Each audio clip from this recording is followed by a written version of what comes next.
Hello everyone, welcome back to corru.observer. That's my 2014 Let's Play intro. That wasn't very convincing even, was it? Hello everybody, this is Andrew Cunningham and we're back today with another episode of corru.observer. I feel like that's on point, that's how they all kind of talked.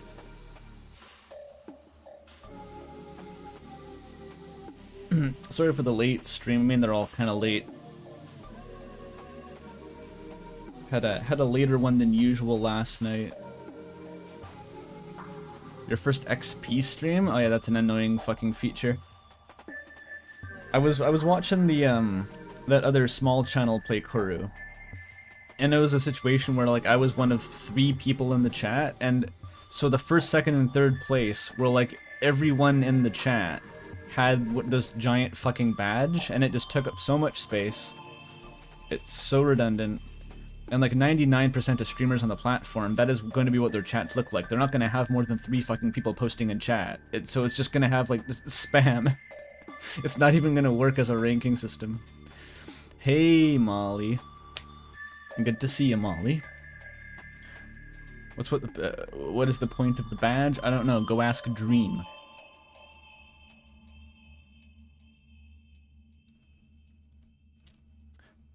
How do you turn it off? I don't know if you can turn it off. Can you? I mean, uBlock Origin may be able to algorithmically delete them as they appear. It's got functions for that. It matches templates and assassinates them.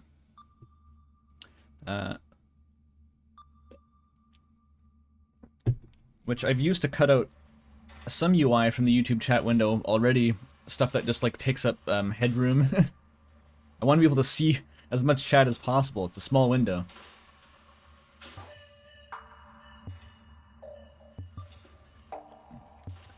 In the privacy section of your account, does that turn it off for you locally watching the stream, or would it turn it off for me doing this? I don't know. I don't care enough to do it now.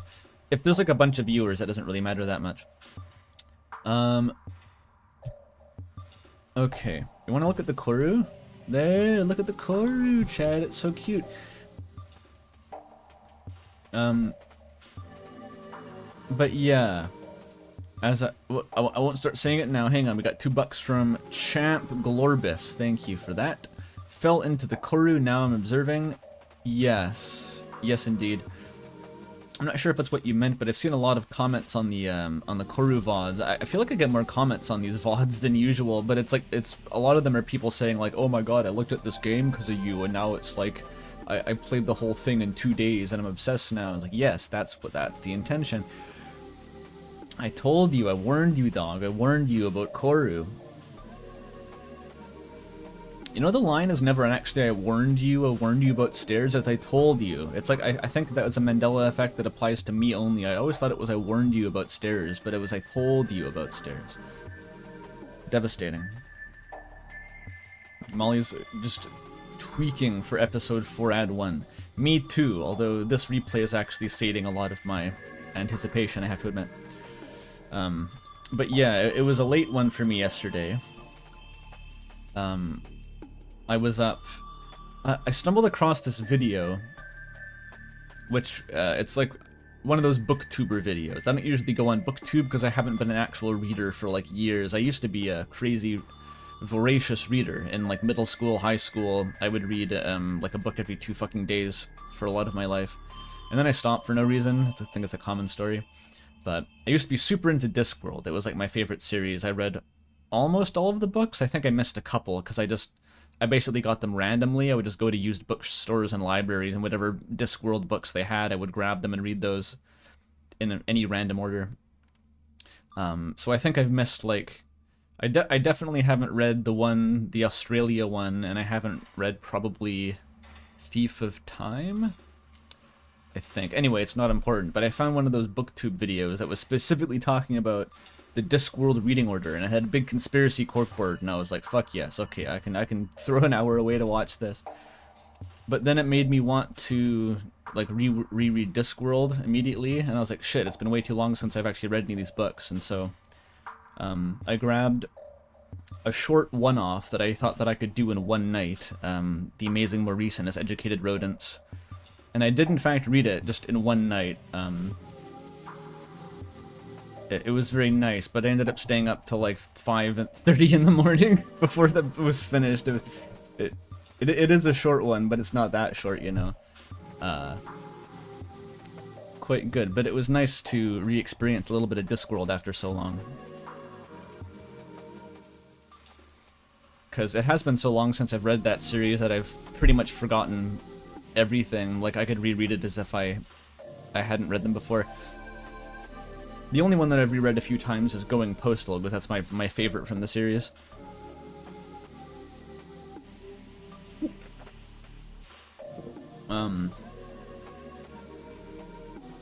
It's a bit of a weird play to start the Corru stream by talking about Discworld forever, but whatever.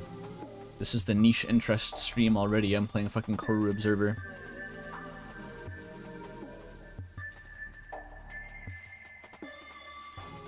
You know what's the... Can I get, like, briefly philosophical for no reason? I don't know. I feel emboldened. I watched also part of, like, a Scorpy stream. Like, the like, RTVS Scorpy, you know, that guy? The guy who directed the Spamton Sweepstakes. He did this, like, fucking irate gamer watch-along. No, I think it was a Nostalgia Critic watch-along. It was just, like, reaction slop, but with the RTVS and a Discord call. Entertaining, honestly, but... He opened that stream with, like, literally an hour and a half of just fucking around. Just doing fucking nothing.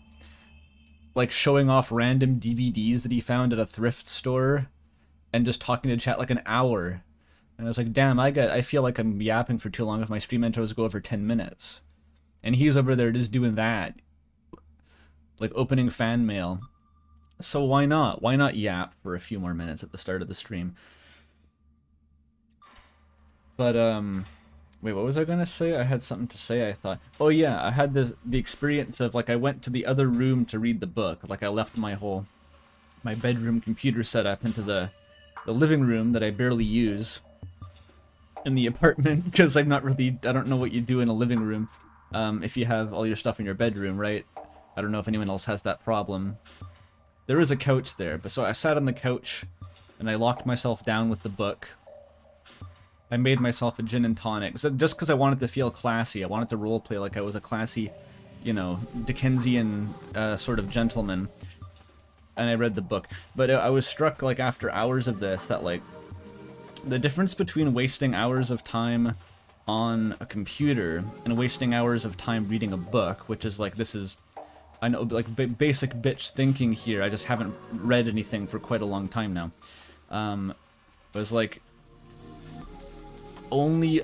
I don't know if I can articulate it. It was, like, it was strictly a personal activity. Like, I really was completely cut off from any other information about the world and other people while I was doing that. Like, no one in the universe would know that I just read that book. And I didn't know anything that happened in the universe other than the book while I was reading it. Whereas, like, if you're at the computer fucking around, you're constantly kind of, like, absorbing new things that are, like, if you're browsing YouTube, like, if something crazy happens, it'll pop up on YouTube and you'll see it. Or if you're on Discord, if something new happens, it'll get blasted at you on Discord. And so I had this, like, very Zoomer moment of, like, damn, this was strictly a thing, like, from the past. There was no new information in this, and I just sat isolated from the all possible sources of information about the world for, like, 5 straight hours and read the book. Anyway, that was just a weird shower thought that I had after going years without properly reading anything. I'm sure it's gripping. Living room is where I cast all your streams onto the TV.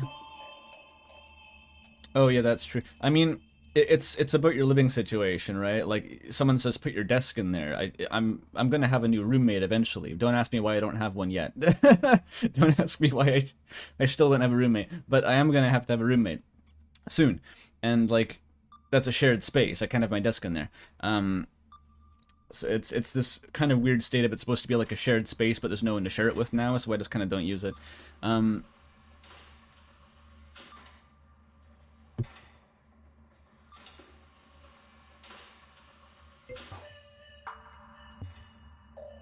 You only have a dying room. Ah.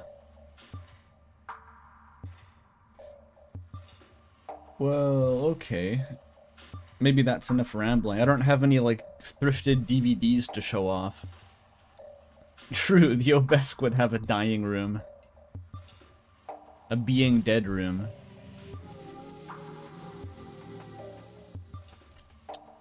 Perhaps we should open the corru cyst. You and the husband share a home office? See, if I had a fucking husband, then I wouldn't have to answer all these difficult questions, you know? That's the difference. You can't be coming at me with, oh, the husband. I don't have one of those.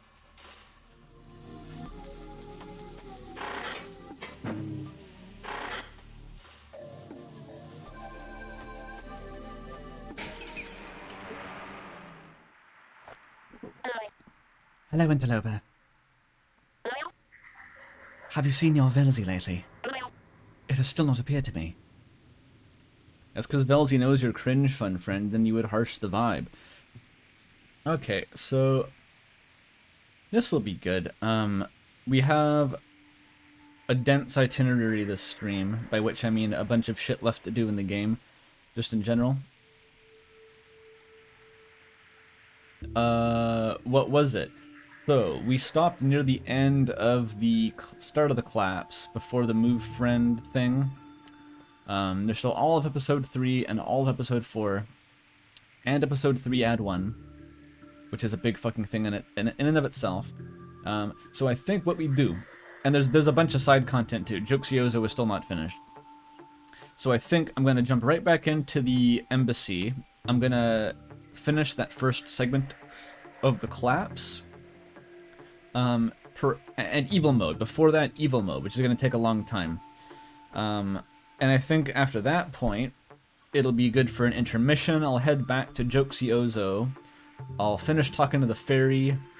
I'll go back to, do the, you know, that one scene in the sort of underwater flower shop. No, the thing. You know what I'm talking about, right? The one that I skipped last stream. And then after that, go back and start episode 3. That's kind of my roadmap so far. Oh, we got 20 bucks from the Witchbird. Thank you very much, Witchbird. I feel for Fun Friend. His whole existence was being Aki's assistant, and trying to keep the thought forms in line is the only way he can maintain the memory of her. He is wrong about Jokesiozo, but still sad. I agree. Fun Friend is kind of like Isabel in a way, where like, they only have one thing really to hold on to in terms of like their purpose in life, and so like you can't really blame them for trying to cling to that. But the difference with Fun Friend is that, you know, their way of trying to maintain the meaning of their existence is like inflicting a lot of harm on people, and Isabel is just like writing fan fiction a lot, which doesn't really do anything. It's ethically neutral. So like that's the trick, isn't it? Yeah, we're gonna do evil mode like right away. I've already been thinking about what fucking voice to give Bastard. I think it's going to be this. Any opinions on if this is Bastard's voice? I think it works. Objects I've shoved in my evil mode. Guns. Karuka. Aim assists. Disablers. More guns. Golems. Demons. Yeah. Corru.observer. What if Bastard had Egghead voice? Did you not hear the voice I was doing for the council? It's the same voice. This is the secret. The Leb voice is just me doing a really bad German accent. That's also the Egghead voice. It's das Kinder, do not go into the Kindermannschaft. It's that voice, it's the same. It's also the fucking Gabberstag. Listened to Gabberstag again recently. It's just it always hits. It gets better every time. Another $5 from Witchbird. Thank you again. Perfect Bastard voice. All right, we're in. We're locked in. The only other voice I can picture Bastard having is like a fucking The bottom gear memes? Welcome to Bottom Gear. Today when on Bottom Gear, Hammond drives a fucking Tic Tac. I forget how it goes. The exhaust fumes is a lot, mate. Like, but the thing is, like, I don't think I can consistently maintain that voice. It'll drift off into some more generic kind of Britishism. Whereas I know that I can maintain the Bruno voice.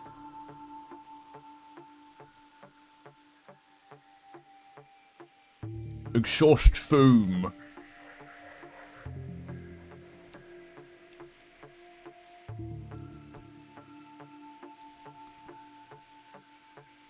Dracula would also work for Bastard, but the thing is, like, you gotta pick one. That's the problem. I got so many silly voices, and as soon as the silly character appears, it's easy. I got my pick of the litter, and then once it's like dramatic, sort of collapse arc character number 16, I have to figure out a voice for. It becomes a problem, especially because they're all girly girls, and I'm not good at girly voices. This game has too many female characters. It's that, like, what's that called? The Brechtel test? You know, the one about female characters? It passes that, but too much, and I can't do voices for all of them. We need to normalize failing the thingy test again, so I can personally voice the characters better.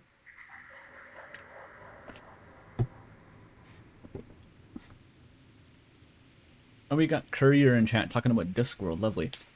The Last Continent was the first one I read. Oh, really? Bought it in a small bookstore and spent the next 2 hours silently laughing over it on a bench. I feel like that's a common fucking experience. There was one of the comments on that the video that I mentioned watching about Discworld. I think mentioned pretty much exactly the same thing. It's like the real Discworld experience is putting it on an audiobook at your job and then trying to hide yourself cry laughing from your coworkers for no fucking reason.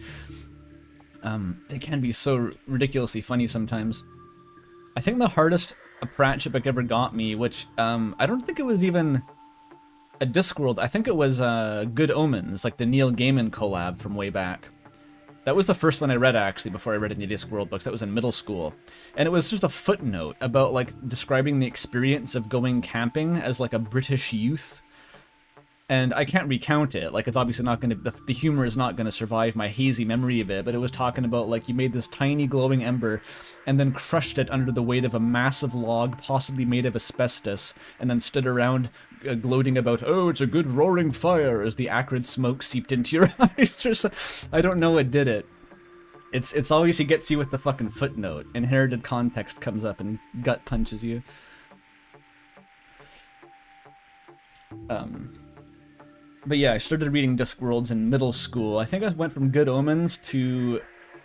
I think I read The Color of Magic next, which is not recommended. It's not, like, actually a good starting point for the series, even though it's the first book, because it's, like, the weird prototype one.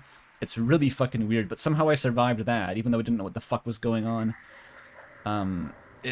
Like, early not even early Discworld. A lot of Discworld can be rough when it goes into full parody, because it's all, like, fucking 80s pop culture references, and I don't know any of that shit. I'm young. I was just born. And so it's all going over my head. I don't know what the fuck Pratchett's talking about. But there's also parts that are much more universal. That's kind of what I'm in for, you know?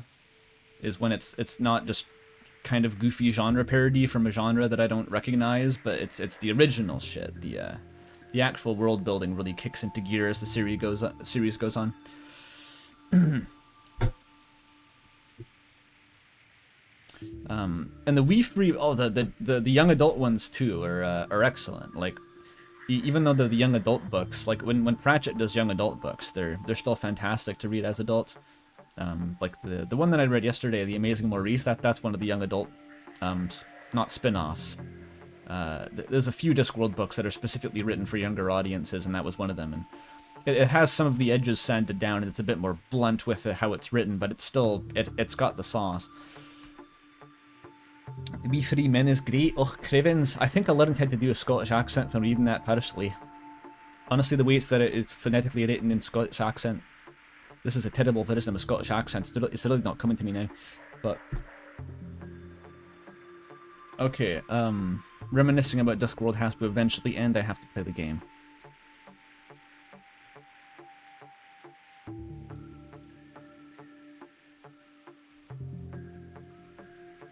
It's time to go to the embassy.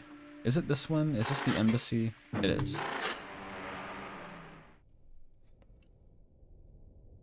I'm yapping like Moth. I don't think Moth has ever read a fucking book. Moth just like browses weird Reddit threads about like Mind Spike documentation and like Obesk paranormal boards and stuff.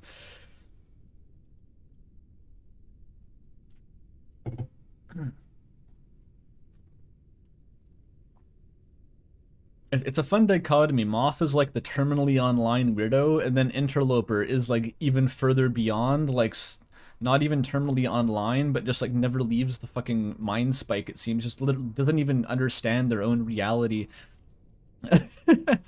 Fantastic. Moth is an avid wiki data editor. Exactly. Wikipedia gnome. Do I know Void Strangers? What I know about Void Strangers is that it was made, I think, by the same people who made Zero Ranger, which I only know from this one video essay that this kind of funny Finnish man made, talking about it poetically, and also a fan arrangement sound, not a soundtrack, like an album of the music, which is good. I listened to that out of context. And I also know that Super Eye Patch Wolf just released a video on it, but that's all I know. That's all I know about Void Strangers.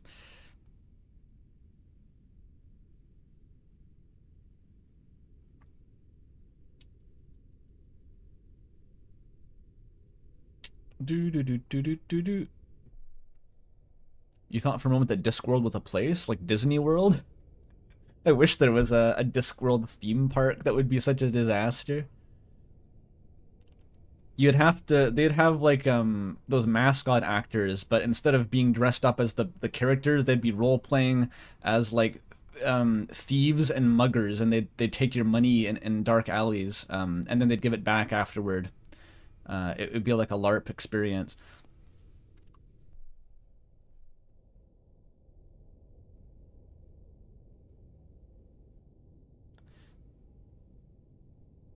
Everyone's favorite Pratchett adaptation. I'm glad some people know what I'm talking about with all this. I think I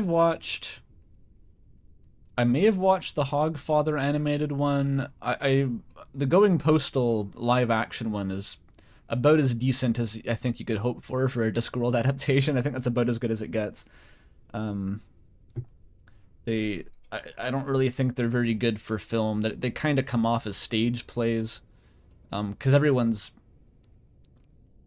the characters in Pratchett books are written like way over the top in terms of none of the dialogue is naturalistic at all. It's like super quippy and stuff, so it comes off as very uncanny, I think, if you try to make a too realistic of an adaptation. Did I say Godfather? I meant Hogfather.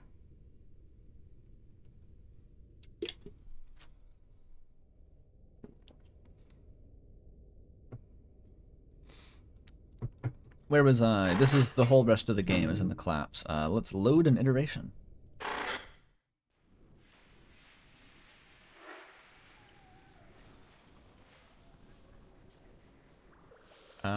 Oh, you just didn't know there was a Hogfather anime? Yeah, there's an animated movie adaptation of the Hogfather, which I think I've watched, but I don't really remember what it was like.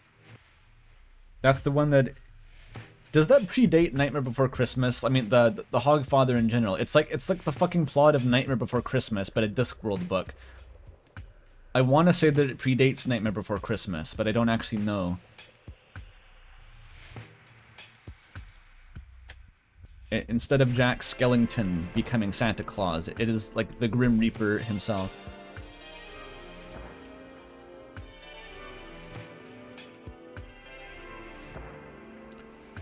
Alright, evil mode first. We got Miltza, we got Gakbu, we got Tozik, we got Itzel, we got Carrick.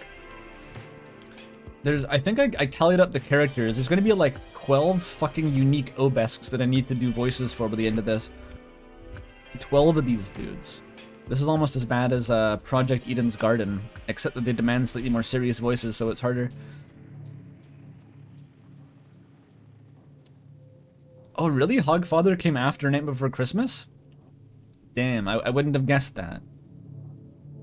But, I mean, it also kind of checks out with Pratchett's penchant for kind of just doing another thing but funnier. That was kind of the MO for a lot of his books. And characters too, even. Isn't there supposed to be a big fucking hole in the wall?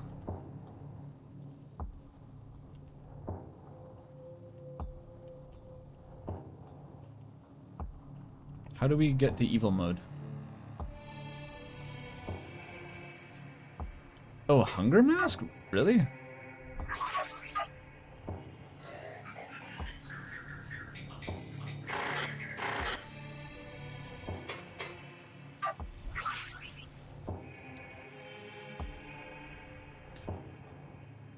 You have to defeat Move Friend? But someone last stream told me that it was, if I did Move Friend, then I would miss this. No one knows what's up, dude. Literally no one knows. Listen to the developer. Okay, okay, Soul says to beat the move foe. I can do that. Actually, I think I can talk to the team first. I think I still have dialogue there. Let's talk to the team.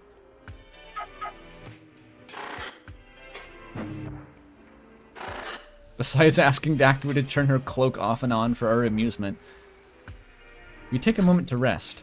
I can think of a few things to ask the team.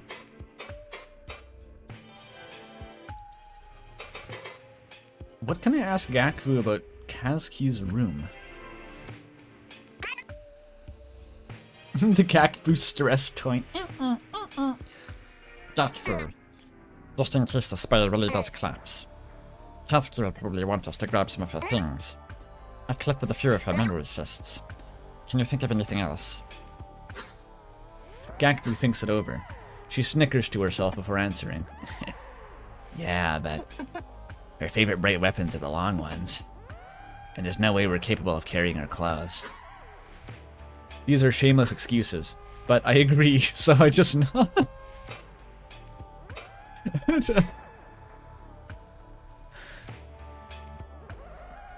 Yeah, we could, but I'm just kind of I don't feel like carrying them.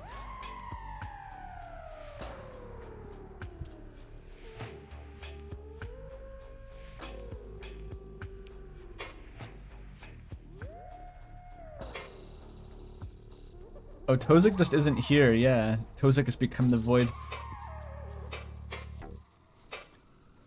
What about that Koroshkivi? Tozik, I did not realize you kept a Koroshkivi on you. Or was it just a lucky coincidence? Tozik looks at his Koroshkivi thoughtfully, curling the finger as it's anchored to. I can see now it is somewhat ornate. Pale faux Paris armor segments sit loosely on its core-assisted glass. No context for that one, good luck. Separated probably to allow it to reshape itself freely. Ah, it was a gift.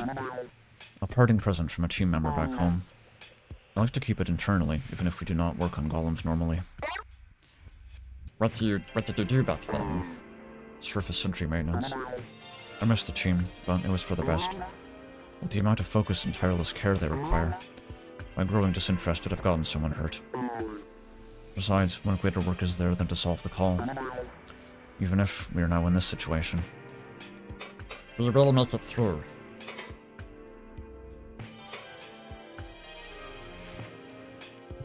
Paris is Velkbone, I see.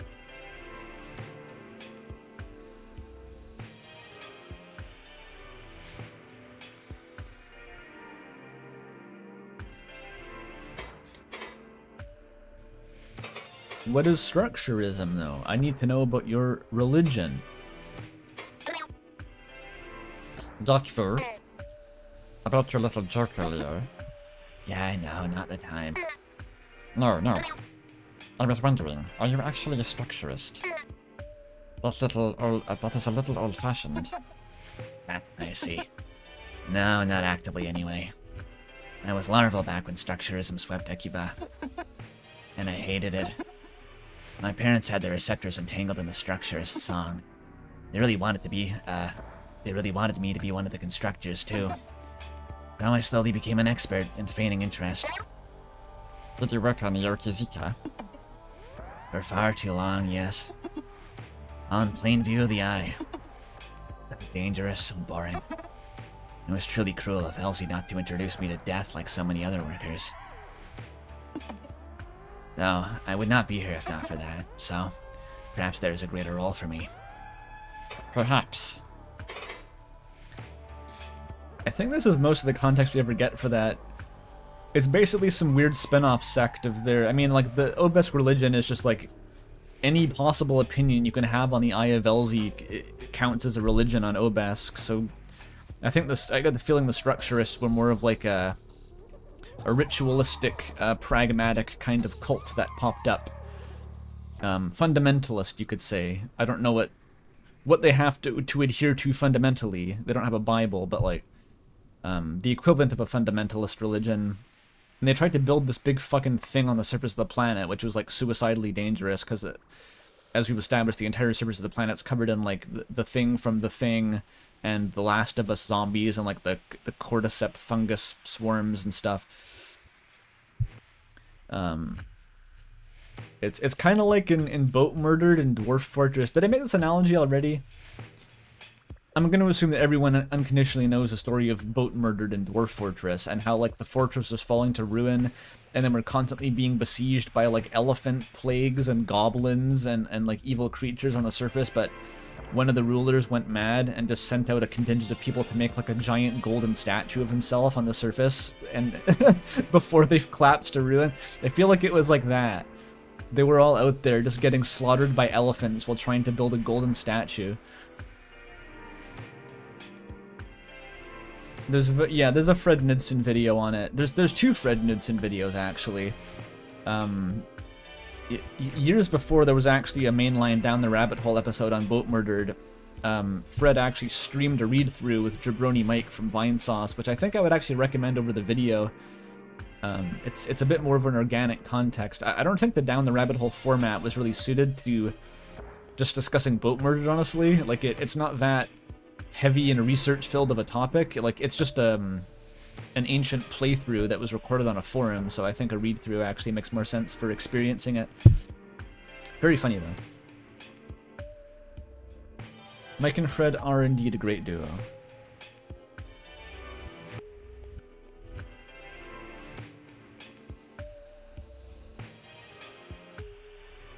You haven't heard of any piece of media I have mentioned so far. I'm going to assume you mean, like, since I started streaming 3 years ago.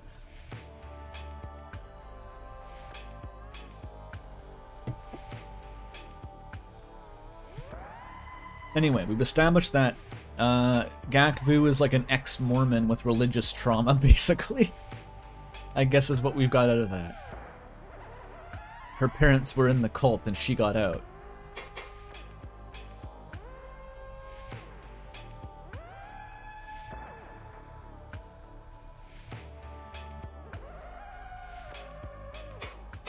What's his name? Tozik's fan theory. Tozik, we still do not know. We know so.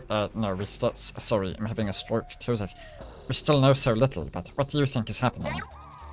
What could be affecting our constructs like this? Tozik is hesitant to answer. He hates talking about things before he can fully explain them, but I can see his thoughts forming in the slight sway of his receptors. I still have that question in my mind too, but I believe it cannot solely be from the ground's mind. If it were, all the constructs would have that strange spiral sigil projected, and it would not be affecting the Velcolites nor the containers. Yet it is only some Velcolites, only some containers. The inconsistency is what troubles me most. At the end of it, the only thing I know is that it has something to do with that sigil we heard. The signal, that is, we heard. I see. At the end of it, I kind of like, I hope this is intentional and I'm not just making fun of a weird choice of words, but like, the Obesk seem to have their own kind of non-standard version of common idioms sometimes. Like, you could say like, at the end of the day, or the bottom line is, but this is like, at the end of it. You can tell it means the same thing, but it's like, I don't know if that's an actual thing people say. I like it.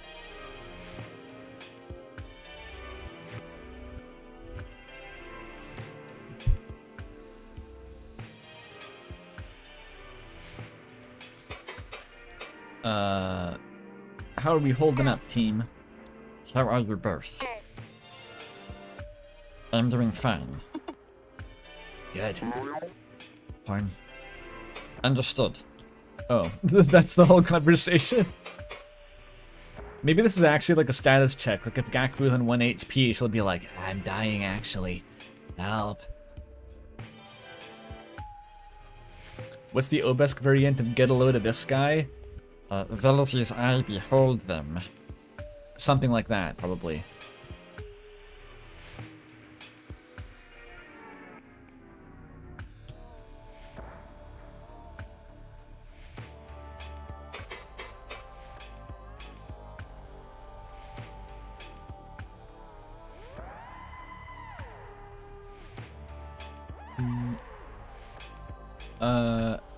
And these guys too. There's a deceptive amount of dialogue in the clap segments. I remember getting pretty tired when I was streaming this to Molly. Just like these segments are kind of non-stop in terms of hitting you with shit. You gotta be dialed in.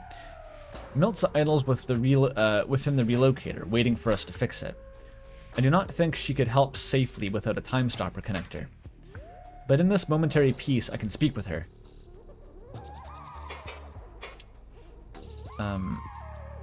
Division. Miltza. What initiative are you in? I do not think I have seen you around. Oh, I'm in the Wisdom Initiative, She had Susie voice. particularly in the Exchange subdivision. Really? Your quarters are quite low in the spire. The Wisdom Exchange subdivision. I think that's like PR basically. Yeah, they are. But the thought of being so high up, it's silly and larval, but I can't rest so far from the ground. I don't mind the climb. Well, did not. I don't think that things are ever going to be the same when this is over. We will see.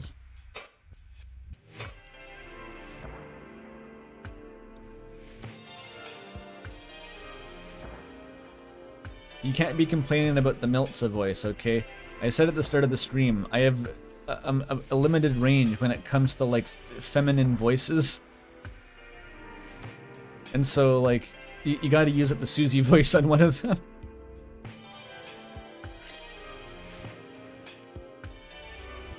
Alright, how about the mind cores actually?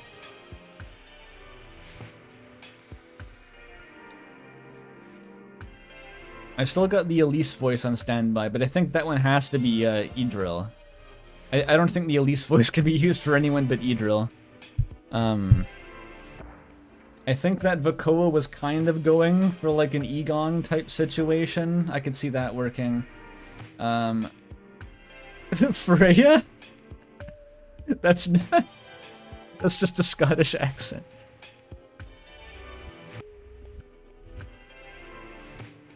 I got no idea what I'm gonna do for Tell You, to be honest. Or even Jelly, really. People want Elise voice for Jelly? Maybe. I think it works better for Idril, honestly.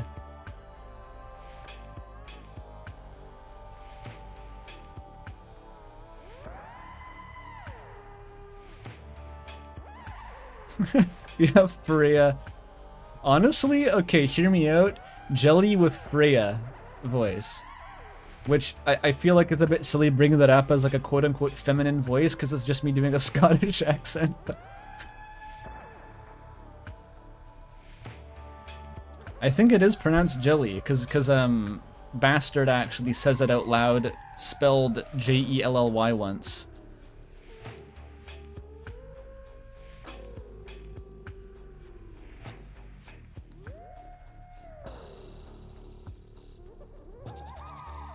I think Jelly could be Scottish. I think that could work.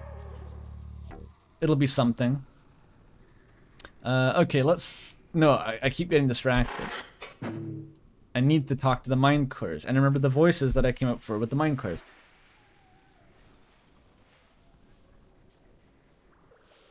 Well, yeah, I know that Jelly was a bastard misspelling, but the thing is, like, to spell it wrong, it would have to actually be pronounced that way, right? Itzel and Carrick quietly chatter to one another in the corner. When I approach, they stop and look up. I kneel to speak with them, which I am not sure I should do, but standing and talking down to them seems disrespectful. You need us to grab you or anything? You have access to the adjacent personnel tender. Do either of you need anything? Yes. No, thank you. I live down in Garland Maintenance. I hold on what I need in my mind. Oh, I think I read this actually. And my room is very heavily locked, because a friend kept breaking in. That does not really sound like a friend. No, she's a Velcro. If she didn't play a little jokes on me, she would die. I hope this is one of the gazes that she was with the Bright Cousins. Me too. Are you doing okay? Hey boss, what's the plan? Exactly. It's... You know, I said that I was reading The Amazing Maurice and the Educated Rodents yesterday. The titular character is a talking cat who runs schemes. And I was just thinking, like, you know, Burger Pants, the association, and I imagined all of his dialogue in that exact voice.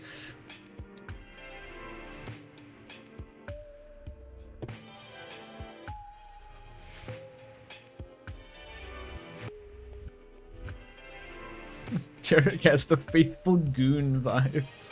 Sure. Are you both alright? How are your mind code reserves? Plenty. This is all very frightening, but I'm happy you are helping us. If you happen to any spare left, over the, after the repairs, I could use some. I swap between a few core bodies, so sometimes I forget to feed. That can be arranged. Two-body Andy over here, Jesus.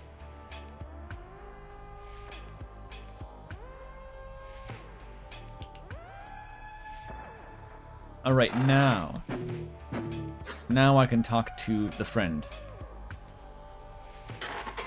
If you've got corru art, yeah, post it in the Discord, either in the Arts and Crafts channel or in the Polygonation Spider thread, I guess, because I go through those after the stream and show off art.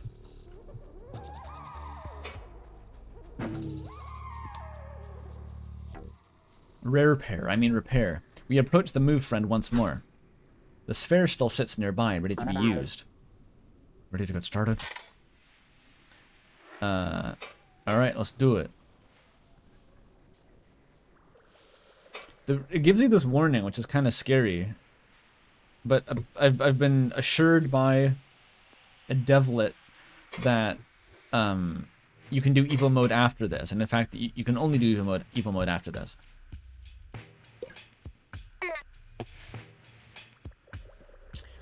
There wasn't, I remembered something about Kasky having a cyst that is like on the operation of bright weaponry. That wasn't in her room, right? Because I did not get that. I have this twinge of paranoia that I didn't get that.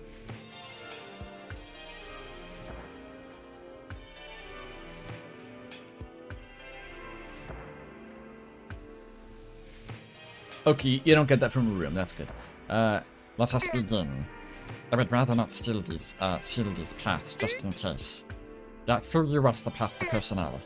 I will watch the path to recreation. Alright, stand by. Tozik kneels near the move friend's face, preparing his corru skivi. An incision is made in the construct's glass, parting it like a gate. A protective membrane forms over its innards to prevent contamination. It looks like the echo core is still intact. From what I can see, just the regulatory cysts are sludged. The corru skivi liquefies, forming over his claw fully. He spreads it to his other one, too, becoming a set of gloves. One hand reaches into the move friend's organs, and his other fetches sphere to implement. I cannot clearly see what else he does, but I assume it is simple reformation. So I return to watching my path. Gakfu does the same. After some time, Tozik pulls away from the move friend. A pile of metallic sludge lies near him. Inert organs pulled from the unfortunate construct. The sphere cubes have been mostly consumed, though we have a few extra. In his stance, I see relief. All done. Almost. I just need to reseal it. As soon as I do that, it'll activate again. There does not seem to be anything wrong with the Evo core.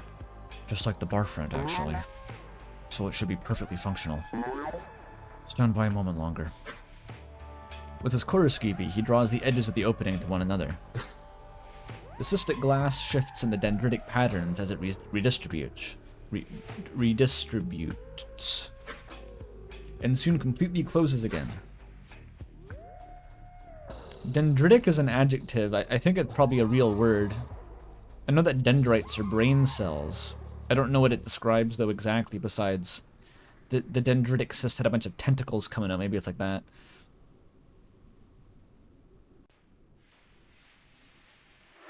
It's tree-like. Oh. Ah, that's easy. True to his word, Move Friend's familiar face flickers back to life. Hello, Move Friend. It is silent for a moment. Parts of its face projection flicker strangely. Hi, Akizitash. Oh, and toes correct. Gakvukani. Tozakor. Oh, these are their full names. I forgot we got their full names. Tozakorik. Tozakarik.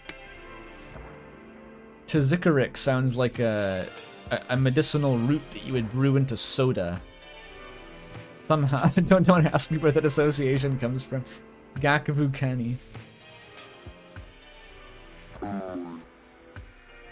So many friends here. Very cool. Friends, I do not feel very good. Peculiar. You should be feeling the same as before. Sounds like licorice.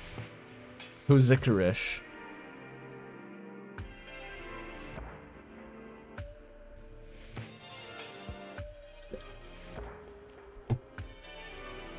What is wrong? Help me. Thank you. I'm sorry. The paths Gakvu had carved through the walls liquefy, closing again. Gakvu stumbles out of the way, nearly caught in the movement. Move Friends are rarely so haphazard. I should not be awake. Its face flickers away and the room falls quiet. Ah, shit. Are we trapped in here again? What could have gone wrong? The components were all fine. Gakvu backs against the inner wall of the relocator. A sharp wave of terror runs through her connection. The ground's mine.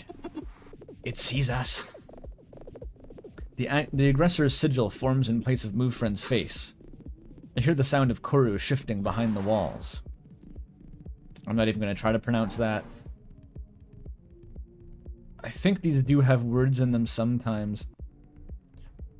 Oh, I know what this is saying. Cast yourself aside. Our pressure weighs against our minds, our coruscatic organs. But the ties to our mind cores are too strong. The others are fine too. Before we can question the entity, spines form along the walls. Sharp tendrils emerge from Move Friend's form in uneven patterns. It intends to kill us. There is no other choice but to fight. Let's go, Move Foe. Hey, listen. Now that it's controlling Move Friend, the ground's mind is trying to submerge this entire room. But I might be able to fight off its control. I know we just repaired Move Friend, but you need to weaken it. And I need to stay back. A jolt of shock runs through the time stopper connection. Gakvu has torn the connector off her receptor. Miltza is frozen at the far end, in what I assume to be terror paralysis. Another jolt runs through the time stopper, as Gakvu shoves the connector onto Miltza's receptor. What is this? Oh, the time stopper. It works remotely? It does indeed. You need to help us keep Move Friend away from Gakvu. Do you have any weapons? No, sorry, the disabler was all I had. But when I was larval, I was a remote coordinator. I can lend my reflexes to you. That will do. Let's get started. Literally everyone in the society is like some form of ex-military or like... It's like they had a compulsive army service, except it's just like every branch of their society eventually had some element of like staying alive against the fucking Zuzakri incorporated into it.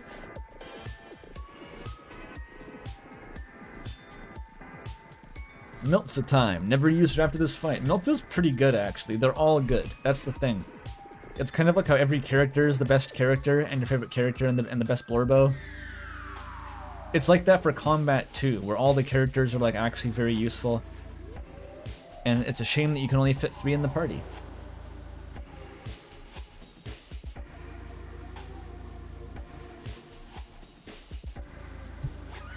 Okay, we got tendrils, we got a move foe. What does Miltza do again?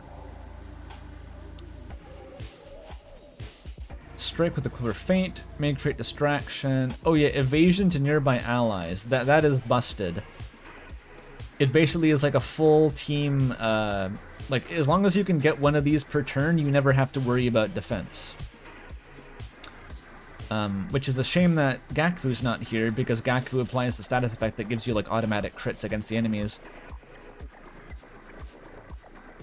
What is Spy? Oh, Miltza also has that same status effect, but better. Okay. Well then. Let's go.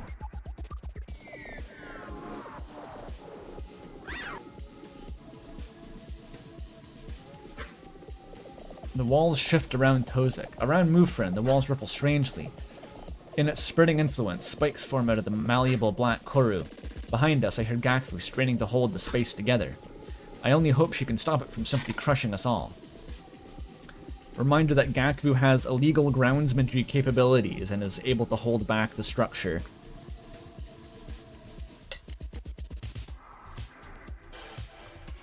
I actually made some proper, real, honest-to-God lemon ginger tea again for the stream. Even though the weather is hot, I felt like my voice really needs all the help it can get.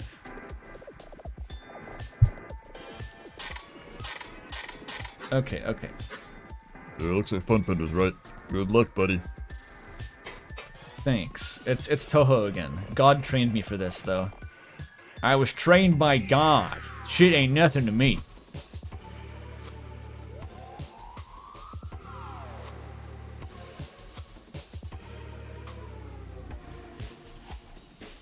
It's Undertale now. The game is Undertale.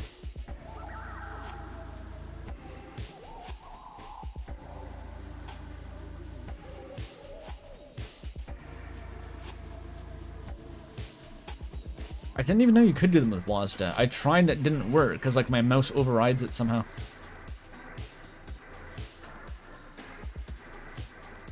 The trick with the attacks that have bullet patterns is it actually makes the game easier, because you can actively dodge them and you don't have to rely on the dice rolls.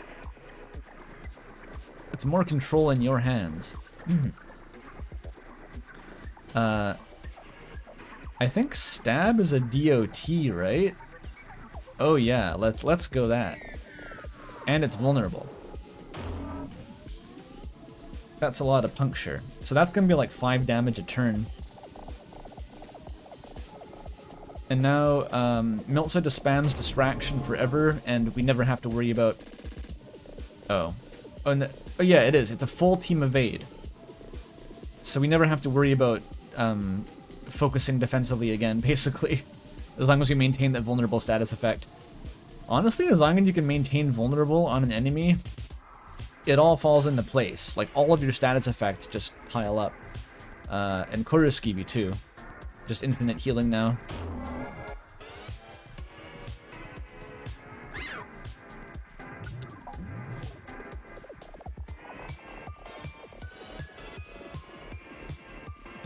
Oh, very lenient hitboxes, actually.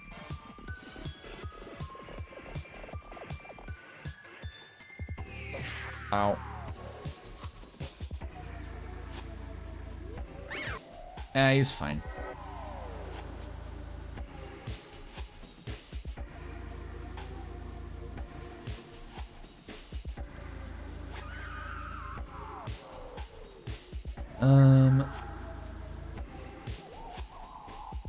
Let's just spam DOT on everything, because I don't need to worry about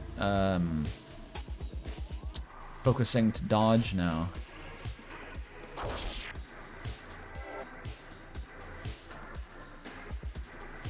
And we farm distraction crits, basically. We farm Koruski crits. It's simply that easy. The song is so good. Is this when the walls are trying to kill me or something? These walls are currently trying to kill me. How can my little sister possibly be this cute? Sorry, I don't know why the long verbose title activated the light novel association part of my brain. I apologize for that.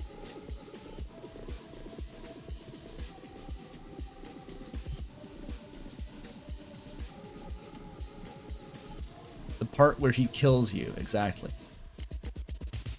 This is dark lore. You don't understand, chat. I didn't read the light novels. I just thought it was funny that the titles were all like that.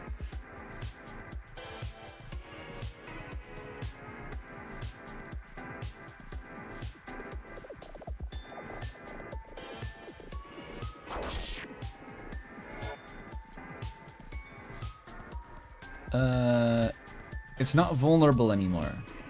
Fix that. Make it vulnerable.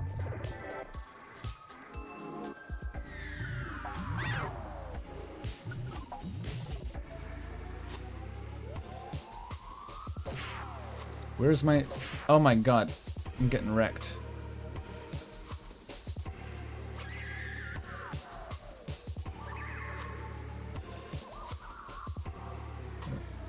Okay, not that wrecked. That time I got reincarnated as a light novel. I'd go into the Chuck Tingle titles now, but I feel like this might be a bit much. A little bit much.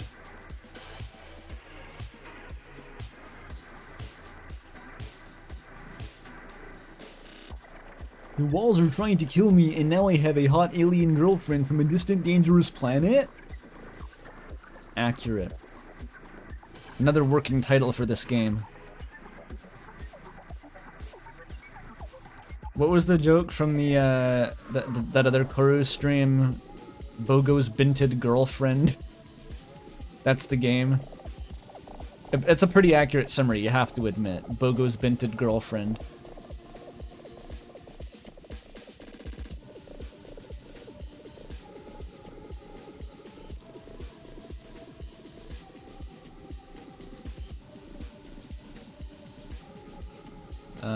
It's still punctured, that's fine.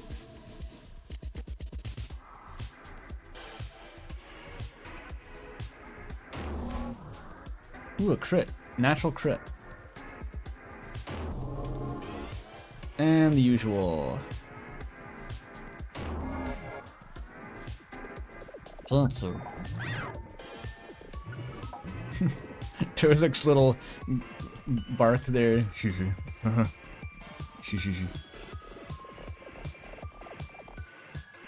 This really is a Jevil attack now. I thought I could thread the needle.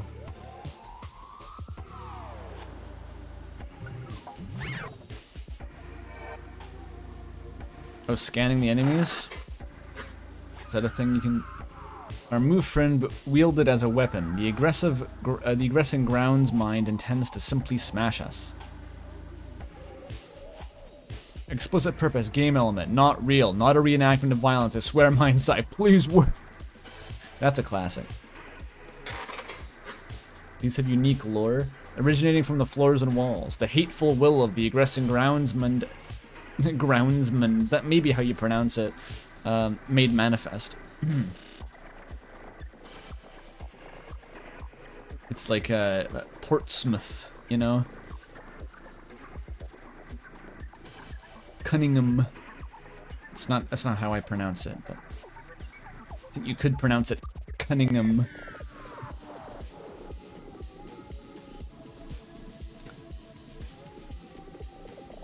Okay,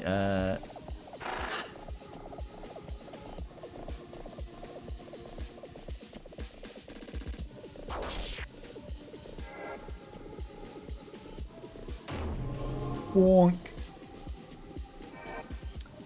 We're all at full health.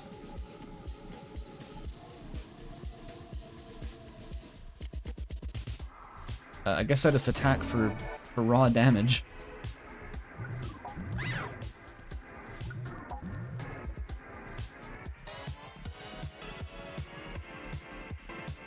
Back to this.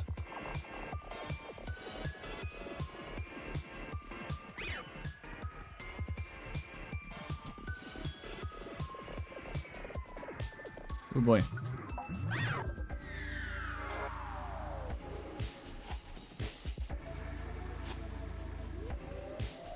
What is ignoring thought space specifications? That's a weird effect. Does that just mean that it uses bullet pattern attacks? It does not let you use Unity here. Oh no, I'm not wearing the mask actually. Never mind.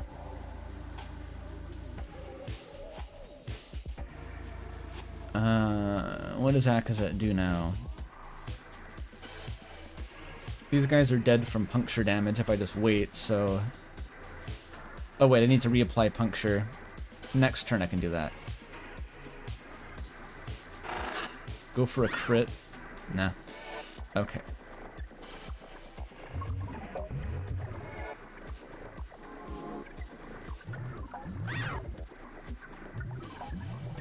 Just keep stabbing. Akazet just keeps going. She has returned to monkey. Akazet's returned to whatever the Obesk evolved from that besides monkeys. Velk monkeys.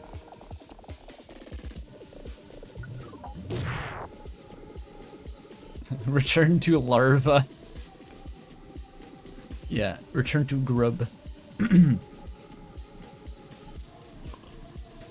Maybe return to Corru. Who knows?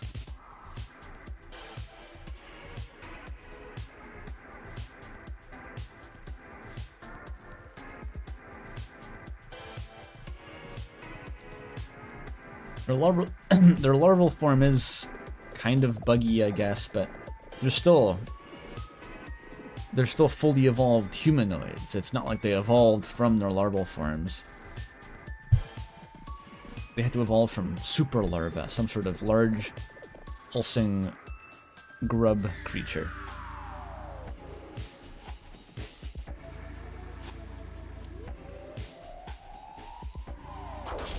Just keep stabbing.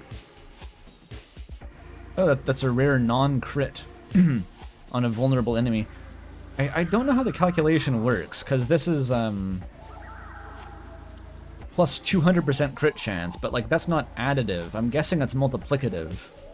I think it must be multiplicative. Because there's like a 20% crit chance normally, and so this would multiply it, like you'd get 2 chances to crit? Or is it actually... It's multiplicative and maxes out at 0.95%. But additive with itself, oh my god. Because there's a lot of ways you could do it. Let's say 200%, that's a 2 times multiplier. Do you multiply the crit chance so like 20% becomes 40%? Or do you... I think 2 separate dice rolls of 20% is a different probability than just actually multiplying it to 40%. Oh, plus 200 means it's triple. You're right. So is that 60% then? Or is it 3 dice rolls?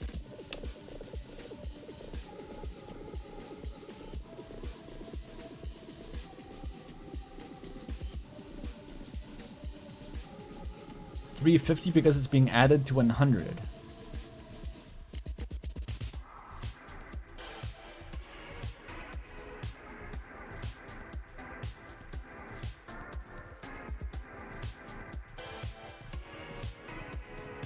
Yeah, it must be 60. I'm curious. Okay, I'm messing up the calculator. Sorry, this is like... I want to say the game dev coming out in me is like... I do a lot of, you know, programming the upgrades and stuff for RAM. I have to think about how bonuses apply, like multiplicatively, exponentially, additively, that kind of thing. Let me bust up the calculator.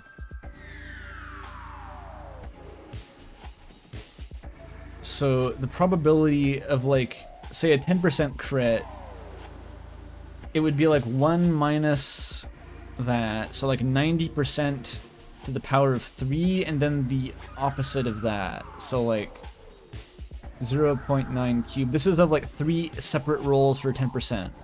I want to see if it's more or less than 30%.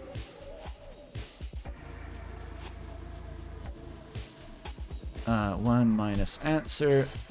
Yeah, it looks like 3 separate 10% rolls gives you a 0.271% chance. Which is actually less than if you simply triple the number. So this is pointless. I'm just indulging some curiosity.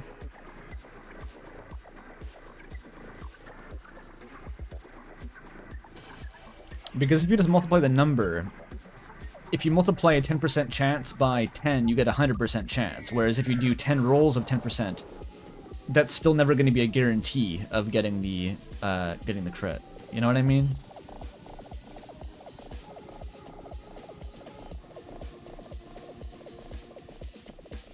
Okay, I'll shut up now. Distraction.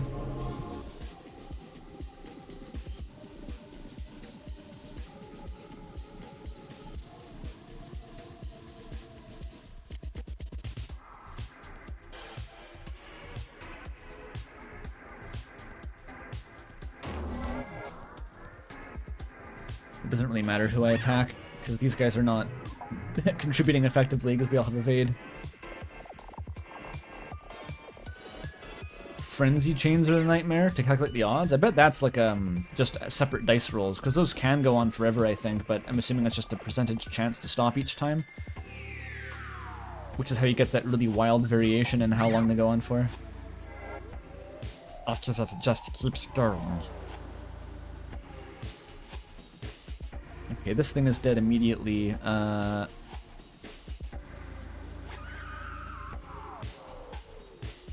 can corru this for a guaranteed kill, I think. Let's see if we can get a stun on the boss. I don't think that works. Oh, it just gives it vulnerable instead, because it has boss immunity to stun. That makes sense. Still useful. They're all dead next turn. We win. Except that Tozik didn't crit, so never mind.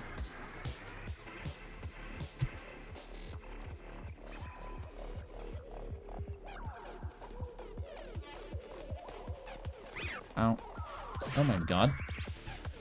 Is this some last stand shit? It is last stand. Actual Toho bosses do this too. It's a real Toho classic.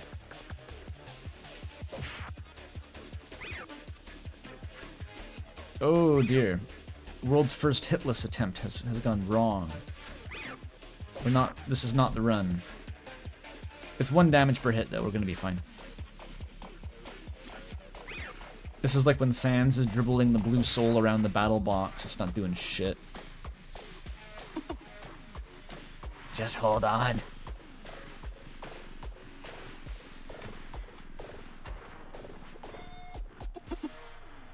I almost... Oh, I'm trying to read your text, Gakfu. You're distracting me. Got it. Tozik never even got hit during that somehow.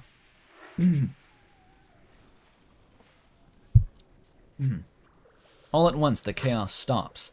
The aggressor's sigil flickers away, and Move Friend's face returns. Oh, I am free. I am so sorry. Please understand, I would never try to hurt you. Gakfu, it is done? Tozik takes the Move Friend's apology as confirmation, kneeling near it. He is set on repairing the damage we have dealt. Yeah. Gakfu slumps against the back wall across her Move Friend. Not far from her, the trembling mind cores are huddled together. They must have stayed in her protective radius through the attack. I made some changes to this Move Friend. It can't be controlled by the ground's mind anymore. A sharp suspicion spikes through our shared connection. What? How? Where did you learn to do that?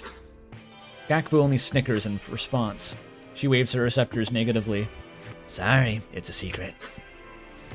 Tozik shifts back to his feet. We should get out of here. We should, but... Milsa, you said the hanger was trapping people, yes? Yeah. And it did not sound good. Messages were intermingled with pain and fear. I see. Let me see if I can get in touch with anyone. Fun friend. Can you make anything out from communications yet? Aye, Gazetesh. The noise is still making the most transmissions incoherent. I cannot understand much. Pain and fear is lesser than before. But I do not think that is a good thing. I do not think the hangar is a good option. But there is no other way from here. Could we survive with the help of a time stopper? You were incredible fighters when it's active. Not if the groundsman has seized their ships too. Also, that is near the top of the spire, which may lie beyond the time stopper's influence. The Wi-Fi signal. How far are we from the groundsmanry floor? A short pause passes. Our attention shifting to Gakfu. She rises to her feet again. Gakfu Kani, listen. Wait, no. I'm sorry. Given that we are near the base of the spire, there are only 3 segment blocks between the groundsmanry and there. I can take you directly to it. And relative to the distance to the hangar, it is far closer. That is right. The golem maintenance segment block is just below this one. And there is a lot of weaponry there too. See what I'm suggesting? Are we really gonna do this? Which may be just the only way we can stop this disaster. If the Bright Cousins are aggressed, they will destroy us, and likely never let us near their planet again. We have to stop the groundsmine. I should not want this. But in the short time I feel such excitement. How long has it been since I have felt it? Adrenaline, or the deathly counterpart of it. So Obes can get drunk on citric acid, but they still operate in fucking normal ass adrenaline. Quite a giggle of Velzy, one might say. But yeah, Akazet really just craves the fear of death at all times, the primal instinct. She wants to be chased by cordyceps monsters. Deep down, it's all that gives her life meaning. She wild like that. The groundsman is embarrassing them in front of their cool friends. Really, though. Actually, stop. The Bright Cousins aren't gonna think we're cool. You're harshing the vibe. We have to remove Akoa from the blunt rotation. Immediately. Akazet low-key crazy AF, though. They're all kind of crazy AF, though. Gaku's got some weird fucking paths. She can, like, make buildings fall over with her mind. I guess Tozik's fairly normal, relatively speaking. She's gotta look cool in front of Isabel. I mean, Kazki. Kazki's not here, okay? When Kazki's away, the xenofuckers can play. I don't know what I was going with that. Isabel's not here either.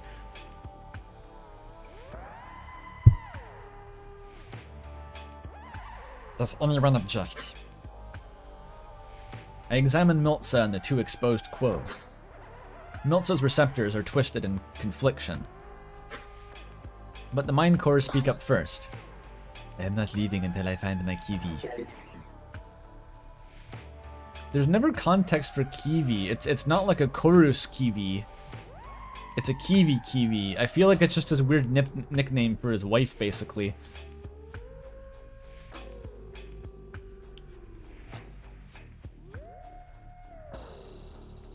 Is it still a he even? I forget. I think one of these was like a they them type of mind core. I forget. I thought it was Carrick actually.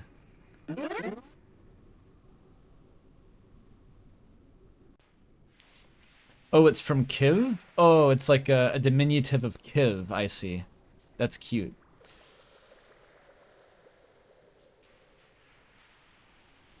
Oh, Itzel is the they them one. I see.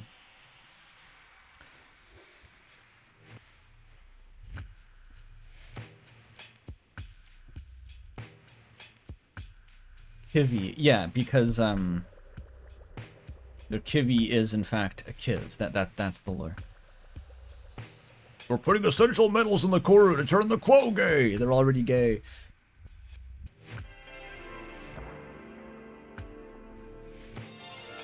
You confuse Idril and Itzel. I think it's better than Kavik and Carrick, honestly. We just don't have them together in the scene right now.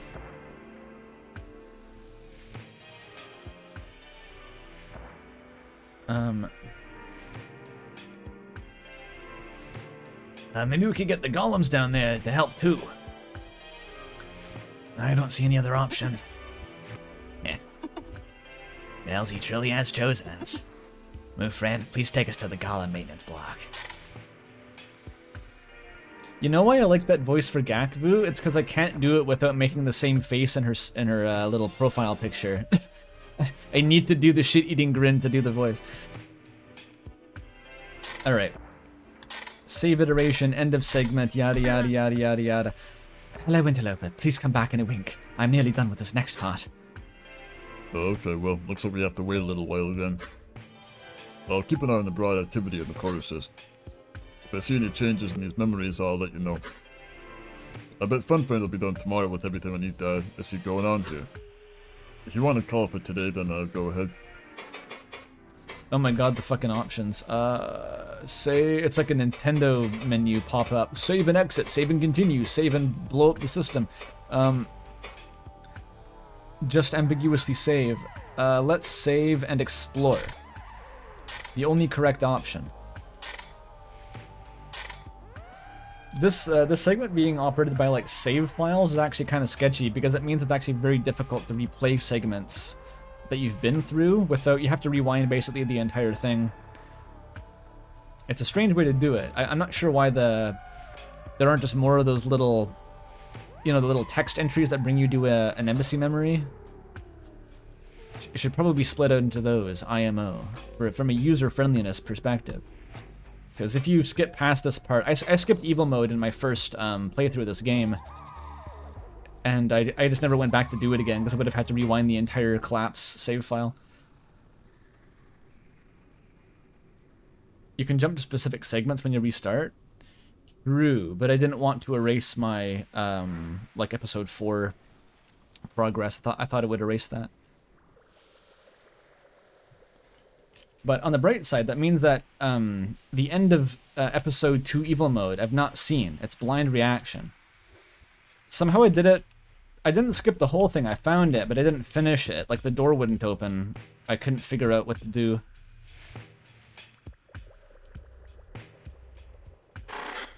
Boop. That's part of the embassy rework plan? Excellent. That's going to be a big help, I think.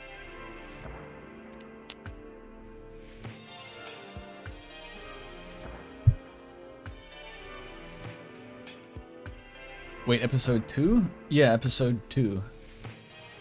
Is evil mode not episode 2 add 2? Or add 1? I don't know how it works. I think Jokesy Ozo and evil mode are both additions to episode 2. As far as I know. Unless Jokesy Ozo is episode 1 add 1? It doesn't matter. I started playing this game after episode 4 was already out. The version history means little to me.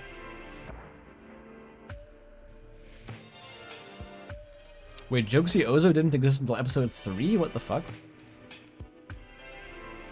I thought that Frame was episode 3 add 1.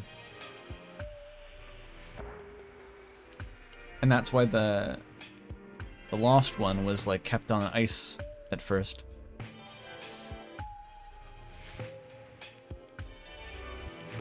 They both were. That's weird. I can't imagine this game without Jokesy Ozo.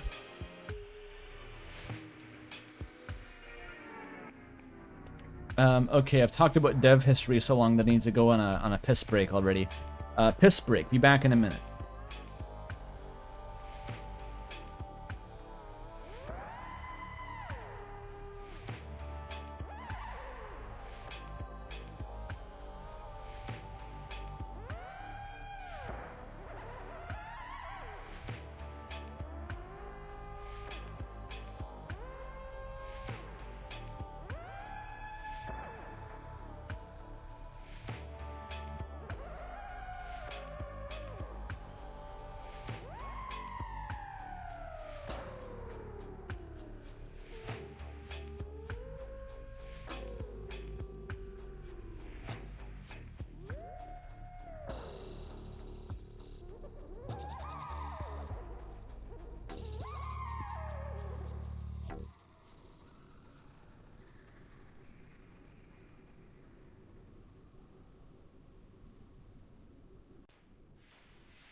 Sorry, Yak, I just had to go take a wicked leak.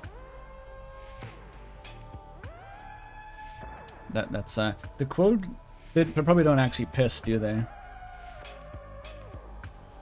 Maybe they have piss simulacra for when the piss nostalgia strikes.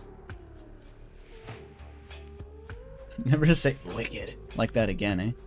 Wicked piss. Are you frying chicken in there? You piss loud as fuck. I think that's kind of cool.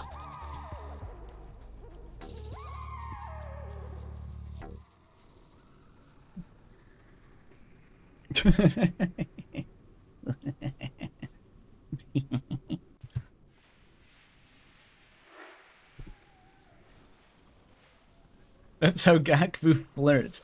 Exactly. She has such a pinpoint sort of targeted strategy. The charisma works on one type and one type alone, but that's the one that she wants.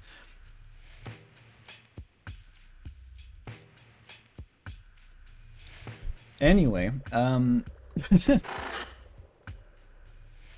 let's go do evil mode. Yay! As we enter the column research chamber once more, a strange rumbling nearly turns us off our feet. Again with the idioms, the walls bulge outward as the components of the spire sink over one another. And just as suddenly it stops. What? Just... Gakfu seems to realize something, sprinting over to the damaged wall. She feels at it, then seems to hug it. A wave of joy passes through our shared connection. It is enough to quell the lingering fear of being crushed. Ah, light in this hateful gaze. And I take it all back, Velzy. The sheer absurdity of her reaction brings a chuckle even to Tozek. What? Gakfu extends a hand toward the damage, causing the walls to give way. A deluge of spider blood spills forth, but beyond it is a tunnel. An archival vein just collapsed. Right before us, directly into our segment of the spire. Can you even imagine the chances? This is terrible news. The spire really is collapsing. Not too much time. How much time do we really have to do this? Walls bleed? Yep. The whole building's alive. How else does the groundsman... The grounds mind. It's infected me now. I keep saying groundsman. How else would the grounds mind control it?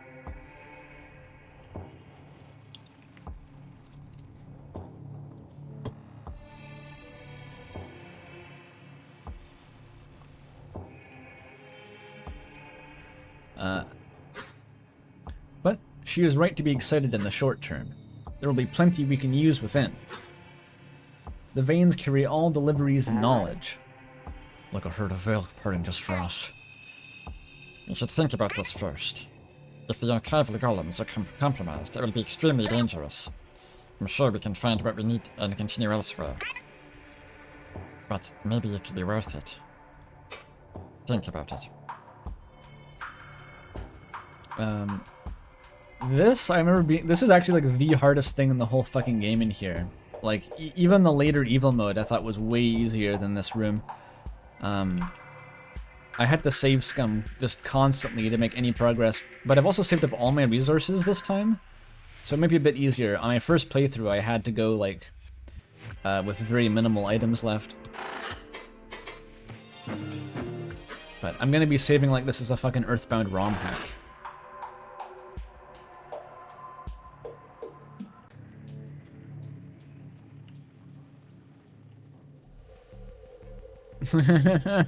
What's that? Beware, it is as I feared. Archival golems are formed of black corru. They are particularly tough. It's coming. We are beset by incoherent foes. Our only... Error. Memory stream halted. Huh? Surprise! This part of the memory has been chosen to become evil mode. Oh shit. God damn it. I should have just double checked the data. I think we gave the memory a virus. Oh, okay, don't panic.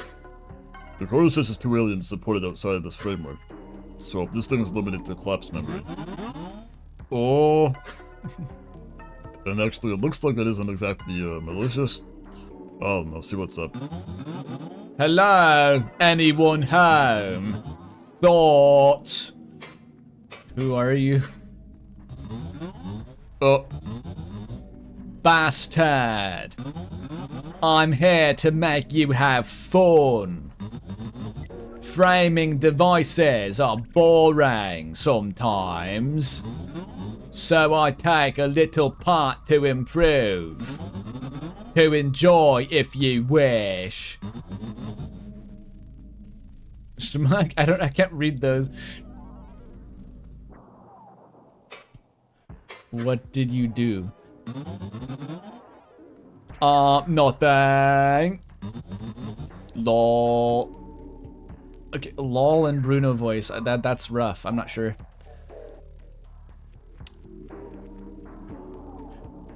What would the bottom gear voice sound like here? Can I even do it? Bottom gear in it, bastard. I'm here to make you have fun. Framing devices are boring sometimes, so I take a little part to improve. To enjoy if you wish. Nothing. They both kind of go back.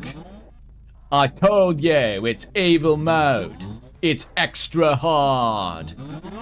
Turn back if you don't like it. But maybe you will. Dude, you alter the events? Is any of this real? They really did most of this. I'm just making it cooler. Oh, I see. Okay, this only looks like a virus. It's actually a part of the framing device. An extra hard mode probably only targets less important parts of the memory. At least I hope. Look, if you don't get what's going on, you can probably just turn back and skip this part. Totally up to you. But no thank you. Whatever. See you soon.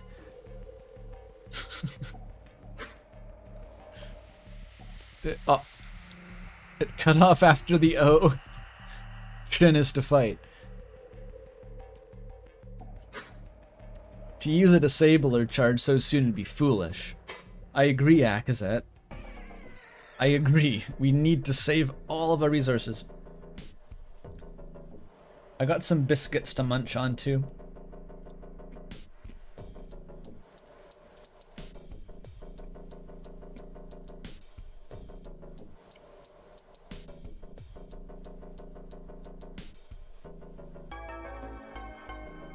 I recognize this song. This is Bastard Methodical, isn't it?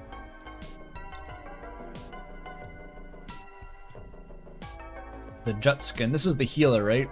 That's the first rule of RPG combat. You kill the healer. Not you, Tozek. Not you. If they were smart, they would kill you, though.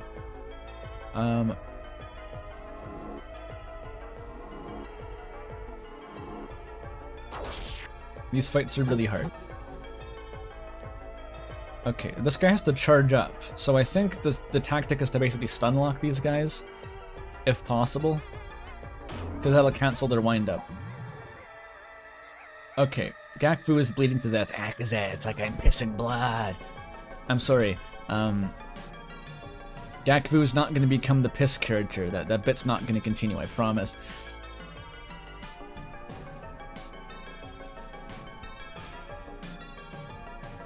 Okay, destabilizing the golem would be a very scary idea here. Let's try to focus the healer down here. And I think applying regen cancels the bleeding. Yes, perfect. Okay, Akazet's now bleeding to death though. That's a lot of damage, holy shit. That's a lot of damage!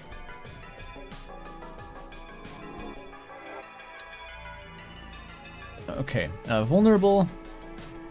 Extremely useful actually, because I crit. I think I can just keep spamming that now. And then Gakvu and Tozik can take this guy down.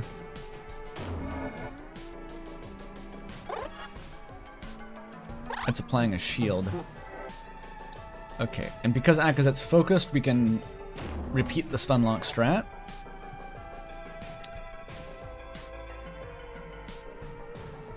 And this one we just beat the shit out of, basically.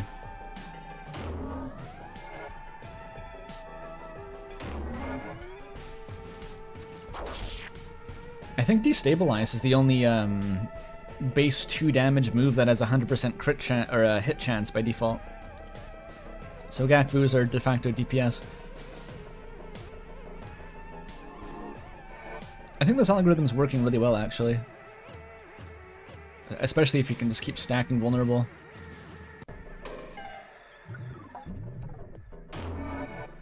A lot of these fights, when I was playing for the first time, I ended up stuck with like one golem, and Tozik is the only living party member. And it turns out that Tozik can just barely solo a golem just by spamming heals and very slowly killing it. It's kind of funny. Scan the jet skin.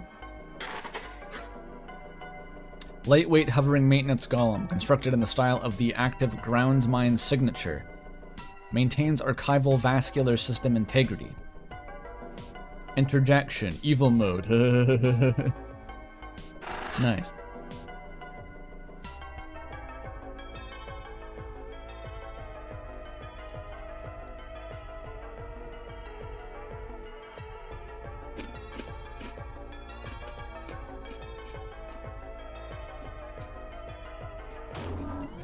This guy should be easy.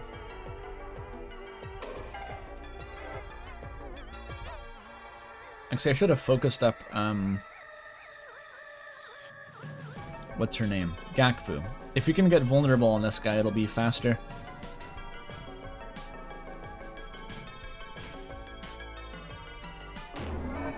Huh, natural crit, nice.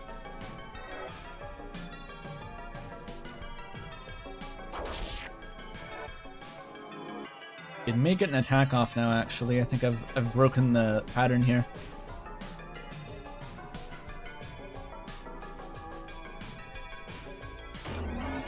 Tozik's just getting all these natural fucking crits, alright.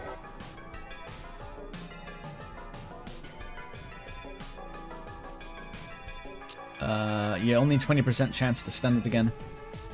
Might as well try. Nah.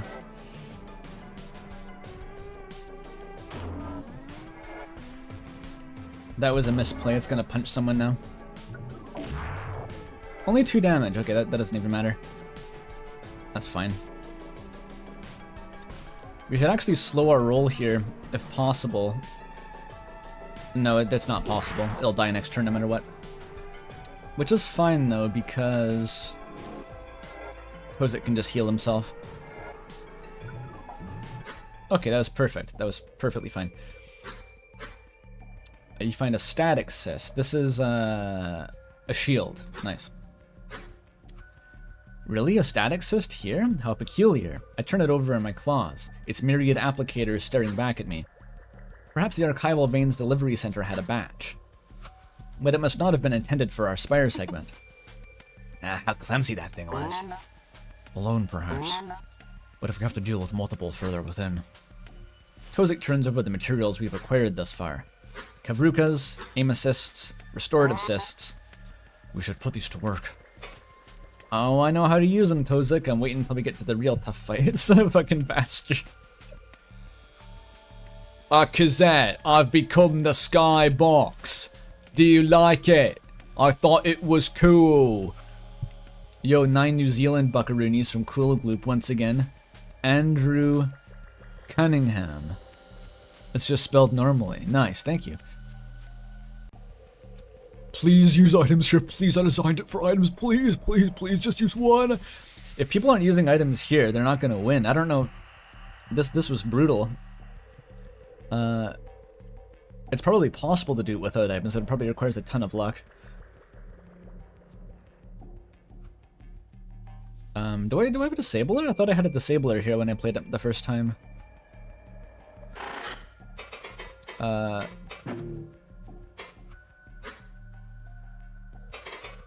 Wait, where is my inventory?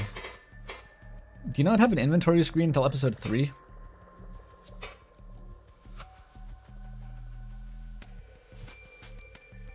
Oh, it's here. This is it. I have 2 disablers. Alright, okay, this is great. We're sitting pretty.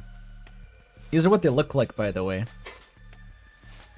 The Kavruka is like a fucking insect. They're all just weird bugs. Named after surface fauna. Is this like a bomb chew? Did they make a bomb look like a little mite for no reason, like a Zelda game? This is how you win, by the way. This is the combo that lets you win. It's aim assist into Kavruka. It's basically a full enemy team stun lock. That's the only way that I could get past one of these fights. And I have enough for only 2 Kavrukas, though. I remember having a shit ton of Kavrukas. Maybe you get them more later, though. Yes, aim assist is a joke.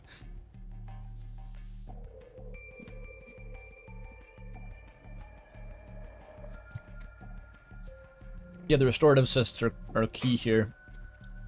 I have 12 of them. Okay, we're fine. I think when I came into this on my first playthrough, I had like 2 left. 12 of these fucking things. That's nuts.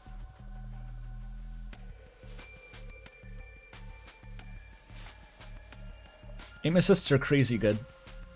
Disablers, they literally skip a fight. Actually, what am I doing? This is full save scum territory in evil mode. Every win you save. Okay.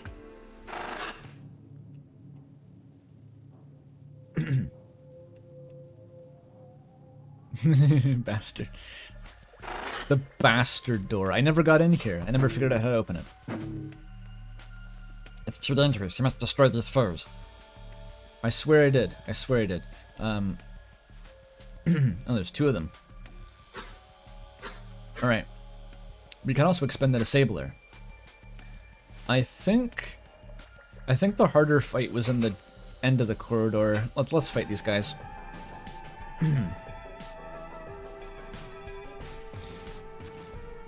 Okay, the containers. The jet skin is the scary one, obviously, because it's gonna defend them. We have to focus it down.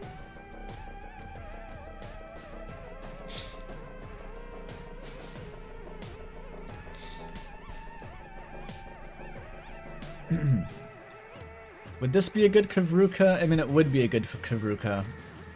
But I only have 2 uses of that combo. I'm choking on the biscuit, sorry.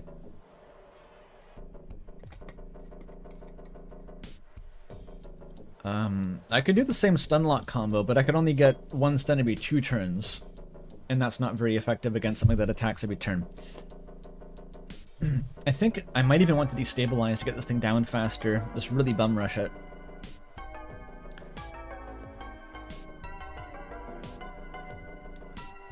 Because I think regardless, the full team focus is where we start.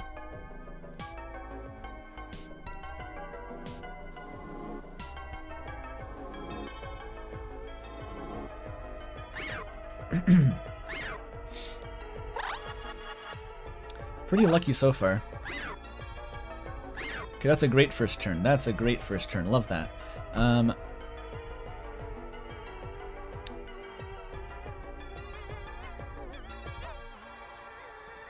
Do I waste a crit on applying a status effect?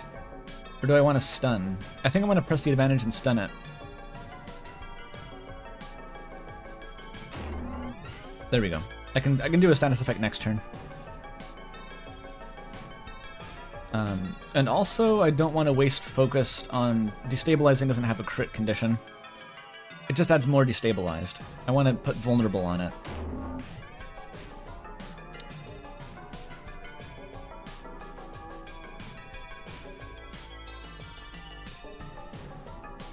Corru is not really going to help, actually, but it'll do damage. Now we're taking hits again. A lot of hits. Shit. Okay, well, now Toes is going to be useful. It's vulnerable now, so I think actually I can stun lock it. Hang on. Maybe we don't need to use DOT, I can just stun lock it to death. That's better.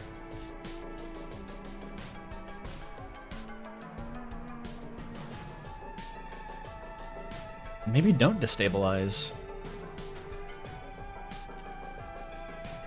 Vulnerable stacking is actually going to be better than destabilize here, because vulnerable is self-sustaining.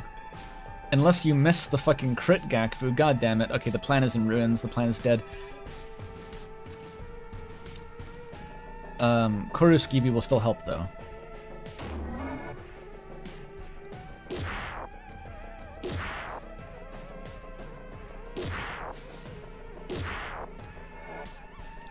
I kind of do need evasion, don't I? Especially for these guys. Akazet's doing fine. And the vulnerable we're off now. Which is bad.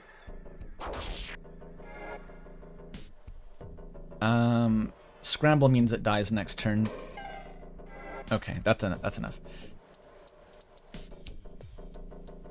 Okay, Tozik, put the oxygen mask on yourself first. Okay, we're getting some natural misses now. That's nice. This is fine. I just have to now defuse all the containers. Okay, let's focus up and slow the roll for a second.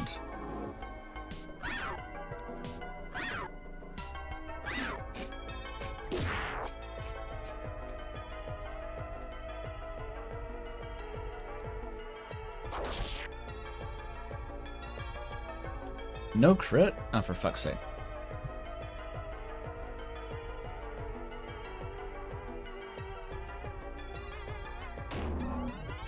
I think it'll still work out though, it'll be lethal.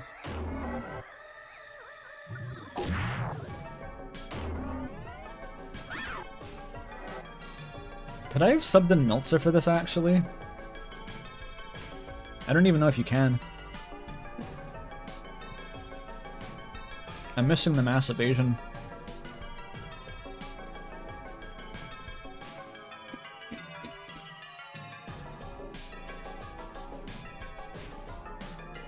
I think this will go well. Once I've gotten the containers down to a couple, I can just turtle and heal back up. We'll be out of the fight with full HP and no items used.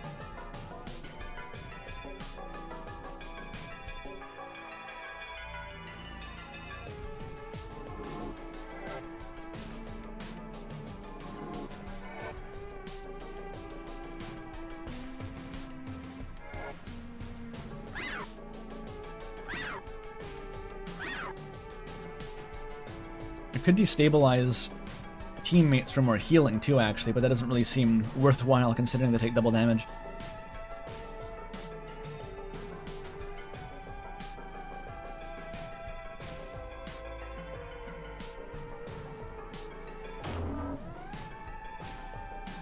Easy stun.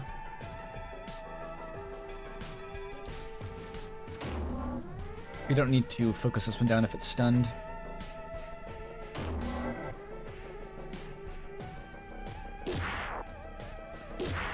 They're focusing Tozik, stop it.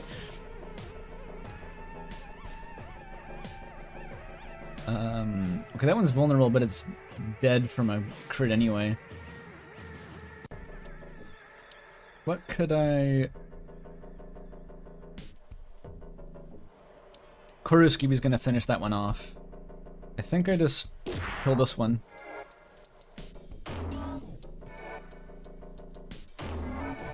There we go, that's perfect. Now we can turtle.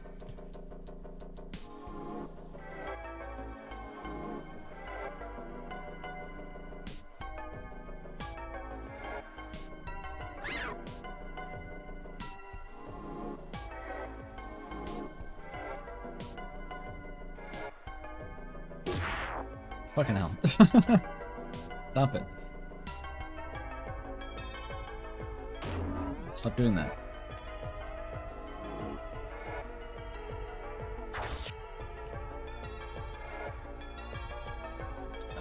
We just kill it, probably.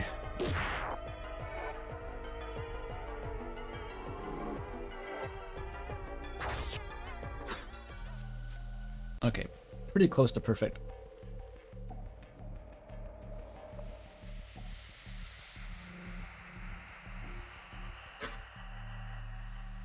Within I find, ooh, a new Kavruka, nice. There, he's right behind me, isn't he? Yeah, okay.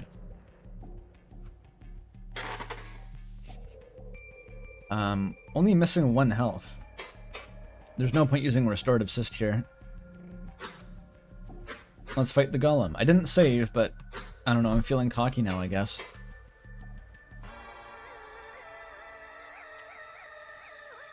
Oh, this looks bad, actually. This looks scary. We know how to deal with the golems. I forget what this fucking thing does, though. The bastard light. Doesn't this guy give you, like, vulnerable, which is kind of scary?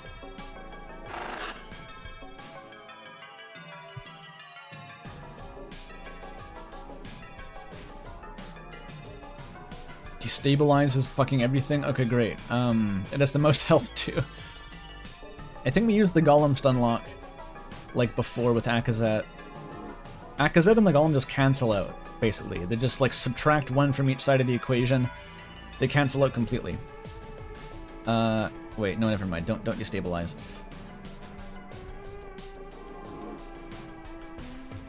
Everyone just focus. Or no, do we use the Kavruka strat, I wonder? To skip their first turn?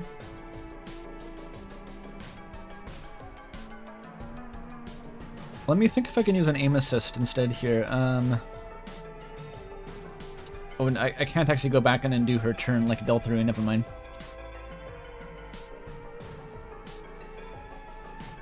I think now that I'm committed, I just focus everyone. Oh yeah, they're all fucking destabilized. Double damage everything. Which also means they take double damage though. Let's go. You missed the crit? Oh no, we missed the crit. That's really bad.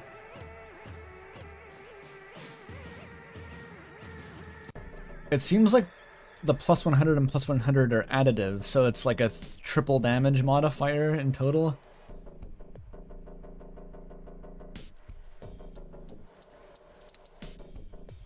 Probably we all have to evade.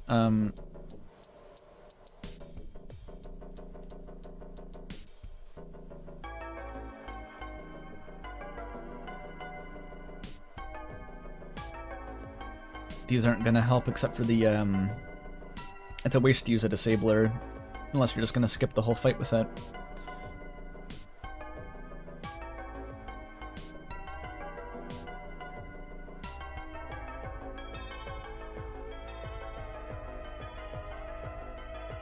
It's kind of crazy how disablers are so overpowered here, but then by the end of the game, I was realizing like their effect even isn't that strong.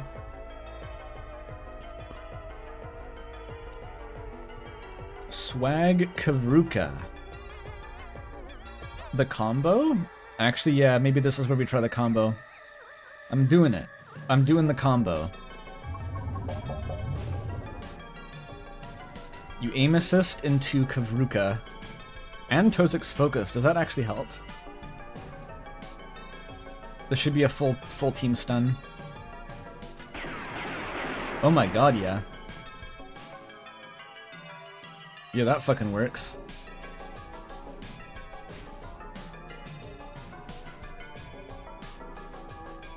Alright. They're vulnerable now, so focusing is a bit less important. Let's slap a DOT on this guy while I have the chance.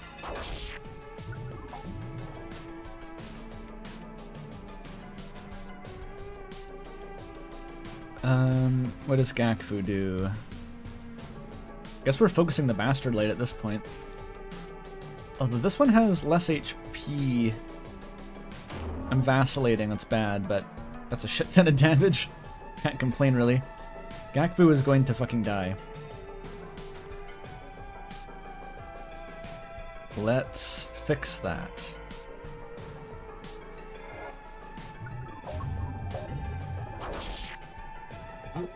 Fuck, Gakfu's been targeted, but that's fine. They won't have a chance to attack, hopefully. Please, Akazet. God damn it. God damn it. For fuck's sake. We didn't get the stun. We're not destabilized anymore, though. That means we're probably not going to get one shot. Except for Gakfu.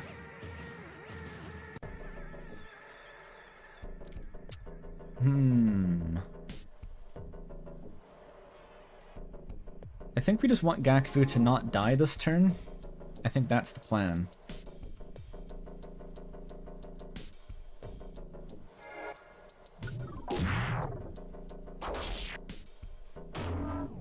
Eight? Okay. Kozak is stunned. It's bad. Very bad. Very bad. What do we do about that?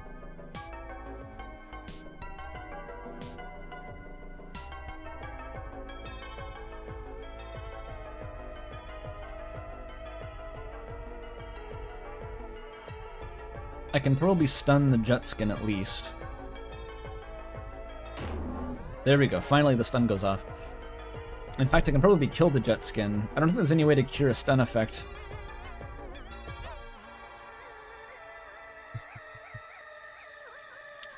We're only gonna get attacked by this.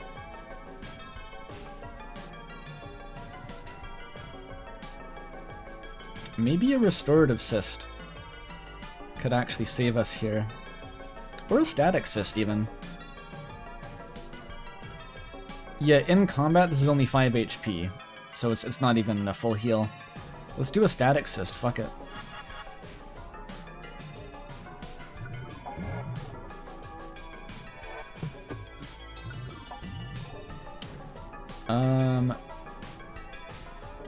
Wait. Oh, I can't stun the golem now.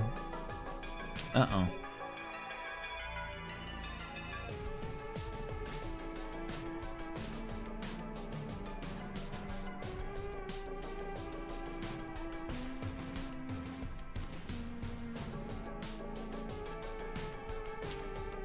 Do a YOLO for the 20, and I'm not gonna do a 20% crit. Someone has to kill the jet skin for sure. Akazet has the most health. Honestly, she can tank it.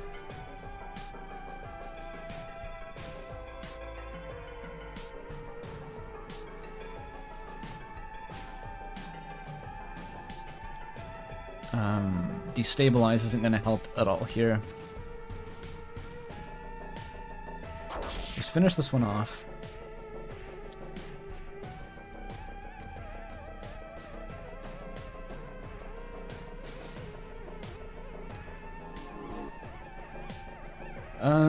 Even if Tozik heals, I still think that he's in one-shot range of the fucking golem.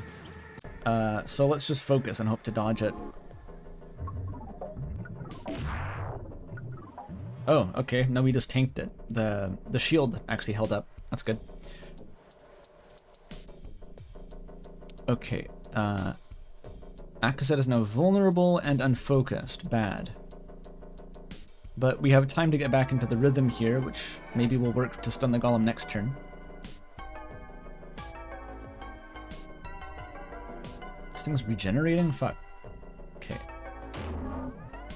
Apply vulnerable. Farm corru.observer. Simply do it. Perfect. Okay. Please get the stun. We got the stun. Okay, now they death spiral. This is how we win.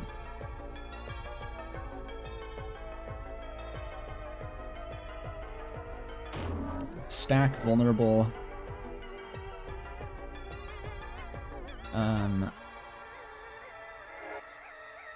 Quick mend.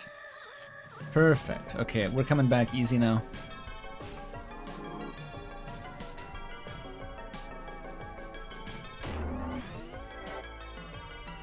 Boink.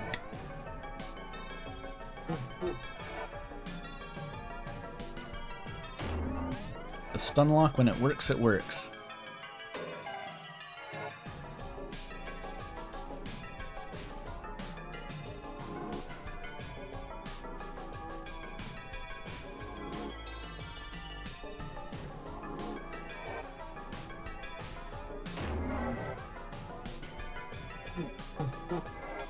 Okay.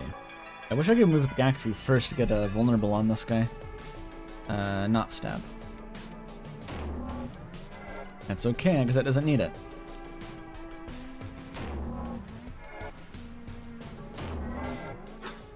Okay, that looked sketchy for a sec, but another perfect fight in the end. I used a couple items, actually. I guess it's not perfect, but you know, it worked.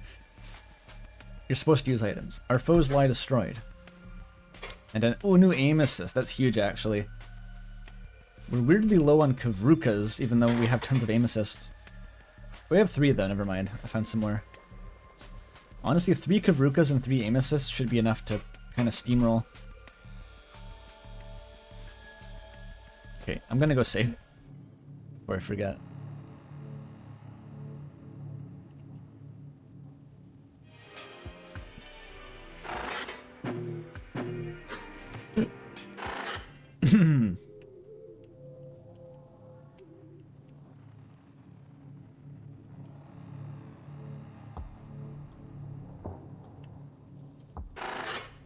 The door. The sensitive materials chamber of the archival vein. Its door. What is this? I've never seen this material in my life, nor my death. Gakfu, Tozik, you know what this is. She is similarly puzzled, her receptors shaking negatively. A product of the aggressing grounds mine, maybe. I don't think it's corru. Hi! Oh my god, I put itself in the memory. I shriek as the door speaks to us. The voice. It is so terribly unnatural. Gakfu is unperturbed. I can feel as she even finds it a little funny. Hello. Will you let us in? Yes. We're trying to recover enough materials to escape. Oh, that's cool. That's cool. That's the... Yeah, I'll let you in. But you gotta do a favor for me first. Go to my cool orb thingy from the left. Get it. And get me a scary black box from the right. There's some cool stuff in there. You won't want to miss it. I think I didn't get this interaction. I wonder if it broke. Like when I played this, I just couldn't get this door to open. I went and got both the orb and the box. And the door just gave me the won't open text still. It speaks so haphazardly, with strange contractions in place of words. As if it is speaking a language I have never heard. It's just British. And yet, I can still understand. Akazant, this is not the grounds mine. It's more like a rogue golem. Maybe damaged by the signal? Z, Z, Z. Yeah, I'm a golem or whatever. Go get the stuff, okay? Bye. Sigil leaves us abruptly. Before we leave, Tozik experimentally grasps one of the strange tendrils. He brings up his Koruskivi, though it only creates a terrible grinding noise on contact. This material's not corru. It is remarkably tough. I wish I could save a piece of it for later. It's bastardite.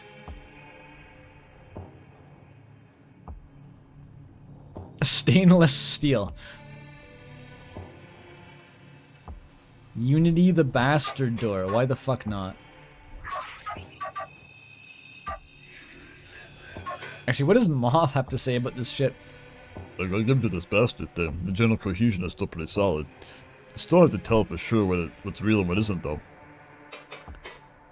I got questions. Maybe it's the embassy questions, actually. I'll do my best, lol. Bastard lore. What is this bastard thing? Give the data a closer look. At least it's as close as I can see without a spike myself. As far as I can tell, it's an automatous, iteration-limited memory modifier. It picks one spot in the memory based on its importance and operates only there. The fact that it can alter memory at all is honestly incredible. It's intended for human memories, specifically combat recordings, but maybe the loose structure of OBS memory is actually helping it work? Anyway, don't worry about it spreading, it's limited to the framing device. Which, by the way, I got from a college pal, not at the spike trade. We'd be boiling in internal affairs. Right now, I forgot about the spike trade law. Fucking like Corru Pirate Bay. But I gotta tell you, this pal of mine, they got the spike a few years ago, and they've really been strange ever since. And not like in a fun way like you. I mean, bless them, they're great, they're just... They would say we aren't really getting the full experience of their work without a hard mode. Despite this being an important operation. They're that kind of person, you know. At least this one didn't have a title screen. I see. Manhole. Who the fuck is this college pal, by the way? I'm curious about this. Who just knows how to, like, program shit that can interface with, like, Obesk memories and Corru? How do you learn to program a Corru cyst? And use that power just to make weird ROM hacks? Bastard is Gamzee? I didn't say that first. Someone in chat said that. The motherfucking miracles, yeah. What is that a Gamzee type voice? That's kind of how I picture Gamzee speaking. There's probably someone out there with a really killer Gamzee voice who could go and crush all of our, not ours, I mean Corru works his dreams by voice acting Bastard as Gamzee.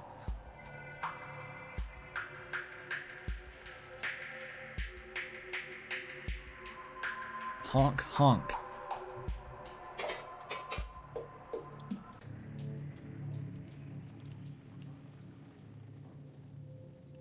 Okay.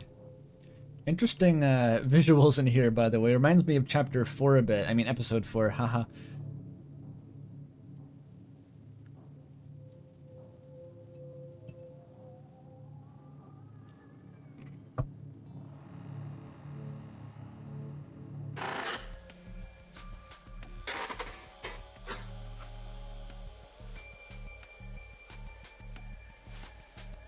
Sheds prior duties to kill us. Cool.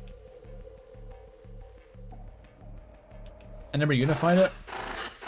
How easily distracted.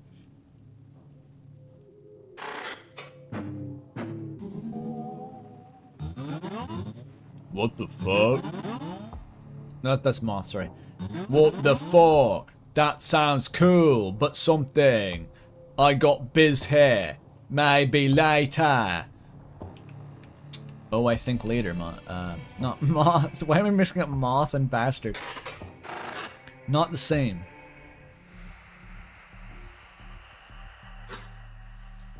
We're beset by incoherent foes. Or is it? We could expend the disabler. No, there won't be. And with an impulse to my hand, a number of specialized spines are projected violently outward. They needle our foes, and in a blink they have started to melt. You can just use the gun. Our foes lie destroyed. Within the debris I find a static cyst. I thought that said a fucking cal stick for a second, then I was about to pop up. Oh, it's a static cyst. I've always read it as static. Huh. I find a cal stick. It's like, finally.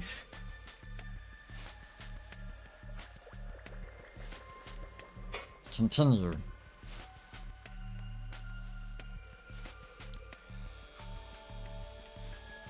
Why does Satic make me think of, like, satay chicken from a Thai restaurant? Yummy satay. Maybe I'm hungry. The Archive. Neurocystic Control Center connects many archival cysts to the grounds mine for operational omniscience, one of hundreds. It's some program and shit. Some wires and shit. Operational omniscience is a fun term.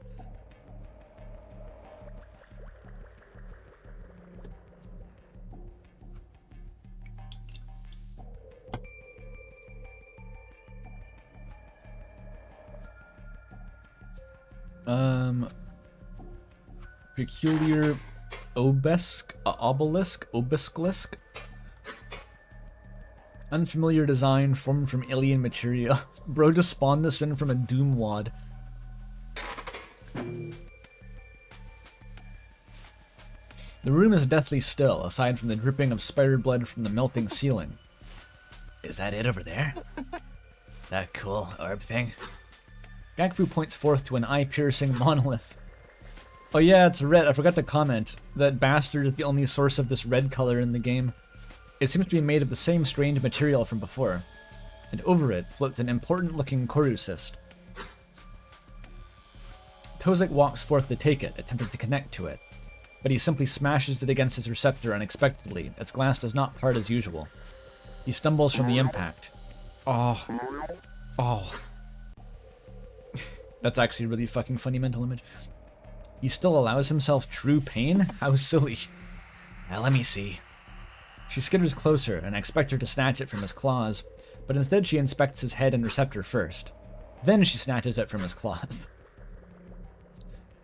I wish she then just did the same thing exactly and bashed it into her head.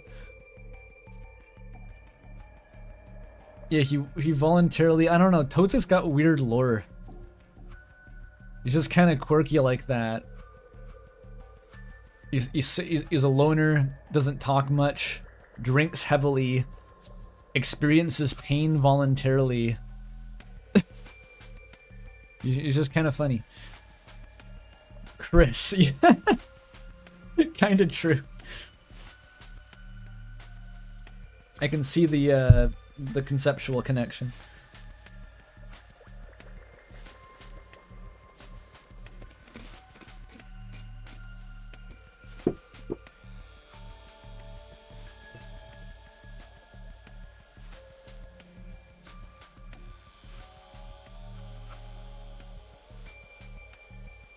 Going for the biscuit.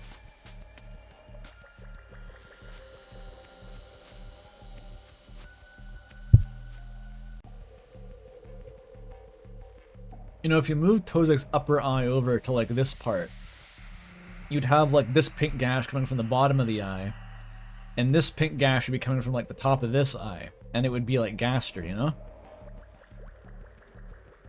I think Tozek is Gaster, actually.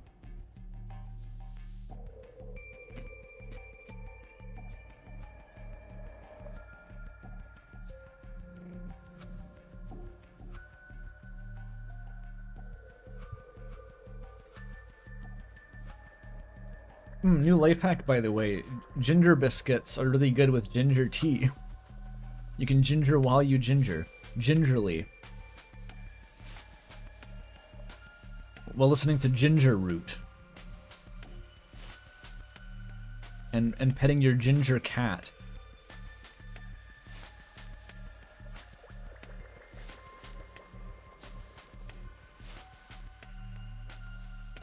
Then she snatches it from his claws, peering into its oddly colored skin. It is alive. But yeah, it seems to be a receptor lock. Look. Gakfu turns the cyst over in her claws, tapping its marking. A pigmentation sigil that reads, "On the use of bright weaponry." Maybe that thing keeping the door locked. That's just a very strange quo for materials. Who wants to preserve their research? Maybe. Either way, we have the cool orb thingy.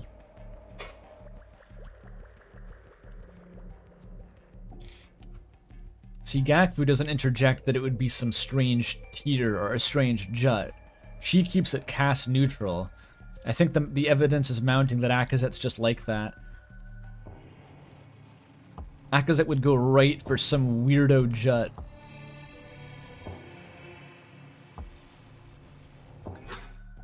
I could disable this one too, but I know that the Kavruka works really well here.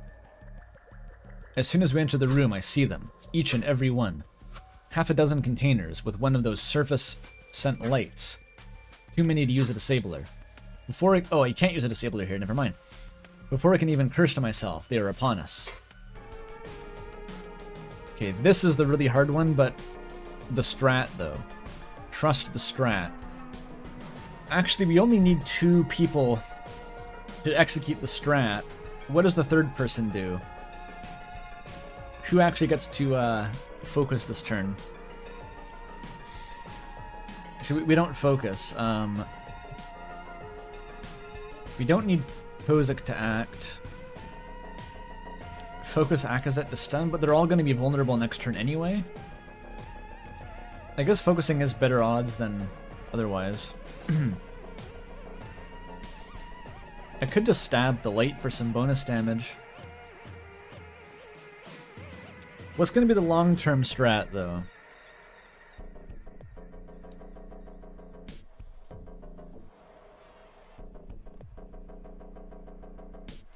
Because these guys are going to get stunned for one turn. Then I just pick them off. Maybe keeping the light stun locked is really the trick, though. Oh, actually, I know what to do. This is goofy, but I'm gonna try it.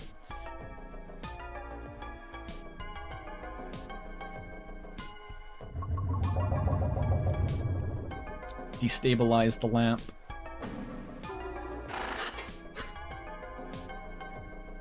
Strangely discolored Veilclite wiggles maliciously. And now we do the Kavruka.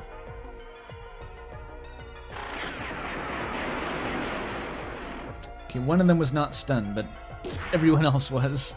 Perfect.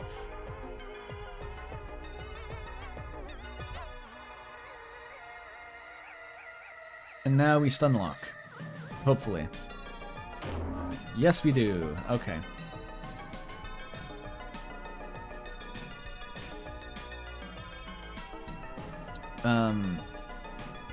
They're still going to attack this turn. I can just keep using Kavruka though, can't I? Yeah, indeed I can. Just spam the Kavruka, my man. we have Kavik at home.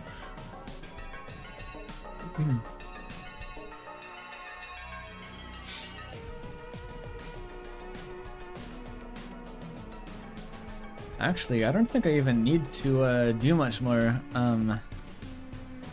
Any crit's gonna do 4 damage, and it's oh, it's not punctured though.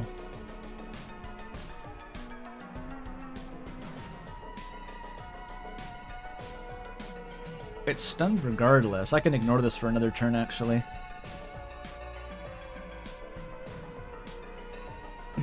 Let's just start picking off these guys.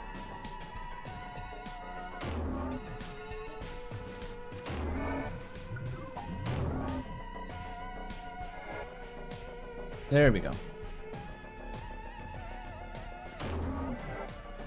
Dead as fuck. These guys are evasive. Ignore them for a turn and heal Gakfu. Okay, this went really well. This fight is very scary if you don't know the Kavruka strat. I died many times until I found the Kavruka strat.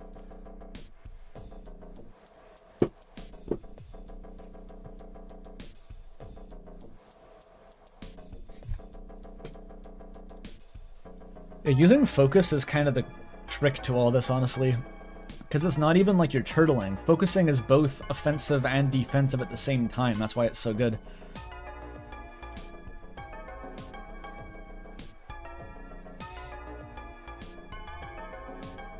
Because a crit, it doubles your damage. So it's like, if you can spend 1 turn to guarantee a crit, it's not like you're even missing damage. It's the same as attacking twice in a row. But you also get defense in the meantime, and also the crit has bonus effects usually.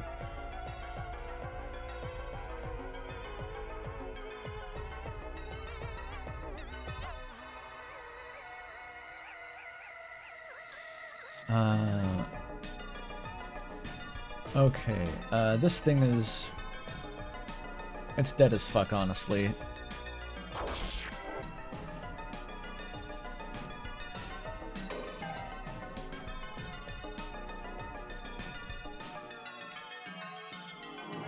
Let's finish it with corru.observer if possible.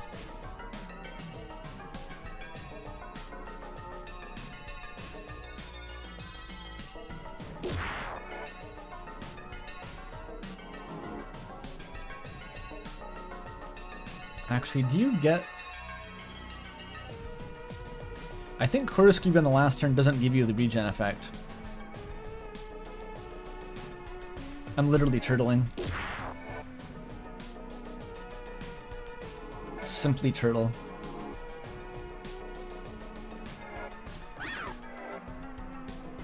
Okay, that should be good enough. The last one falls. I remember this being way harder, but I guess I understand the combat more. After the fight, we all cheer in unison. An ingenious use of kavrukas. I will allow myself pride in this victory. Is this contextual? Because I remember getting this in my first playthrough too, because I used the same strat. But does this play anytime you use kavrukas to get like a full team stun?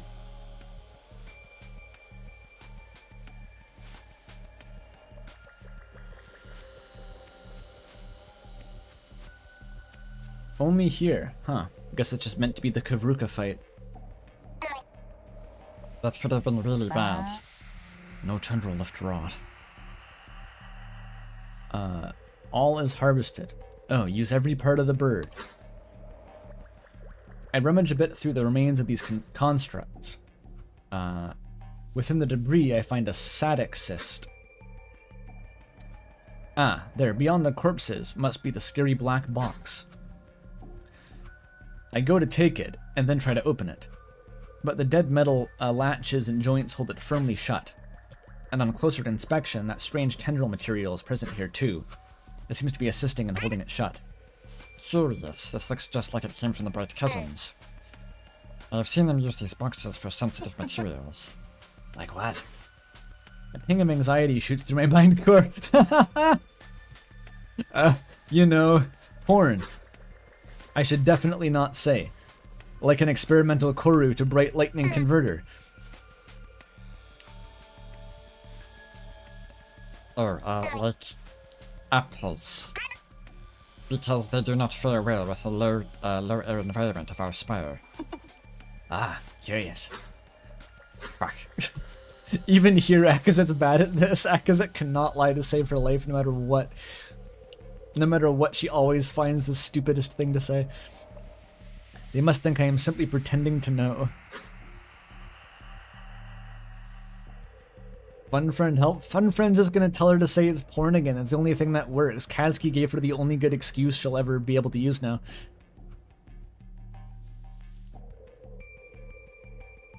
Oh well, it's better than the alternative. We take the box with us. Heavy but easy enough to set aside when needed. Come, let us return to the door. Before this archival vein collapses even further through the spire. I finally get to see what happens at the end of evil mode. I've never been through here. But first, let's save. And also let's inspect the fucking box, I guess. Cousinly container made from tough dead metal.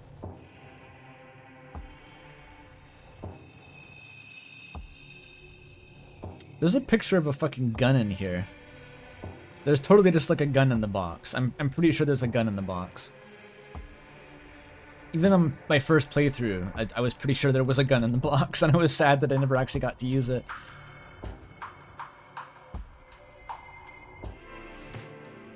It's actually an apple. This is a gun that looks like an apple. I hope Miltz is having a good time with the mine cores.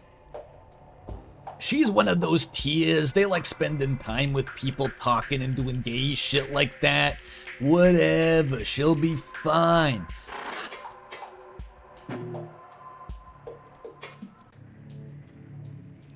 And so we set the entity's requested materials before the door. The corru system wanted, and the scary black box. Wow, you guys did it! So freaking proud! Amazing! Suddenly, the strange tendrils curled around the door sink into its corru. And as they do, several whip out and curl around the corru system in the box, bringing them with. In unified surprise, we all shuffle backward, expecting it to lash out at us. But it does not. The door stands unlocked. Hey, why don't you come in? I got a surprise for you. We exchange a few uneasy looks, but we came this far. User caution advised. No, this really isn't my business, but you probably should go save your reparation. This bastard is up to no good. This bastard is up to bastardly behaviors. Its intent is ruinous, interloper. I am sensing a ruinous intent. I just saved Moth. I'm way ahead of you. Hey, what? Oh, you walk into the door. That's how you do it. Okay, this is a blind reaction starting now. Immediately we proceed. A primal fear overtakes me.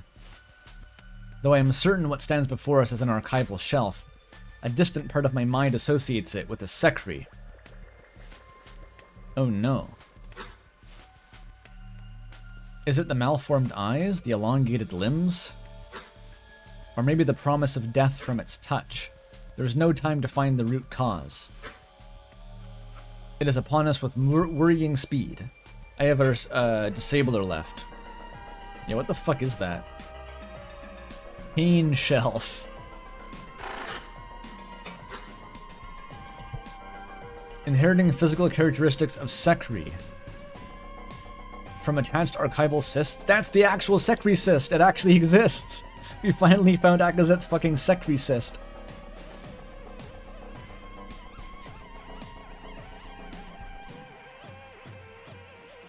Okay, fun fact, when I first read the title of the song Ruinous Intent, I misread it as Ruinous in It. Ruinous in It, yeah. And that cemented the bastard having this kind of voice in it. But gay. It's ruinous in it. Yeah, it's ruinous. Pretty ruinous, mate. Okay, how do I handle this? Focusing that, I wonder if I can stun lock that, or if it has like boss properties. Does it even count as a boss? Thought forms I've shoved up my corru says.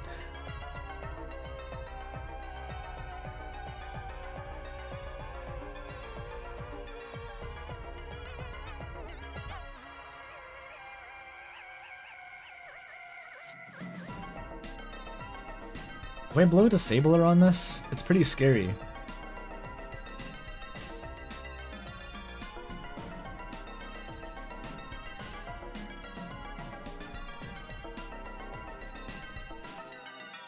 It's not immune to stun? I think this is the time. Fuck the pain shelf. I see a secretary, it's on sight. I'm blasting. There we go. I could have destabilized it first and let Tozik do it, actually. That could have been better, but 3 turns of stun, can't argue with that.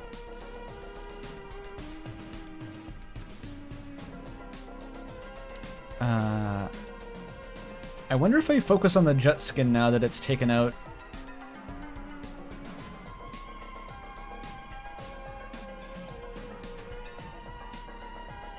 I probably do.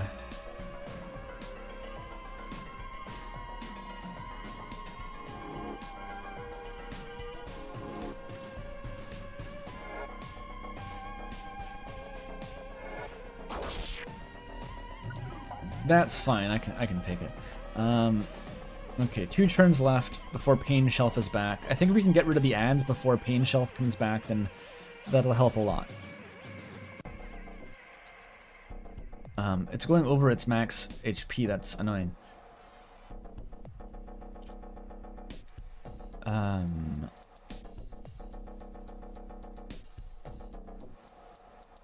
can cancel that actually with a stab. There we go. Now scramble it. And we can farm the Corru Skeevy as usual.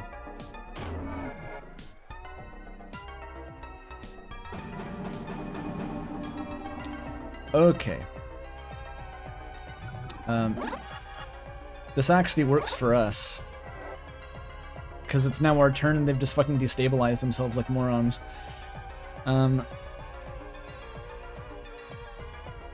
Let's destroy it. Actually, let's see if we can get a cheeky stun off.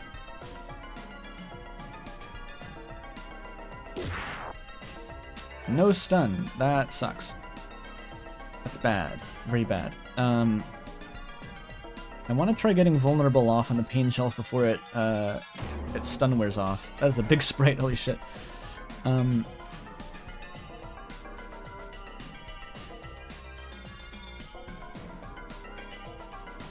We don't really need Corru Skeevy. let's press our advantage. We have 8 sad assists. Let's just get more health stacked up here.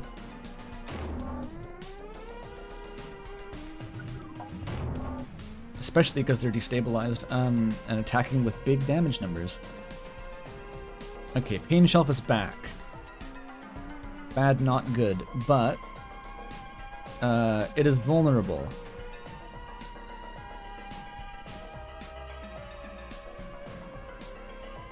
I wonder if I can stun lock it with the same strat. Vulnerable is only a 200% chance. Plus 200. So the stun is not guaranteed at all. Or I could focus.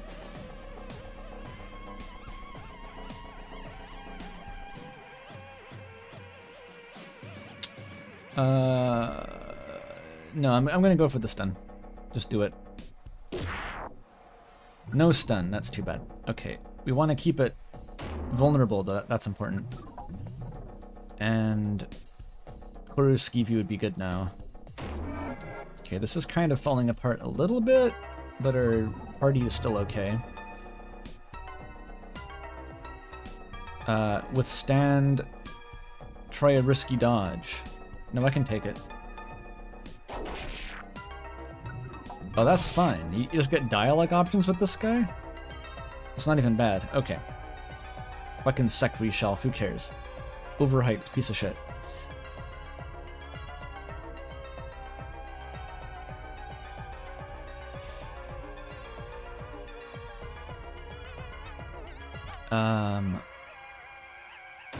Let's get the DOT on this guy.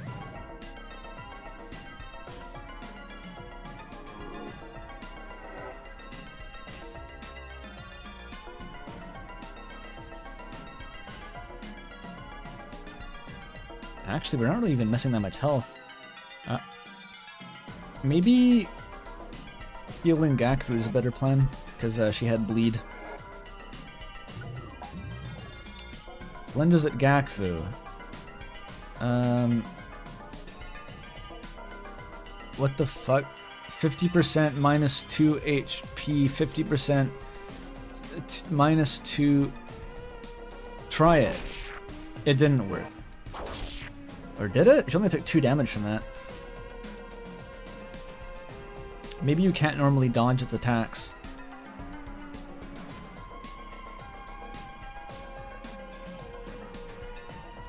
What platforms were the corru soundtrack on? I got it from Bandcamp.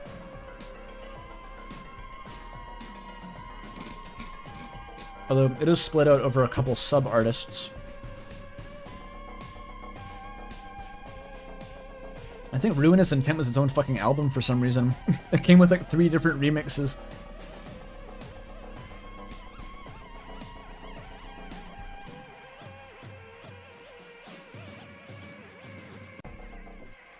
Okay, it's vulnerable. I will not take the turn to focus with Akazet. Actually, she's vulnerable. I should focus. I need to cancel that. Maintain vulnerable on this guy though at all costs. Corru Skeevy will help here. It'll fix the bleed.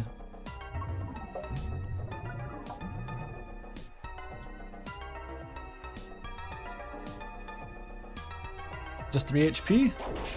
This guy is not that scary. I thought it would be doing crazy damage.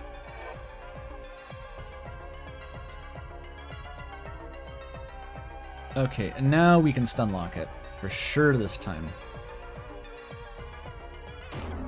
There we go.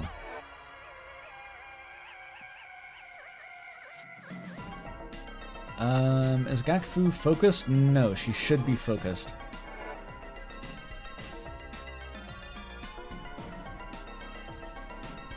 The regen's not gonna stack very well here. You focus too.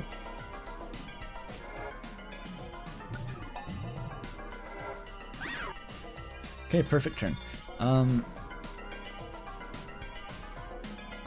Let's keep up the stun lock rhythm with Akazet, focus, overwhelm, repeat. Keep it vulnerable.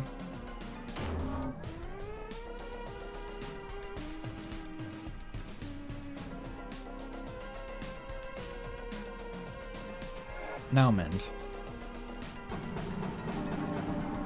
Oh dear. Made Velzy look away, he says Gakfu, that's good. Tozik? Just take it, Tozik. You can do it. You can take it. It's gonna be like... Yeah, 9 health. I thought that would happen, holy shit. I can fucking take it. I'm fine. Oh wow, it looks a lot scarier now that it's destabilized. You're right, holy shit. But it's also vulnerable and Akazet has focus, so, you know. Sit the fuck down. Oh, and you're both destabilized. That didn't even matter. That was just 12 damage. Okay, these guys are fucked now. Or are they? No, none of them are vulnerable, and Gakfu isn't focused. Gakfu needs to focus. Tozik, you are going to use a restorative cyst. Oh, but he's destabilized, so it's going to heal for twice as much. That's perfect, actually. Perfect.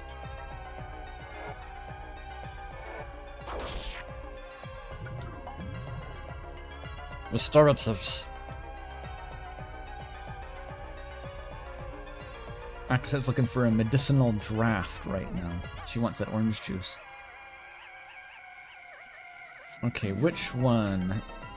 This guy's still destabilized, might as well.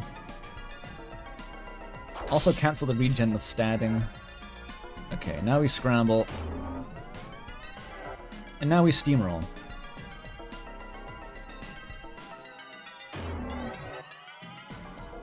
Six fucking damage from a corru skeevy. Oh my god. This guy's just gonna speed up the fight at this rate. This guy is healing and this guy is just applying like mass DPS to the whole party. It's not really... not a good synergy.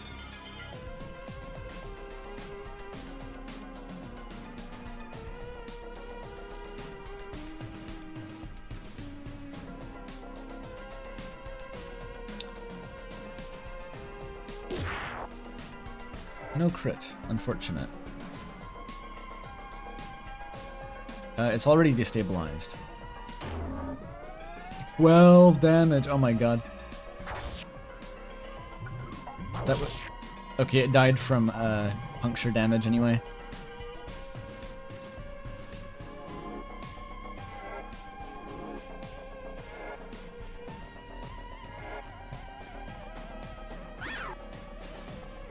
Yeah, their DPS is completely neutralized. They're fucking dead. They're dead as shit.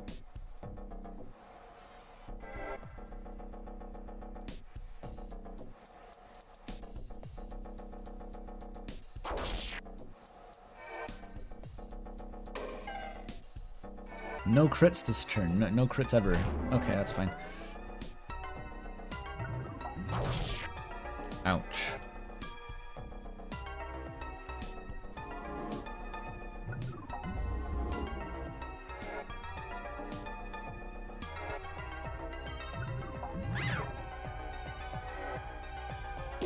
It's just kind of a waiting game at this point. No crits!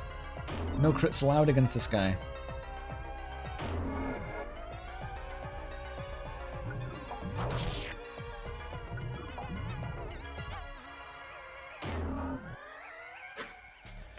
Alright. The beast falls and melts, though. The corrucidic sludge that, Wait, I didn't read that right. The beast falls and melts, though. The corrucidic sludge that remains seems to drain away. Are those holes in the ground? Is that the ground? Something about it makes my head hurt. Zan, you okay? Is it so plain to see? My receptors have curled up into tight spirals. In our post-combat, I have leaned against a wall to recover. Tozik approaches to see if anything in particular is broken, but I waved him away. No, I am alright. Do you see anything strange with this room? They look around, clearly not as perturbed as I. Tozik studies the migraine-inducing void of the ceiling. It looks like the perspective projection might be acting up. I'm not surprised, given the entity that has been guiding us. It has uncanny control of the environment. The perspective projection. Not unlike the grounds mine from Gakfu. Hey, where is it anyway? Did it just take the box and insist and run around this thing? Suspicion spikes through a connection. Is it a trap? We can either continue or turn around. We are quite far out of our way after all. But surely this will be worth the trouble. I think I should say... Oh, save point right here. Thank you. How convenient. You notice Tozik's skinny ass arms? Yeah, bro has that toothpick physique, but actually, look, that's his arm sticking up there.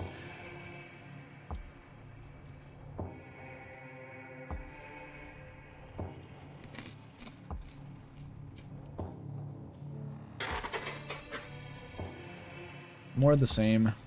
Archives and shit. We march onward.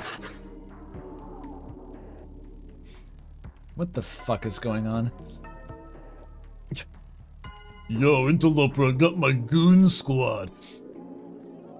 This room. It is so wrong that I feel my mind struggle to process it. It's okay, Akazed. You're just getting acclimatized for episode 4. Is this a product of the signal? Akazet, Tozik. Do not look into the gray. Bocas! Look at me! It's unrendered textures here. The voice booms from an archival golem. That strange sigil is over its head. A stash of kavrukas hangs around its torso. It's got the bandolier of fucking grenades. The first time I saw this design was in episode 3, in Frame. I didn't know this is where it came from, actually. Wait. And the box lies near its feet, open but away from us. The cyst is nowhere to be seen, but it is an archival golem, so it may be within its chassis. Thanks for getting this stuff. The golem kneels to retrieve a long, bright weapon from the box. That fit in that fucking box? Maybe it was in parts. Do any gun nerds know what that is, or is it like some Photoshop abomination?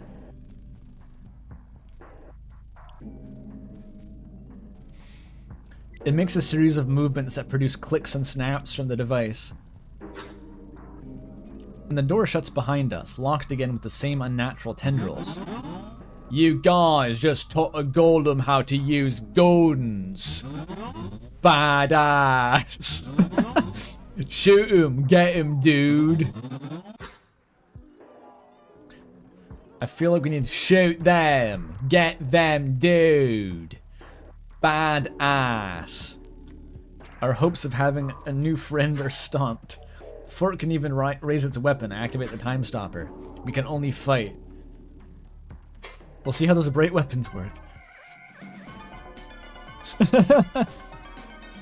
What the fuck are those?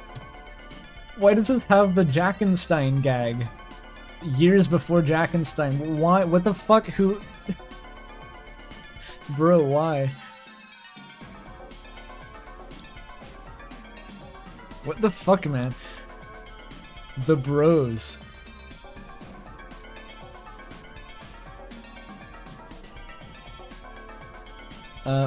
Bastard golem. Okay, we're gonna focus the ads first this time.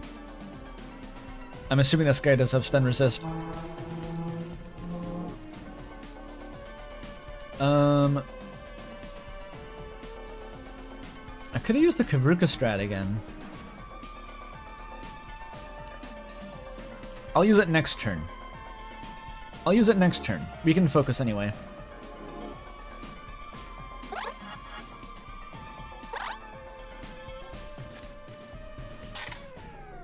Oh, it's one of these. Enter the bastard altering thought space. Intention to destroy recollection locus.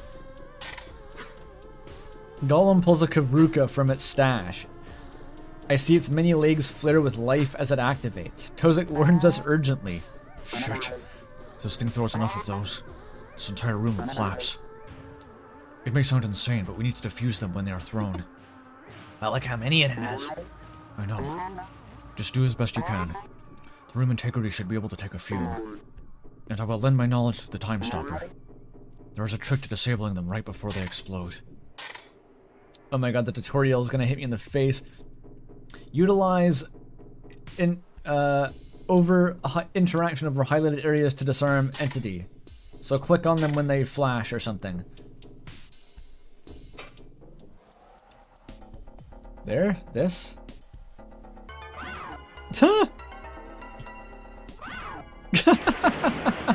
Wait, no. I didn't see where it was. Oh my god, what the fuck? How do you do this? Wait. How the fuck? Okay. I'll do better the second time, I guess. They're bugs that explode. Good luck, evil time! Well, so you're evil time, you fuck.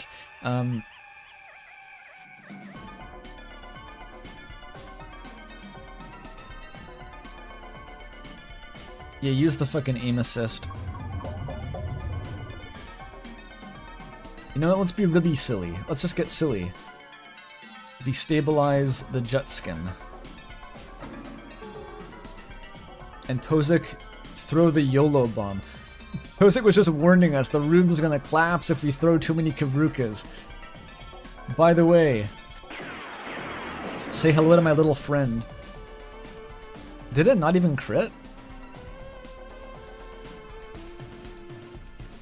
Okay, you gotta look at the circles, not the telegraphs. It's too hard to see the telegraphs. Wait, that one's coming first?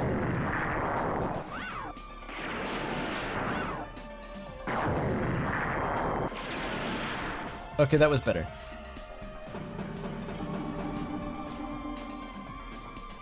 They're all destabilized now. Why the fuck not?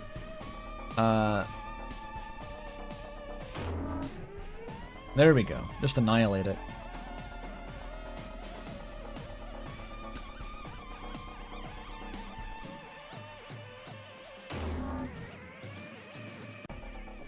We're doing fine.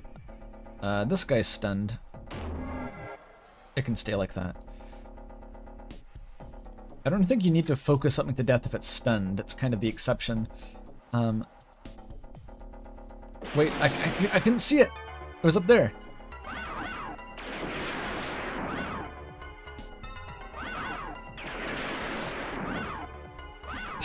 This is so goofy. It's not very threatening in terms of the actual damage it deals, though.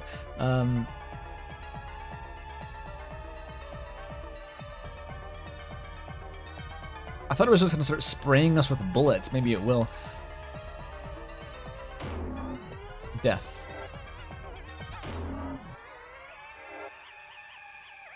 Farm that region. There we go. This is you and me now, bastard golem. Double bullet. Wait, it was up there? I didn't see. How do I get to these?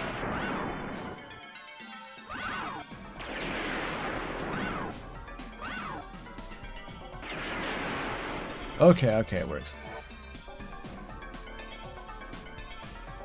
Still vulnerable. Start stabbing.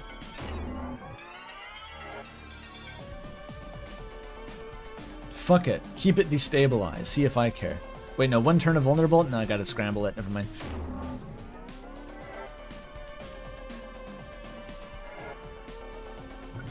We are unstoppable.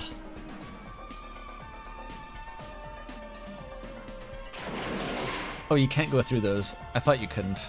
But then I thought maybe I can, and then I took damage. Oh shit.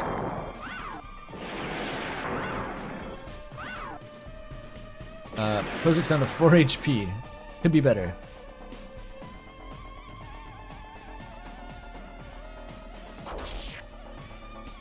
Okay, Punction's gonna do a shit ton of damage against this guy.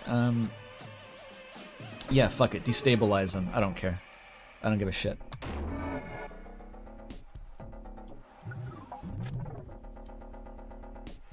Akazet can tank this.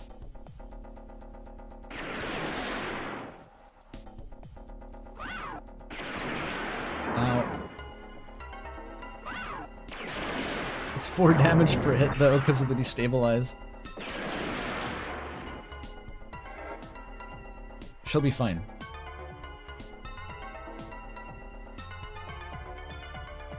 Punctures for 7 turns. You don't need any more puncturing at this time.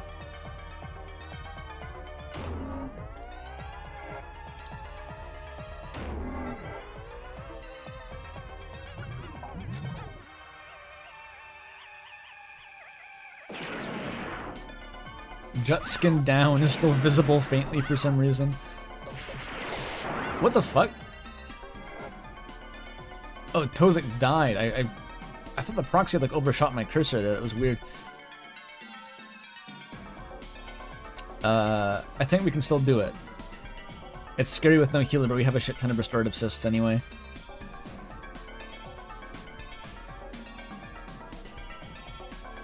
Actually, the puncture is going to be doing all the work for us here.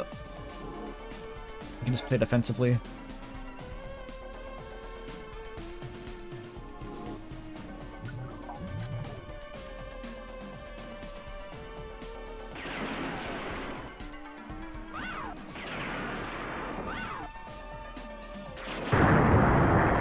What? I got that one.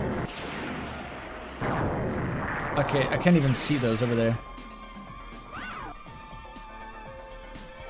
Whatever. Just keep attacking.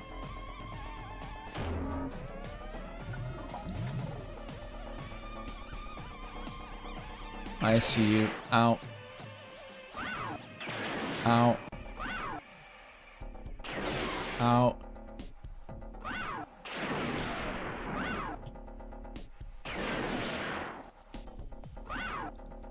Okay, somehow I don't seem to be taking that much damage from this.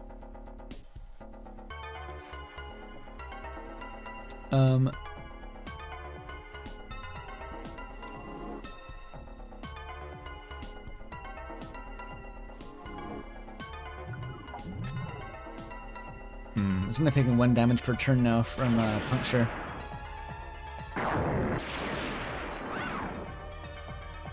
What? It's a bit. I can't see that. I can't see that.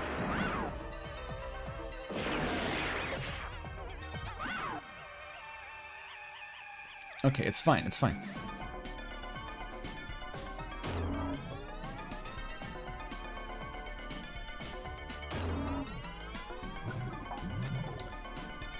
This is like the final stand at this point. It's inside the damage zone though. Ow. I can't get to that.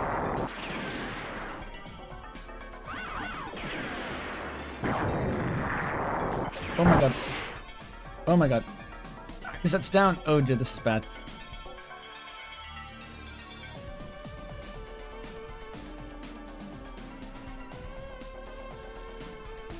I don't have to defuse the bombs, but Tozik said the room would explode.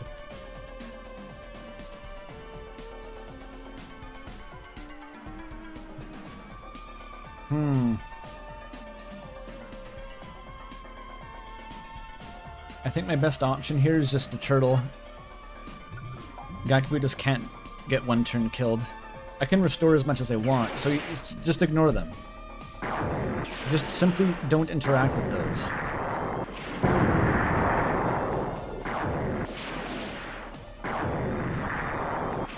Okay, this is way easier. This is actually easy.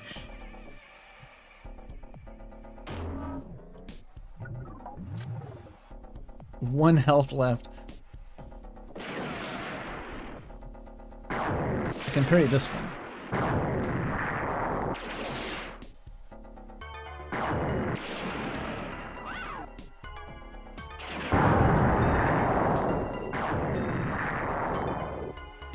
Alright. Gakufu Kenny, best girl. Oh no, the last stand. Oh, for fuck's sake. I still want to have so much fun. I'm just gonna use everything now. I was reading your text. Don't shoot me while I was reading. I need to get out of here. Oh my god. Oh my fucking god. Oh my god. Ow, ow, ow. No, no, no, no, no, no. No, no, no, no, no. There's no room. There's no room. There's no room. There's no room. I'm dead. No! I actually fucking died. We could see the game over animation. A sharp limb strikes my mind core. What is happening? Everything has stopped. Hello? Tozak, Dakfur. Fun friend. Is anyone there? Help.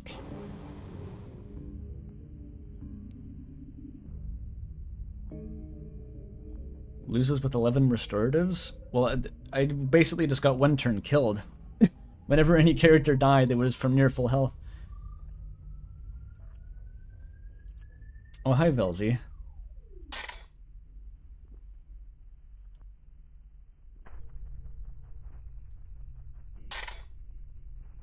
Start new iteration.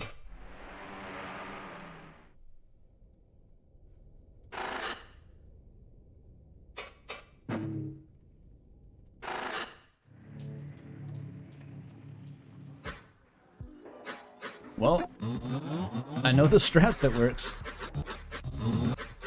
It will take a while, though.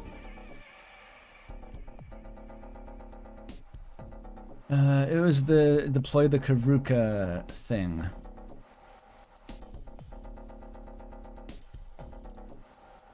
How helpful really were the corru? I still think it's a second turn thing, because we want Gakfu to be able to apply vulnerable to the jet skin regardless. Are the bombs only hazardous because they create those AoEs? Because, like, if that's the case, then you just ignore the ones that are on the outside, but parry the ones on the inside. Which is what I was doing anyway, mostly. So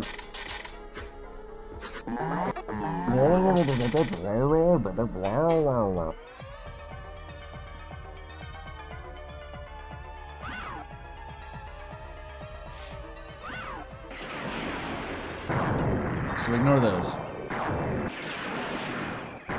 Fuck. That first one is really long for some reason. Okay. Actually, we get the vulnerable from the aim assist anyway. So does it matter? Actually, change of plans. Stab the bastard. No crit? Fuck.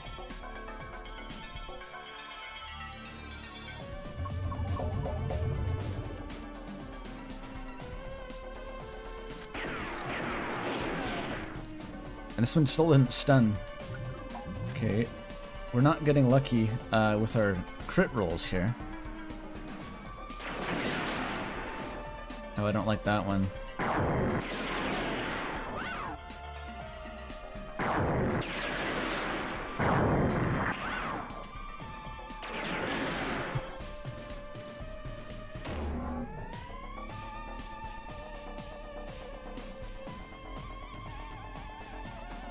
This isn't so bad. Okay, vulnerable.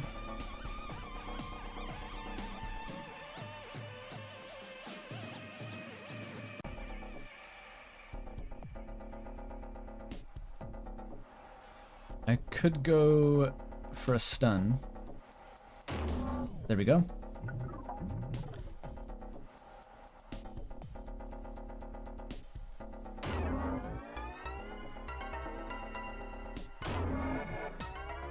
Okay, that fixes the DOT on Akazet. It's taken 7 damage per turn because of that bleed. It's really good, actually.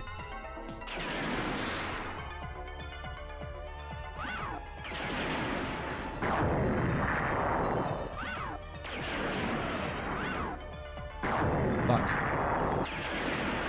It does only 1 damage, though. Okay. No crit for me.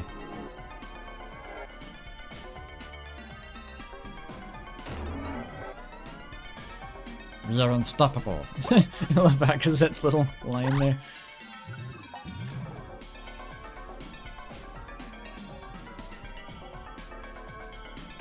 I know there's Karukas, I don't see them though.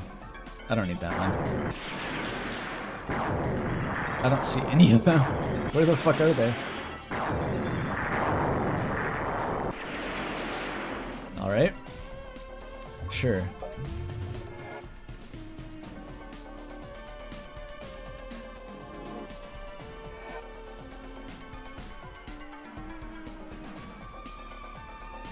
Let's get vulnerable on this guy too. I should have focused this guy maybe, but...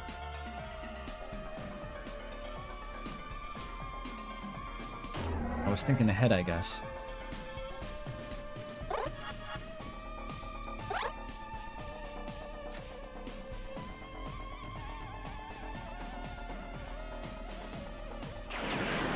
Okay, one here.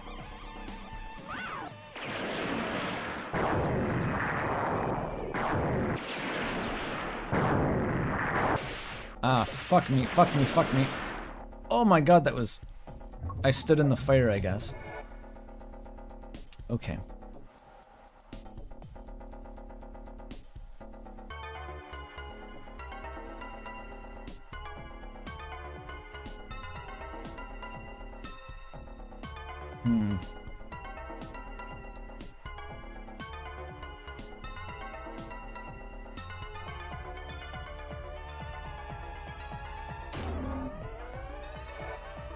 Stunned. No crit? Ah, fuck.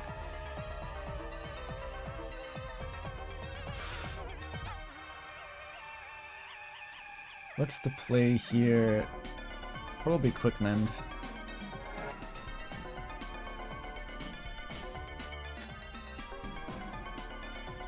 Don't stand in the fire.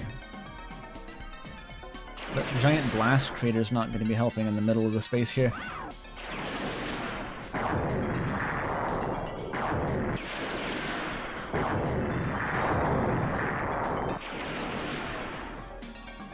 Okay.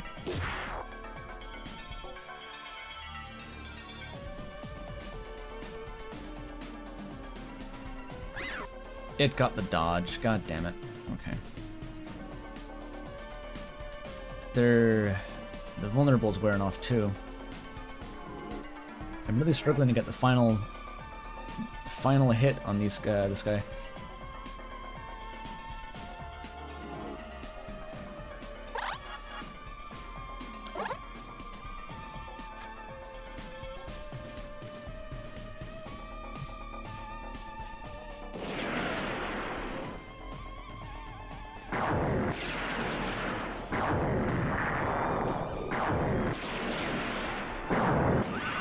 I should not have gone for that one.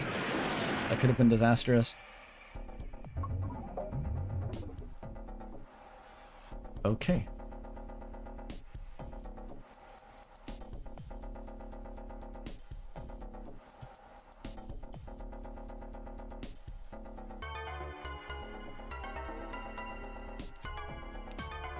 Am I still not focused? Okay. Gakvu surely can kill it. Kill it. Kill it. There we go. It's dead finally. Took forever. Definitely get that one.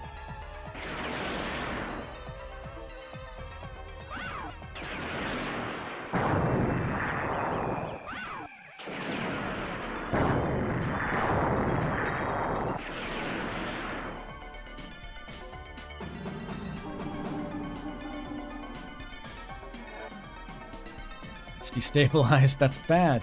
That's kind of a lose condition as if it gets like one turn kills.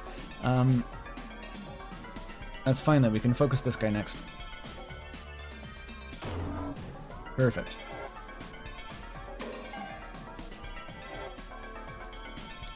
Oh, was she not focused? Ah.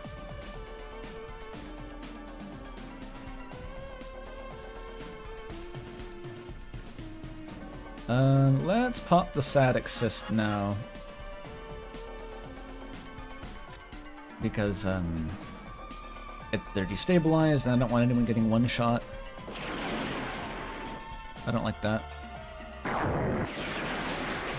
Okay. Definitely not like that. I kind of get how this works. You're supposed to like tank some damage to defuse the really crucial Kavrukas, I think. I didn't really get the cost-benefit analysis before. Why did Gakru take so much damage there? Holy shit.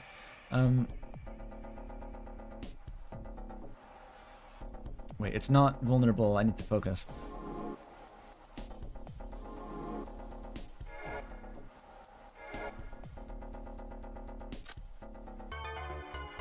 Aiming at Gakru again.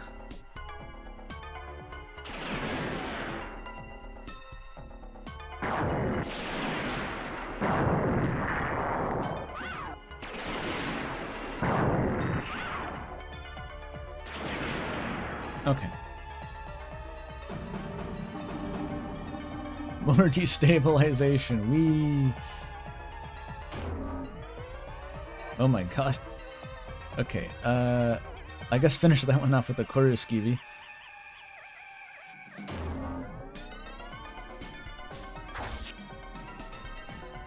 A non-crit corru skivvy. I don't need that space. What, in there? Bro. No, no, no, no, no. Tozik went down anyway. Oh, this is just like last time.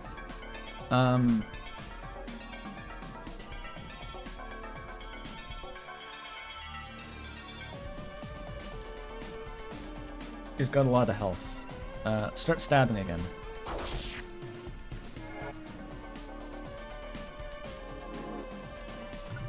Akazet being the tanky one here may, if I can just maintain that health until a bit later, that's gonna do just fine. Down there, fuck's sake, dude.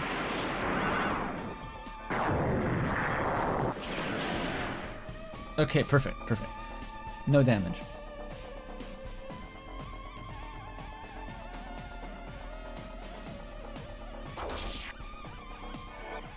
Gakfu is focused and in her lane.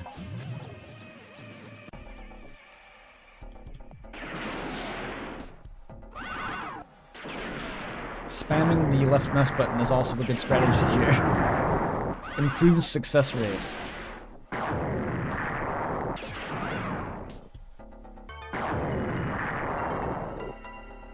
We're fine.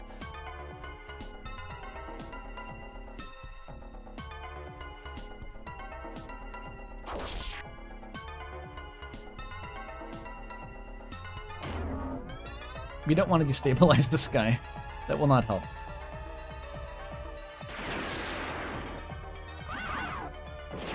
Ow. Ow.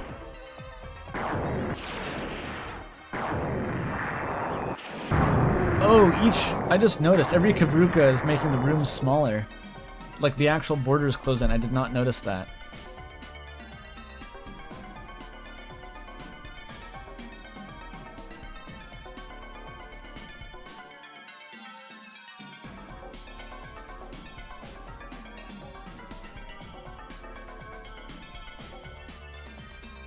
I thought Tozik's line was about the giant flaming craters they left anyway.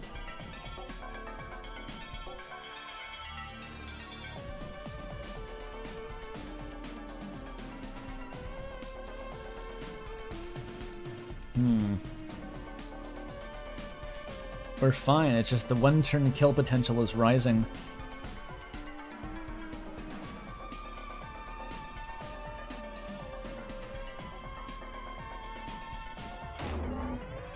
I think we just spam DPS and hope. And just don't destabilize anything. Because I can't defuse those ones there anymore, I just can't go in there. You definitely defuse this one. Definitely defuse that one.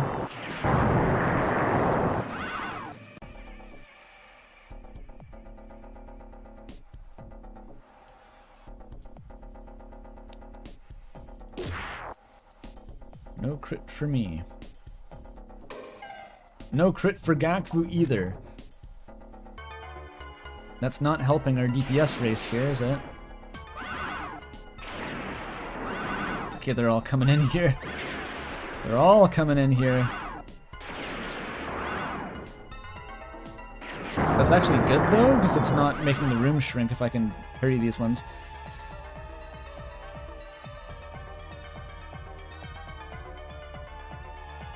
Use another static cyst, fuck it.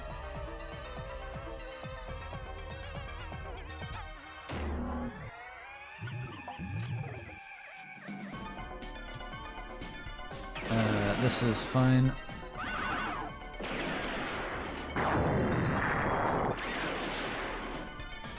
I can't realistically get those ones.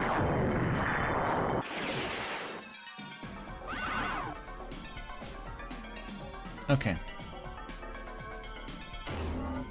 Kill it! Kill it! Okay, there's 2 of us, and we have, like, pretty much... After that has a shit ton of health. I have so much more! Please throw them all to the same spot. Please do that. Please throw them all to the same spot. Ow. I don't even know how much damage I'm taking. There's not really any room to dodge.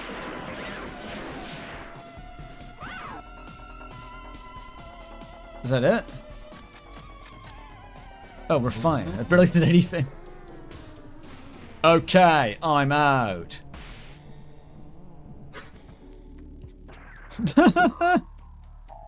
Fell over.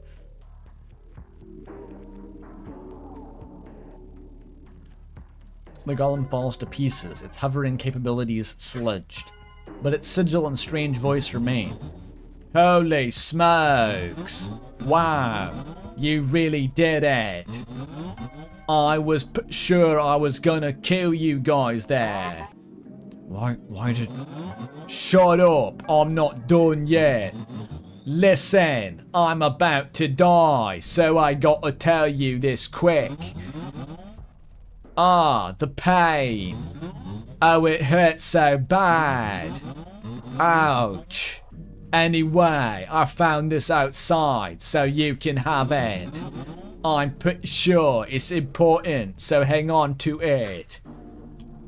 Behind the dying golem rises another strange monolith. Over it looks like a corru cyst, and there's some sort of marking on it, but I cannot see it clearly from here. You seem pretty intelligent for what's going on. Do you know what's happening? We could fix you if you help us. And agree not to try to kill us again. Oh! There's a long, uncomfortable pause. Did it not expect to live this long? For us to make that offer? No, I gotta kill you guys, sorry. But you won this time, so good job. The sigil fades all at once. Things seem to return to normal. I appreciate the offer, but I'd rather die. Sweet. Our foe's golem falls to pieces on the floor where it slowly melts away. Even the color of the room has changed. We all stand in silence for a moment as we process what happened. I look at the monolith again and curiosity pulls me closer. Another object looking like the Undertale battle bar UI down here. Well, let us see what this creature has left for us. I turn the corru cyst over in my hands. The marking reads, sorry. Apologizing for trying to kill us? No, I feel that it predates the entity's interference. Something about it feels familiar. Regardless, I place the cyst on one of my receptors and... Fascinating. Music. This is a weapon schematic. For what? It looks like some sort of compact golem armament. But the schematic itself is unfocused. I feel the information is still there, just scrambled. If we come across any foundry vat, we could probably fix the system and recreate it. I glance down at the golem's corpse, still clutching its bright weapon. The mind inhabiting it, so violent, but still honorable. Truly bizarre. I kneel all the same, and place my claw over what remains of its pale eye spots. You fought well Whatever you roll. Let us return to fixing move friend. We have deviated enough. Honorable victory. Damn, I can't access the column. Too far away.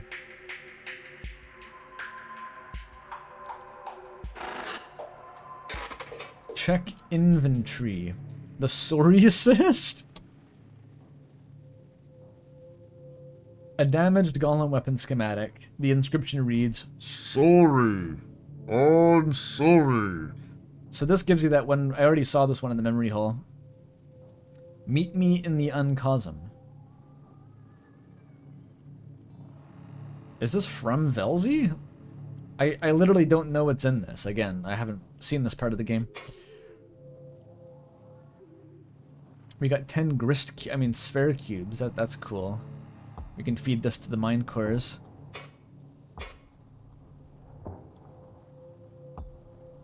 Only one aim assist left.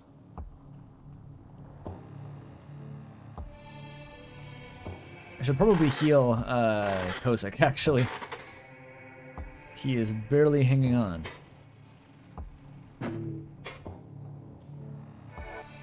There we go. Yakvu's fine. She can tank it out.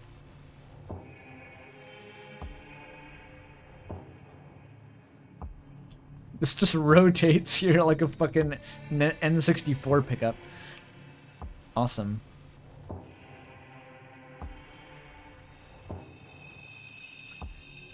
Yeah, I got a shit ton of assists and I only used 2. When I first did this, I only had, I think, 2 total going into that whole segment. So I died like 10 times at least.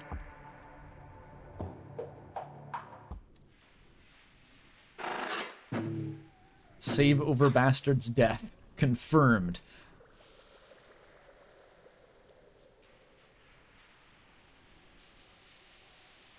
Check the other room? Why?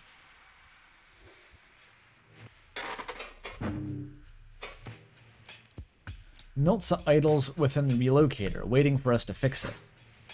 I do not think she could help safely without a time stopper connector, but in this momentary peace I can speak with her.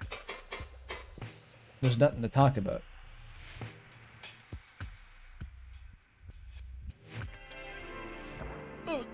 I was stretching there.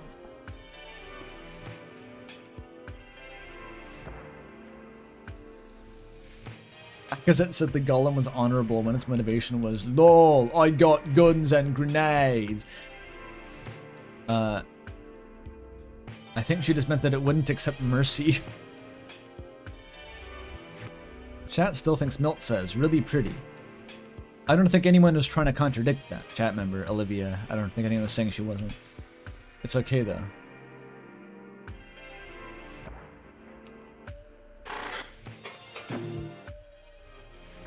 How are these guys?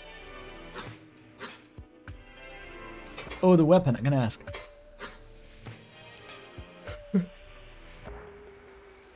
I present the damaged schematic sys to the pair. One of them was a golem maintenance tech, right? Do either of you know what this is? We found it in an archival vein nearby. It is a golem weapon, but too damaged to understand. Do you think we can fix it? Itzel skitters closer, a branched pseudo-receptor reaching out. They connect, eye shifting around thoughtfully. Yes, but it is based in incoherence. I think it is only affecting connective tissue. The parts are still there, they are just not communicating.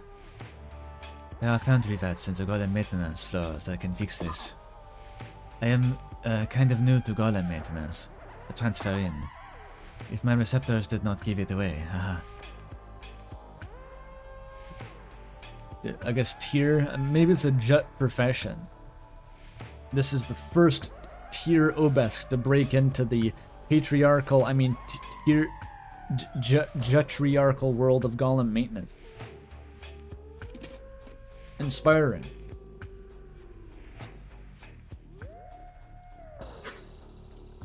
Itzel disconnects, wiggling the branches of their receptors like fingers. But I know enough to fix something like this. Excellent. We will be counting on you, Itzel. Oh. Do you know why there would be a golem weapon schematic here? The most offensive measures were placed in the subsurface storage after first contact, right? Well... Yes, but this probably was one of the new ones. There is an incentive between materials and maintenance in creating weaponry based on bright weapons. At least, there was before this happened. Really? A large one? Not really, it was a handful of researchers. I knew a Jat who was involved. He said the simulations they ran, it really tears through Sekri. Imagine if we could employ bright weaponry back home. The surface would finally be solved. So that kind of confirms it. The bright weapons are actually just really fucking good. I say bright weapons. They mean guns. AK-47s. Deagle. I hear Gakfu nearly chuckle, though it's quiet. Maybe. Why is that funny? Does she not think it's possible, or is she just like, ha, I would like for that to happen?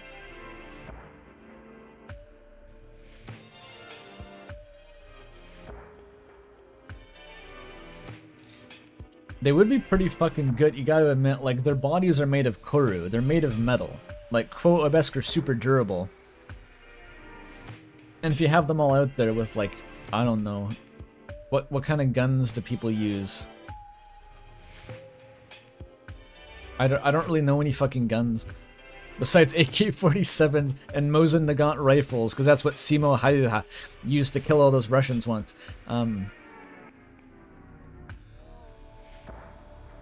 Bullet shooting kind. I see. Aki with Glock. I feel like bigger guns. Nuclear bombs. They definitely have not told the Obesk about nuclear bombs. They have definitely not mentioned that.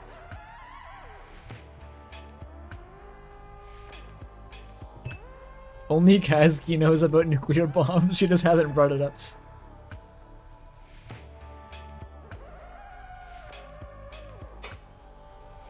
Let us continue. As predicted, evil mode took a while. That was 3 hours of evil mode. Oh my god. That is way more than I thought it would take, actually.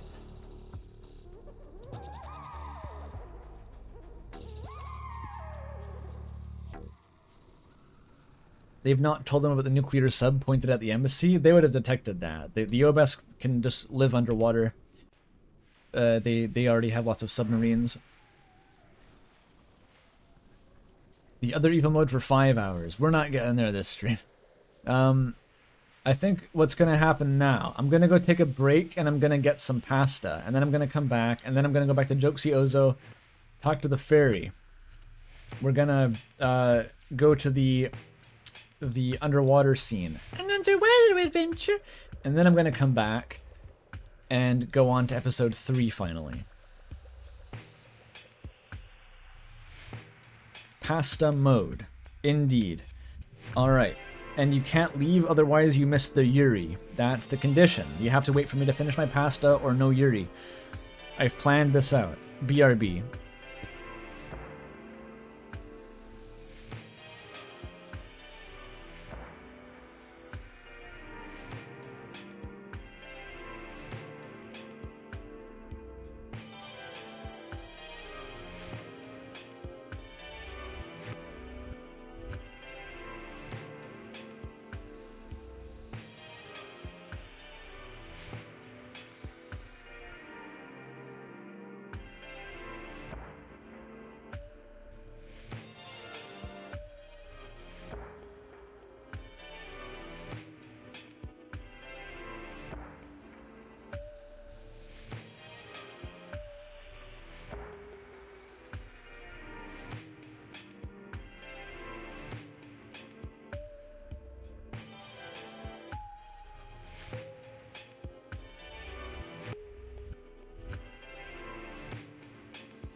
Brief update, everyone. The pasta is boiling.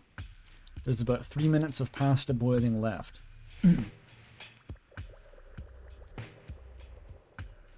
Unfortunately, there's no way to speed up the pasta boiling.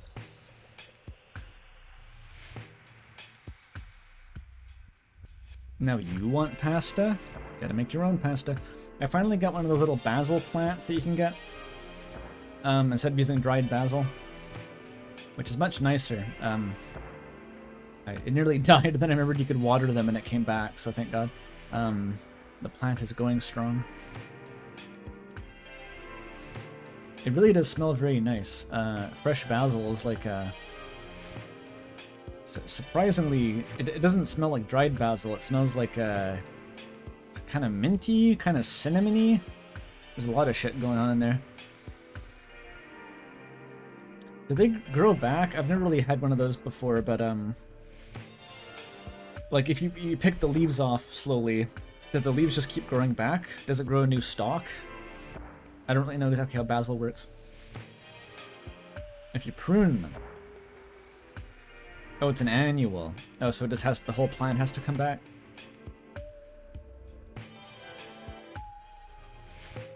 Oh, it keeps growing until they flower. I see, I see.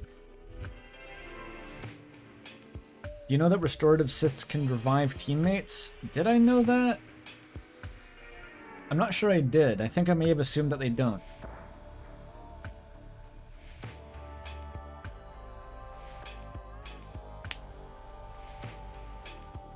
You can propagate new cuttings very easily.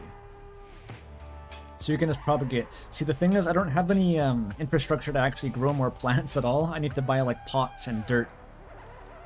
Currently it's actually just sitting in a clamshell plastic container that I had left over from some apple fritters. I'm lacking in garden infrastructure badly. But if I got a pot, then I could easily propagate some more basil, I guess. I know that mint is super easy to do too. Although for some reason my grocery store, it has this sort of an occasional selection of herbs that you can buy. I've never seen mint there. They never seem to have it when I go. But that stuff's literally a weed. Back when I worked as a gardener, I'd spent shifts partially pulling out mint from garden beds because it just grows so readily. So I imagine that is dead simple to cultivate. Mint also has square stems. Very interesting. I don't know why. They're square though. They got corners.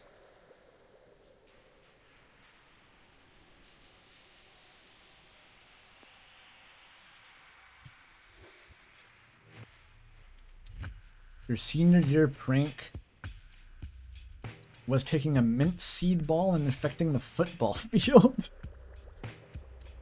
That's what you do, senior year pranks in America. Is that a thing? And it's just an excuse to vandalize the school? That sounds fun.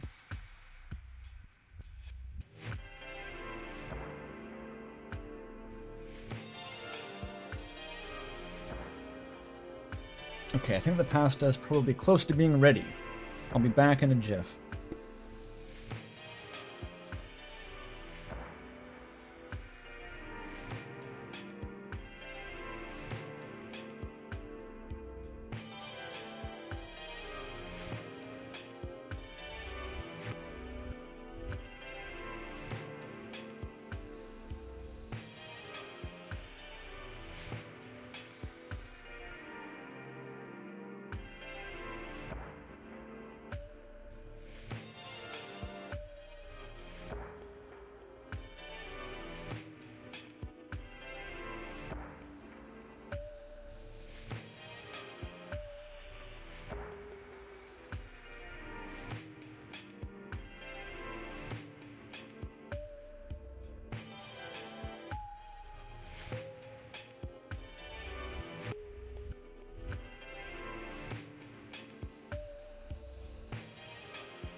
Oh, I fucked up big time, chat. This was the 11-minute pasta, not the 9-minute pasta.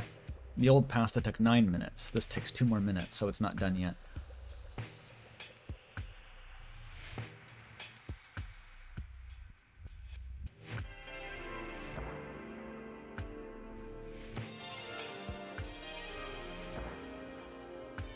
Senior year pranks. Destroying toilet. Why is that a thing? Like, obviously it's just gonna devolve into that. Like, a sufficiently stupid batch of senior high school students are just gonna start smashing toilets. Like, great idea, guys.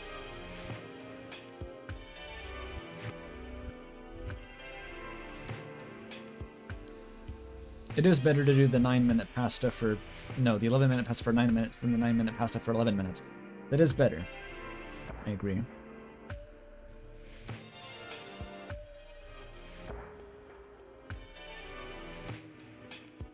It is very al dente. Yeah, it's like mildly crunchy.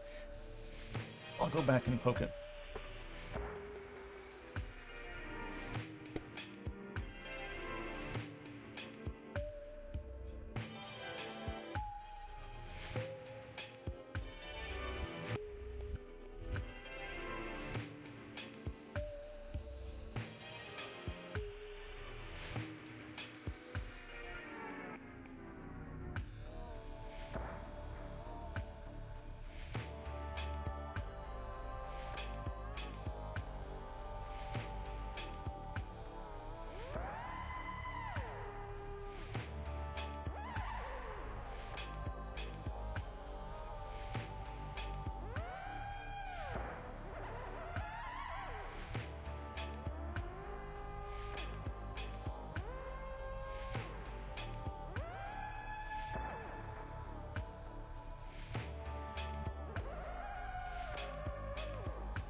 Okay, chat. Good news. I got the pasta. The bad news. Also, the good news again is that there's a lot of pasta. I made like a shit ton of pasta without realizing. So it may take me a while to get through it. Also, it may instantly put me to sleep afterward. We'll see. I'm drinking iced tea with the pasta to try to maybe counteract the sedative effect. I don't think it'll work. Can you have some? Sure. I'll email it to you. Send your PO address.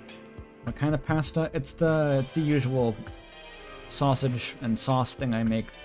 The shape of the pasta itself is arbitrary. I'm still going through this big fucking Costco multi-pack of different shapes of pasta.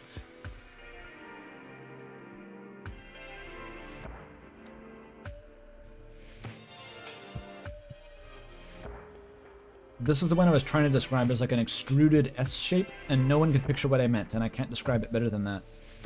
The long S.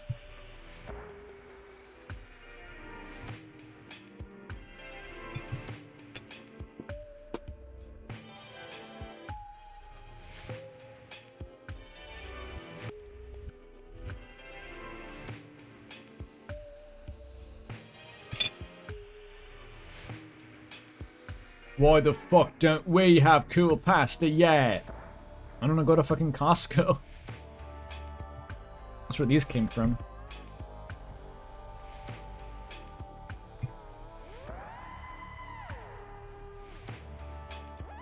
And some shit that Toby bought when you were living together. I still have it.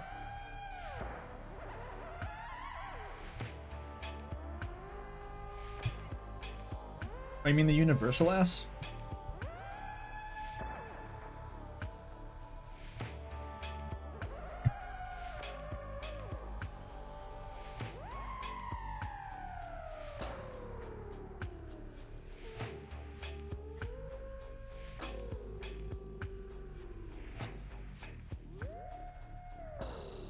Yummy. Still a bit al dente.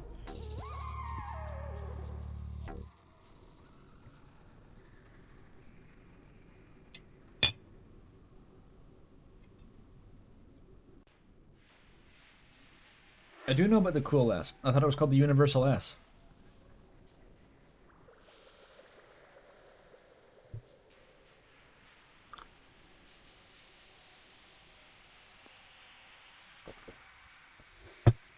Called Universal because everyone knows about it.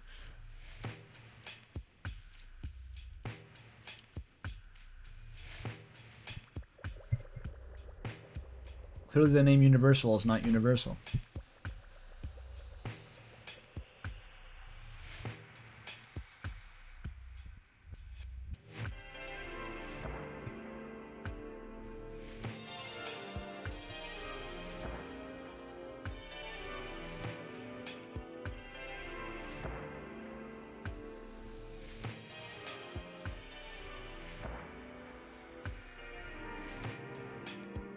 Why the fuck is it called the Superman S if it doesn't even look like the Superman S?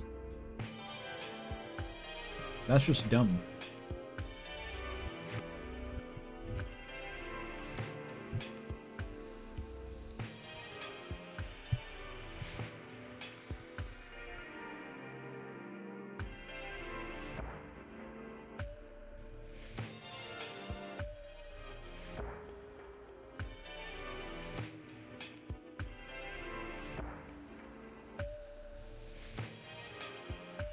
Pasta is caserecce. Let me look it up. It is. That is the pasta. Yes. The long S. Wait, is that the stuff? I can't tell. Yeah, that is it. It is that stuff. Caserecce.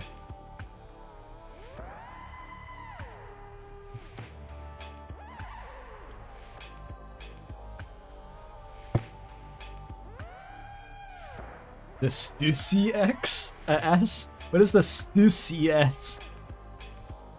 The fuck? The Snoosk S.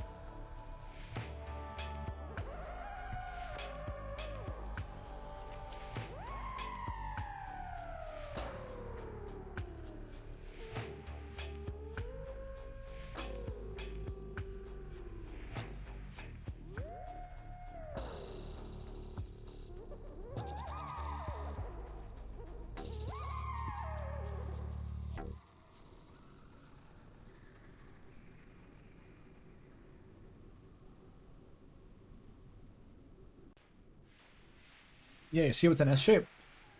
It's an S, but long in the Z axis. You gotta think three-dimensionally here.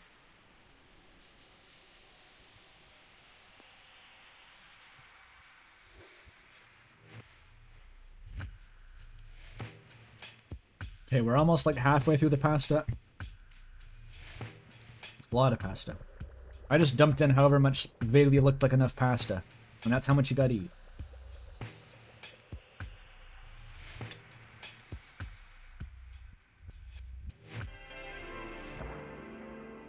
We still need the cooking stream. Probably would have been better to do that when we lived together, huh?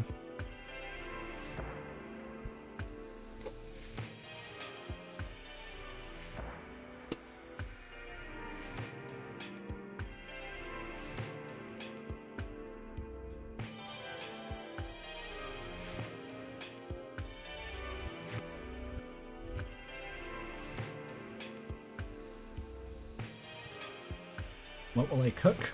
I feel like the most impressive thing I can make is just the mapo tofu. It's one of my favorites anyway. I made recently this, how universal is the Milestones chain of restaurants? Is that in America? People know Milestones?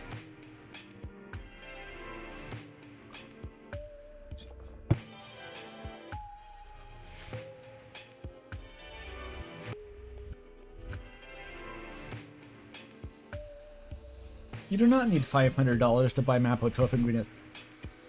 I can enumerate it right now. The only slightly exotic ingredient is doubanjiang, which you can get, like, Lee Kung Kee makes it. They make, like, fucking just any random sauce. It's like supermarket special version of all sorts of Asian imports. It's not a very good kind of doubanjiang, but it works. It's like $5. Okay, people have not heard of Milestones. Okay, well, it's a restaurant chain. It's like a slightly upscale family diner, sports bar, generic restaurant. But like some of the menu is a little bit fancier. I thought, anyway, it had some actually pretty nice tasting food.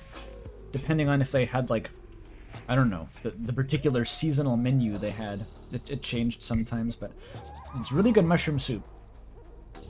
Which they eventually took off the menu, and I was distraught by this. But someone made a copycat recipe online, and I made that recently, and it really is fucking good. It's extremely simple. It's a roasted mushroom soup. So you just get a shit ton of mushrooms, like a pound of mushrooms. You chop them up a bit, and you just roast them in the oven on a pan with like a chopped onion and some garlic. You roast them till they're all, you know, brown and shrivelly. Then you blend them up in some vegetable broth, and you simmer it. And then you add a little bit of, like, heavy cream at the end, and that's it. That's the whole fucking recipe. And some thyme, I think, like a teaspoon of thyme. And it's unreasonably good. It does not really fill you up at all. It's just pure mushrooms. But holy shit does it taste good. And you have to drizzle lemon juice on the top. That's required. It needs the acid component to work.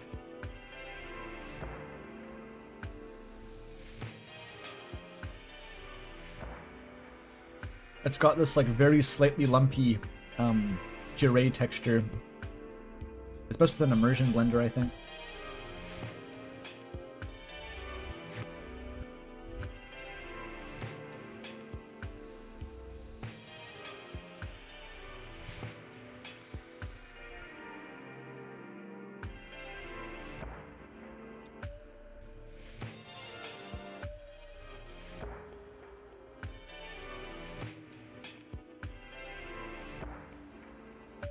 By lumpy, I just mean not a perfectly smooth puree. It has texture. You can see it was once a vegetable. Or not even a vegetable. Whatever a mushroom is, a fungus.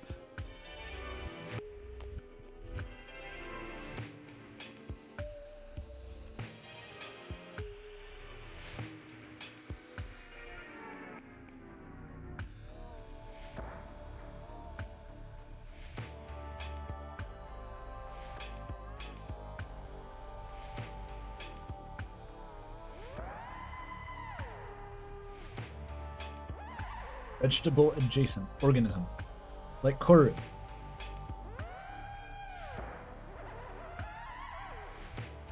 Corru soup, delicious heavy metals. You can really taste the copper. That's like the bullshit about Moscow mules, right? Like you're supposed to serve a Moscow mule in a copper mug. And there was some bullshit about the copper makes it taste better, and it's like the copper is poisonous, dude. If copper gets into your food, it's poison. It should not be affecting the taste of the drink.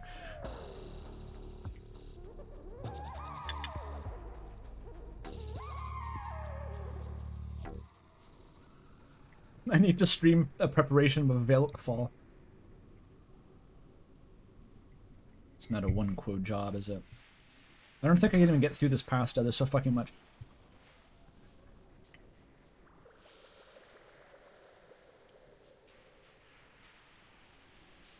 I might literally just stick it in the fridge for later.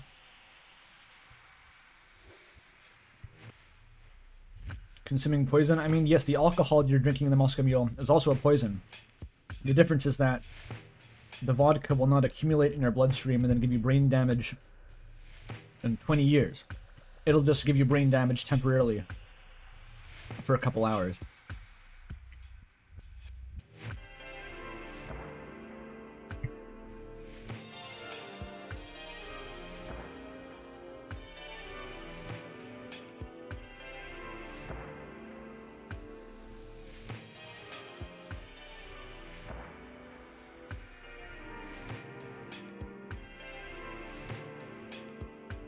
Nom, nom.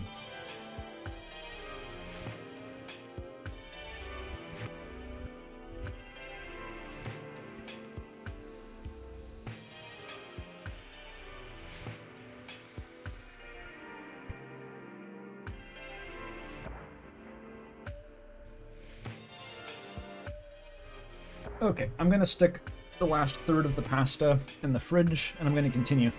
I've had enough pasta.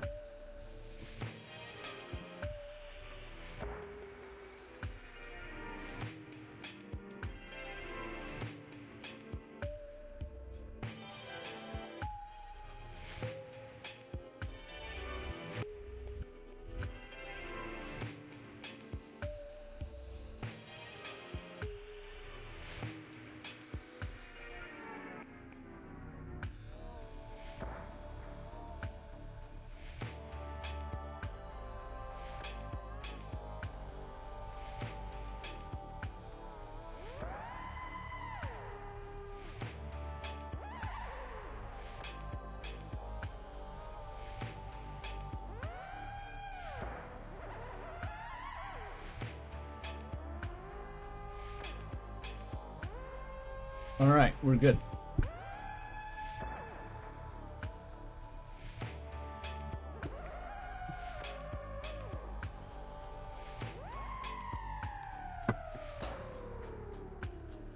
You remember corru.observer? I do. This game has 3 episodes. We're still on episode 2. And we will continue to be in episode 2 for a while. Alright. Save the iteration, and then... How do I leave the thought space again? I can just eject to the hub, right? Because I've saved the iteration. Oh, it has 4 episodes. Yes, that is correct.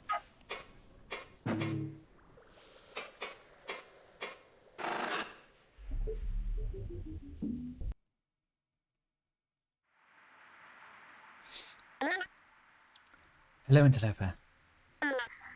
The void is fascinating. There used to be a lot more there. I wonder where it all went. I think I know the answer. I'm not telling you though.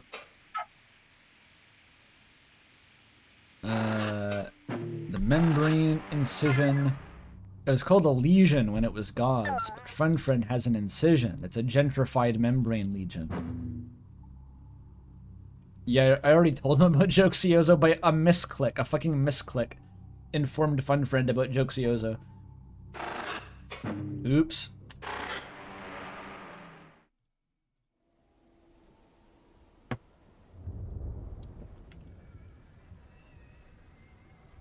I'm not telling them that it was the fairy though. You always gotta check the Tozic monolith. You don't, but I do. I wanna... Yep. It's still there. I saw that meme someone mentioned, the, can you stop fucking around? It was just this photoshopped onto like a little tiny black cat. Just a ball of hair. It was extremely funny. And that's still there. Oh. Okay, we skipped that room on the way back. Can you lock the fuck in? Ah, the good music. It's back. Hello, Council. I'm gonna dance with you.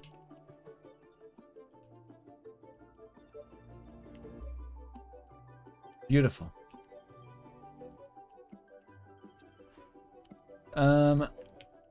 So now I'm gonna go ruin my throat doing fairy dialogue, I guess. Why not?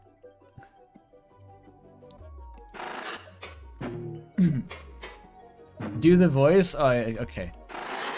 Let's warm up talking to the council. You want to hear it. Interloper, come dance with us. Or did you need something? Stop dancing. No, never.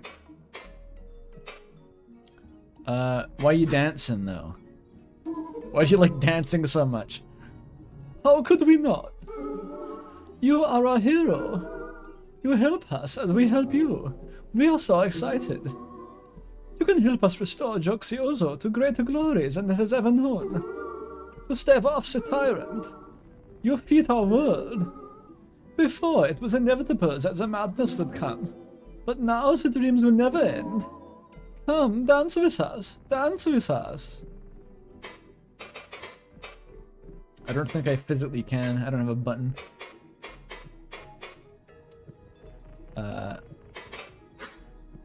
We've returned that fairy, by the way. Can you tell me anything more about the fairy? Oh, yes, yes. Why, we do feel the rage and hunger sometimes. The ability to traverse dreams and take new forms is rare. So we are happy to have them back. So much variety. And do not be afraid of them. They adopt a fearsome persona, but, well, they are fearsome. But the fairy is just as much appreciates favors. We are certain they will see you as a good friend now.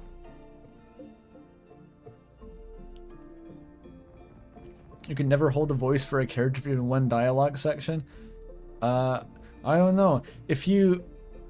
Some are better than others. If you go back and listen to my fucking original stream, like the off stream where the batter voice comes from, it's like not even the same voice as the thing, so...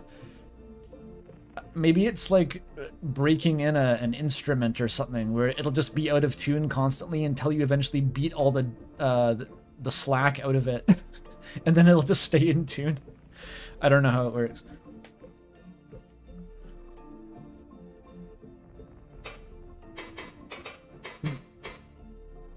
The other thing is the voices that stick around as like named entities are the ones that I can actually sustain. Otherwise I just don't do them enough.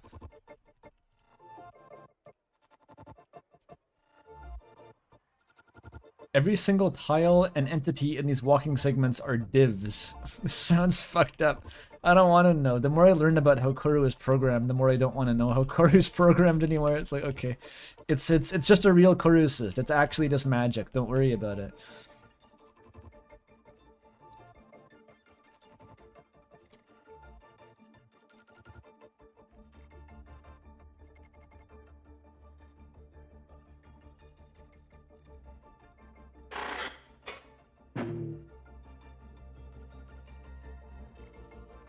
The fairy. Interloper, interloper. I'm bored. This place is so small now. What do you want? What? Want to do something? I can't even do this voice unless I have sufficient phlegm in my throat. It's fucked up. Who are you? Do you have a name? What's your name? Interloper. You are so formal. What is your name? I am the fairy. That is me. Who I am is what I am. Just like you. Alright.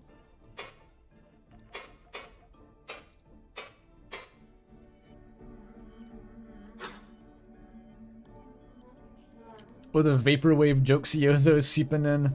Listen to that.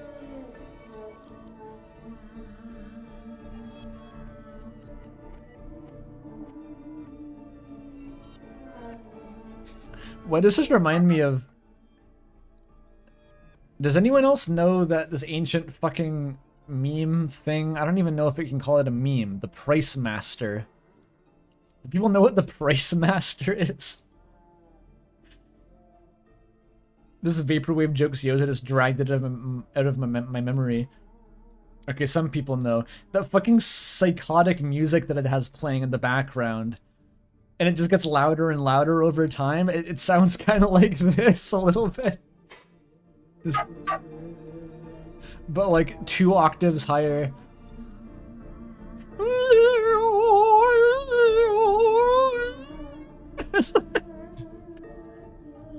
It's an indescribable video. If you don't know the Price Master, please go look up the Price Master. Did I have it? Maybe there. $1,000,000. Sorry. Why do you look like that? What are you supposed to be? Is that stone? I am a fairy, silly interloper. You do not know what that means. The fairies on voice of Velasy dance in its eye.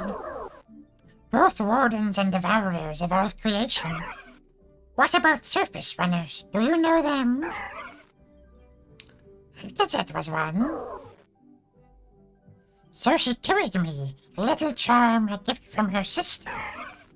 A word against the fairies, carried on her trips across the surface, in case they came to take her. So she let all the tales and myths get so coiled up in her receptors, and it turns out she did not need me anyway. Velzy had other plans. I guess so. So it's an amulet. The voice is a necklace that Akazet had, like a good luck charm. Not the voice, the character, the fairy.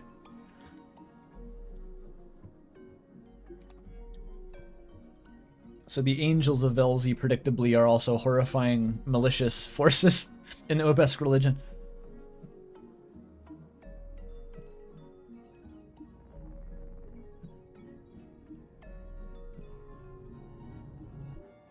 There's beach on the ferry.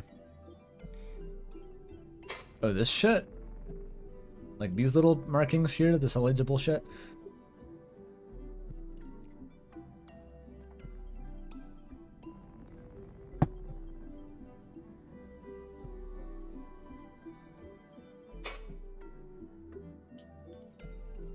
It says come home safe. Oh, that's nice. Why does your home look like this? The infinite void, the endless milk. They combine together so nicely, right? And so I drift with them atop the council's clouds. There used to be memories of Vilk around here. The tyrant, the stupid tyrant tore them away. But do not worry, I will tear them back. Alright, Velk patch incoming.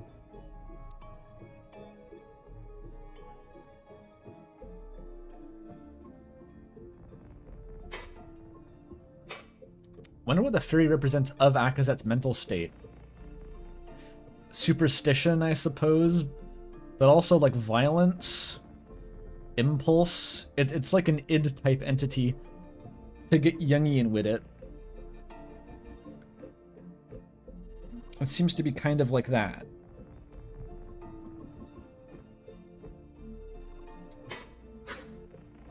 What is this mask he gave me? It's the half-light skill, yes. It's called Hunger. Is Isabel her super ego? Isabel's the part that was down bad for Isabel. I don't think that was Jungian. If anything, we need Freud for that.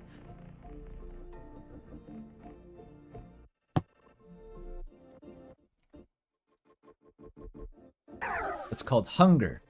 Interloper, did you not listen to me? Then I will be quick, simple. Enough for What? Tekeki to understand. Surface fauna, notorious for auditory mimicry. Okay, another fucking social camouflage parasite, probably. You wield my hunger. Shove it into the thought spaces and make them grow restless. They will dance for you. Okay.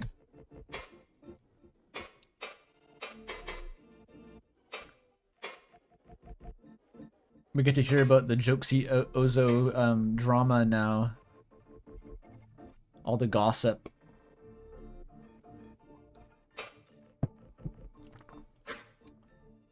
What do you know about the council? The council is my best friend. Or friends. I do not really know how it works with them. I remember when they were just one smiling thought form. They have this peculiar way of being, Interloper. After the age of hunger, they stopped eating other thoughts. Instead, it became this tradition of the Ozo. When one tired of impending death, when the dancers could give no more joy, we all had the option to join with them. Not to be consumed, but repurposed. All the deteriorate. Okay, the voice is failing. Very finite health bar on that one. Very finite. What do I do instead? I don't think Ralsei is any easier than this. That also hurts. The voice was used up. Yes, indeed.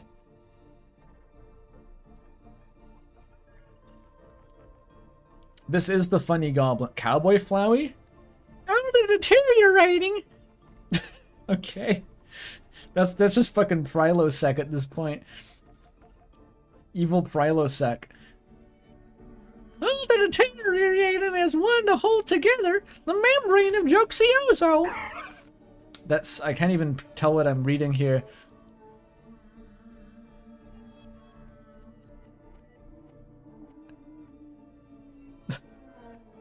Dracula. Okay, that'll do. That'll do. Thank you.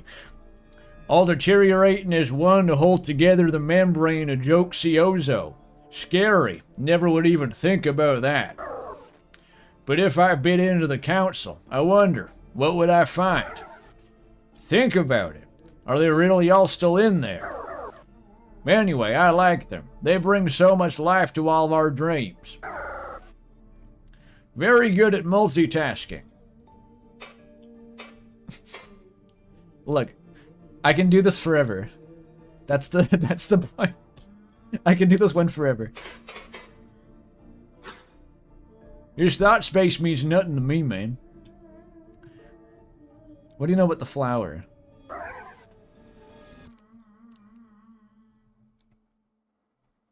She is so annoying. Constantly dancing with shredded pieces of the past. And the crying. The crying! Oh, Akazet, poor beautiful Akazet. I want to tear that stupid parasite apart so she'll shut up. She ruins all our dreams by shoving Akazet into him, but I must follow the council's rules. After all, it's only together that we have survived. I love that. I was right about the crying, by the way. I was just sort of ad-libbing, but no, she literally just starts crying spontaneously. Because of sheer melancholic Yuri density in her brain. There's nothing in there but melancholic, doomed Yuri.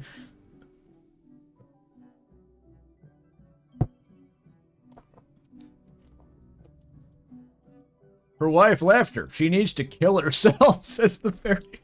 Pretty much. I wish she would just die. Her gay ass is ruining the vibes.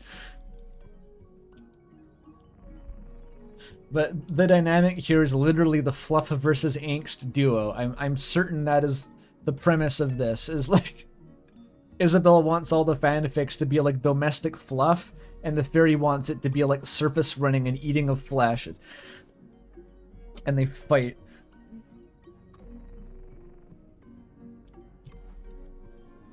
Shoving accent into their dreams. They're trying to write some original fiction, and they're just like, but accent though.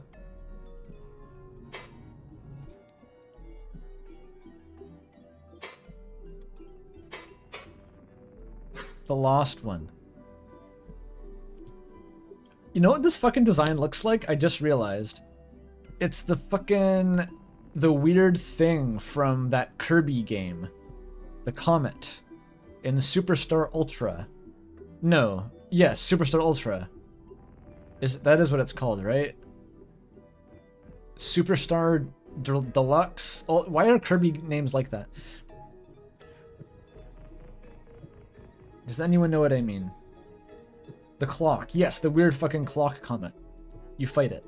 Nova. Yes. Okay. It's that.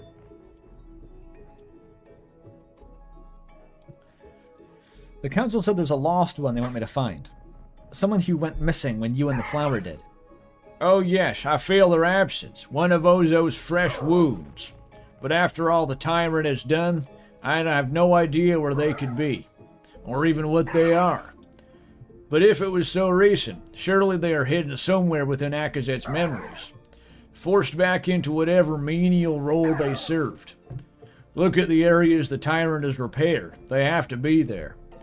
The problem with this fucking line of dialogue as the hint is that you can get here at any point in the game. Like, you could get this line of dialogue in episode 4 after the Pale Halls have been repaired. And so it gives you really no indication about where to look.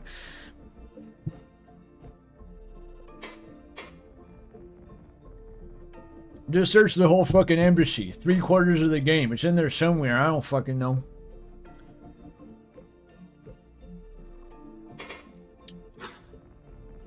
What is the history of Doxiozo? You missed all the fun, right? Poor interloper. Ha ha. It started with what the others like to call the lucid ages. There were 3. Hunger, when the stage went dark and when actors turned to one another, snarling with millions of teeth, or hideous performances becoming beautiful feasts. Everyone lost it. Everyone. And it was so much fun. And then when we survivors were sated, after we'd eaten the op, whose meat fell right off the bone, we came to understand the nature of our world. Young Hollow, knowing this, do you still wish for peace? Madness, when reality itself became our playground. The council came forth with Doxiozo, inviting all with reason to survive together. It was good for a while. And then darkness. The food was gone, and the walls of our reality crumbled further. So we chose to fall deeper into dreams, without any chance of survival. It was only rational, right? Dance and dream and have fun till it all stops. And it was fun. So much fun. So fun that everyone grew tired. And so we fell away, one by one. My courier knew, into a dreamless sleep. And now we're here. Yep, that covers it. You understand this character better with this voice? I think it actually kind of matches, yes.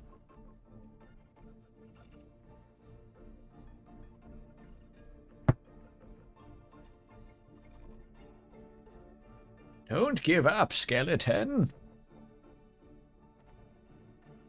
It's definitely more comprehensible than the Jevil fucking whatever that voice was.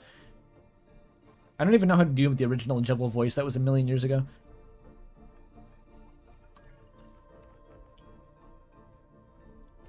So this is largely what we already knew, though. It's a different perspective on the lore.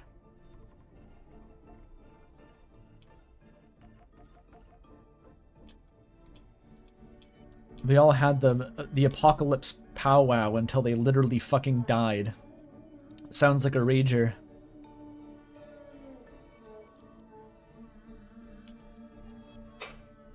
Price Master music's back. Fun friend thoughts. Oh yeah, all the random Jokesy Ozo interactions. I haven't even seen most of those. It's just like every time you come back, there's a small chance of getting a random interaction, right?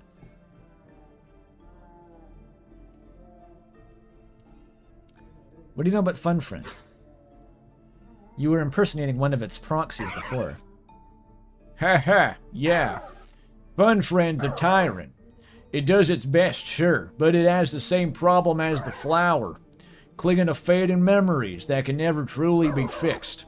So stupid, such a waste of time. Interloper, you will laugh. After all the thoughts I devoured, it did not even know where to put me. It tore me from the Ozo, then tossed me into the void. I came from another memory, a memory of home. But this thought space beyond the contrivance, they're so deeply damaged, it'll be eyes and eyes before they'll make sense again. So, the little tyrant thought, yeah, just put the thingy from home near the contrivance. He'll figure it out later. As if I would simply sit there. Stupid baka. I'll make it pay. I'll fucking kill you, stupid piece of shit. I need Fun Friend. Don't do anything violent. Really? Oh, have you been working with it? Right. Well, if you need something from the tyrant, I'll stay my claws. Because you helped me.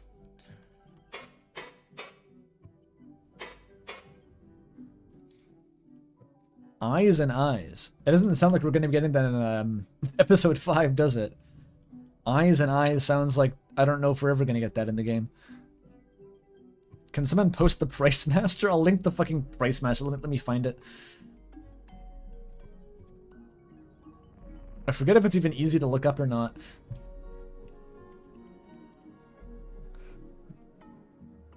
Full version. This is the official upload. Listen to the music. How much is this?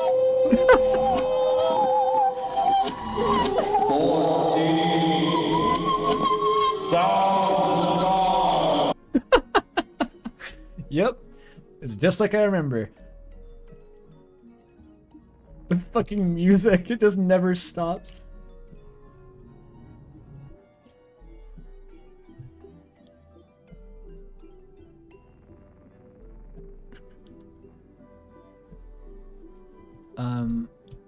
Apparently the lore is that it's like a suburb near some like arts college, and people just do weird performance art like that sometimes for like projects. So the town is like mildly desensitized to stuff like that. $14,000.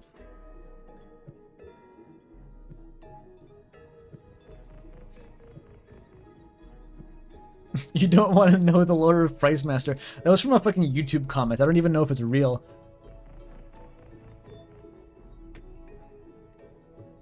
You started streaming that to your TV? Please keep doing that. This one needs the sound system. You need surround sound for the Price Master.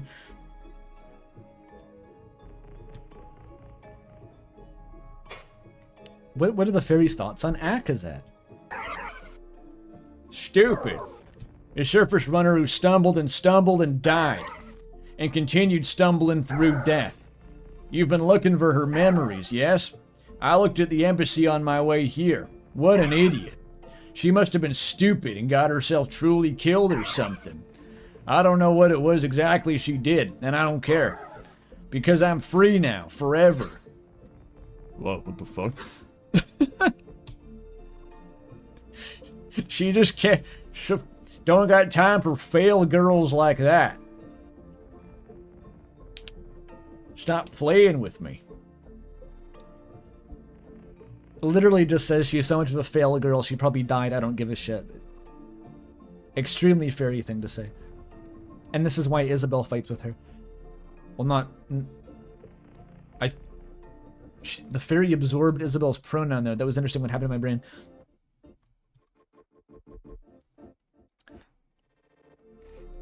I mean as historical information. I'm trying to understand what happened to her. That's why I'm here.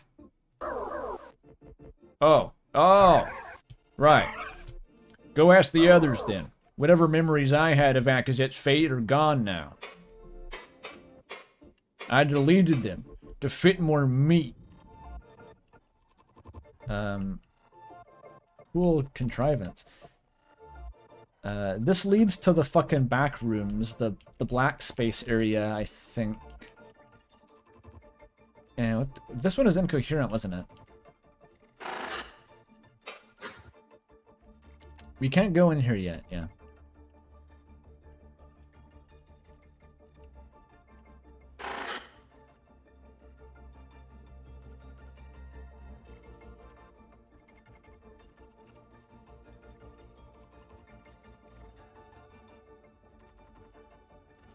Fairy ate the pronouns. I ate the pronouns. Fuck it.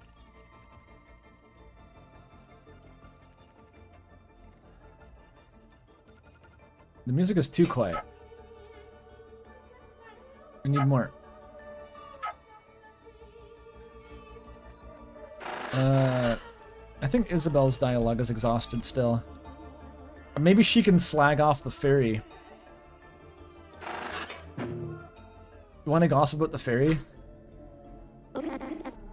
Oh, interloper. I could use some company.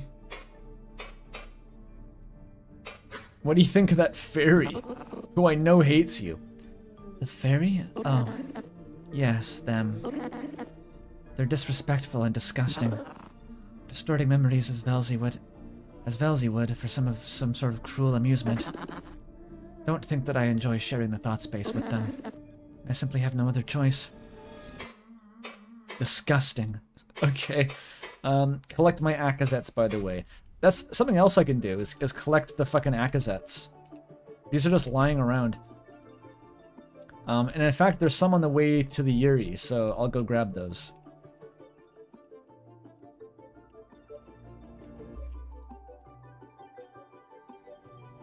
Is this like one of the, you know, like the fucking the Homestuck relationships, the clubs, the club one?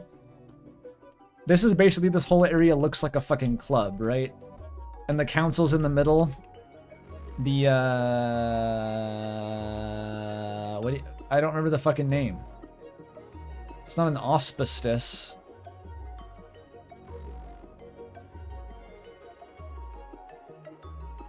Is it an auspice?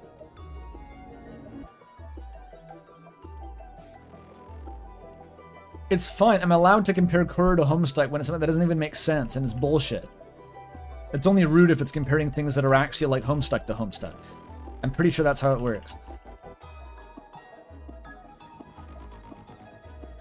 Yet what I'm saying is the council is making the fairy and Isabel not kill each other, and together they work as a friend group somehow. It simply works.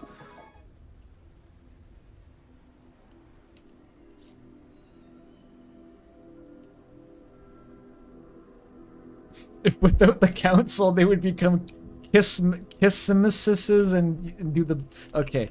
I regret bringing this up at this point. Let's go to the Yuri place. Let's see if I can get there through the fairy void, actually. I think there's a way through here somewhere. Fuck.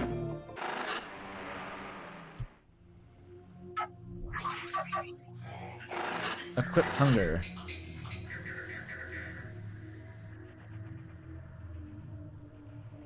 Oh, this looks promising. This guy downloads a JPEG onto your computer. No, not this way. I'm pretty sure there's a gate in this area that leads to where I'm trying to go. This way, this one. There it is.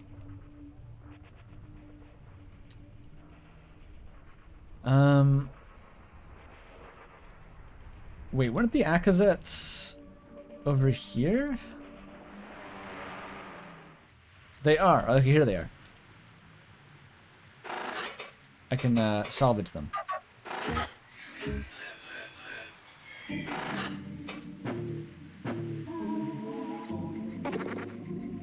Oh, that's the way back. Isabel, Isabel, let's go. Okay, we brain blasted them back to Isabel. She will be happy now.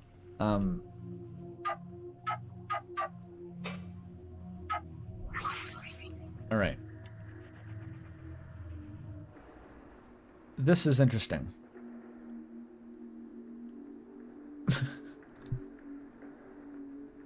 The fuck is that? This is what used to be the cafe, right? Or maybe the FBX, actually? I forget. We found Des. It is not pogging. That is its eye.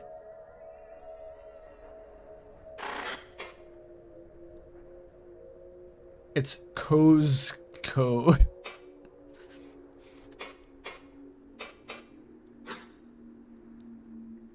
Incomplete signature illegible.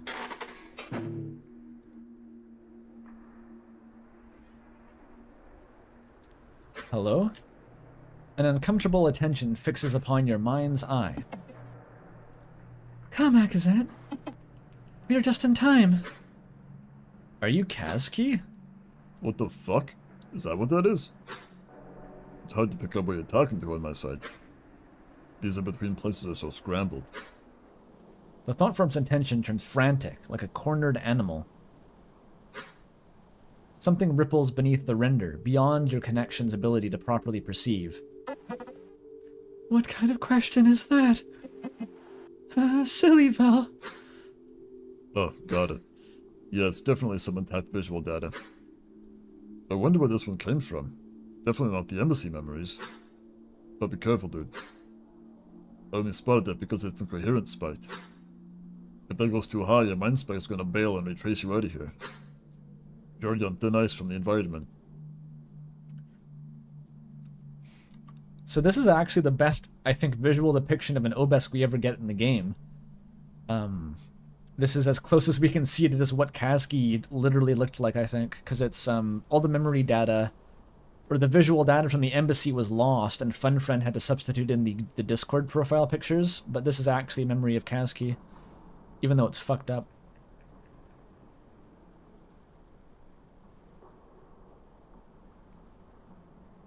He does have very sick hair. It is also every fanon version of Death, you're correct.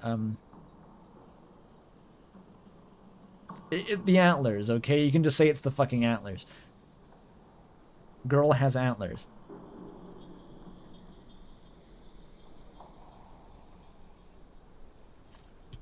She's not doing well.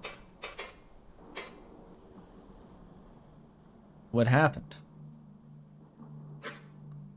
How did you get here? Please stop. Brain blasted. Damn. Not a distant retrace, though. It's lucid. What, you think so? You know, it's possible for incoherent thought forms to act up, but not really be aware. I could feel when it looked at me. It knows I'm not Akazet. Got it. Damn, can't imagine what it's like to be lucid in some place like this. It's probably clinging to whatever's left of the memory it came from. But that might mean it has some info we could use. Why don't you try playing along, act like Akazet would? Maybe that'll keep it from freaking out. How? I don't know, just say what you think Akazet might say. So, this is literally Akazet roleplay sesh. I love this interaction so much. It's a skill testing interview about what do you think Akazet would know? How well do you know Akazet? To pacify the semi-lucid nightmare Kazki. Yuri roleplay. Yep. It's just like Little Goody Two Shoes. Exactly like Little Goody Two Shoes. Except the dialogue choices are easier to discern.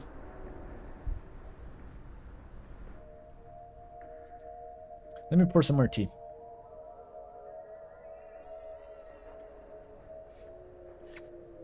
There are many fics of the upcoming scene, including one explicit one. Oh, I know. I've checked the corru fics available in AO3. I think there's only one explicit one, which is in fact based on this scene. I thought that was very funny.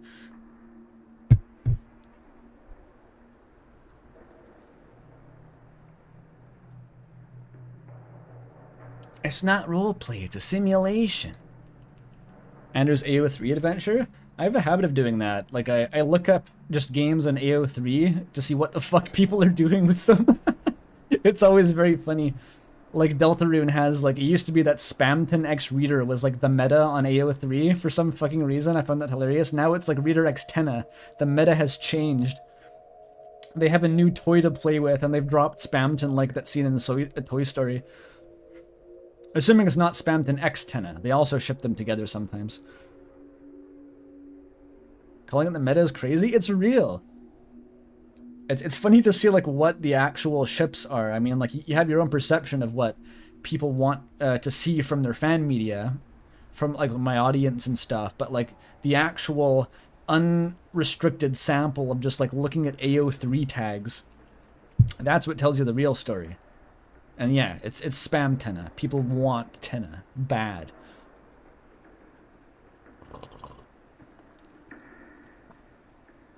Only one fic being explicit for corru is like good mileage though. That's a lot of restraint for a fan base. I think there's like 20 fics or something. Okay. Topic is ending. We're gonna do the scene now. Hello. Its uneasy attention fixes upon you in short bursts, as if avoiding eye contact. Come, Akazet. You're just in time.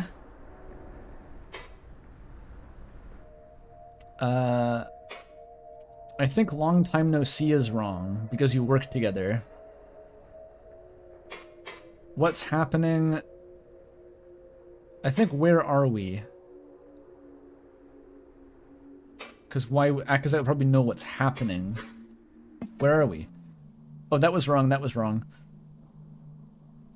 Oh, silly.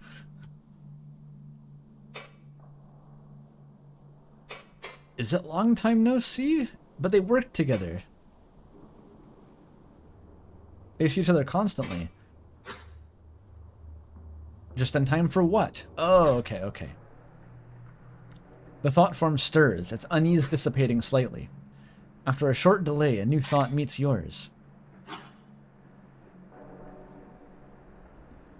It's working. Kasky and I tread through the loose soil beneath the waves of the bright shore, descending further from her envoy, who lingers and lounges beyond the water in the fading light of their star. It's quite a whimsical idea, as they've just like gone for a beach episode with their FBI contacts. And they're just like, hey, you chill here. I want to go walk around underwater with Aki here. And there's some like just men in black in a suit sipping on their pina coladas or something. So strange that Kasky has brought her with. This is not even a diplomatic affair. So that's what it's holding on to. Try and stay on this. Yet almost every cousin she meets is like this. They easily bond, become friends, stay in touch for mundane matters. I could hardly imagine Gordon calling me as her cousinly friends do. The tear's blessing is especially effective on this world. Kasky's inexplicable alien riz, she is very good at it. This also sort of confirms that the, if anyone is holding out for an Akazet-Gordon relationship, it's probably not on the table, guys. They're not even on casual speaking terms.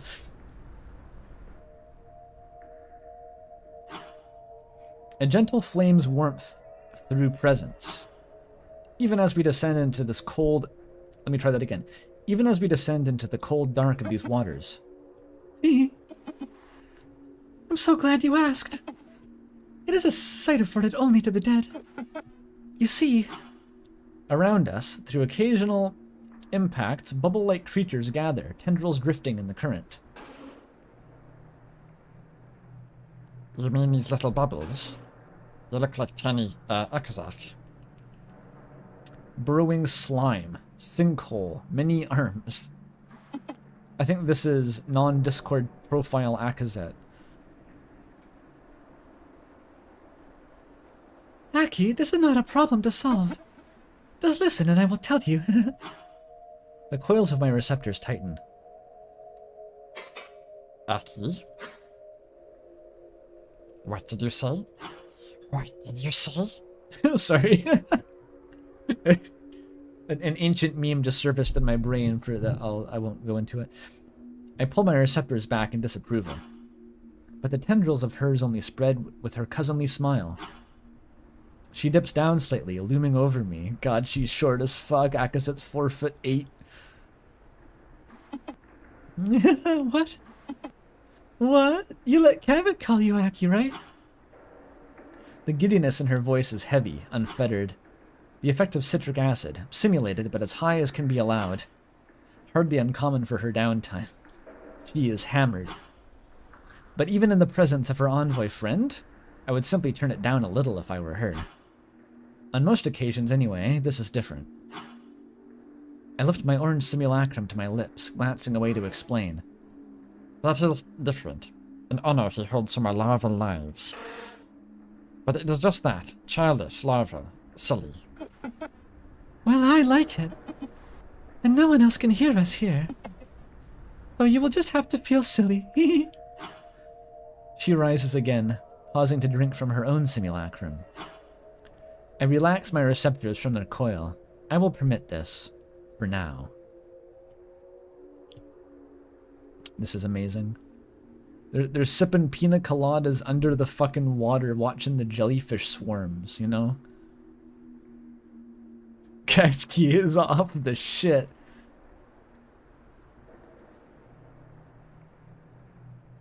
I know, for all the emphasis Akazet puts into saying, like, I don't usually drink, I'm not a frequent drinker, like, pretty much every time we see her, she gets drunk. That's all of the memories.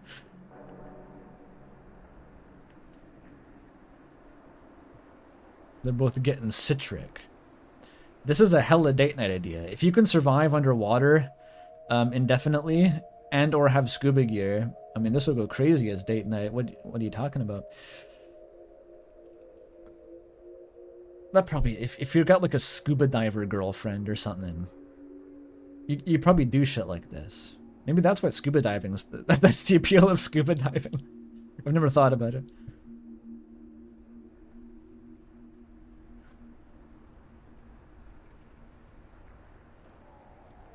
I relax my receptors from their coil. I will permit this, for now. Besides, it is good for you to take it easy sometimes. You cannot always be worrying about your work and everything, Aki.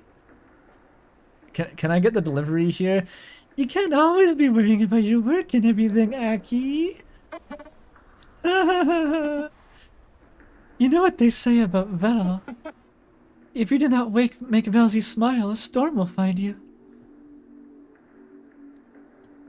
Kavik is dumb and stupid. Fuck Kavik. I hate Kavik particularly. For no reason. Not in regards to anything you said. I just hate him and he's dumb. Nah, you're right. Akazet gives in. You're right.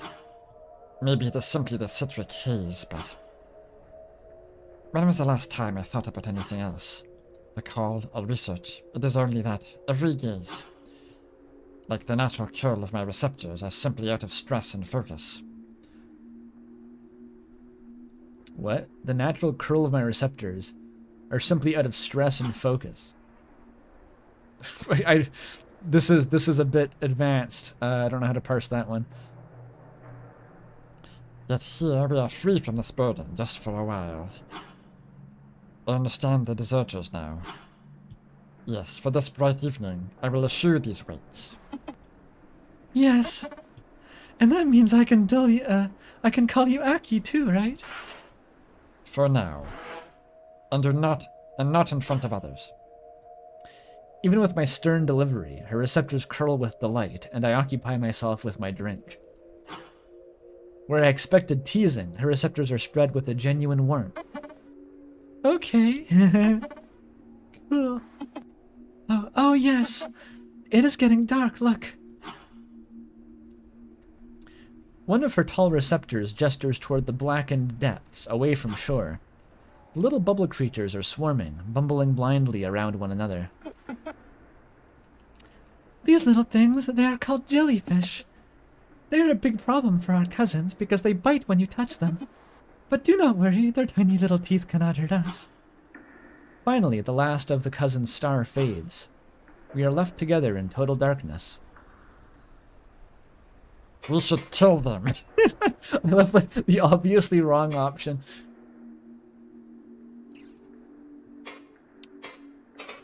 They bite? Yes, but not us. Okay, there aren't fish though. Right, the fish have scales and distinctive eyes, which these. I know. It is such a funny name. My quo eyes adjust to the deepening darkness. Above us, Kansky's wavy hair flows in the current like the tendrils of these creatures. Her design looks like a jellyfish too. That's definitely intentional, I think. Even her Discord profile picture looks like a jellyfish. Did she make this her whole identity? No, surely she had that signature before this happened. Unclear. Above us, Kansky's wavy hair flows in the current like the tendrils of these creatures. But look, She peers over my shoulder, pointing with one of her receptors to direct my gaze. A closer receptor nearly bumps into one of mine, but both recoil from that boundary. Ooh. Ooh. Their fingers touched while they were going for the popcorn. They both reached for the popcorn at the same time, and they locked fingers for a second. Ooh. You know that's gotta be steamy, touching receptors underwater, holy shit. The little jellyfish have begun to glow. Unevenly, strangely, not like the fruits of home. The ocean current pushes them and they glimmer in groups. They bump into one another and they pulse as if in greeting. Barring the current, it is silence around us, surrounded with gentle flashes and flows of their quiet light. Away from the lamps and fires of the cousin's shore, it is as if we are home again in the dark. This is... I know. Their waters always amaze me. If only we had such vibrance in ours. Ah, here. Sit with me. Zoust! Kasky falls back onto the seafloor, kicking up a small cloud of sand. It's literally the fucking... It's Toriel from the end of chapter 4, dude. She just falls on her ass. Ask Akazit to compare hand sizes next. I got slipped a page of the lesbian playbook by someone. That's what you do. Apparently you say, like, let's compare hand sizes, and then you just, like, hold hands.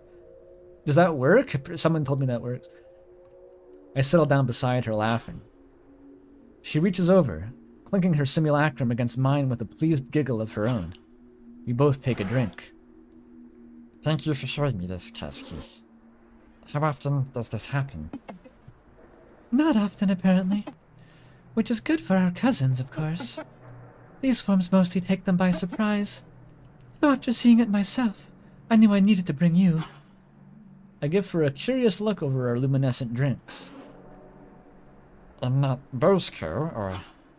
The amused grin she casts down silences me. It's always down. She's still towering over her, even sitting. She's like a head taller than Akazet. Cousinly expressions come so easily to her. Bosco loves the water, but... Aki, how long has it been since you took the time to enjoy yourself? I think Bosco will be fine. But then, what about Tozik? He spends so much time in our research chamber. Well, okay, that is a fair assessment. But I know you better than him. Gakbu will have to spend time with him or something. They can do receptor curls together, like whatever they do in their spare time. A better question is, why not you?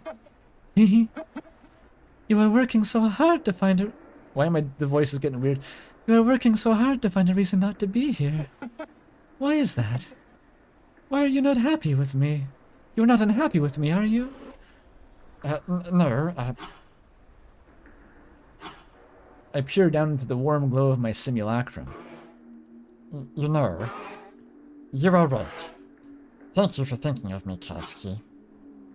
I lean over, resting against her side. Aww. Aw, they're so cute, actually. She returns the gesture with a comfortable spread of her receptors. This will sound a bit silly, but you are a good tear, you know. No, no, no, that is always nice to hear. Oh, she's giggly. Thank you, Aki. Aki. Isabel gonna be pissed? I don't know if this is before she knew Isabel or not.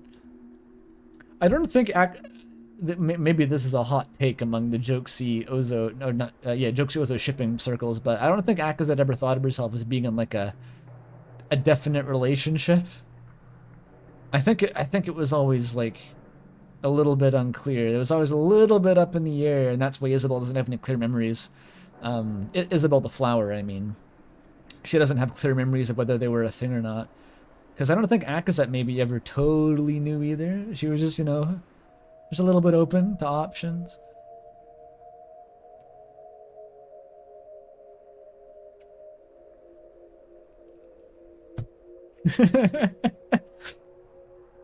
This interaction is so good. The scene is so good. I think when I was streaming this to Molly, I think this was one that I actually did on my own. I took a day just to play it without streaming it to Molly, and then she asked, like, oh, did you see the Deep Yuri? You got to the Deep Yuri? And I was like, yes, I know what you mean by this. Yeah, she's doing the we're just friends 5 years into the relationship. That's probably literally what she would do. That's definitely what Akazet would do. I mean, Akazet's like 105 years old. Like, she's in no rush. She's immortal. I think it checks out that she wouldn't be in any hurry to commit to things.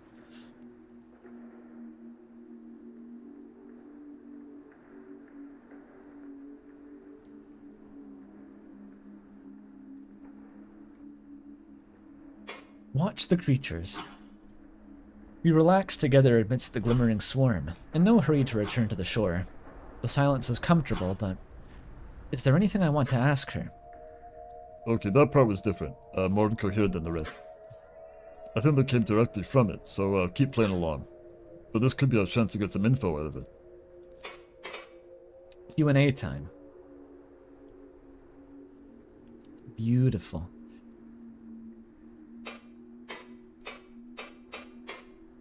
What happened? How did you end up here? And find this under the water. Oh, we got 20 bucks from Shaw. Thank you very much. Dating sim success. I'm proud of this segment. You're proud of it. Are you related to the dev team or something? Or do you mean that in some other way? I never know who in chat could just be a a random developer.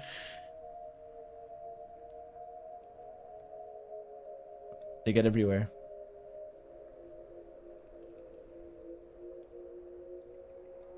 Yes, they are a dev.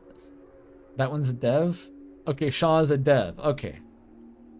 If you were involved in this segment, round of applause. I don't know all the devlets here. I know Sola, but there's a million of them. See, like the corru, the fucking embassy server has like 5 people in the crew category.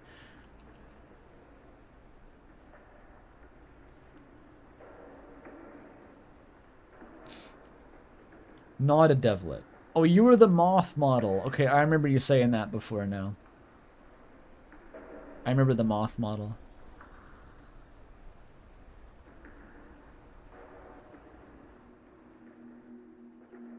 I'm gonna be honest, I assumed everyone who wasn't CorruWorks counted as devlet. I thought that was just what they were called. I didn't know there was a core team and a peripheral team.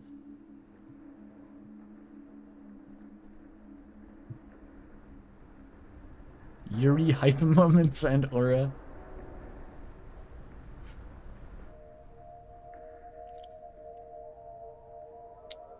Its attention is not upon you, even as it pulses through you. Pulses thoughts to you. I fell.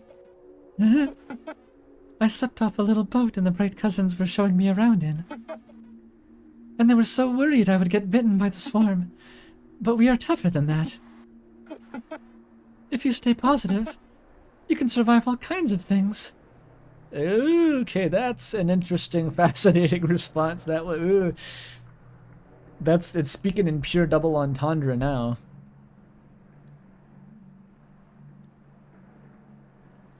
I think this thought form has to roleplay or it will die. It has to give all of its answers to me without breaking character.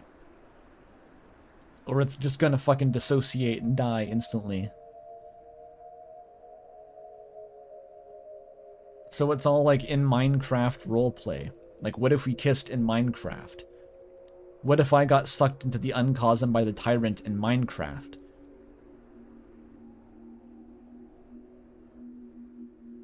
Or it could actually be about Kazki, that's true. It could just actually be how Kazki works. But this would have to be how Akazet thinks Kazki works, otherwise it wouldn't be in her brain, so, huh. Akazet didn't strike me as particularly good at intuiting how Kazki works, let's just say that.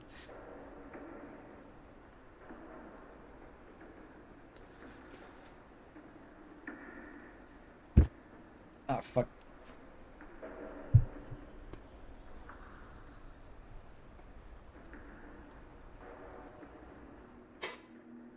Do you need help?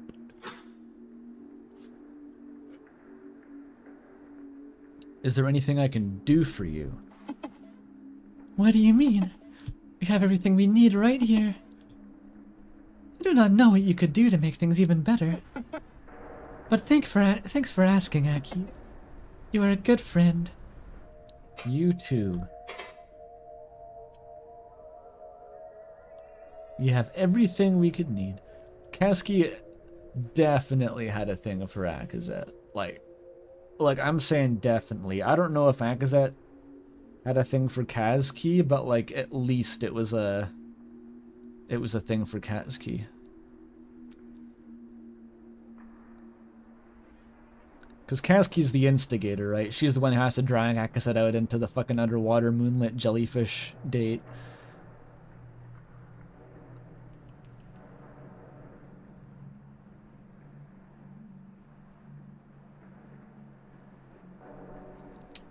Yes.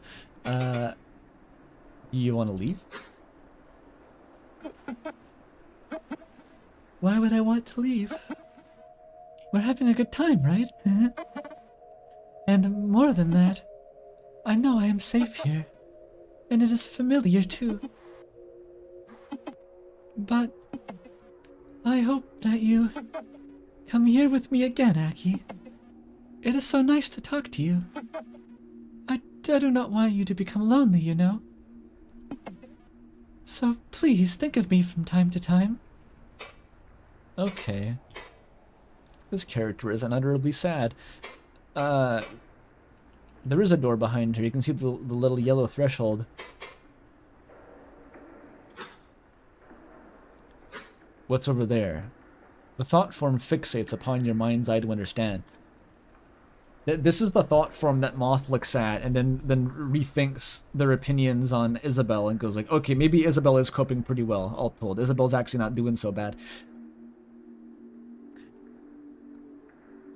The thought form fixes upon your mind's eye to understand. Huh? Oh, what a silly question. But I suppose if you go too far, you will fall off the shelf into the depths where even stranger fish live. And it is not safe for us to go so deep without high-pressure bodies. There's no need to do something so risky. Just stay here with me where things are nice. Okay. You can't get into that door as far as I know. That's like future content. And that's all there is. There isn't any more. Did I just quote? What did I fucking quote there? That was like a primordial memory. What the fuck was that? Like a cartoon. There was a cartoon, an old fucking cartoon And that was like the ending credits, or like the little theme song. That's all there is. There isn't anymore. What is that? Someone has to know that.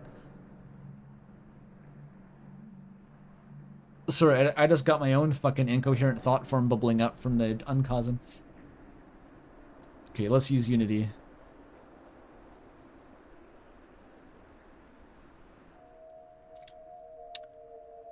It was a children's book, Lilac says.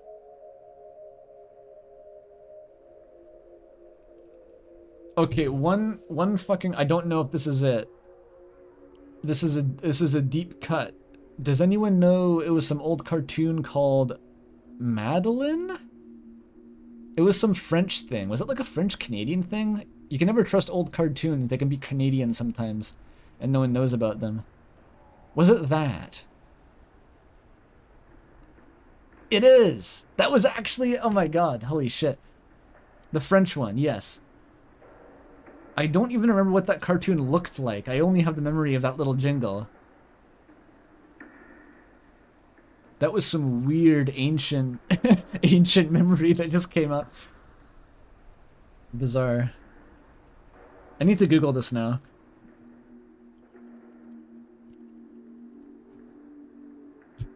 That's what it looked like? That is not what I remembered.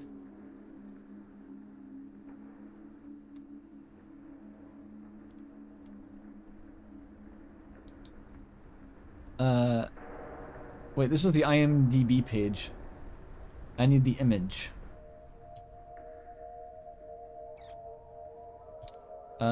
Wait. There. That's it. That's it. This fucking ancient cartoon.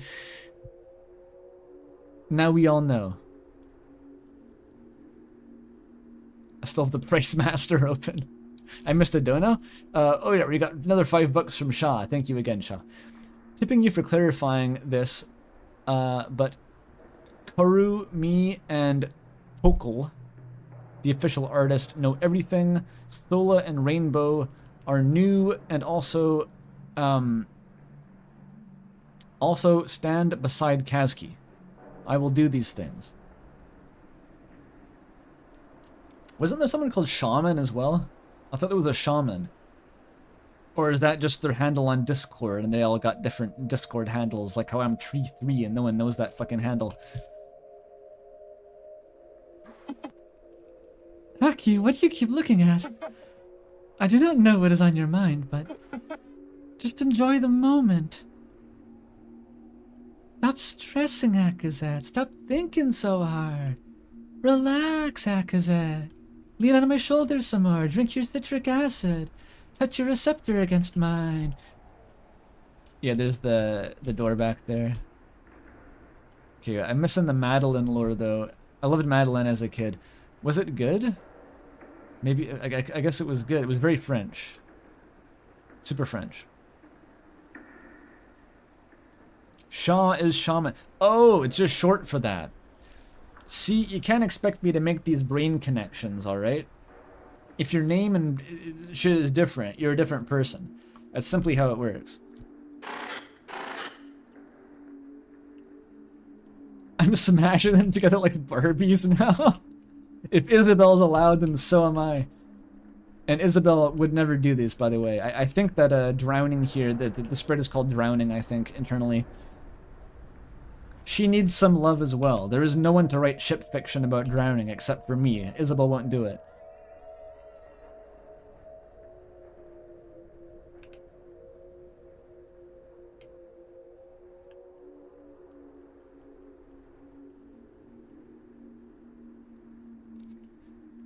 The Madeline lore. They were orphans. They were neighbors with the Spanish ambassador who had a son their age. He was a brat. And then he lost his hat. Whoa. Bars. I haven't used Unity yet. Hang on. We have to talk about antediluvian French children's cartoons. This is important. That would have been some Treehouse TV shit. Aki, I want to stay a little longer, okay? This one doesn't even want to go to Jokesiozo. She's really just stuck in her little... the one good memory here. This is probably her only memory. She was made to be this Kazki in this memory, so that's probably all she knows. Fucked up. Alright, I hope that I can do something more with you in episode 5. See you later, though.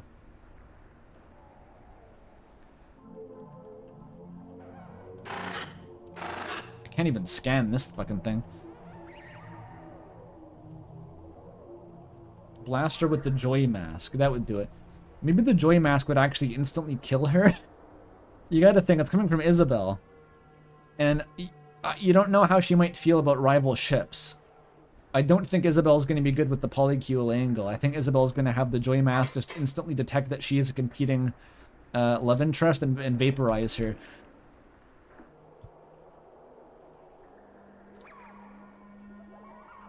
That was good, Yuri. And I didn't cry this time. Good job, Amara.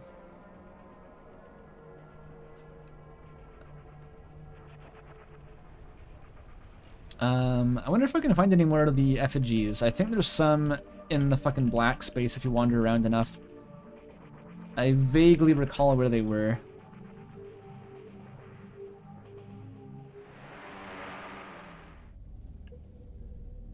Maybe in here?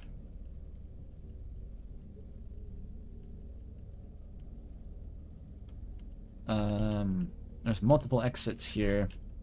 This might lead back to Joxie Ozo. No, it... Where the fuck is this? Oh, this is the Hell Maze. I know where this is. Uh-oh. Well, let's see if I can get... I have done this before. It's kind of a crapshoot, though. This actually has hostiles. Where is that? Oh, it's there. I think you have to kite this one, actually. Somehow. Is it coming?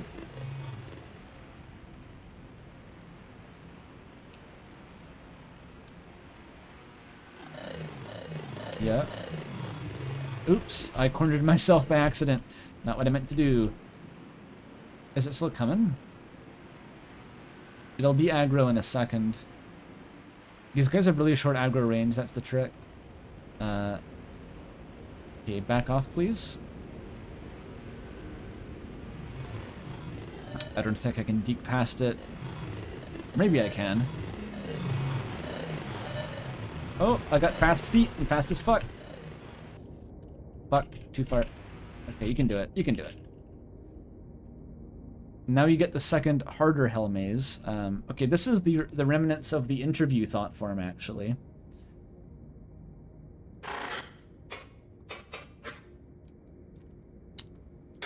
Really, really fucked up interviewer. Hello? Could you tell me? Could you tell me why?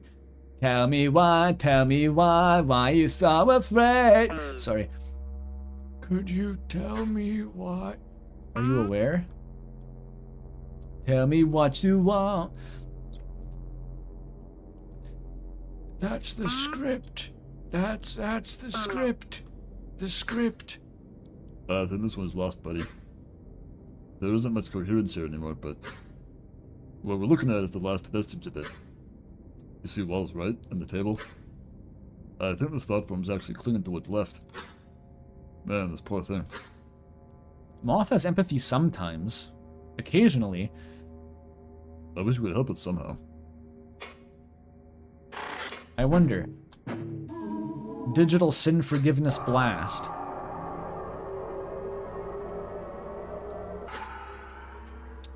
Yeah, so don't worry. I'm not sure where it went. I sent it to heaven with my brain. Yes, I know the secret. So this is like the secret area past the evil guy. There's a second secret behind it. It's like the fucking Ash Lake in Dark Souls. With even more hostiles, and it's a harder maze. Hopefully I can do it. I forget what the path was. You just kind of run and you hope. That's how you do this one. What is that thing? Huh.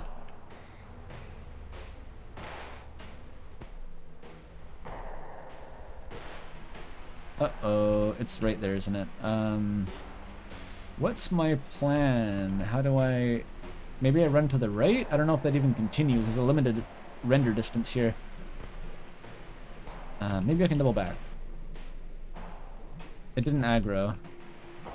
Oh, okay, never mind. We're running for it. Yep, we're running.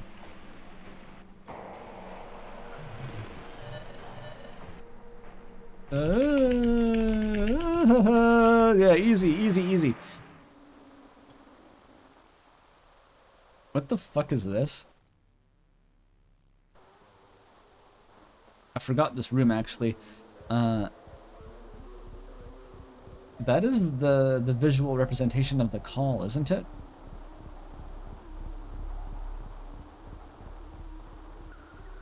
Fear is the mind killer. It's like any horror adjacent segment in the game. If it doesn't scare you, it's not that hard.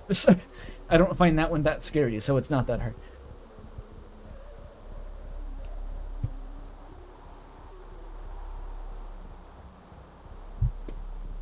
Touch Orpal. Use Unity? Can I use Unity after I interact with it normally, or does it kick you out?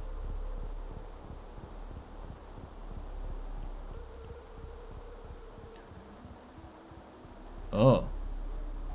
It's a big one. It's real big.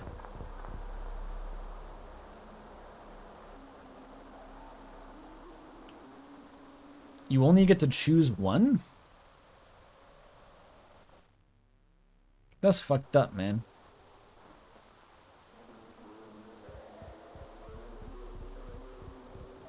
Unity is better? I think I haven't tried that before, so... Sure. We're back to the Undertale battle bar. What is that? Actually, Moth? You have any thoughts on this?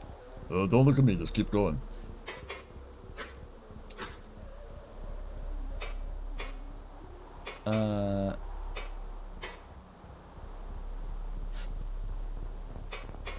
I don't think there's anything specific about this thought space.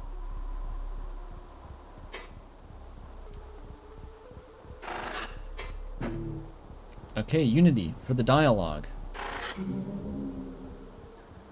The bitrate is just dying, probably. They are awake, happy. I am glad. But who? No, no, no. What the fuck? Everything's looking up. Interloper, you cannot be here. You must stay away. For both our sakes. Buddy, do I need to pull the plug? Continue repairs and answers will come. Ooh. Fuck, fuck, fuck, fuck, fuck, fuck.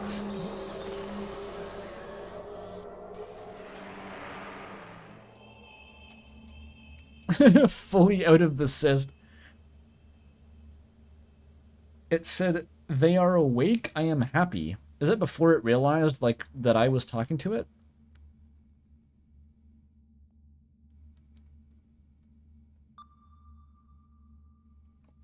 That's a valuable clue about Velzy's identity. Maybe. I don't know what it tells us.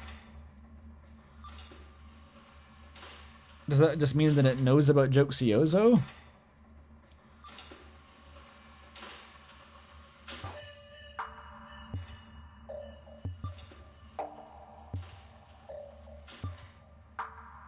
What does that tell us? Maybe not much. I mean, it might just be in support of incoherent thought forms in general. It might itself be an incoherent thought form as far as we know, so that checks out.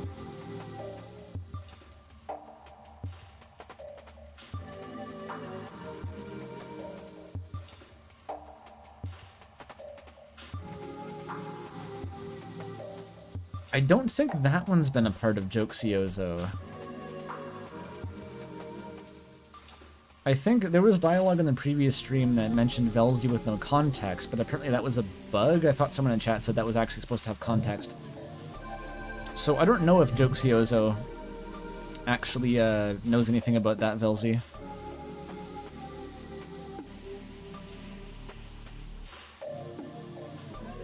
Put this stamp on your blog if you support incoherent thought forms.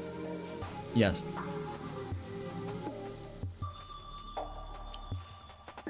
Your eyes refocus as your mind spike recoils. Pain radiates through your spine.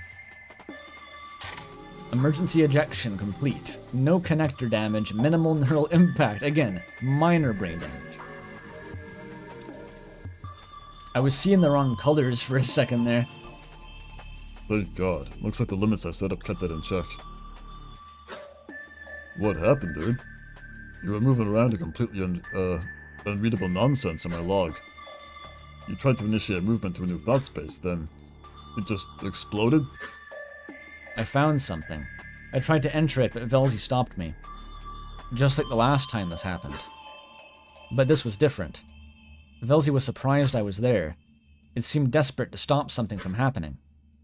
Didn't it lead you to whatever this was last time? Was it the same thing? Looked similar, but different. Well, comparing the logs, it looks like it was at least part of the same thing. But the data that hit you was way different. Last time it was just noise, probably to disrupt your connection. Though this time it was structured somehow. Not enough to make sense, but I think you nearly connected to whatever it was. I wonder if that's the fucking... the thing. You know, the thing. The Okidoya thing. Can that affect humans? God knows. Still, maybe next time you find some giant incoherent thing, don't just blindly enter it, okay? A throttling was set up to protect you this time. But it's not perfect, and some of it still hit your brain. So, take it easy for a bit. Okay. I'll just go back and do lots of soft Yuri roleplay until I feel better.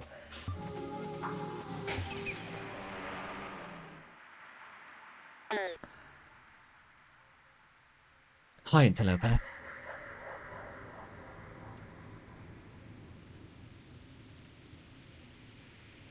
The URL is local beneath depths. So it's below the depths. Okay. Funf, you're not gonna believe the shit I just saw.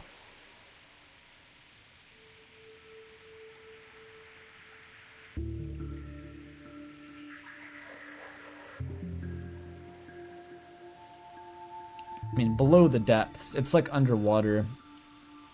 It's all very meteorite-like, isn't it? It's pretty clearly something meteorite adjacent.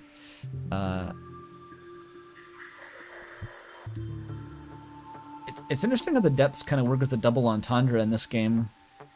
Like, it seems to just be called the depths naturally, like the deep parts of the corru cyst, the incoherent parts are the depth, but it's also like, it's a story about shit underwater, so it just kind of works.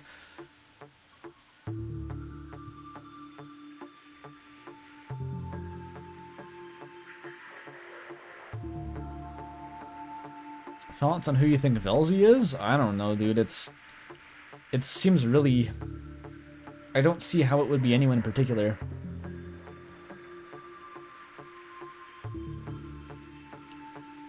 I did a test last stream where I read Velzy's dialogue in Akazet's, like, the Gleep Glort voice. And it wasn't completely clear that it wasn't how she would speak, but it doesn't really indicate anyone's patterns of speech either. I don't know how much there's really recognizable speech patterns in this game.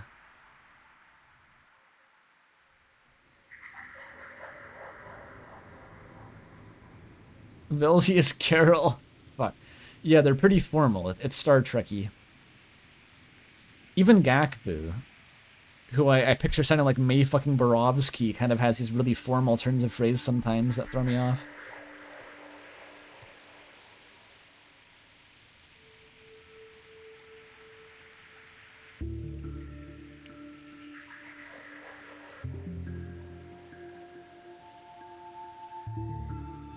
Velzy is Rudy.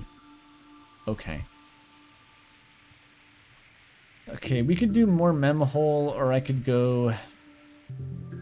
I was looking for, effigies, actually. Or no, let's go visit the interviewer that I salvaged. Do not take too long, please.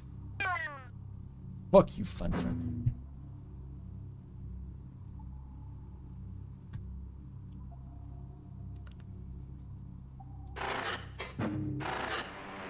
This game is about a sinking ship to symbolize Akazet X Kazki.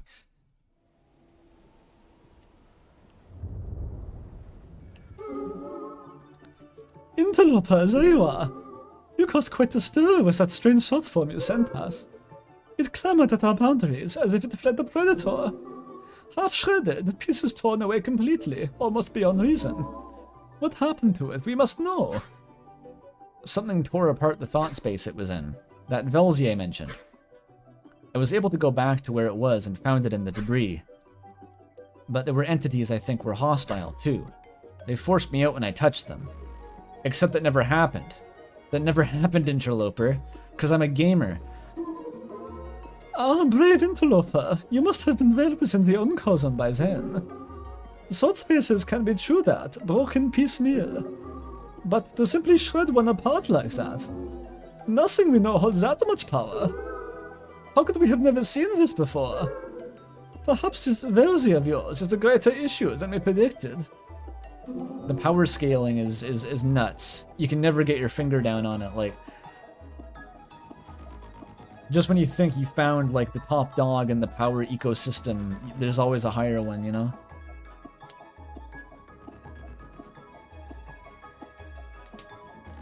There was some comment on an earlier VOD, I think, talking about how Bastard is the power scales the highest because they're an invasive species of frog that the ecosystem can do nothing about. They might be right. Invasive frog theory for Bastard.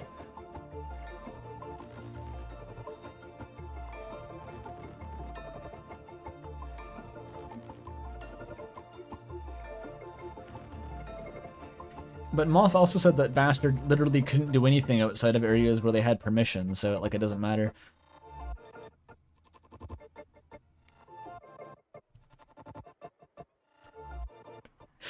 It's the, I'm thinking about the fucking Disco Elysium power scaling wiki page about Harry Dubois is, like, street to building level, but higher with weapons. It says higher with gun. It's so fucking funny. Like, the Versus Battles wiki never fails to be hilarious.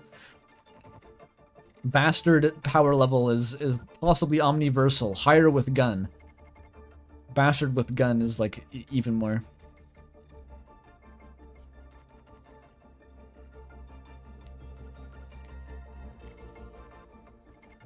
Massively FTL. As always. I think the logic for Harry Dubois being, like, street level was, like, it's the chain, the association nightmare chain of, like, okay, well, Harry can knock out Measurehead, and Measurehead off-screen appears to rip apart a tree. I don't know, maybe, you don't see it, but he could have ripped apart the tree probably, with his bare hands probably. And if you can rip apart a tree, then that's probably enough to, like, blow up a street. I don't know why it's blowing up a street that is a metric. You can't really, that's not a physical object, like... The road, I guess, like the space you travel over, you can't really destroy that, though, it's unclear. Corru power scaling on the Mugen wiki, you know what the fuck is up. I know exactly what you mean. That is definitely what the Corru power scaling would look like. It's all like Mathras and shit. Dragon Secretary Doomsday tier. I think Velzy could be Dragon tier. Classic Cyber Shell. They're all cheapies. I think Funf and Council and Bastard and Velzy are all the cheapies. They could defeat your rare Akazets. Isabel's collecting her rare Akazet variants, dude. Dark Akazet Maw of Hades. Okay, we're deep into some brain rot now. We're referencing Mugen lore, or Mugen, however you pronounce it. Basically, Mugen is a crowdsourced, user-generated fighting game where all the characters... It's like Smash Bros, but user-generated characters. Which is also just Rivals of Aether, but not that. It's like janky Rivals of Aethers. Crusty, weird Rivals of Aether. And there's a whole arms race to design characters who just automatically win, but it's like an actual, like, programming hacker fucking kung fu contest about, like, who can design basically malware that just will make the computer always let the character win adversarially against other characters who was also designed to automatically win. You have to write, like, malware to turn them off so that you can win instead. And there's a whole, like, echelon of power rankings between them. But unlike actual power scaling, it's objective. It's, like, actually a taxonomy of, like, what different implementations can defeat other instant win implementations. There's a whole ladder of them.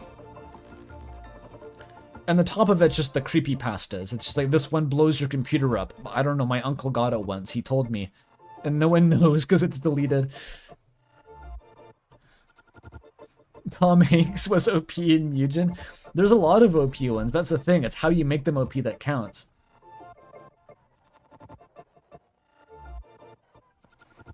But they're all just like fucking copy-pastes of Ronald McDonald and stuff.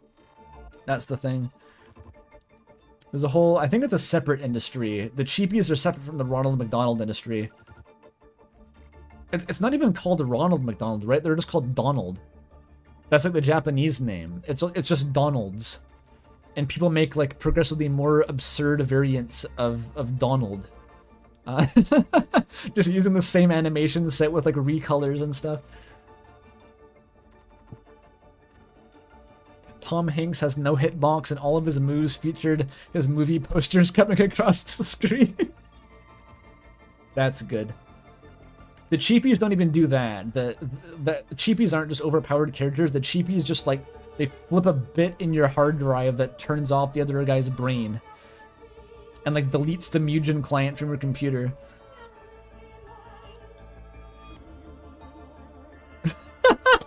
The whale tier, yeah, they're just...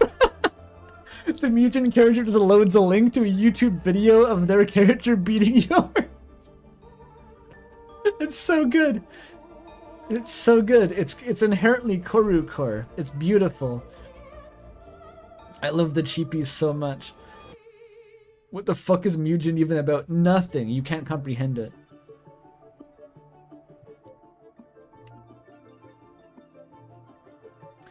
Anyway, I got distracted.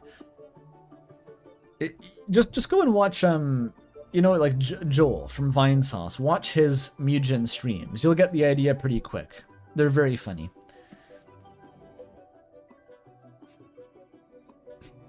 Yes, we will have the fairy watch over things.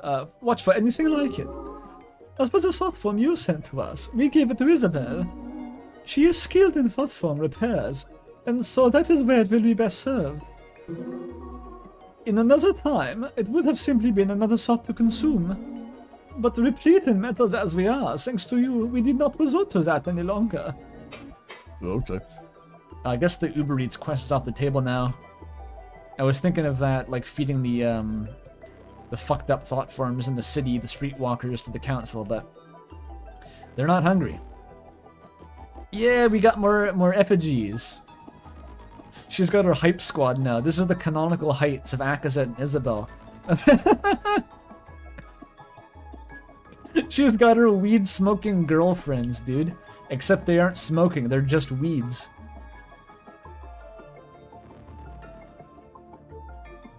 .4'6" now, and dropping. You know all the length of Spamton's nose in election trucking? That was sucked directly from Akazet's height in corru.observer across space and time. They're related quantities.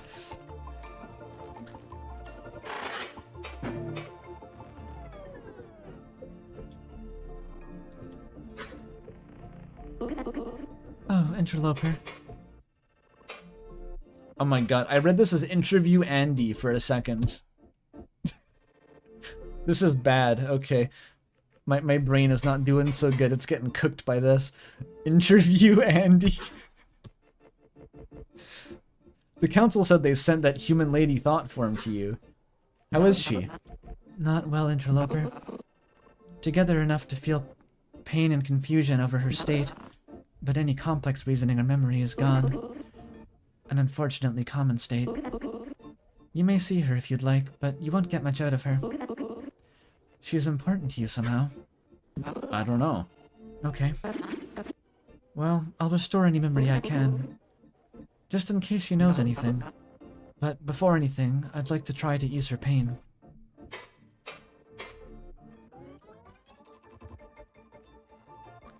Do not expose Germa to Joxioza. I think we should. I think Germa needs to play this game. So he can go fucking insane ranting about aliens. Imagine Germa playing this game. I know we had our Germa bit last stream, but just like imagine him actually playing this shit. What would happen? I don't know. Someone's got to have connections, right? Someone's got to know Germa. I should have asked the Among Us developers at that party. I bet they know Germa. He's the sus face himself, right? They definitely knew Germa.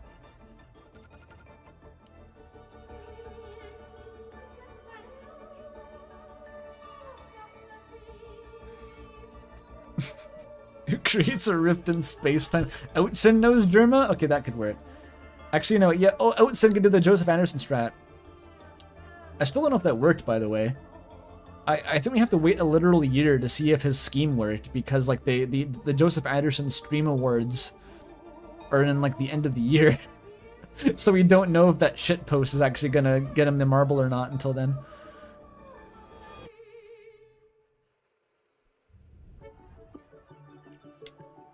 We need to Outsin to get in with Germa so that... No, Outsin gets in with Joseph Anderson, who somehow knows Germa.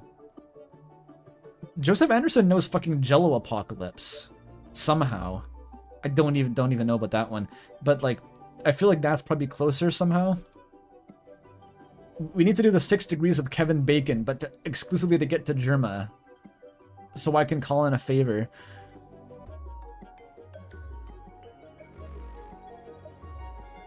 Toby, my Toby, the Ram Toby, he was at the fucking Valve offices like this weekend as far as I know.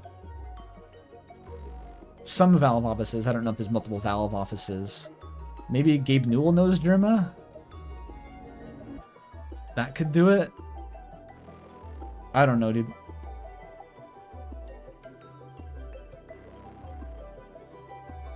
I'm into the sun? Oh yeah, the sun.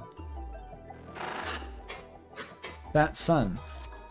The screaming eye that reared the bright cousins requires color manipulation to directly observe. Or ocular manipulation. I do like that. The screaming eye. Eye that goes, ah.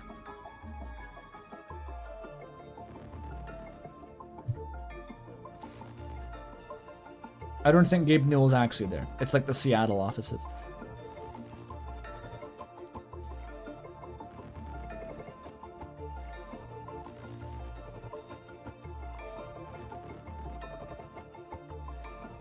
Maybe we won't.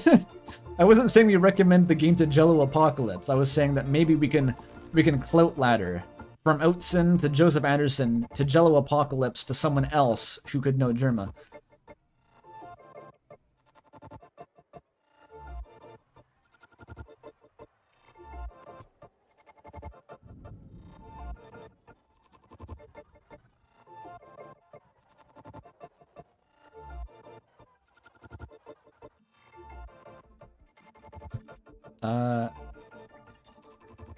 I do think Corru is on the verge of exploding. Like the developer, that one, that Corru. There's a lot of Corru in this game. I don't actually know Germa. I wanted to be clear. I don't actually have a way to get in contact with Germa. This is largely a bit.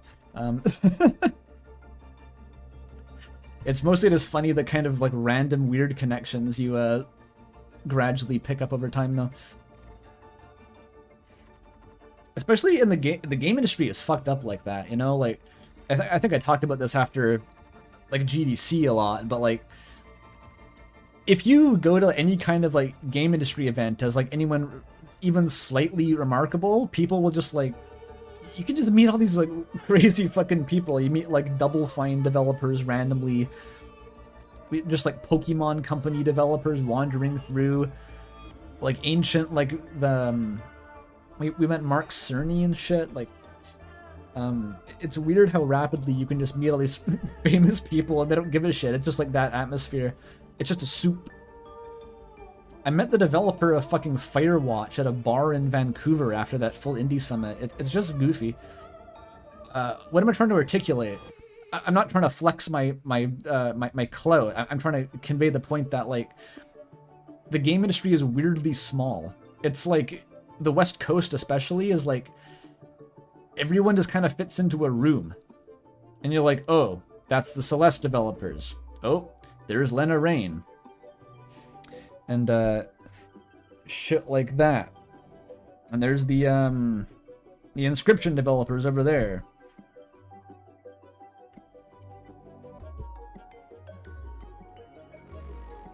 I'm getting majorly derailed at this point, but... Epic Pika guy.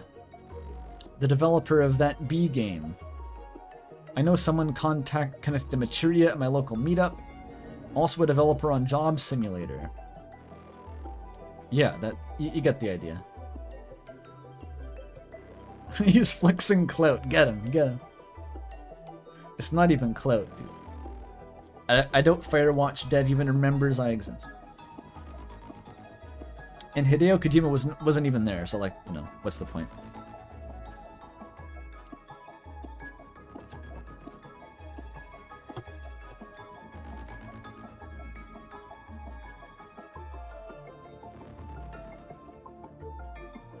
I think that we're talking about me, Epic Pika. I'm the clout flexer. It's just talking to folks. Exactly.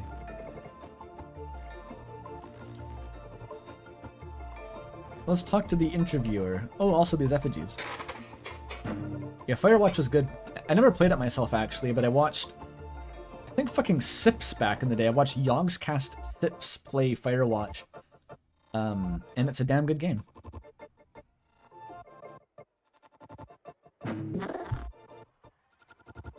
Isabel will fix her. Isabel, Isabel, Isabel. The brain rot effigies. Could this happen to me? No, go back to thinking about Yuri. Okay.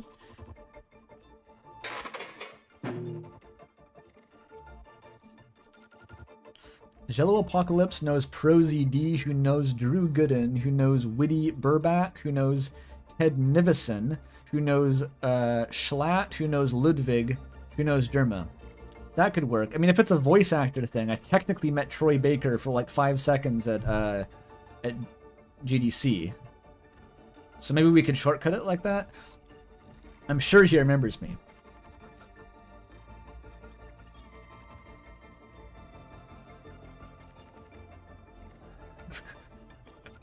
I know, that's like more than 7 steps too. That's like you that's like not even an optimal path.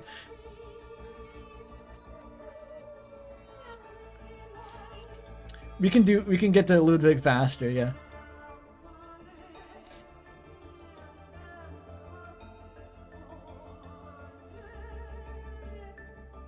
Would M. Essex help? I talked to M. Essex a bit the other day. This is okay. Shut the fuck up. This is stupid. Let's talk to the entity.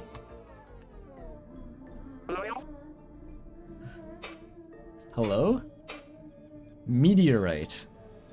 See, when I got here in my first playthrough, I didn't even know what the fuck the meteorite was about, because Velzy says that exactly once. In the very start during the interview, Velzy says, tell them about the meteorite. But I just forgot about that.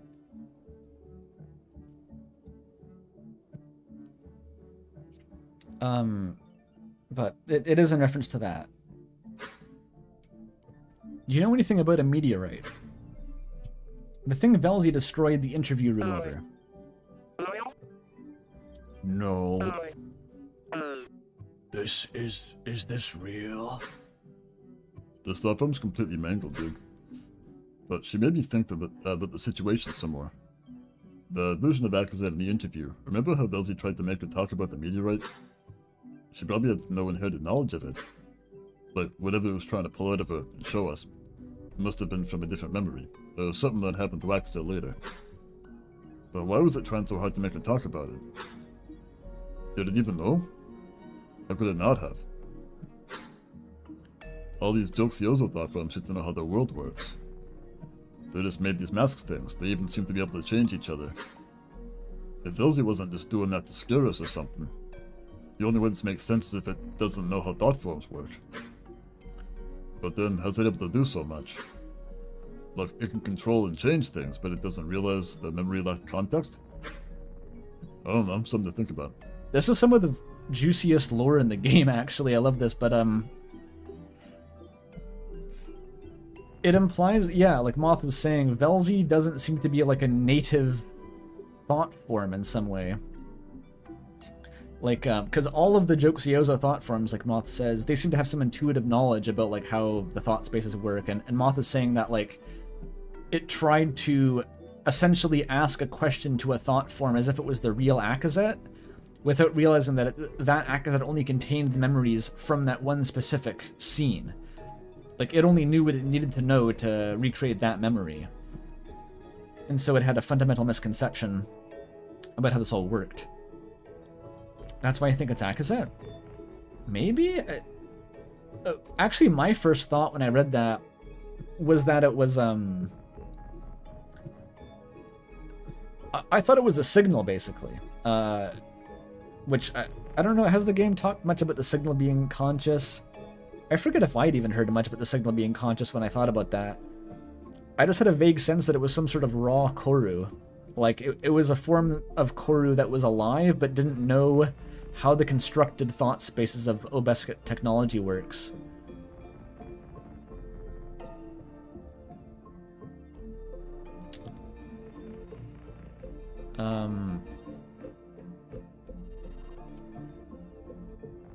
I don't really know, though.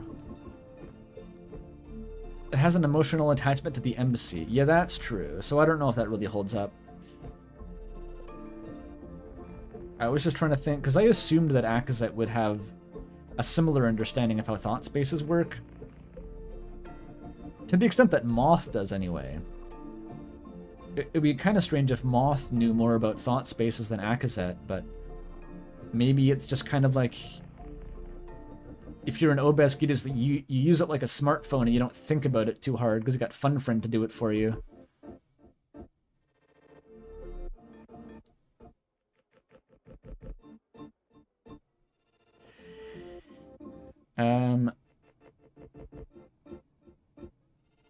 Anyway, I don't know.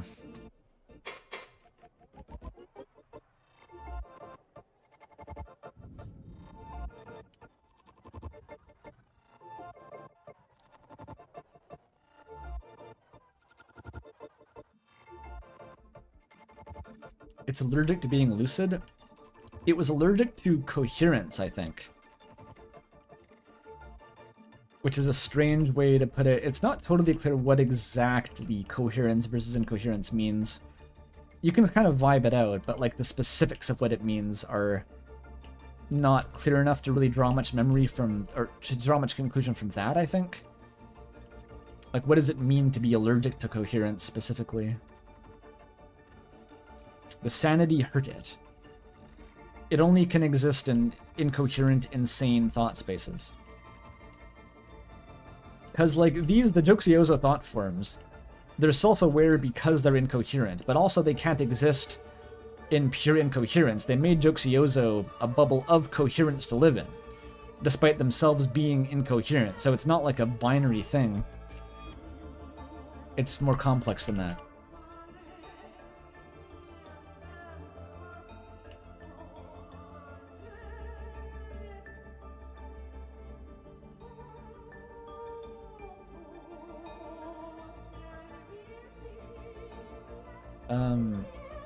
I hope you have fun with your weed-smoking girlfriends, Isabel. I'm gonna go and do something else.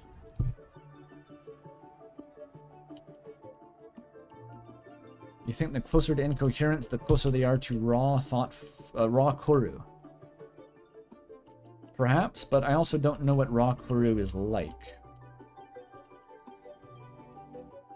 I don't want to... Let's go back to the embassy. I'm way too good at getting sidetracked in this game. Especially if it's talking about Germa. For some reason, Germa is just my real Achilles heel. Return to hub. Return to hub. Yes.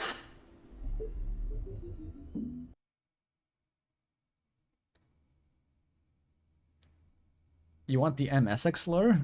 We just talked for a while. That's basically it. I said a couple streams ago that it turns out they know my videos.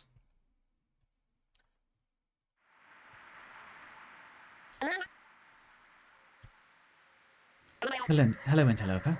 I saw you visited the dull vessel. We didn't talk about Germa is the point, so it's not worth passing on. Sorry. We can fix it later.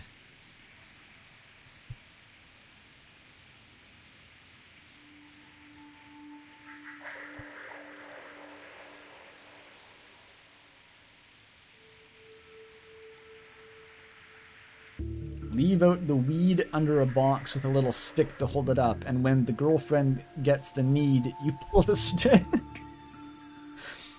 Mostly you just walk up to them and press unify. In my experience, it works faster.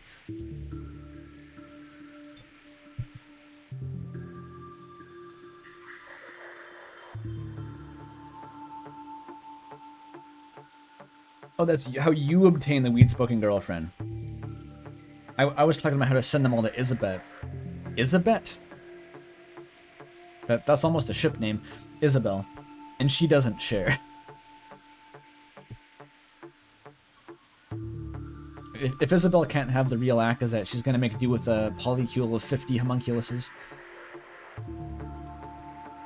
Alright. Let's get Embasidic.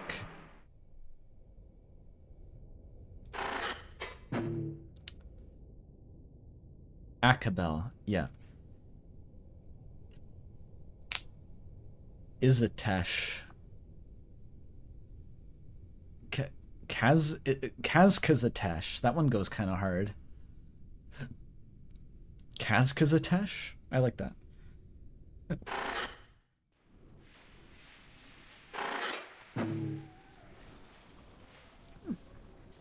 Every time I hear Aki, I think of Goomba Got Back. Was that the Gaijin Goomba's wife? I think of the guy from Chainsaw Man. Kazkazet? That works too.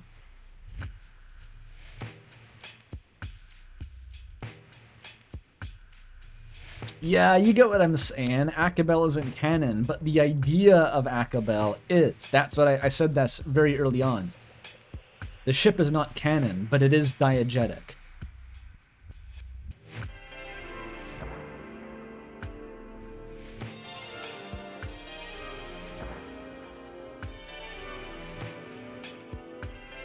Izazki? Now we're getting silly. Now we're getting crazy. That's like the rebound ship.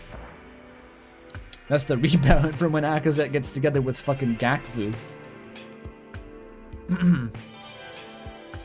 Yikes. Okay, please focus. This is like, we have to allocate some minimal time on stream to progress. I'm not talking about shipping. It's very hard for me though. Can you lock the fuck in? Thank you, Tose. I need your staunchly non-romantic energy to make it through this.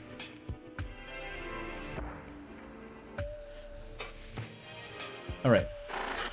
Let's go to Golem maintenance.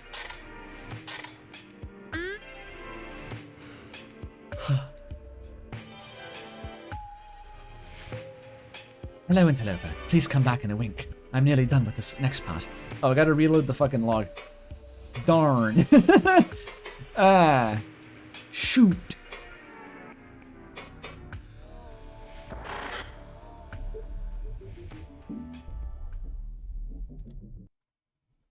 It's button pressing time.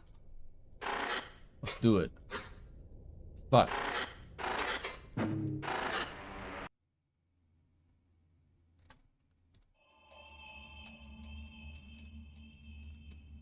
Interloper, you gotta press the content button. You gotta press the refresh my content feed button, bro. Hey, buddy, good to see you. I was just checking the activity over the last night. This is pretty similar to what I saw when Fun Friend fixed the first part of the collapse. I'll bet the next part's ready to view. Judging by the amount of activity, this is probably just a larger one. So roll on in. Also, I was curious after work the other day. I started looking at old news and video archives from where the collapse happened. From when the collapse happened. I remember when videos were all on one site. That must have been nice. This is the casual YouTube died lore. Anyway, didn't find anything too groundbreaking. Just some observations if you want to hear them when you got a minute. But right now we gotta get you back to it. I know it's only been a few days, but people are starting to ask questions about how this one's going. I've been stalling, but you know, not sure how long that's gonna work. Whether it's a matter of weeks or even days. What we have is probably already a bombshell, but I don't want to turn this thing in until it's nuclear. Sure, Moth. Very well. I will go along with this. I want to build nuclear bombs, basically. On the government time? Hell yeah. I hope Poob is still around in 2050. That's all that's left. If Poob doesn't have it for you, nothing does, bro.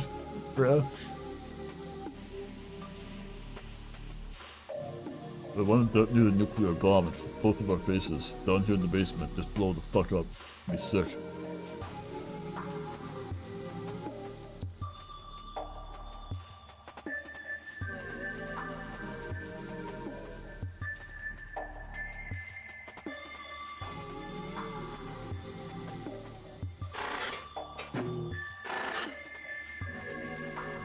Yoink it in.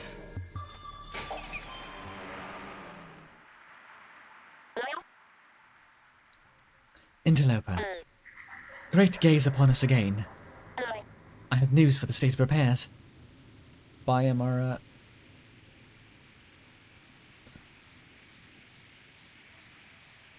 What is it? Oh, okay. Hello, Interloper. How are the repairs? Okay, fuck y'all. Oh, I'm starting to get a little bit sleepy. The yawns are coming in. Maybe we could drink more green... No, not green tea. Iced tea? Or should I have an espresso shot? It's 8 o'clock. But the counterpoint is that I went to bed at 5 in the morning yesterday, so I don't think that's really relevant. I'll have an espresso, fuck it. BRB. Espresso time. And also let my brain reoxygenate.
Alright, espresso achieved. Took a bit longer than I thought. I was struggling with the machine slightly.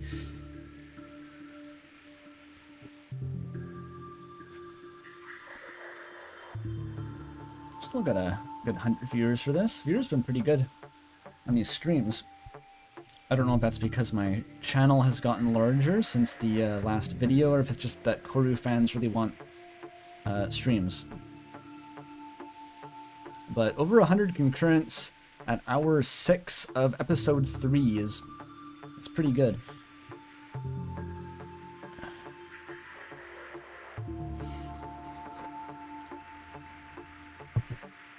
They are desperate, I know. Not that desperate. I didn't see that many views actually on the VOD of that one playthrough that I linked last stream, but I thought that playthrough's good. That streamer is pretty funny.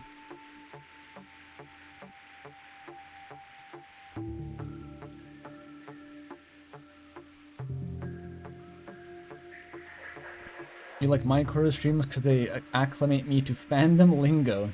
I don't know if this is the fandom lingo, dude. I'm not really part of it. I don't engage with the fandom all that much. Other than browsing fan art on the Discord server occasionally.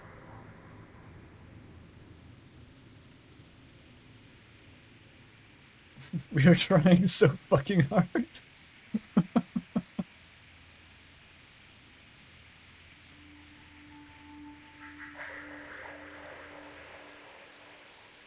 Can you get stream highlights? If you want to make them. I don't have time to edit my own streams. It would not be a... The cost benefit does not work out, put it that way. The reason I do streams is because they're a low effort thing that I don't really have to worry about being strictly beneficial or monetarily viable.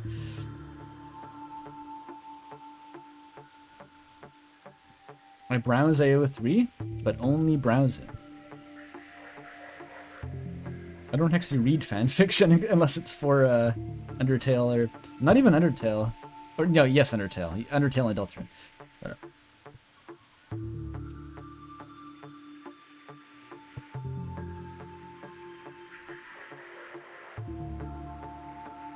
The browser. It's about the stats. It's about looking at what the trends are. I just find it's a very good summary of what the fuck the fandom is thinking about. Or specifically, I guess, the subset of the fandom that uses AO3, which I think is its own kind of demographic. Exclusively Courier New. I mean, yes. This is true.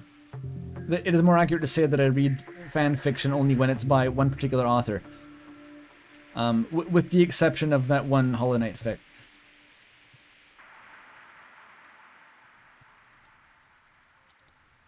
So I don't know, if Courier wants to write any Corru fan fiction, I'll be on that. I saw him earlier in the stream too. You never know. It could happen. Or when it's as you... Okay, stop finding all the exceptions, guys. You're ruining my point.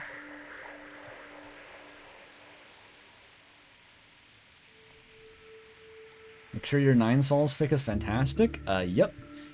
That's because Courier New wrote it. That's how it works.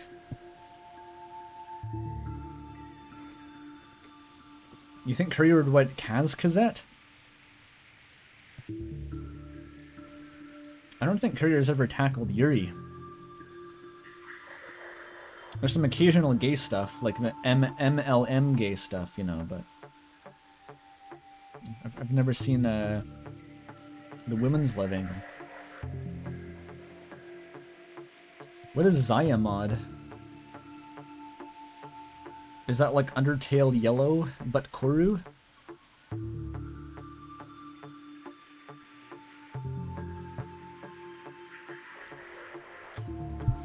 Oh, it's a developer-made mod? What, some of that shit? That's so funny. I swear, there's another example of that, but I can't think of it now. It's like the developer made fan fiction for their own thing. Am I thinking of Witch Hat Atelier? How the author for that just like has a semi-canonical like modern world AU spin-off that they just make art for.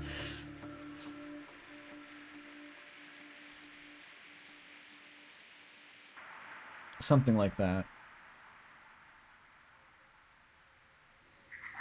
Oh, it's Undertale Red, because the developer... Yeah, you're right, I guess. The developer does work on Deltarune now.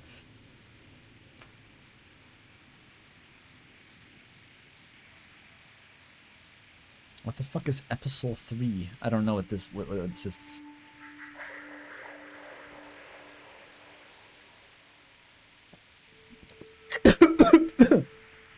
Alright.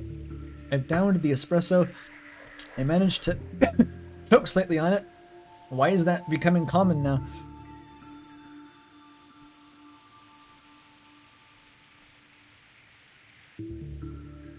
A Half-Life fanfic written by the ex-writer of Half-Life?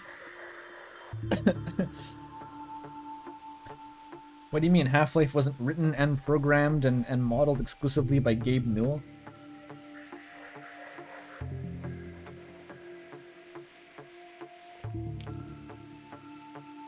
It's also Coda, that's it. Michael Kirkbride's Coda. The Morrowind fanfiction by one of the original writers of the game. First you toke, then you go broke, then you croak, my dude. I don't know where that came from, but I'm happy to quote Election Trucking. Interloper, repairs are going quite well. Incoherence is receding.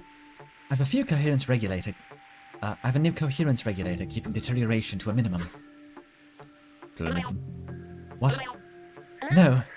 Interloper, a coherence regulator does not speak. But it does mean I will have more memories repaired for you soon. How exciting, right? Okay, go away now. I will tell you when I have more for you.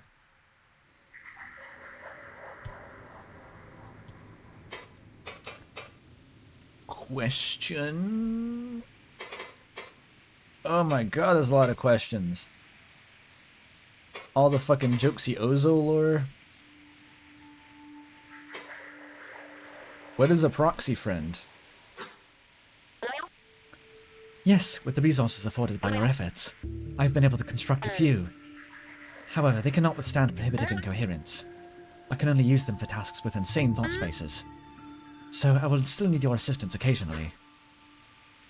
How would you fix things without me then? Plus the fuel you provided, it would take longer, that is all. It is a different approach. Where you seem to be able to traverse into incoherent places. I can do so slowly. All I can do is slowly make incoherence recede and work on what washes up.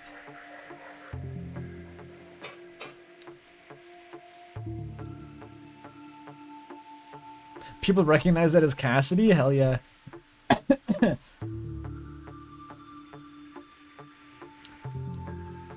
I do think fondly back on the Project Eden's Garden streams. Partially because I think it was just the most voices I've ever had to maintain for a stream. It was like 16 simultaneous voices. That always makes it quite memorable.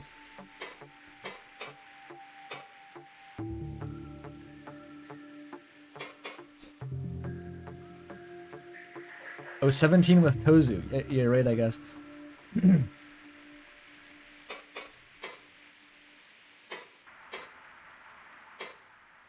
It was both the most happy and most angry I've been on stream. Velzy gills with delight.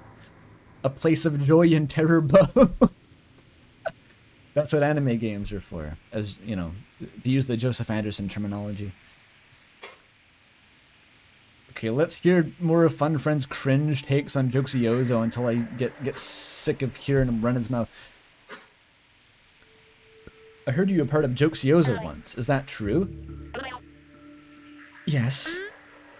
It was so certain that a slow death was coming for us all. I partook in dreams like any other. There were different times, Interloper. But the difference between me and them is that I found strength again. They lost themselves so deeply in hedonistic delusion that even when I proposed methods to prolong the cyst, they ignored me. At least until I started taking action. Then their apathy turned to hate. And surely now they will act as if they supported me. No, Interloper, do not be deceived. They stood against my efforts. The only reason you are now speaking with me is that our history means nothing. Okay. You're gonna need like hella couples therapy, dude. That's not my job. I'm not a therapist, dude. Interloper gets the moth voice occasionally when funny, in my opinion. Who hasn't done some gay stuff in their 20s? It was different. Every college roommate tried it at least once. Okay, okay.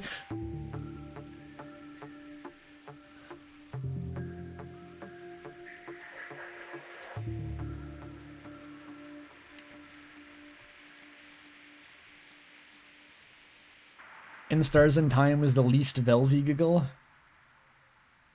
I was the most bored. I mean, that's probably true. The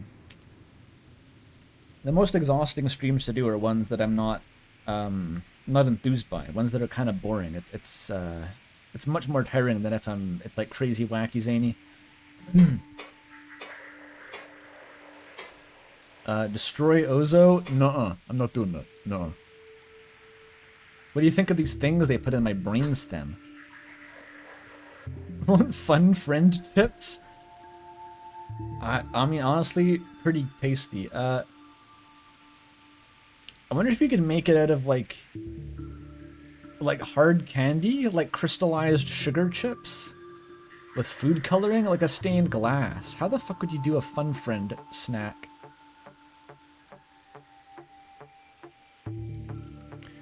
One day we're gonna get Corru onto like how to drink in like one of those video game themed cocktail episodes.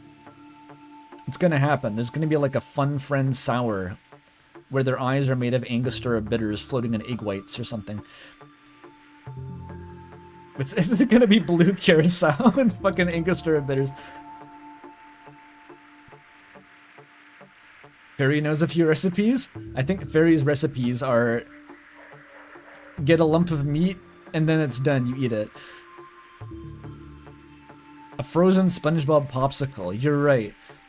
Oh yeah, the Zoust! We gotta get the Zoust cannon. Greg, we need the Zoust immediately.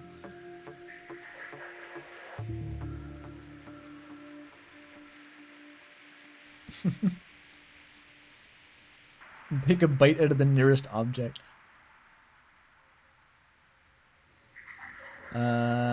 Okay. The council gave me some kind of information, or thought. It's letting me use these mask thingies. I've never seen anything like it. Do you know what it is? So strange that you can use a mask. They are products of incoherence, working only in its presence. Like flames you can wave about to influence others. And so they were powerful tools during the decline. They may be useful to you even now, actually. Especially given your limited access. And the relative instability of the cyst. Still, be careful with them. Try not to break any of my repairs, please. Yeah, sure, alright, buddy. See ya.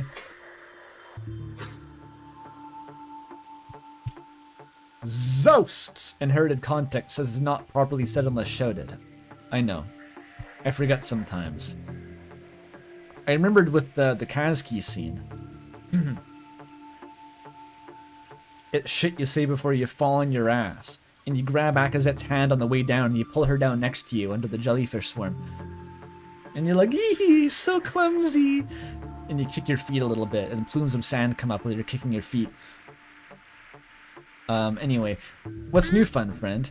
After seeing you consume the memories of the embassy so quickly, I repaired the golem maintenance portion of the collapse. This one took so much longer than I wanted it to. I thought it would only take a few weeks, but it did not. It did not, Interloper. I must have spent nearly a whole gaze on it. Interloper, I have so much to do still. But I must tell you. Tell you is actually only in episode 4. The more I repair from the collapse, the less I want to. It seems like things are only getting worse. But it is my duty, especially if it means I can know what happened to Akazet. Regardless. That is enough for now. I must return to my work. Entertain yourself with it for now, and do not bother me for a while. Okay. Did you need anything else? Okay, I will be here. I don't know what Fun Friend would be if not British. I think it's perfect. Was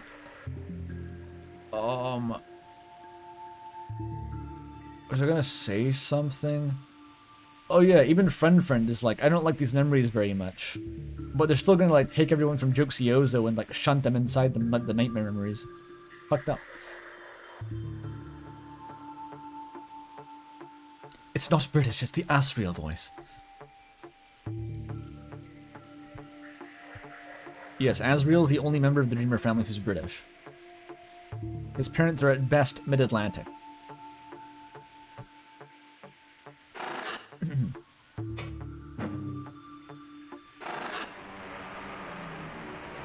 No, Toriel is not particularly British. She just enunciates T's properly.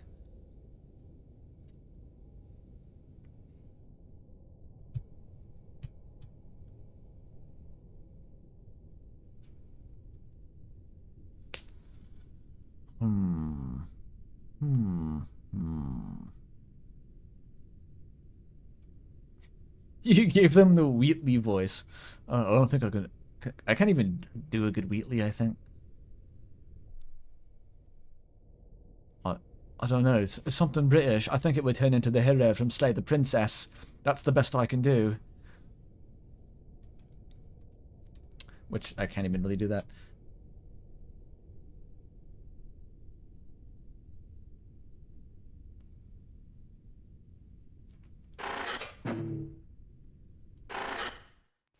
Alright. No fucking distractions. Take me to Golem maintenance or perish.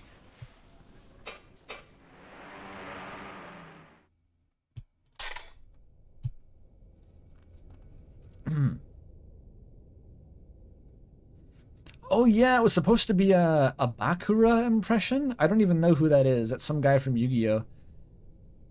And I didn't even know what they sounded like, but I just sort of imagined based on the description, and that's what we ended up at.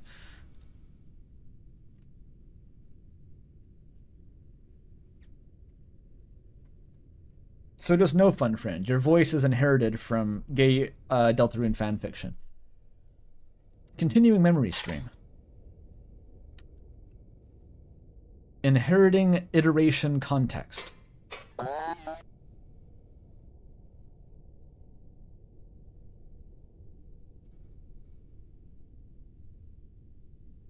Yakavukani. Commencing relocation. The descent begins, though it is terribly unsteady. Was that something knocking against the underside of the chamber? Move friend does not get far before it slows to a halt again. Ah, friends, please forgive the turbulence. Corrosion density is unusually high in this area. The koroi is the stuff that isn't spider blood.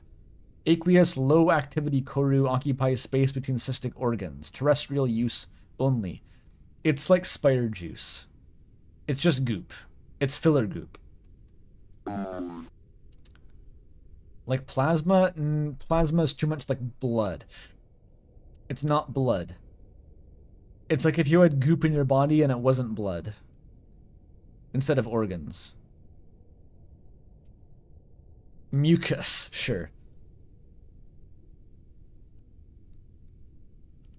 Maybe it's like fat. Maybe that is a good comparison. It's like liquid fat.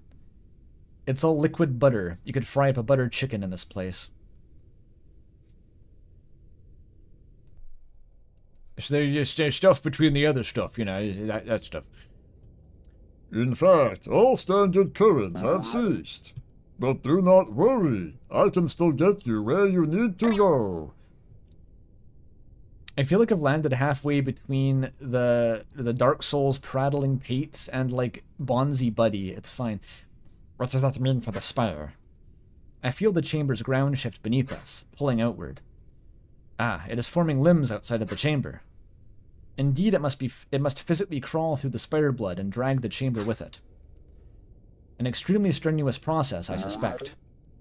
I must focus on the locomotion. Sorry. I'm sorry. Please ask the constructor within the chamber. I look toward Tozik at first. He looks back at me absently, then makes an uncertain gesture with his receptors. Before I can ask it to clarify, one of the mind cores announces themselves. That's me! I sense some surprise between the Ekaviks. That would be a little funny if not for the circumstances. Their Kiv rarely take part directly in structural management.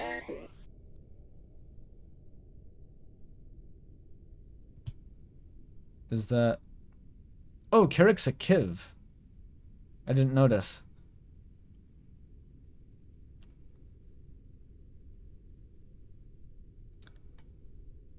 There was an intricate and implicit exchange of weird sociological presumptions.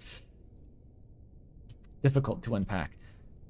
If the Croy is no longer correctly distributed across the spire, that means it's going to be pooling at the lower levels and grow more dense as the layers separate until, well, the lower levels will be crushed by the pressure and the spire's outer walls will explode. As you imagine, my friends, this is not conducive to our goals. The grounds might be destroyed, but so would the explanation for all of this. Along with any would-be survivors. Exactly. There's a solution to this, but we require grounds mind controls. It seems that the perpetrators is not purposely... We should have given them the sphere, man. It seems that the perpetrator is not properly attending to the structure's systems. Do you expect us to be able to get there in time? The groundsmanry at the lowest portion of the spire. Well, I'll say our chances are they're not ideal, but what else can we do? I sense a spark of inspiration from Tozik, even reflected in his receptors. But he does not speak up, ever hesitant to share an unfinished thought. While we wait for the move friend to deliver us to Golem maintenance, a plan should be devised. And we should get a profile of Itzel's Kiwi. The plan, the Kiwi, the sphere. The money guy, the cool, the gay. Basically, the building's gonna fucking explode. You can tell this is bad. Thank you for your expert assessment. Engineering guy.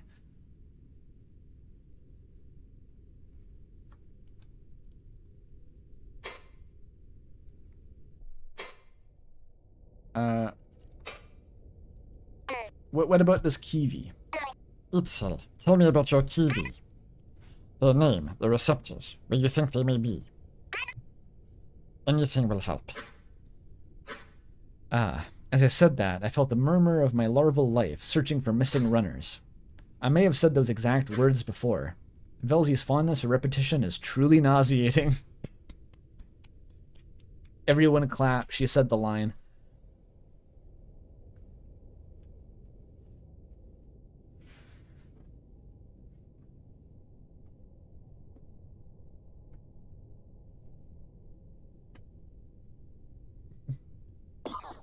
No music here. It's kind of eerie. Oh, okay. Well, her name is Dozkelvi. Okay, let me give this a first pass here. Dozkelvi Kev Gedeziki. Her name is Dozkelvi Kiev Gedeziki, and she styles herself with a broken receptor. She is okay, of course. It is just a strange styling. I do not know which area she would be in specifically. You see, she was covering for me when I connected with some family of the collective. She does not really enjoy the company of my family very much, and I do not blame her.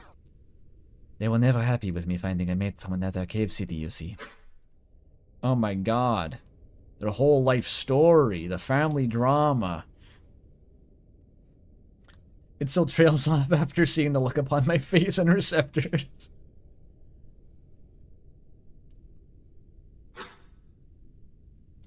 Another cave city. Yeah, tier 2 racism. Even among I don't know what fucking nationality it still has. Even among Ekaviks, they discriminate between cave city. Am I too flat? Should I be more interested in their romance? Right, I was going to say, I do not know which area she would be in. She was simply a substitute for my hands for the gaze. So wherever you may find the Kiev, I think. A Kiev. It is how you say it in French. I mean Ekivik. They probably had her in manufacturing. I see, thank you.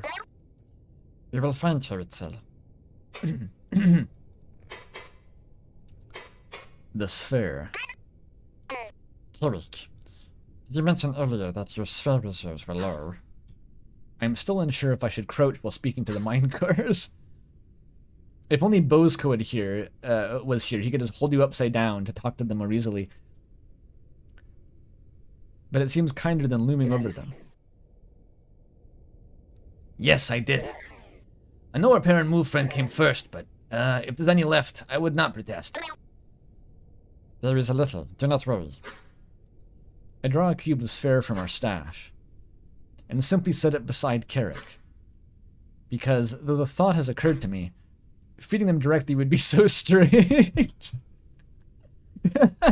Just like pushing a sugar cube directly through their membrane. She has the thought every time. Yes, it never gets less awkward. She never settles on a solution either. I think Akazit's down to 4'5" at this point.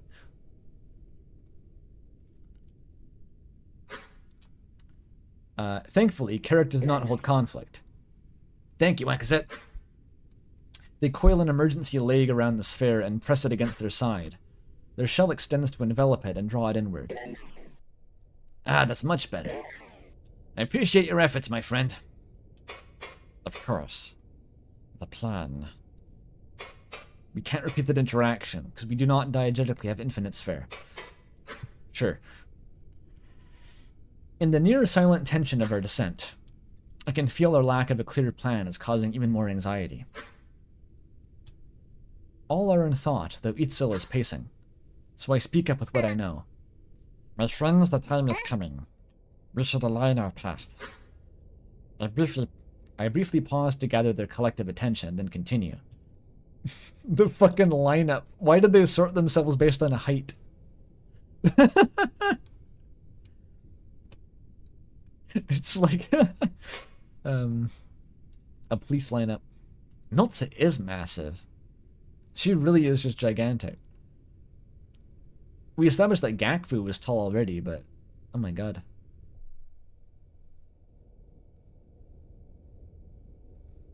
It's so Miltza doesn't step on the mind cores by accident.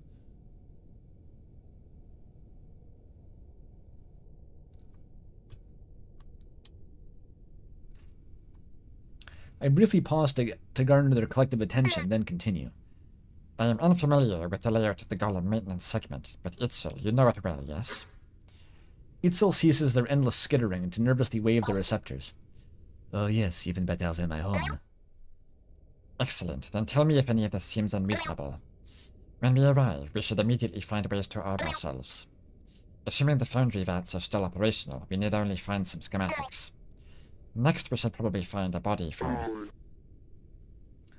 Akasan, if the structure fails, then this will not yield us any gain. Immediately, the morale I was attempting to build is crushed. There is that ping of fear again, though this time it is mine. The possibility of us all unceremoniously dying on our way, completely out of our control, really. Yes, Tozak, I know, but... No, you see, I have an idea. I was here recently while giving advice on the design of the deep-sea constructor columns. I was in the distribution area of the manufacturing tendril that I saw something usual. For quick deployment, they have their own groundsmanry override. There was a jet using it to directly release golems to the exterior of the spire.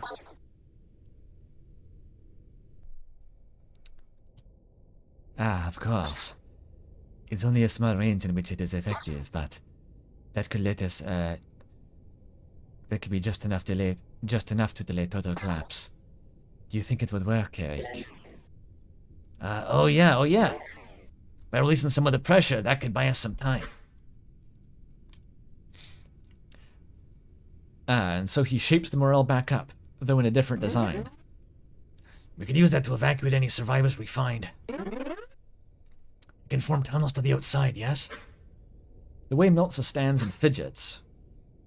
If a tunnel opens, you would scramble through it without any thought. The very same fear as in a fresh surface runner. Cowardice perhaps, but I cannot truly blame her. A remote coordinator does not simply change expertise for fun. What does that imply? Did she fuck up and everyone died? Or did everyone die and then she left because it was so horrifying? I think it involves everyone dying in some way, shape, or form.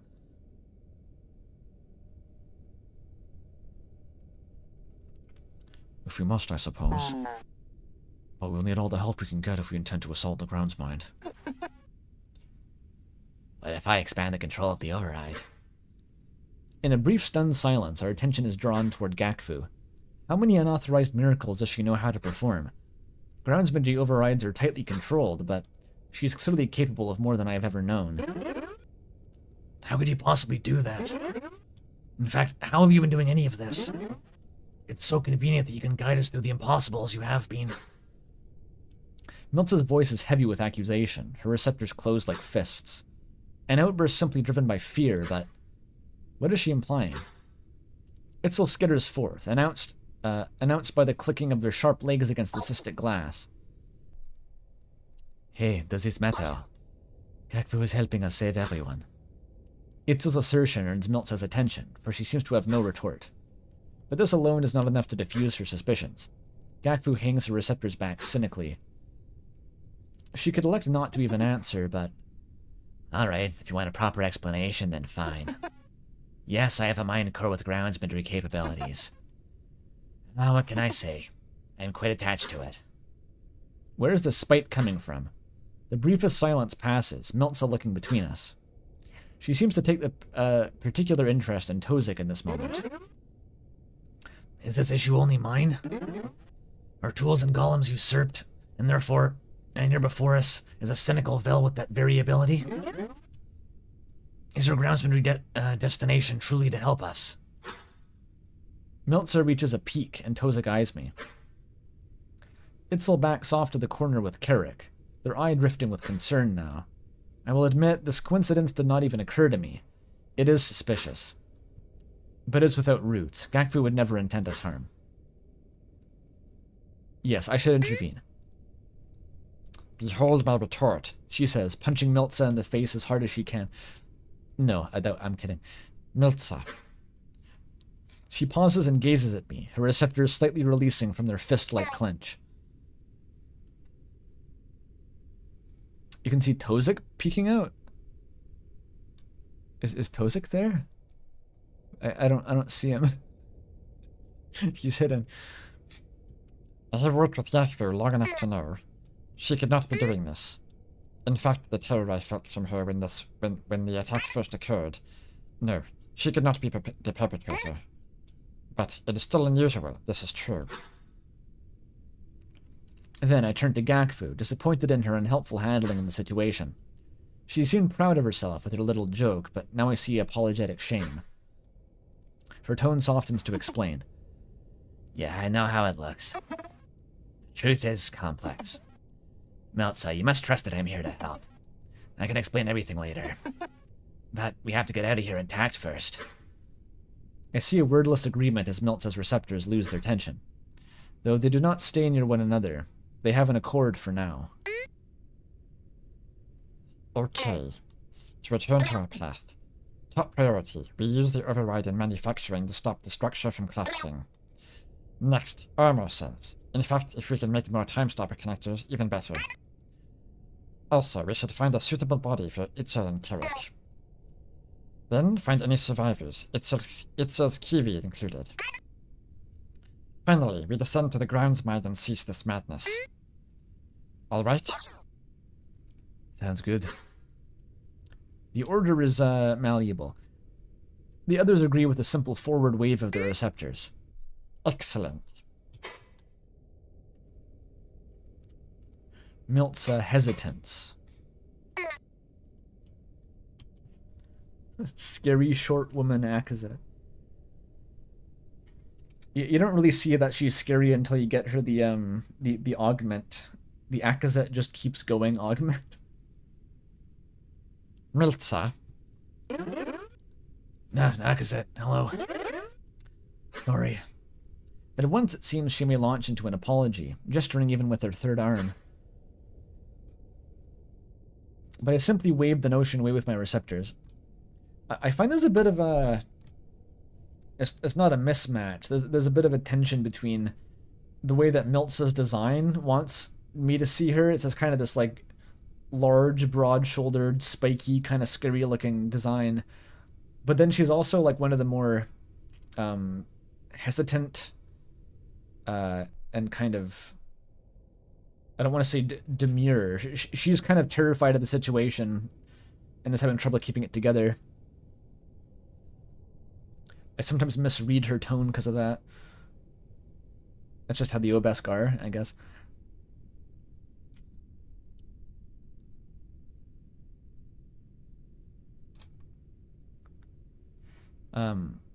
At once, it seems she may launch into an apology, gesturing even with her third arm, but I simply waved the notion away with my receptors. She seems more at ease with my acceptance. At this point, there are no laws binding us anymore. The only thing that matters is survival. I trust that you will stand with us against whatever awaits. Yes, of course.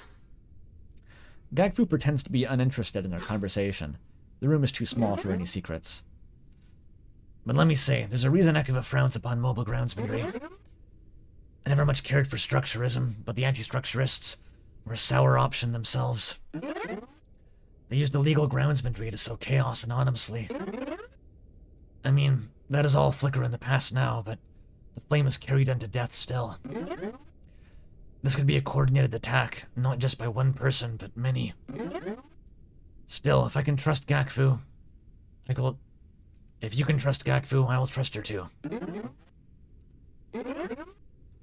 In these times we must, despite whatever hangs over us.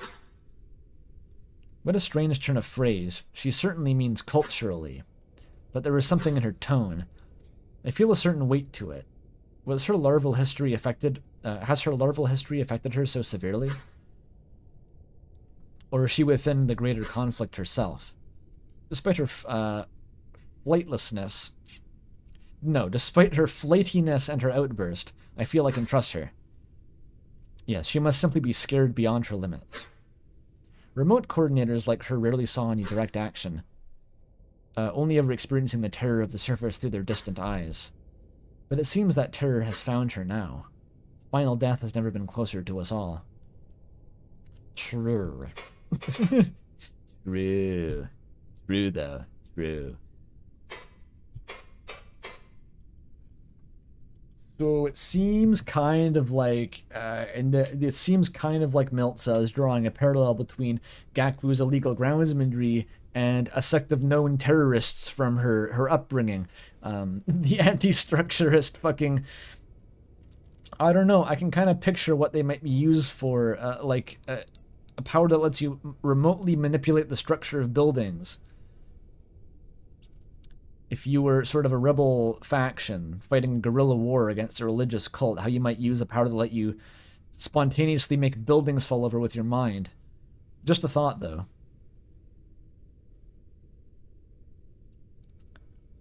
Maybe Gakfu had some interesting things in her past that she's not telling us about.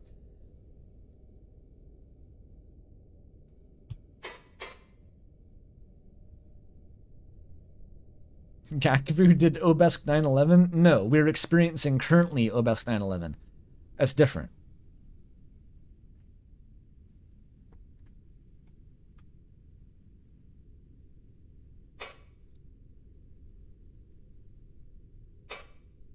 Alright, let us wait for the elevator scene to end.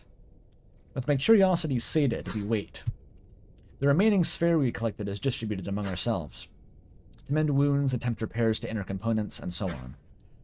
But there is some small chat here and there. But in time, our progress slows. To a worrying degree, in fact, the corru no longer murmurs past the walls as it did. Okay, friends, good news. The density is so high, I was not able to get you to the usual entry point. In fact, the entire segment is surrounded by dangerously dense corru. Sorry, that was not the good news. I feel like this voice gets way jankier when a move friend is speaking in these like articulate full sentences. It doesn't really work so well. That was not the good news. Here it is. We are near one of the personnel tendrils of the golem maintenance segment. It seems to have sunken and partially collapsed from the damage. But still, it's attached to the main area.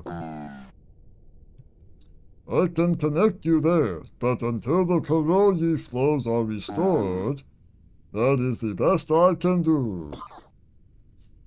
Oh, my room. Now we'll get around. All we get around without a move, friend. I was able to help before, but that is not sustainable. Especially not if the density is going to be very high. Oh. Gakvu, the entire floor is connected. It is not like your segment at all. Or most of them, really. All of the tendrils, the chambers are connected semi-permanently. It is easier to move golems and resources that way. Yes, this was impressed upon me in my recent visit. As if I were strolling through a Vansian cavern. A Vasnian cavern, I mean. In that case, even with the high density, it should still be mostly intact. Contiguous spire chambers are typically well reinforced, for they don't often move. Yes, very good structure. However, it will not last forever. Archival veins around the segment are collapsing and will soon be falling into the area directly. Why was the stream labeled as YouTube featured? I don't fucking know. I don't even know what that means. You know what? Okay, I'll read the dialogue first. But be careful, my friends. I will wait here for when you return. Are you able to handle the corru pressure here? Oh no, sorry. I'm sorry. But it is safe from all of you. Once it is safe for all of you to leave me, I will return to a safe level until you have resolved the pressure problem. You were leaving us? No.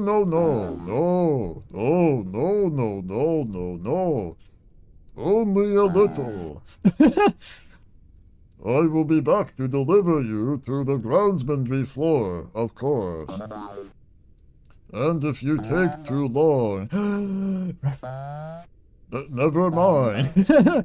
Good luck. Fucking move, friend. I will be with you until the very end. Unless you take too long, then you will die alone. Oh, I'm sorry. Move friend forms a tunnel to the personnel tendril. I was gonna say, the thing about Corru is that you can't even set YouTube to display it as the game you're playing, because it does not exist in the database, because it is not on Steam. There's actually no way to even set the stream to being about Corru. Move friend forms a tunnel to the personnel tendril. Though it remains partially closed until we are ready to proceed. But before then, I should consider, who do I want to accompany me? Miltza has proven to be a powerful defensive force, despite her hesitance. Tozak, I think, we will need for his repair skills, but Gakvu's control over Corru is uniquely effective. We can do party comp now. Will they be kind? I think I actually used Miltza in my first playthrough. I think she's just a little bit more pragmatic than Gakvu. Gakvu is like crazy, weird DPS shit against bosses, but Miltza's spy ability is basically just a better version of Gakvu's, the scramble one. The DPS isn't as high, but it's a 100% consistent status effect, which is incredibly useful. And Gakvu is mostly useful, I find, for the scramble. The destabilize is more niche.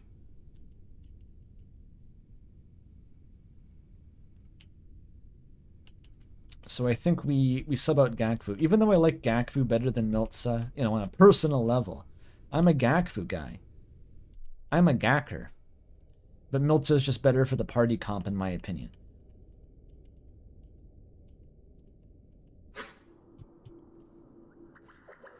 We advance to the personnel tendril. Those of us with the time stopper connectors at the front. Oops, I forgot to actually do the thing.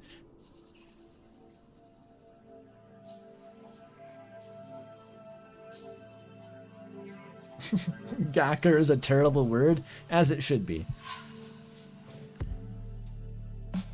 Ooh. Fucking beats. Are those synced to the beat? Oh, not quite. I thought for a second that the distortion was synced to the beat. That would have been so cool. We advance to the here's a tip, Corru dev in chat. Make this like 2 BPM slower. The cycle of this animation. We advance to the personnel tendril, those of us with the time stopper connectors at the front. Move friend's tunnel slowly becomes crooked as it adjusts to the uneven tendril. The Corru walls take the form of false cave stone, just like our recreation chamber.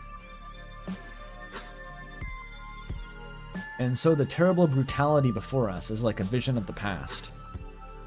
But it is here now, a failed barricade given way to invasion. And it is silent, without sign of foe. The quo here are dissected, mind cores half dissolved in their bled components. The others avert their eyes after a quick scan, but I find myself staring. Why are their bodies so intact? Why such precision? I think the music's a little bit loud. I turned it up for Jokeciozo, I'll turn it down a bit. Regardless, I do not see any sign of Itzel's Kivi. Just these are just Jut and Vel. Just keep moving. I gestured for the mine cores to climb up along the walls and ceiling, as it will be safer. Then I step into our advance. A step into our advance, a familiar whisper comes again. We exchange a few glances, Tozak's receptors add attention. He speaks flatly, dreadfully. It is happening again. That is all the time we have to brace ourselves. The signal, the pain, it is here. The wordless message breathed again. It feels stronger, but we still stand. Are we more resilient? I can think this time. I can feel that the pain is not mine. I manage to stay standing against the wall, and the others stumble, clutch their heads, their chests. My eyes bend. That's a weird fucking sentence. My sense of gravity is disrupted, but I stay conscious. What? It's happening again? Hey, are you okay? What? I see through the pain. The mind core is plainly looking down upon us from the ceiling. Are they not affected? Their signal is short-lived this time, like an echo of itself. Already, it abates. You know what this weirdly reminds... This is like some weird Boss Baby shit. The book I mentioned reading literally last night, the Random Discworld book, it had a thing like this. It had like a voice that appeared in your brain and shouted at you when you felt pain, and it was like a weird sort of...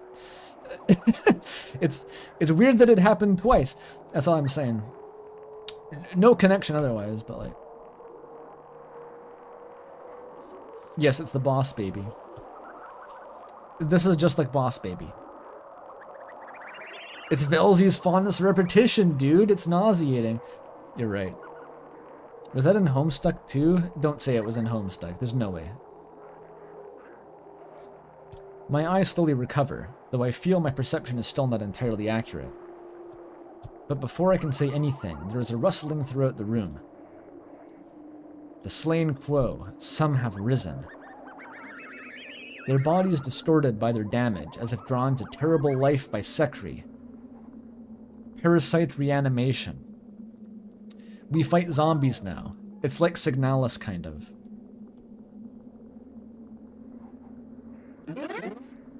Is that? Yakf. I think that one's actually the canonical pronunciation of the swear word. It's Yakf. Knop it. Ah! It is not an illusion. They are real, and they walk toward us with the strangest serenity. Here. I am here. I am here.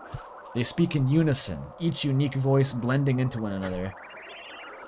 A droning metallic chorus filling the tendril. At first, with each step toward us, we back away, uncertain. To kill an aberrant container is simple, but do these ones still intend to harm us? Or is it more? Can they be helped? I step forward. Hello? Here. I hear you. I hear you. Usurpers. Is that stay back? Those are not Obesk. Her fear conveys what I need to know. They are not miraculous survivors. They are infested husks. It's good that they have a cultural precedent for just, like, zombie husks coming at them. They recover pretty quickly here. They're like, oh, they're Sekri zombies. Okay, we kill them. We must make the first move.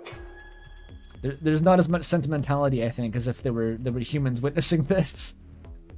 They've been through this shit before. This looks like late stage pun. I actually know what you mean. I actually know what you mean. Is Tozik Monolith just Oyasumi pun? Is it pun? The orb, yeah. It has an orb. Crow bodies of friends I had not met, excavated of their mind cores, drawn as weapons impossibly. Our first true sign. What do you mean? Stop dropping ominous bullshit in the fucking flavor text. Akazet.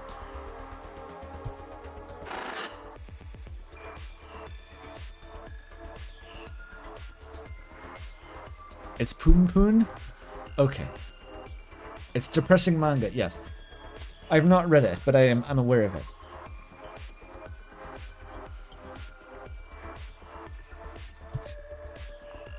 I think they're equivalent.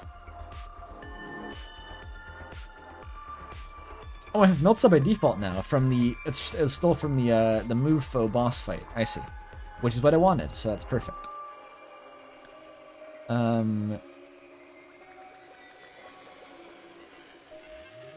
We need to...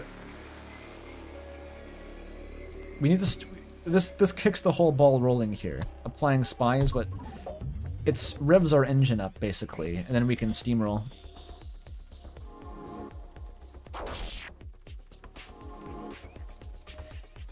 You used to play this game and dropped it for unrelated reasons. Do you have any tips on how to optimize this so it doesn't run like shit? No, I don't. The game runs like shit. I have a fairly powerful PC. That's the only reason it's running well.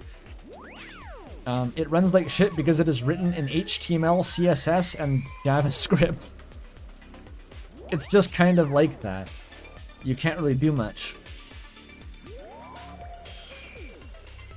If you could put Miltza first, it would be busted, yeah, but Axet has to be in the front row.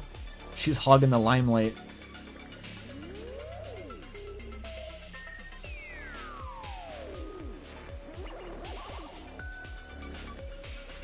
Some people in chat might have a tip.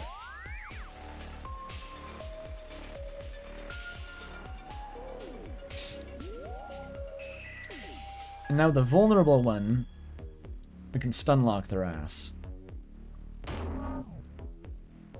It only hit for 1 damage against Tozak, actually. These guys are not that scary. They just have a lot of health. Or a little bit more health than a container or something.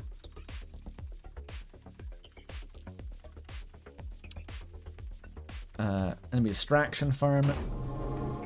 Whole team evasion. Never take damage again. Corru Skivy. Farm heals. It's perfect. We farm stuns. We farm evasion. We farm heals. We are unstoppable. It is simply that easy.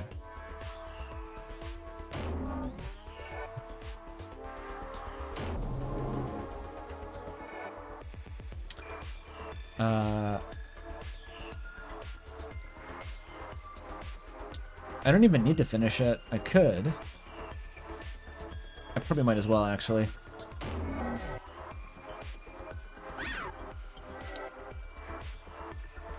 And now we take another turn to get our engine revved back up. Not distraction. This is how late game frame worked for me too, basically. What I remember is like you would get one enemy with vulnerable, and then it was over. So that was all it took. Then it was just like a chain reaction, crits on crits on crits on crits, triggering crits, triggering crits. Scary fucking arose from the depths. Oh, Molly's, I looked it up actually, because Molly archived that first run. The third party member in frame was WD Gastard. GSTRD. That was the healer. Very funny. Oh, Corru Dev has to sleep now. Alright, thank you Corru Dev for attending the stream. It's always cool when you come. Please let nothing break. It didn't break on my first playthrough, so surely it won't break now, right? Surely. Surely.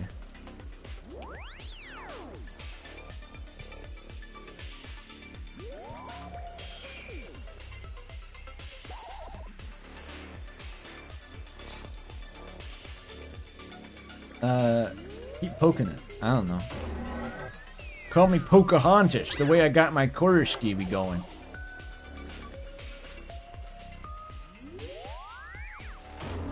Okay, these guys suck actually. After Evo mode, this is a cakewalk. I feel bad for these guys. And not just because they're dead bodies and zombies. Because they're actually weak gamers. Just getting stun locked to death.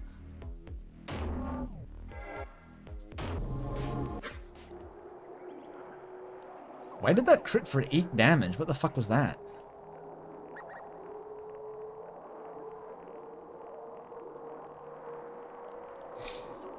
The last husk scrambles into itself. Immediately I scan over our team and we are fine enough. Itzel and Carrot cling to the ceiling in the corner, Itzel refusing to look. Miltza and Gakvu both have recoiled in victory, with no celebration. Recoiled in our victory. Tozak most of all seems present in this moment with me, drawn to one of the corpses. The adrenaline, the subtle joy I felt before is overwhelmed by grief. I did not know these quo, but in their incoherent faces were every person I have ever spoken kindly to. This is where the game starts getting like real sad. I mean, it does that a lot. But this chapter in particular, it just kind of hits you with gut punch after gut punch, more or less. He nearly addresses them as quo, but thinks better of it as his voice shakes into a pause. They have no mark of control. No sigil or connector. No mind core. How is this even possible? Our bodies are too complex for even regular groundsmanry. These bodies are all truly are they all truly uninhabited? The mine cores, Itzel, Carrick, maybe they could... No, a terrible thought. I dare not even complete it. Oh, stick the mine cores in the zombie bodies? Yeah, probably don't say that out loud.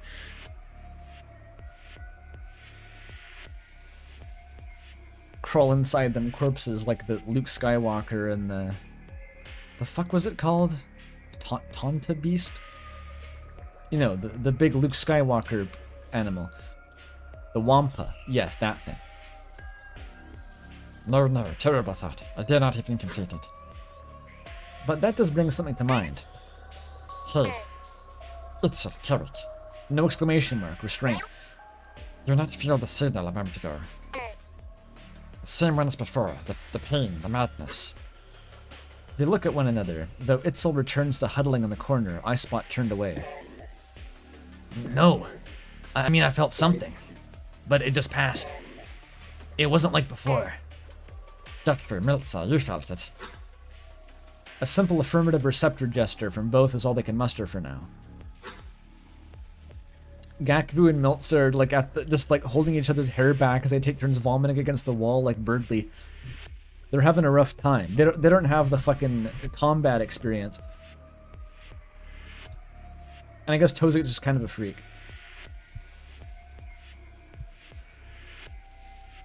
Tozik stands from the body he examined, drawing his corru back beneath the surface of his hand. I did too. It felt closer. We are on the right path. His finality implies we should leave this tendril sooner rather than later, so we commence. But still, closer is a good way to put it. It felt stronger, but it might just be proximity. Itzel, Carrick. Remain close. Stay high and far away from any bodies or inactive golems. Okay, Gazette.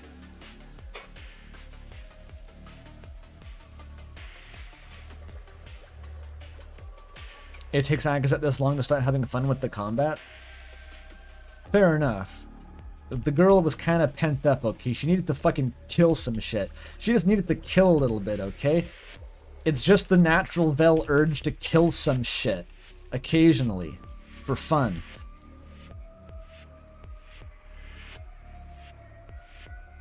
These are just dead bodies. Don't need to look at those.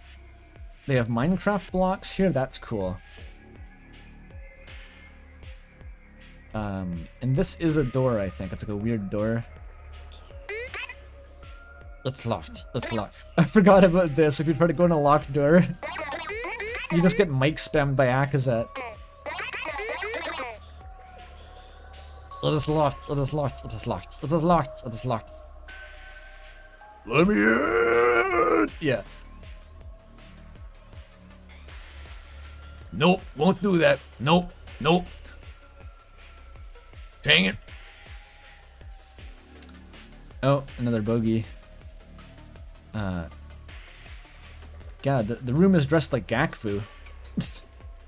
Look at that scenery.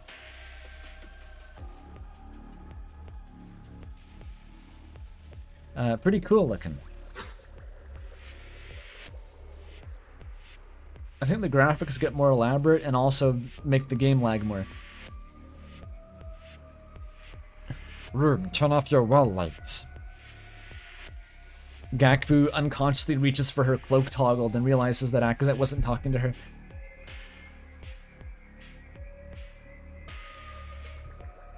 We are beset by incoherent foes. Our only option is to fight. We can do that. A golem and a repair friend. Healer! You gotta imagine when you see the healer in the RPG, the siren from Kill Bill comes in like wee woo wee woo, and it just becomes Kill the Healer. You gotta. And we know how to do that.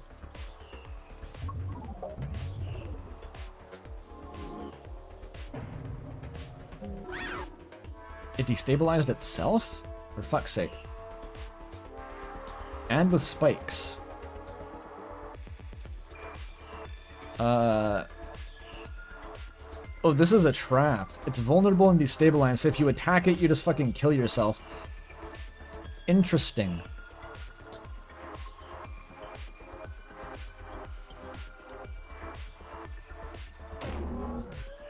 Let's bully this guy. Is the golem swearing?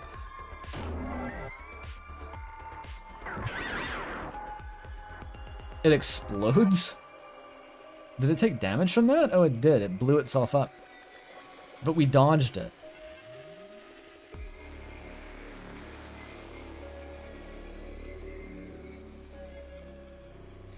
I don't have the drone, though. That's a later thing. Still vulnerable. There we go. And now I set up the next one. Although it's put vulnerable on itself. There we go, the spikes were off. We dodged all of it. This guy sucks. This guy's a chump. Knock his block off, Akazet. Our foes lie destroyed. Within the debris I find a static cyst. Useful. And good. We just didn't take any damage from that. We just dodged every attack. Okay. Is this the room? Is this... Why can't I see them? You... Knop it?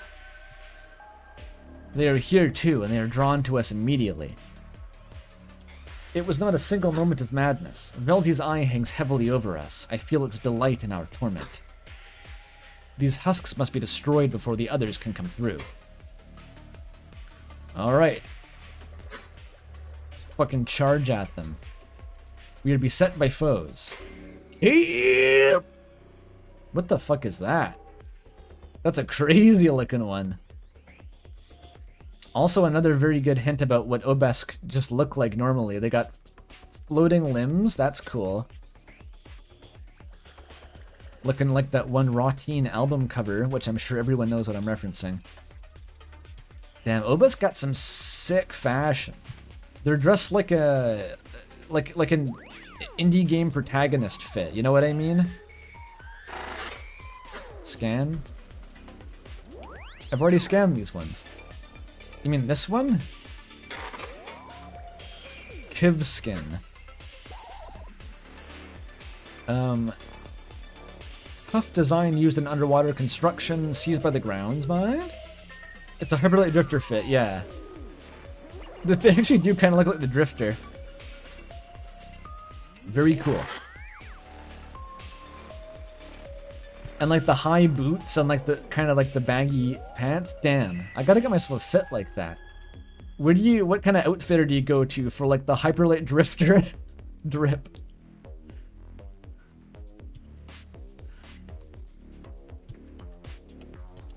Alright, standard play. The husk is not very threatening. I think this thing's scarier. Let's take it down. Thrift stores. Oh, okay. I could try that.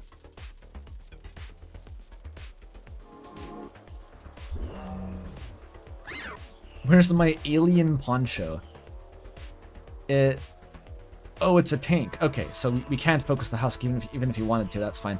I chose correctly. Let's try stun locking. It works. Just obliterate it.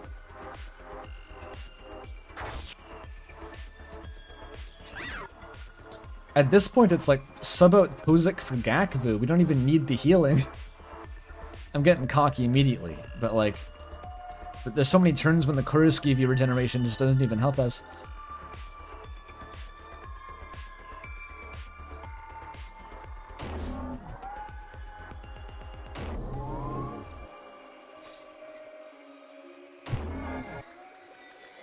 Niltsa comp is like brain dead mode. It's just autopilot. Throw some DOT on this one for now. We do have to finish this one off.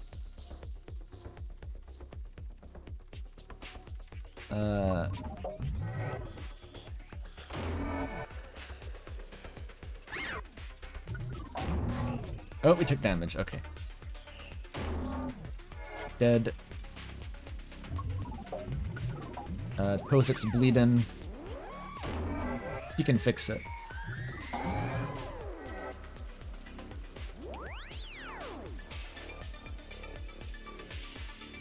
Fear.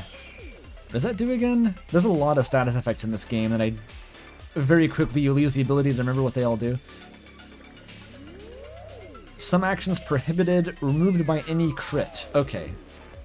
You know what? That's fine. I didn't want to do that anyway. Just keep flailing away. There we go. Fear wears off because Melt's a crit. Thank you. We are unstoppable.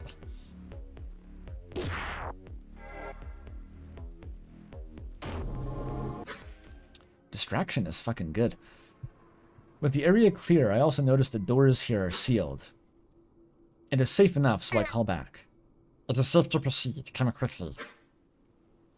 And so we stand in this great lobby, where I imagine Move Friend first tried to deliver us. The stone, the decorations of false life. Were it not for the splattered corru and sludge from our once friends, it would be beautiful. Itzel, where's the maintenance from here? Itzel scurries toward me and then past me. They approach the central desk, which seems to have a managerial golem stationed at it. I wonder who that is. It is inactive. I did not even notice it at first. Uncanny. It resembles a crow more than a golem. Jelly? Jelly. Sorry, Akazet. I will answer you, but I must see. What's wrong with your face? Itzel climbs onto the golem's shoulder, then extends a branched receptor toward its head. Tozik steps forward, reaching out in objection. Itzel, you should not take any chances with... Yo. Of course, it is too late, as Itzel has already connected to it. In an instant, the golem's face flickers to life, its glow restored. Yeah, look who it is.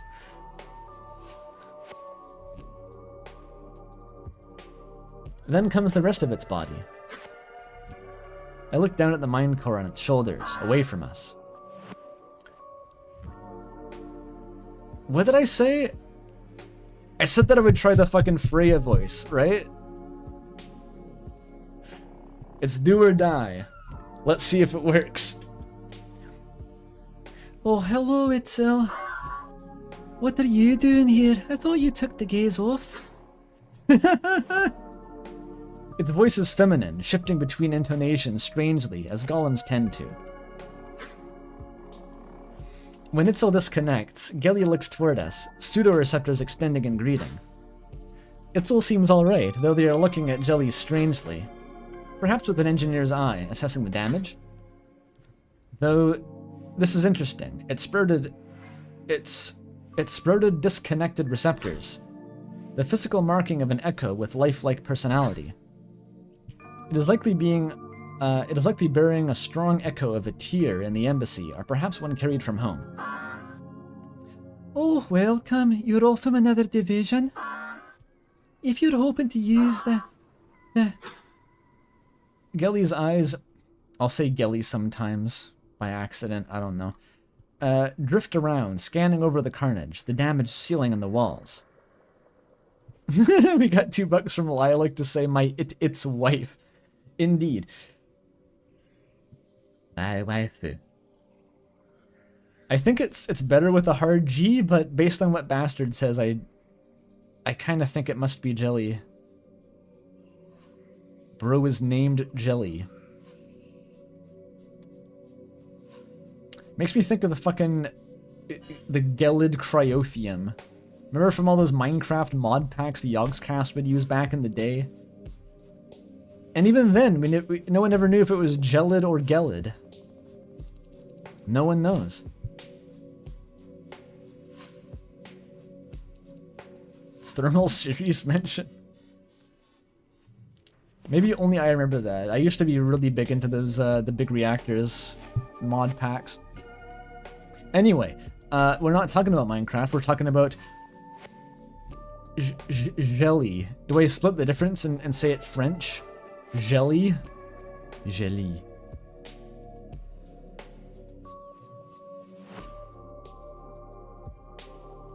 You made that joke to a friend of yours while playing recently. That's disturbing. The G is silent. It's Ellie. Gilet.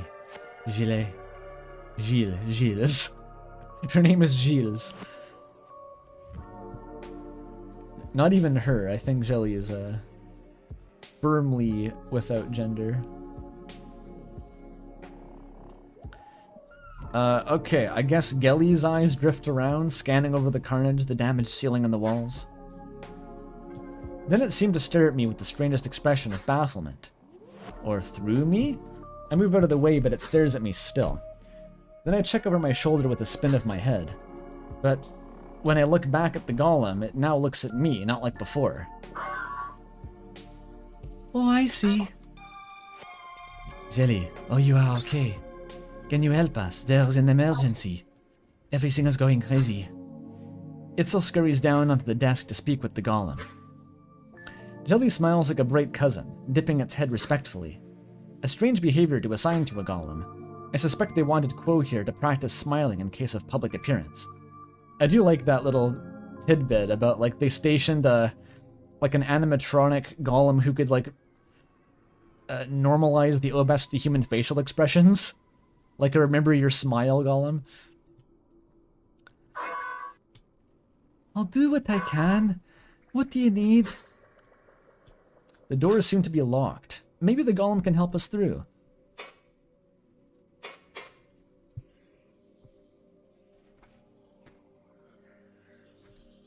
Their smile and optimism gone.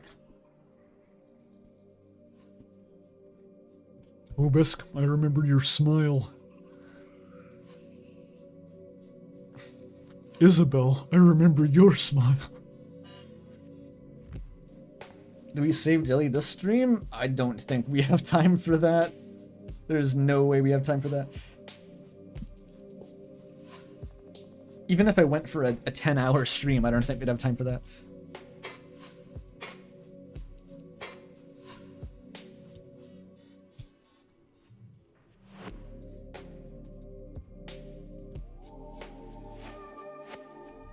I have a build that can do it in 3 loops. I did it first try too. My own build did that. But even that takes a while. Like doing the evil mode in episode 2, it took like 2.5 hours. I have no idea how it took that long. I'm just applying that same logic to Frame, which is way, way bigger.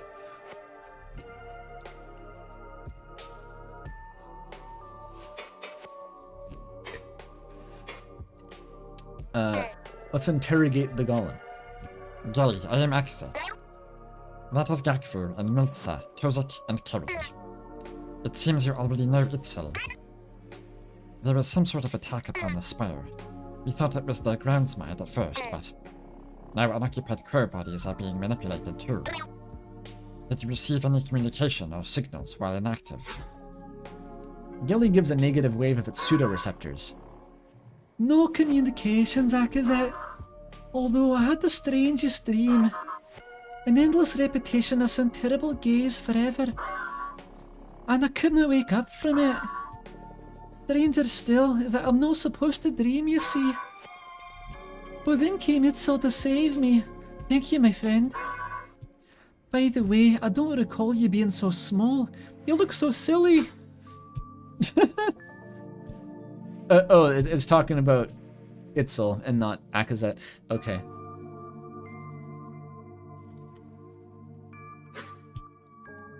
Itzel chuckles too, but out of discomfort, slowly crawling away from the golem. It does not seem to fully grasp the nature of the emergency, even with the bodies before it. The voice works so well. I can't stop winning! No matter how hard I try to lose, I keep winning!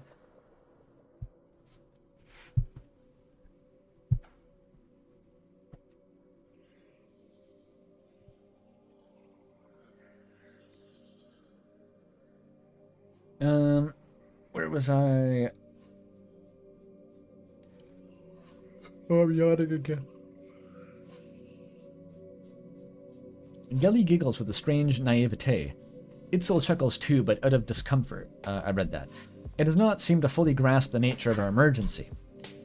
Is this a manifestation of incoherence, or simply how the echo was designed? Either way, a managerial golem like Jelly will be invaluable for monitoring the spider's health. Jelly, do you know where the groundsbender override is? It is in manufacturing, yes?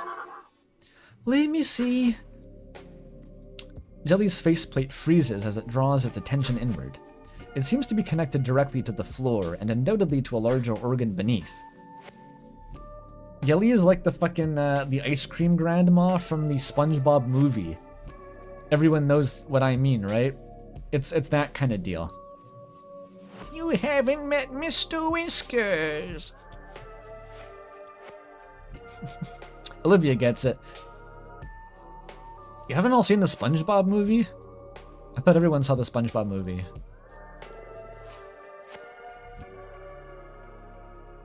That was classic. It's ancient.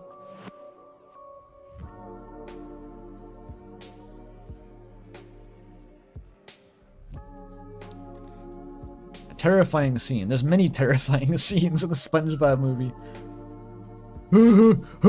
It's making noise. I quote that so fucking often.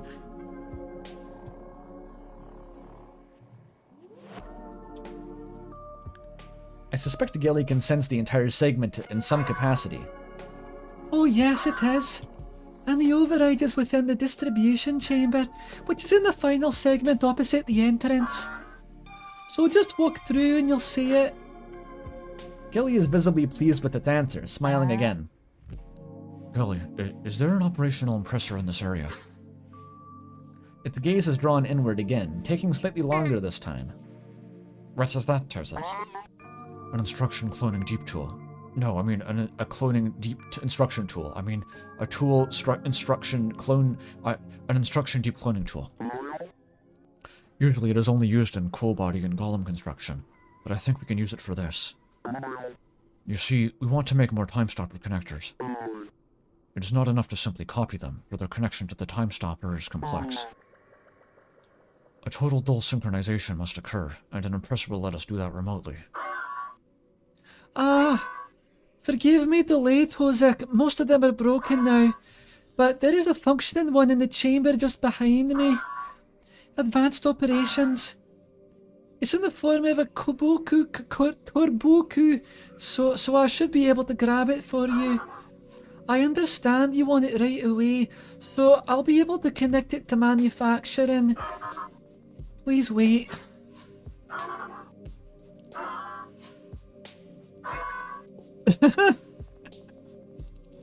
Gilly is like the most expressive character in the whole game for no fucking reason, just the number of facial sprites. I seem to be unable to remove it from the advanced operations chamber. Is that a Velzy giggling I hear? Is that Velzy giggling up there? What a joker. It's hard to place Jelly's vibe, honestly. It's something else. Gilly turns, drawing our attention as well. The door to the chambers are mangled in ways that the collapsing spire would not cause. Oh, fuck, I'm lightheaded. Okay, I didn't know that this voice would make me lightheaded as hell, but it is. Give me a sec. I'll pour some tea. I'll recover.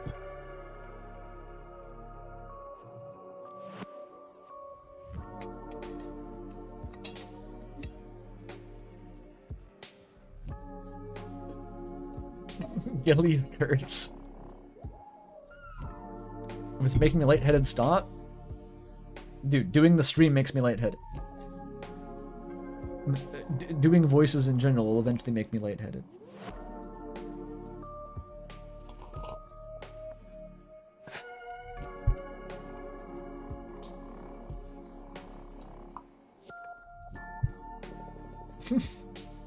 Gilly makes me feel lightheaded. The impressor itself is reporting full function, but adjacent corru pressure is forcing it against the chamber, and the room itself seems to be severely damaged.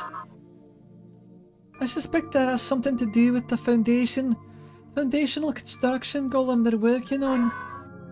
Due to the damage, I'm unable to see the inside. I cannot establish contact. If you wish to use the groundsmanry override, you may be able to fix the door in pressure. My control over the local area is very limited by comparison. So yes, please do that, and ensure everyone is inside is alright. Kelly, have you seen Meg Evie? You recall her, yes? Of course I remember. Oh, Doski, I heard you call her. Why would she be here? Never mind. She is just here, okay? We need to find her. Oh, well, I can't really help you. There's so many relays not responding right now. But while you look for her, please show your friends around. There's so much to see. Again, Gilly doesn't seem... Gilly seems pleased with its tone-deaf response. Alright, the plan is the same then. We stop the collapse, we find Itzel's Kiwi and any survivors, and we scrape together what we can. And then we proceed. Gilly, can you open the smaller doors nearby for us if they are clear? Oh yeah. Directly connected tendrils is sphere supply, manufacturing, and minor operations. I cannot open them all immediately, but I'm standing by to open the doors for you. I sense that there's some non-quo entities within each. And they're not responding to my identification requests, so I must keep them closed for now. If you see them, please let them know to respond as soon as they can, and let me know if they need anything else. Okay. We just gotta take frequent breaks with the Gilly voice, is all.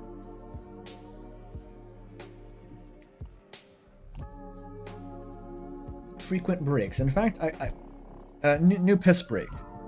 Piss break again, BRB.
Don't call my piss long.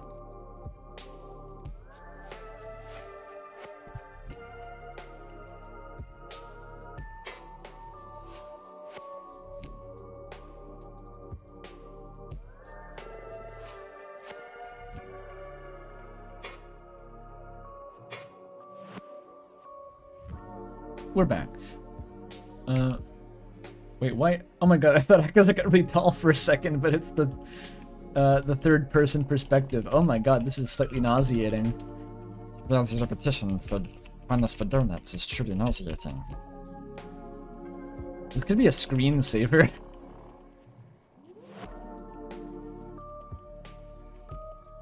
Can you get this as a screensaver, anyone? I'm trying to get a consistent loop here so someone can make a GIF out of this. Fondness for donuts? Yeah, like Akazet's doing around Gilly in the middle. Squad is over there. Hi, Akazet.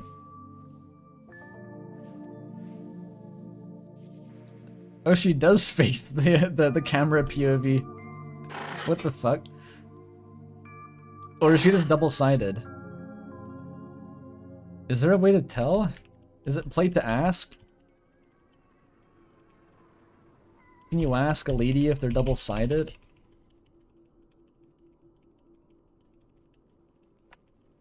Oh yeah, yeah, it's totally just double-sided.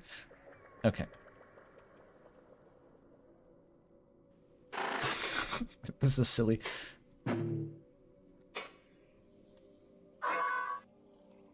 Hello, Akazet.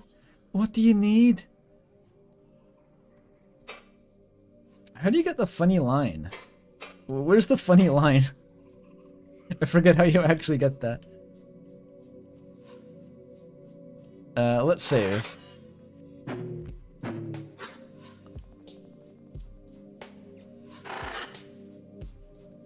It's Moth? This is getting pretty serious, though. So, how much, so much worse than I ever imagined, honestly. Might not be the best help here, but what's up? There it is. God. Just apropos of nothing. Jelly makes me feel weird. Dude? No, I mean... I think everyone laughs their ass off, dude. When they get to this, I'm pretty sure everyone laughs their ass off. I laughed my ass off. I definitely did. You just joined the stream. Welcome to Jelly. Relatable too, honestly. I don't know exactly what this says about my tastes, but I don't know. If like a girl comes up dressed like that, or like also something that isn't a girl, honestly, anything dressed like that, it's gonna have my full attention. I don't know. I don't know, chat. Dude? No, I just mean... I think it looked at me.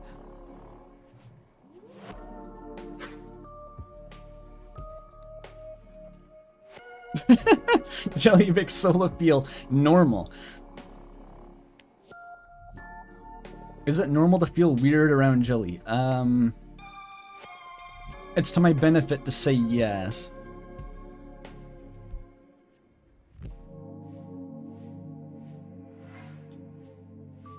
Oh yeah? Like, how?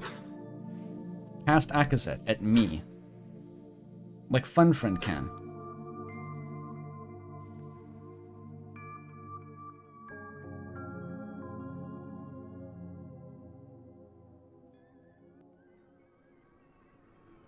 Oh, okay, well that's really strange. It definitely didn't say anything. Just keep an eye on it, I guess. It's not acting incoherent.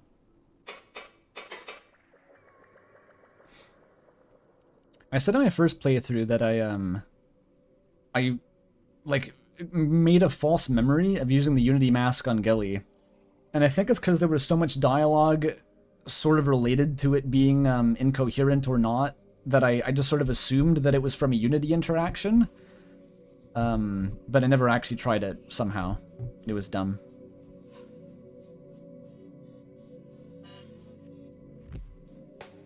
Are you just going for Kaz key? Okay.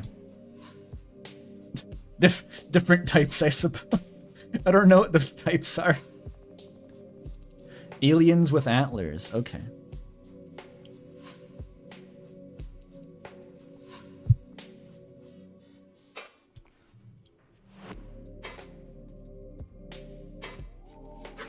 Let's keep talking to Moth, I guess. Chat wants this robot carnally. Alright. Saying what you mean, at least. These husks are quo, without any mind cores. How could that work? Yeah, I see that. I mean, obviously I have no idea what's going on here, but I do know that Obus Tech always needs a source for its thoughts. The golems have echoes, a lot of the stationary stuff's hooked up to similar things. Whether that be through groundsmanry or through actual veins. And of course the core have mind cores. I know that corru can actually just start thinking on its own. That's what the version of incoherence is. But there's just no precedent for it ever organizing on this scale. When Obus things starve and become incoherent, they just stop working. I've seen it 100 times. If anything, this has to be some whacked up version of groundsmanry we've never seen before. And that one and one that Access never seen before either. I don't know, it's the only way it can make any sense to me. Also, you see how some look kinda skeletal? You actually did have some Obus who looked like that. But never in situations where never in situations where they appeared to us publicly. I've seen some photos of Core that looked like that, working the construction and stuff. Working on construction and stuff. The prevailing theory is that those Obus probably had spare, friendly bodies. For when they had to talk to humans and show up on TV or something. Cool. So they had their aesthetic character designs, and then like the Terminator skeletons they wore to work.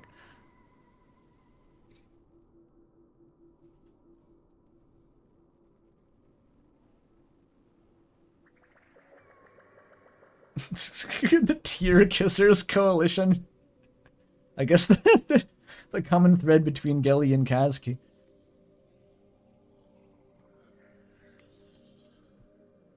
We're the bastard enjoyers? I'm sure they exist. I'm sure they're out there.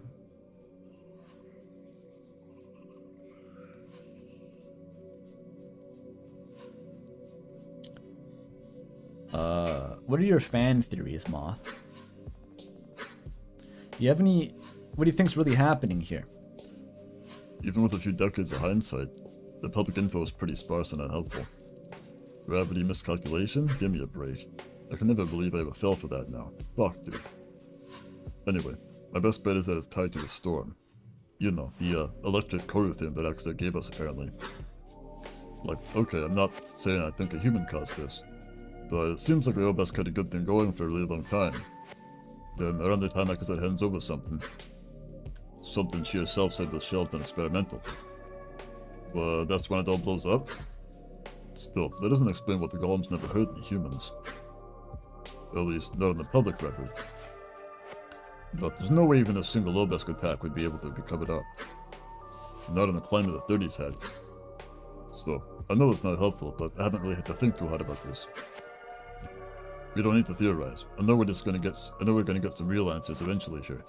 Moth, there's only 4 episodes out. The game isn't finished, Moth. No! Anything else on your mind? Oh yeah, I made the phone calls in episode 2. Molly made sure I did that.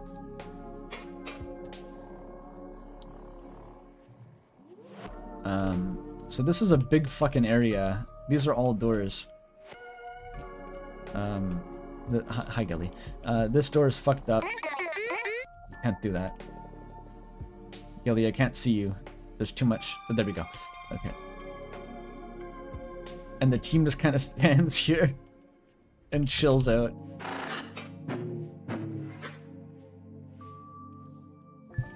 I think I'll save frame for next stream. Just wholesale. I won't even start it. I'm just gonna plunge a bit further into episode 3. Because episode 3 is cool.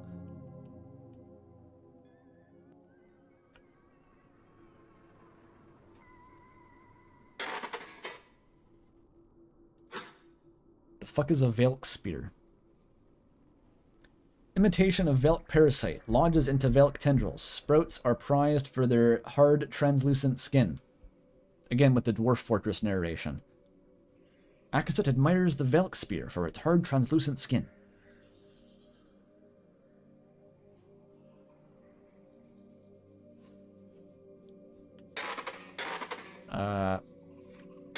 The mind cores. I didn't know what the fuck these guys were for a second.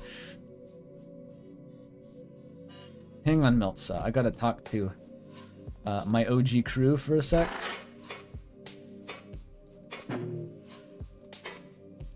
Tozik eyes me expectantly as I approach him. Where he normally might wait for me to address him, he instead greets me. Akazat. Lots of stuff to talk about. So they hit you with the deceptive quantities of dialogue. Now you can do Unity on these guys. Nothing really happens, I think. Tozik, how much longer will the time stopper serve us remotely? We are some distance away, yet it seems to be working exactly the same. The time stopper's effectiveness is not exactly linear. It uses a slightly highly efficient near-instantaneous form of dual transmission, similar to the kind used to connect floating coil limbs to their bodies, but with more force. So, it will work, until it simply does not. Before we descend, to be safe, we will need to find a way to bring it closer to the groundsmanry floor.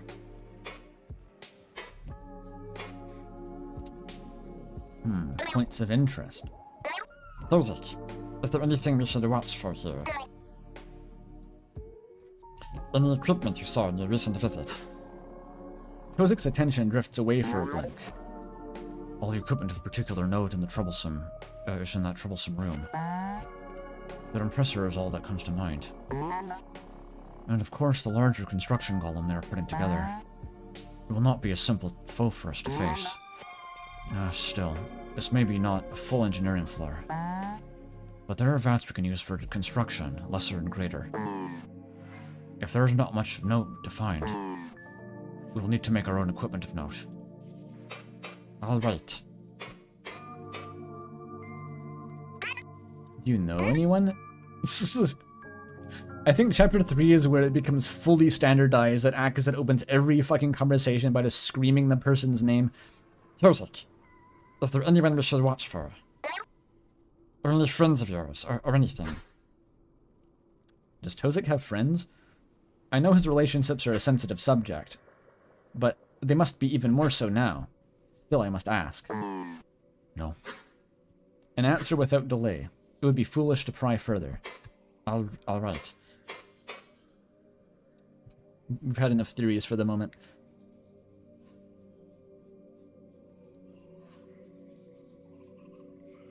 He has a bowling team he goes out with on weekends. So that is strictly it. Yeah.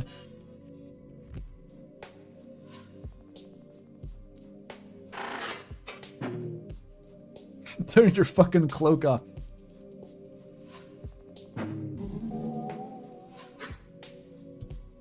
No response.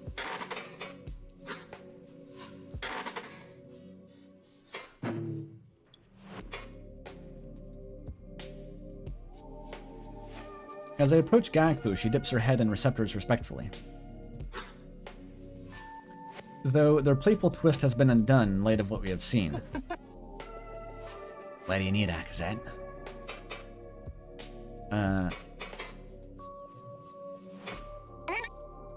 Gagfu, I have been wondering.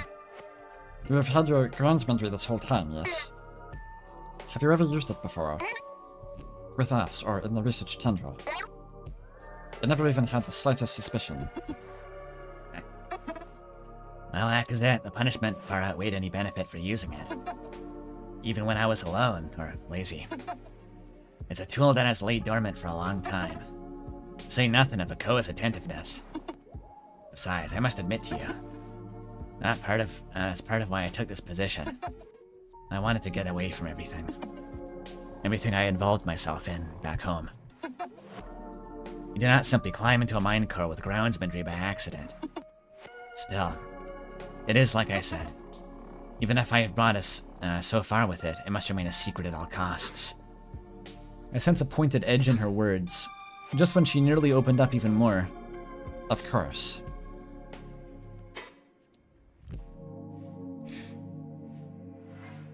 To say nothing of what? Of what?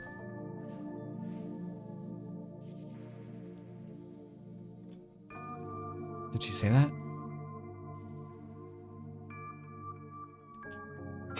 I don't see it.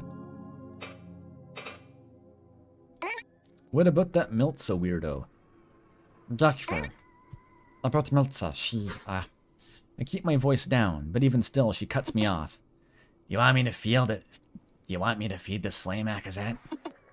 The smoke would suffocate us. There is not just cynicism in her words. There is concern for me, too. What am I to make of this? What do I make of this? Sorry, I'm really sorry for that. How can I trust either of them at this point? But she is right. We must work harmoniously to survive.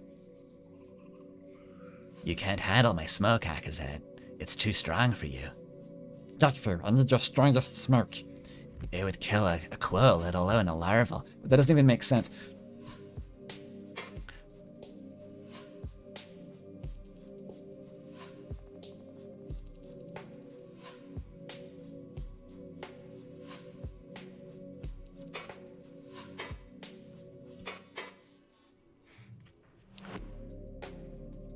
Gakvu's theories? What are Gakvu's theories? Gakfer. Do you have any theories on who is the knight in Deltarune? I mean, and what is happening? Not really. I guess, well, I do have one. No, it's stupid. Even if Okoa turned on us, how could she seize the control of the containers and lamps? Our ability to receive groundsmanry is so limited. It would have to be groundsmanry relays dotted throughout the spire. Last I felt, this one follows an archival pattern rather than a relay pattern. As I listen, her explanation crawls to a stop. She watches me strangely. I accidentally formed the slightest curl in my receptors. Too vague for her to tell why, but she cuts herself off. To put it simply, I've had no idea. We just have to stop it and get out. Agreed. Yes, I agree with that. True.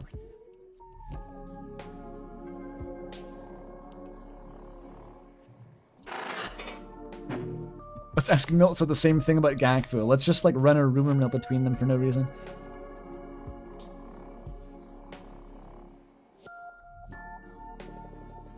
Miltza fidgets with her claws, her receptors clasped with anxiety. When she notices my approach, she ceases, standing at attention with her receptors open. Nakazet, hello. Why do you think Gakfu is the spy? Why do you think she is the imposter? Are you suspicious? Do you play Among Us? Remote operation.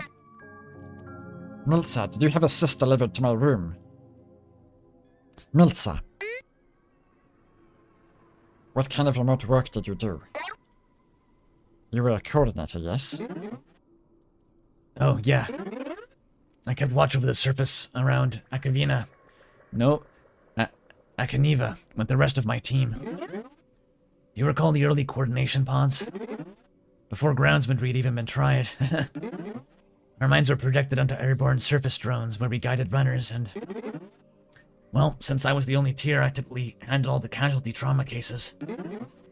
You know, when only part of the team was lost. All too well. Surface trauma paralysis is far deadlier than any lone predator. Oh. So the tier got typecast. They just shoveled all of the trauma, the PTSD cases directly onto her. Fix them somehow, please. Does that mean you wielded one of the more heavily armed drones? Oh, yes. I see. Perhaps we could construct a drone for you here. Yes, the Time Stopper could allow you to fight on 2 fronts. Immediately, something in her stance changes. That flightiness from before slightly fades. The notion emboldens her.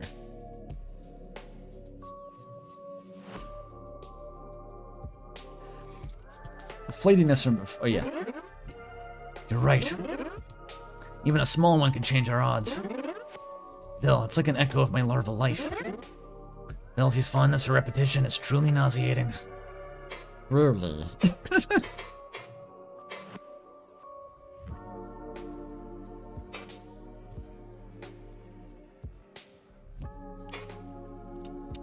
Suspicions. Miltza. About you and Gakfu. There's a sort of frustrated curl that forms in the tendrils of her receptors. Have we not resolved this? If she is our friend and you trust her, I will too. Can't spend any time thinking about this. Given what you must do. Ah. Well said. There is little room to interrogate her further. Perhaps this was her intention. No, I'm letting that stupid cyst get to me again. If I pry further, it may place us as foes, whether she is within the conflict or not.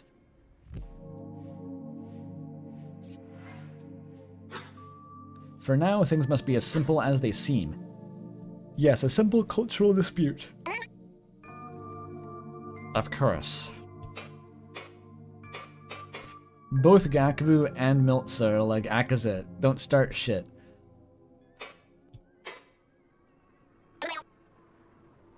Miltza. I know what may test her allegiance.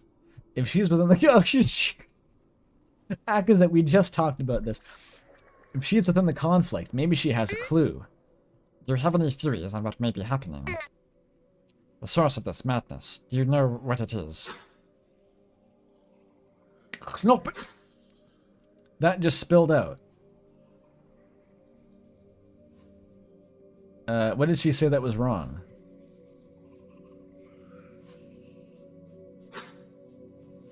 I did not mean to say it like that.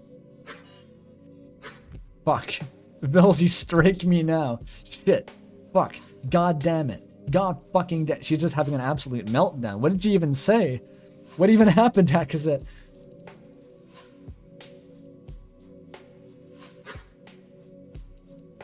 I'm so stupid. I should kill myself now. Sorry, I mean... She sees the recoiling twist in my receptors, signaling the slightest confusion in hers. Did that not even seem strange to her? No, Akazet, why was it strange? Why did you think that was strange? I must suppress my panic. God, she... When the anxiety beast comes out in Akazet, it really just... It really takes no prisoners. I have my suspicions. This is surely the work of saboteurs. Whether it was one terrible mind or a collective, the betrayer is throwing everything we've worked for away. To what service, I cannot say. This is far too directed to be anything else. I see.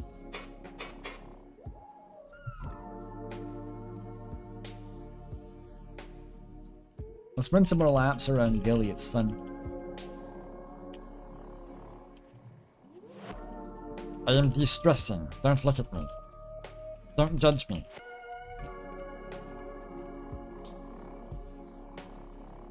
Akazet needs to calm down. Oh my god, she just ran to the other room. No, Akazet, no. Run, flee. She built up so much momentum, she just skidded through the fucking door like a Scooby-Doo episode. I am enriching the enclosure.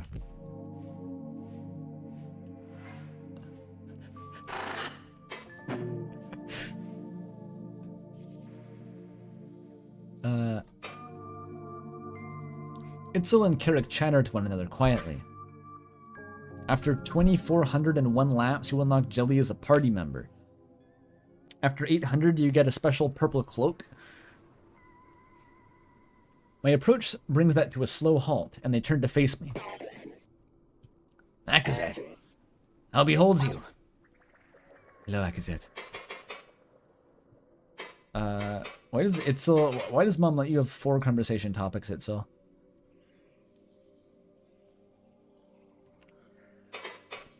What's your deal with Jelly? Jelly? Itzel, what do you know about gay? It is usually so, what is the word? Ignorant? Naive? Is it usually? There was something strange about its echo. I did not even realize, I do not even really know what, but... It is like it looked through me for a moment.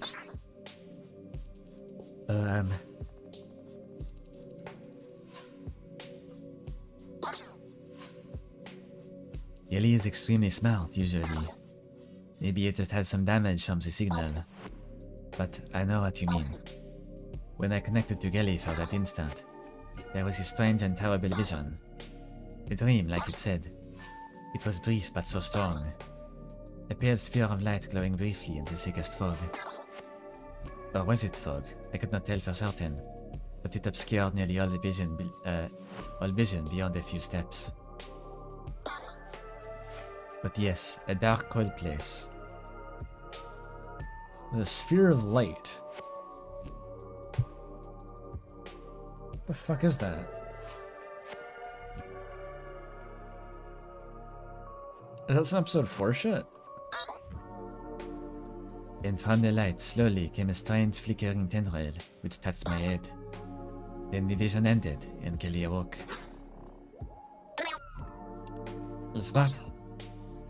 It is not normal. Echoes do not have dreams or visions like that. I trust Kelly, but we should watch it very carefully. Understood.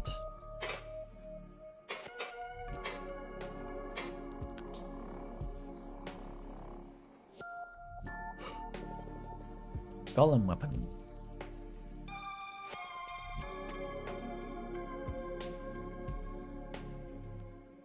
That doesn't happen in post-frame jelly. Oh. Weird. With a tendril?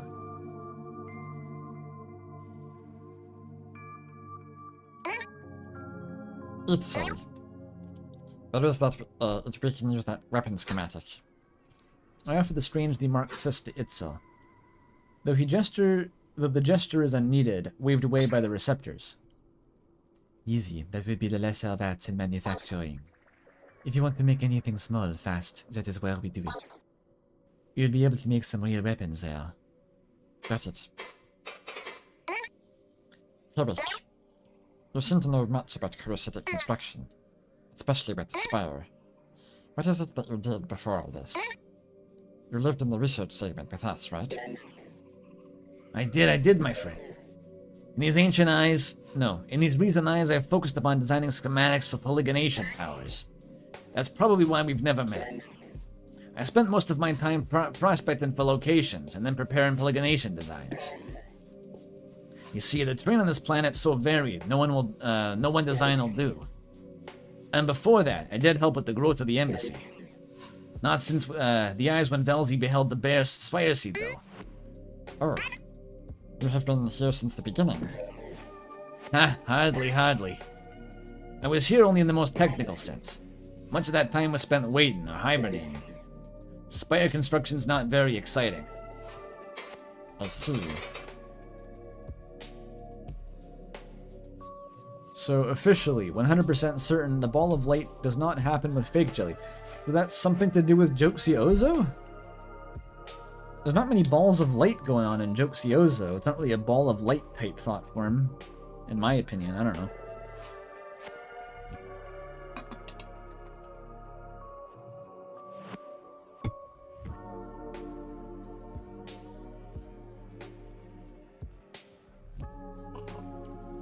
Isabel's son? I don't know. Itzel. Could you remind me again what your kiwi looks like? I nearly said looked. No! God damn. The odds of her still being intact are not great. Especially with these new monstrosities. Oh, yes, of course. Those Calvi she is a Kiev with a broken perceptor. It is a memento of a heroic deed she achieved on the surface, you see. A distinct and eccentric mark, enough to identify her in its own right. That is probably enough to watch out for.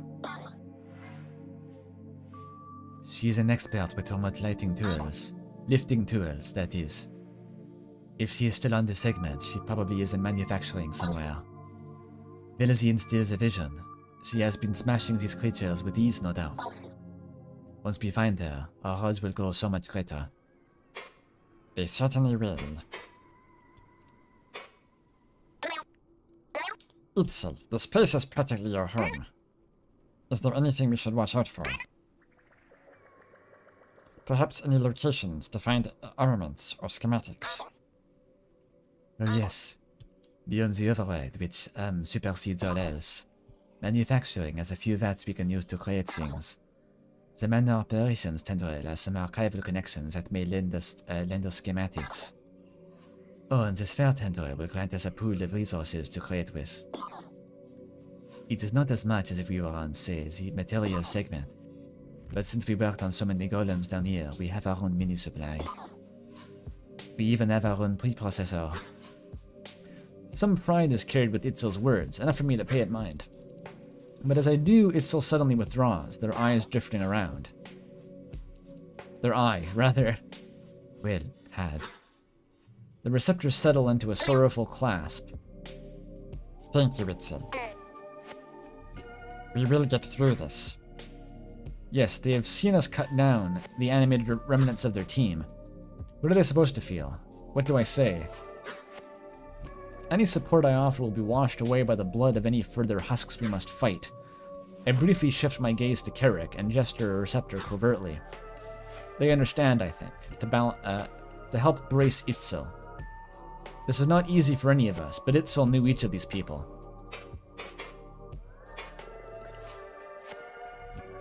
You gotta prevent the mental health death spirals. It's just like Dwarf Fortress.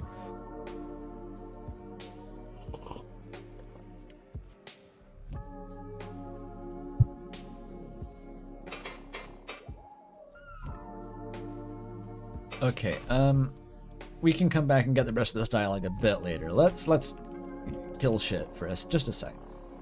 Okay. There's always the problem in this room. When you walk in, you have this conversation with Gilly, and she's talking about, like, oh, behind me and straight ahead of you. And then by the time it's over, you're like, what fucking way did I come in again?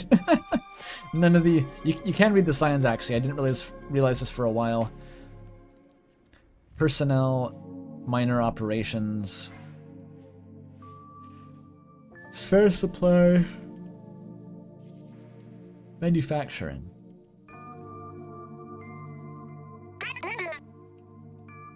That's God knows what. I think personnel is where we came from. Yes, this is where we came from. Where first? Spare supply. I kind of forget what these do, honestly. I just... You explore them basically randomly. On the first playthrough. Oh, bogey. Okay. Fuck him up. Heal.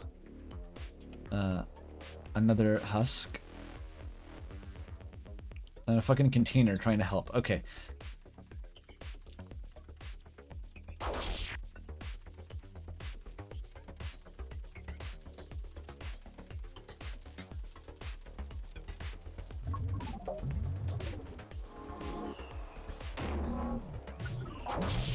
Okay, the container's really helping. A 4 damage crit, turn 1. Okay, sure.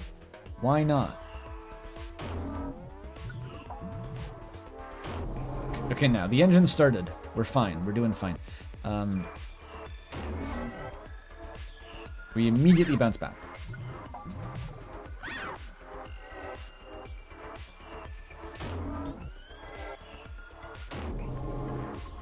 Obliterated.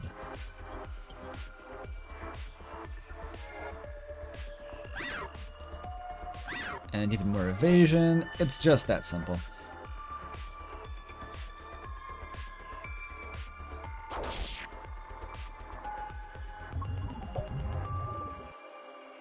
There we go.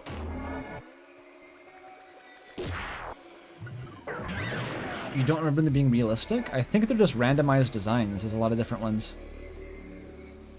I don't think I remember the Hyperlight Drifter looking one either.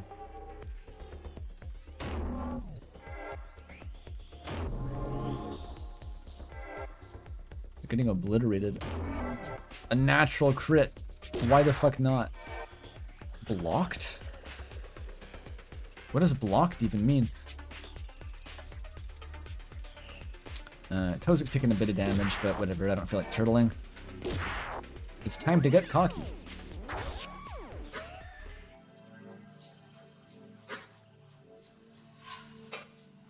No drops. This is up there for the most, like, what the fuck am I looking at? Rooms in the game, like, name one object in the photo. Oh, it's +1 regen, -1 damage. That's weird that it merges those together. The treasure chest. Don't look at it, open the fucking treasure chest.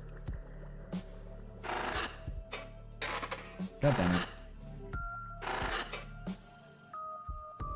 Pre-processing metals. Essential metals treated and cleaned in preparation for sphere vats. They were preparing a lot. More of the same. Oh, this one just melted.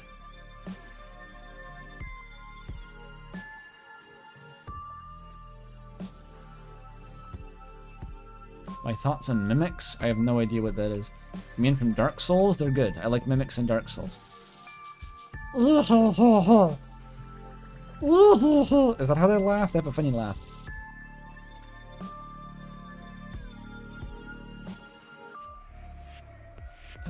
What's that? Dog. A Dog. Did I say dog? Is there a dog in the embassy? No, no, wait. Okay, that's stupid. Never mind, it's a bug. Its movement is not turn-based. This guy's coming in hot and heavy. We'd be beset by incoherent foes. Also, there's a dog. Our only option is to fight. The dog, it really feels to me like a fucking Elden Ring reference. Elden Ring had the exact same meme. I don't know if it is supposed to be. You would just call turtles dogs for no reason. A lot of big scary fuckers in here. Whatever, stick to the plan.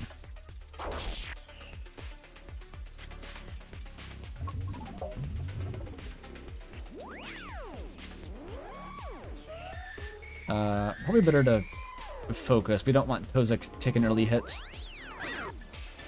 Case in point. I did it. Good job, Miltza. You did it. Fuck him up! Yeah! Huh.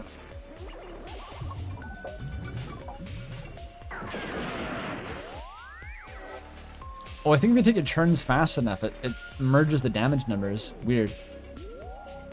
That's what it's doing.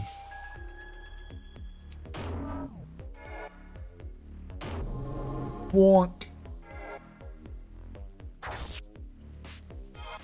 Missed the crit. Devastating. It's destabilized itself. Who cares? Or actually, maybe we do care, because we're not... Let's mass focus in case it tries to blow itself up.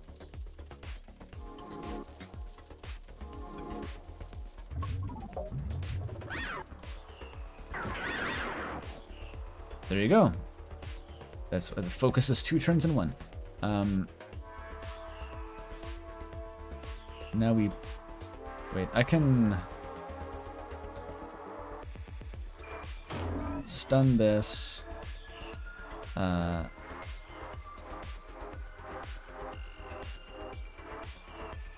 Distraction? There we go.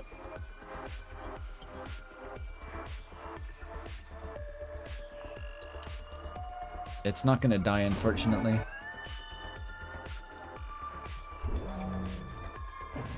What did it do? Okay, it didn't even do anything, whatever.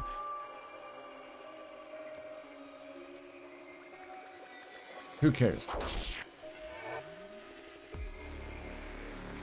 What is this guy doing? It's just stacking debuffs on itself forever. Or buffs. I don't know. Stop doing that. I'm gonna kill your friend instead. Oh wait, it has redirect? But the Kivskin is dead. That's not gonna work.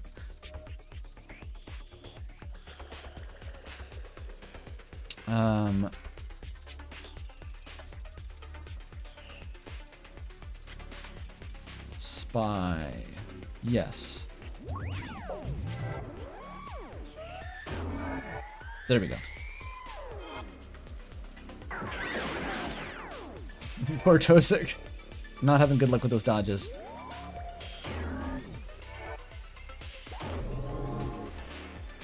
The only hard part of combat with Miltza and the party is just when an enemy dies. Because then you have to find a new target to farm. It's a perverse and backward system.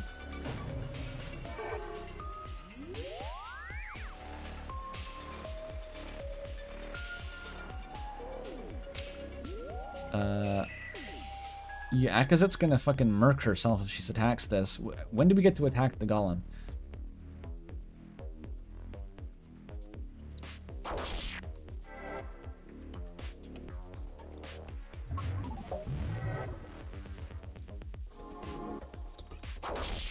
Maybe at least once it stops being destabilized.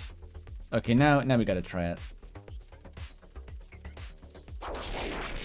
There we go, only 1 damage and it has 3 stacks of puncture, that'll help.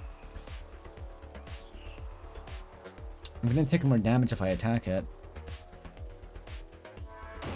Someone has to attack it though.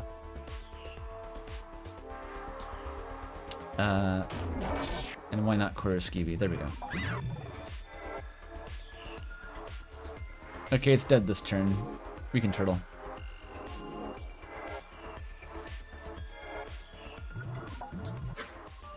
Okay, perfect. It is clear. I'll call back to the team to enter, and they file in to assess the room.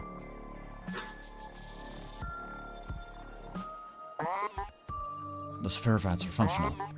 That is strange. The golems have fallen. The bodies of our kin have risen without clear connection. Yet the vats, the doors, these mindless, stationary technical things, they're intact. Is mobility the common factor? What about move, friend? Ah, Nah, that was different. It was the grounds mind noticing our interface. Interference. Suddenly, Gakfu doubles over in pain. She clutches her head in her claws. Gakfu? What was that? Noise. Do you hear that? Ah. Melzy above is screaming into my mind core. The vats aren't made of corru. I think fucking everything is made of corru. It's corru all the way down. Gakfu looks around and then ahead at the room we have yet to explore. I don't hear anything. Gakfu notices our confusion, turning her focus inward. I must be feeling it through my groundsmanry. It is that dull signal. If I can feel it without a communicator, by simply approaching it, then it was very strong. Well, I just turned my communicator on for an instant. No, I hear it too. It's the same signal as before, but it's like... It is the first part of it, over and over. Do not enable yours, my friends. It hurts. I need not test their assertion. Miltza clutches her face, enduring whatever it is she has exposed herself to. She lowers her claws, a realization forming in her open receptors.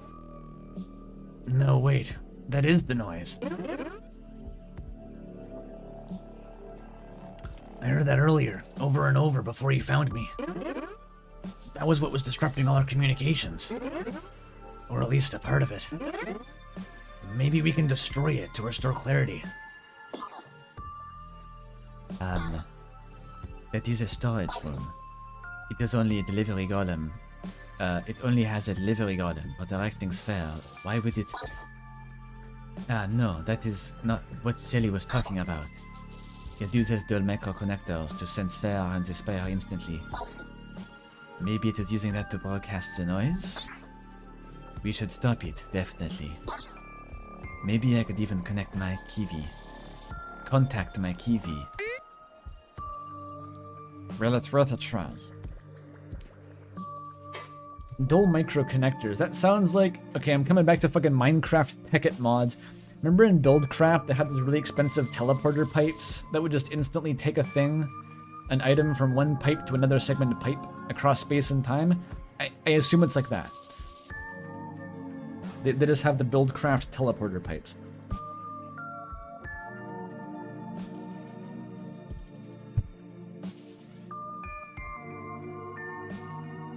They're crafted with eyes of Ender. Yo, the dog. Come back. Come back, dog. Come here. It is shy. Stop hiding. There it is. Dog.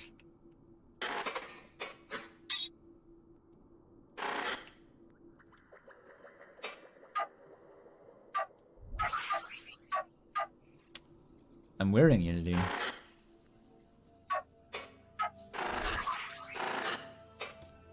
I cannot do it yet.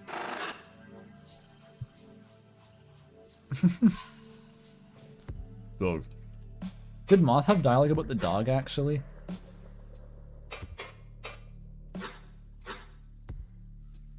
Dog?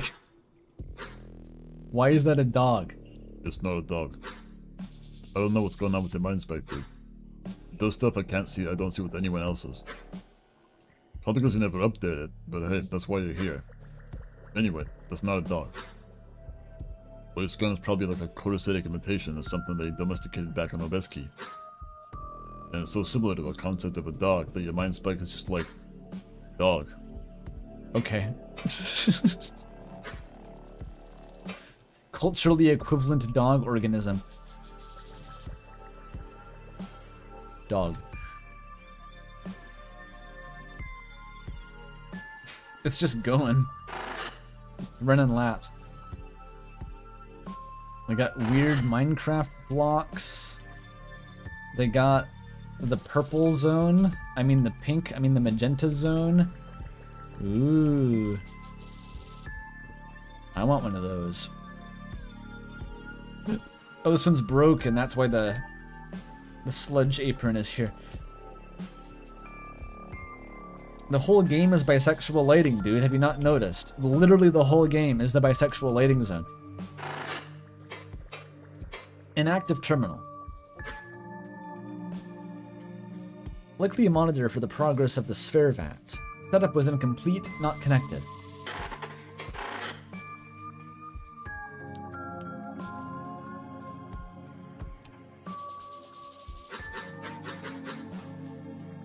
It's locked. That's for manufacturing. Continue. Okay. The room twists maddeningly around that golem at its center. Whatever sphere storage it may have managed before it is obscured by the light. Or is it merely all gone? Did it send it all somewhere? Dull microtunnels flash in the air around the golem, sometimes even cleaving through itself. This is remarkably dangerous. But sure enough, now even I can hear the signal pulsing from it, over and over. Was the golem directed to do this? Or is it dull feedback from the microtunnels?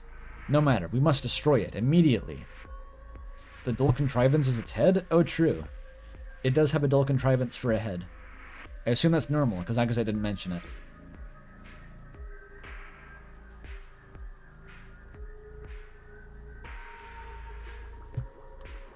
Attack. This is a hell of a thingy. It's a Halloween hack enemy. Simply stab it. Natural crit. Thank you, Akazet. Beautiful.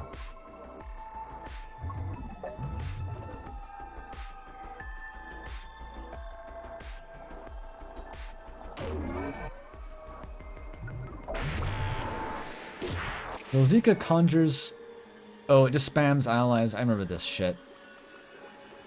I remember.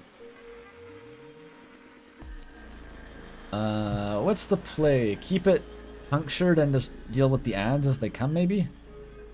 That might work.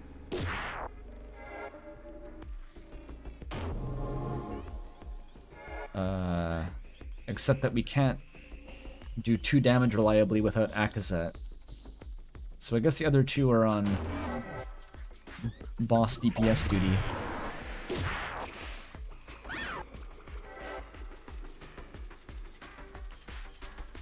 I could use a Kavruka, I suppose.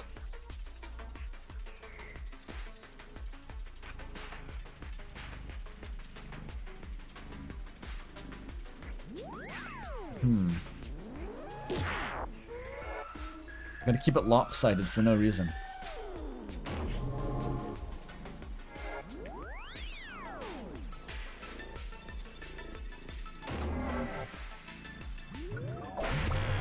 That's 2 every turn. Okay, all I need to do is focus with Tozik for one turn and then use a Kavruka. Am I working on this game? Nope. I'm just streaming it. I stream games.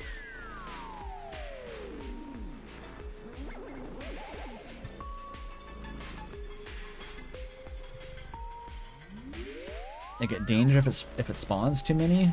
Probably. I feel like if I would use a Kavruka though, I want to kill a lot of them. Like a lot.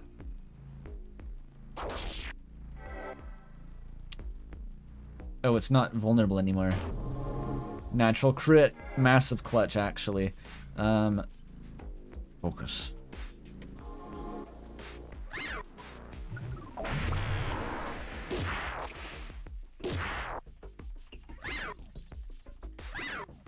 We're fine. Do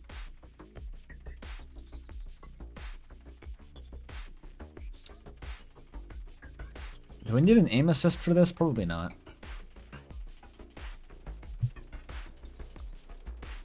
I just want to see what the Kavruka does.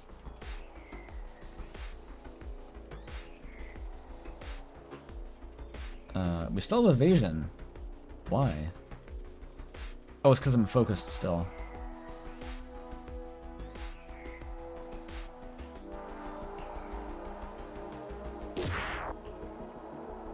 Never mind, it went away.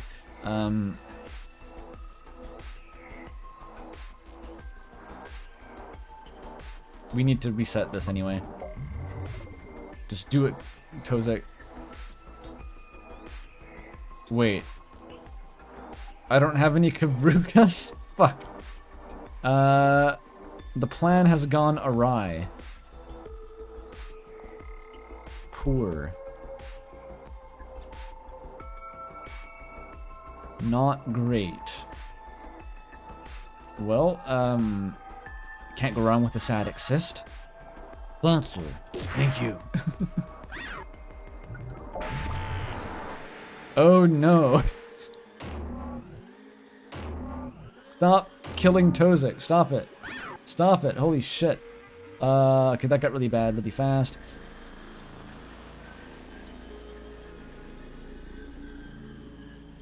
They're focused. That's bad. Does that mean they're... No, they don't have evasion. It's different. But they're destabilized. A stab will kill.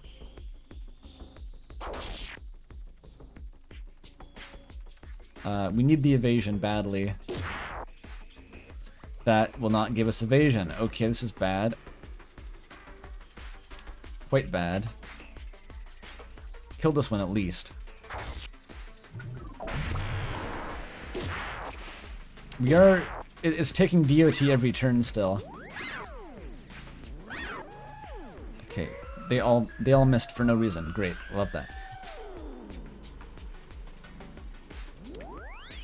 I think stab just kills them, right? Like it's because the DOT will kill them for sure. We need the crit. There we go. Thank God. We also need the healing. Only Akazet can one turn kill without a crit, so I don't see a point wasting 2 turns to kill one of these guys.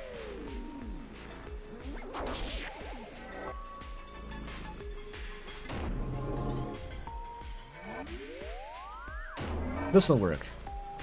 Trust the plan.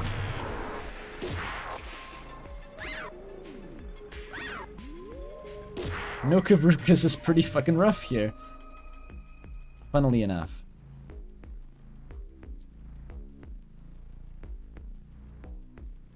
Just keep stabbing Akazet. We need to spy again. Shit.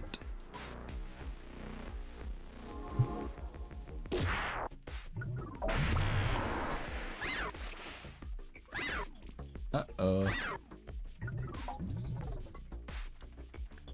It's fine actually, we're doing fine. Okay.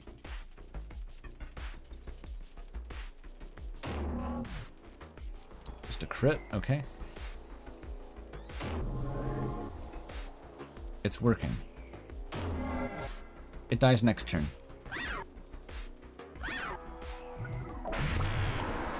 Evasion is actually just, it's carrying, it's just busted.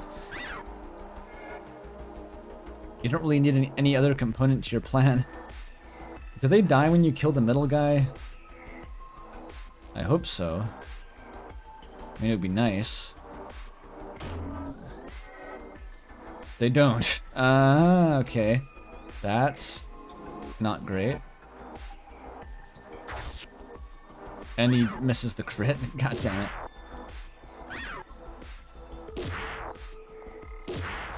This should be fine. The evade spam will still carry us. But it'll be hard to get the crits. We need to rely on focus more than vulnerable, I think.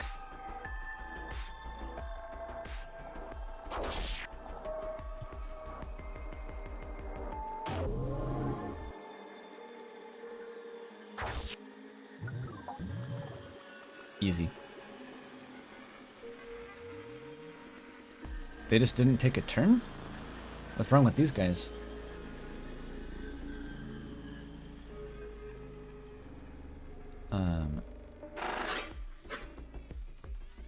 Living remains of a translocated container, remarkably still alive despite not being designed for dull exposure. They got dulled.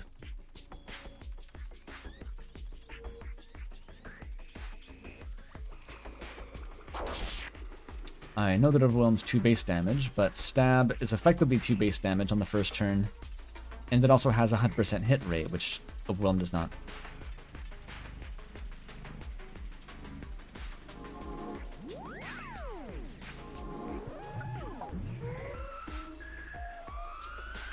Okay, these guys have forgotten how to attack, their brains turned off. I'll take it, it's fine.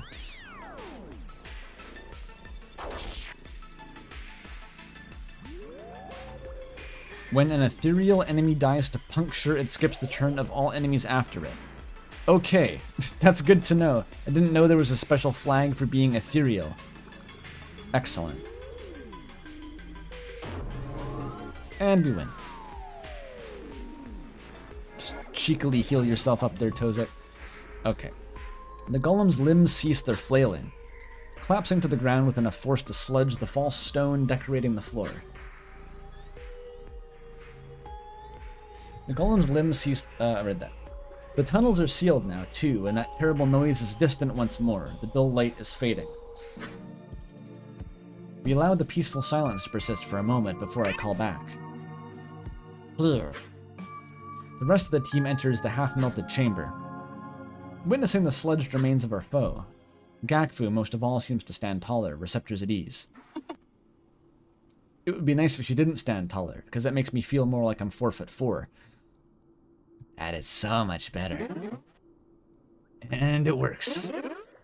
We have forced away the claws of Velzy. I'm getting clear communications despite the damage. The noise is still there, just distant. Excellent. Fun friend, is it suitable enough to make some calls? Are you picking anything up? Hello, Akazet, yes. It is so much better now, at least in the terms of functionality. What I'm hearing on open communications is still very bad. However, we can actually use it now. Very good. I wave everyone closer. Who among us has a working communicator still? Yakfu, Tozik, I know yours were broken. Mine is working, but it is a part of my personal device. Which I certainly should not lend to anyone, not with my knowledge.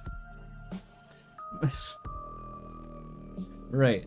Guess what cover story she's using if that comes up in conversation? I make it clear enough in my tone, despite the receptors it earns me.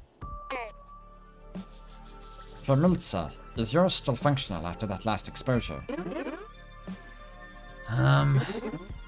Oh yeah, I think it was damaged a little, but I can still use it.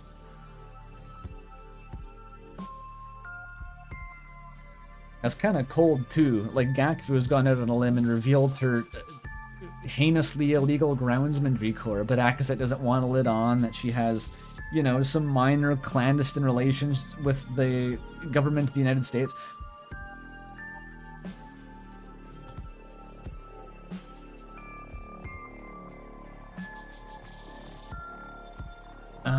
Oh yeah, I think it was damaged a little, but I can still use it. It's a standalone device, so I can pass it around. Which of you wants to use it first? Perfect. Neither Itzel nor I have a communicator built into our minds. Itzel, you should use it first. Then Tozik Gakvu, do either of you want to use it next? I can call my friend later. Oh, thank you. Yes, please. Absolutely. I'm fine. I can wait until after we stop this. Gakfu is visibly perturbed, receptors twisted with confliction. Is she part of the conflict? She does not speak up. I know her. But I know her. I think she does not trust Miltza enough, maybe. Or is it she who wants to call it the issue? No, what the fuck? I'm getting a little bit tired. Or is it who she wants to call that is the issue? She notices my stirring, looking away and loosening her receptors again. I thought I knew her well, but so much is coming to light. It is like I only walked upon her surface. Does that imply that the alternative is being deep inside her? Never mind. We don't need any more Yuri. It's fine. Miltza begins to pass her communicator around, unconcerned with herself. I should try to contact someone too. Okay. Let us make some calls. But after that, we should resume our plan. Dude? Never mind. Weaponry, a body for the mind cores and any survivors. Then the beast in the way of the impressor. Even with much of the supply missing from whatever that golem was doing, with this, we could create something quite tough. Addition, knowledge of golem sphere, key item for memory, stream, continuation. Oh yeah, I remember this. We can now make phone calls.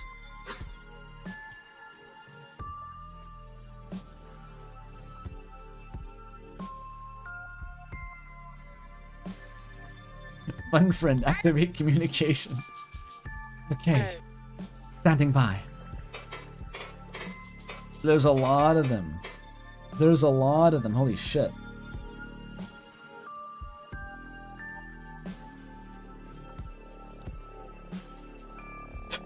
Can't blame you, Brotavio. Sorry. What's my excuse? It's hour 8.5 of the stream. Sure, that'll be the excuse.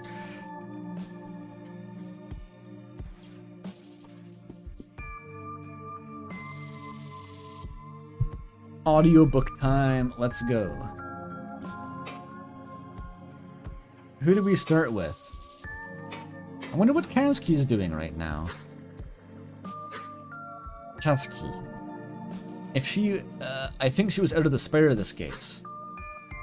Or day would be more accurate, given her schedule. Okay.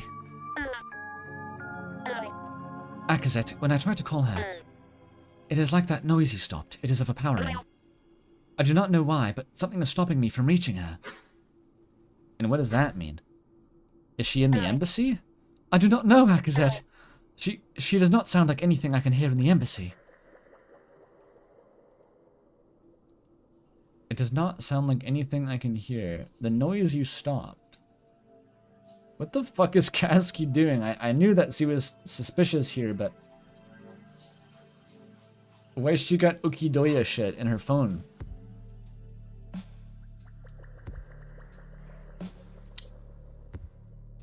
That's weird.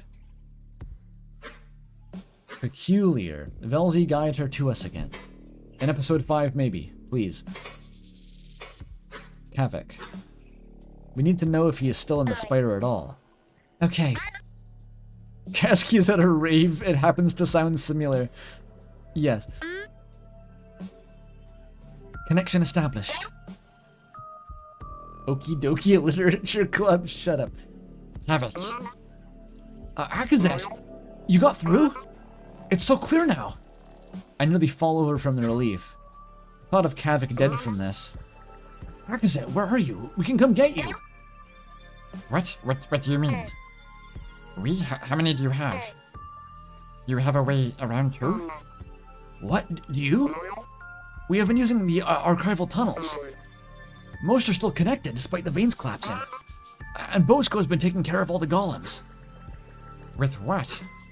We only have one time stopper in the embassy. He is okay, physically. It's impressive how he's dealt with them. Honestly, he's not really doing so well otherwise. It has been brutal. But he's leading us down regardless. There used to be more of us. But now it's just me and Bosco. Down? Wait, why? Hold on, Kevit. I have Yakfu, Tozek, and some others. We are in golem maintenance, down from our research segment. We intend to stop the ground spine. Us too. Listen, we'll meet you soon. We're nearly down to the maintenance ourselves. We almost just got killed ourselves! Sorry. I'll tell Bosco. But I need to go. There's more coming. Be careful. You as well, my friend. They're fighting. If they are fighting, Bosco will be too busy to call. We will simply have to watch for them. Stay safe, my friend. It's so cool to get the reveal that they're alive. I think I kind of forgot about them by this point, and then it's like, oh shit, those guys. They're still doing fine on their own.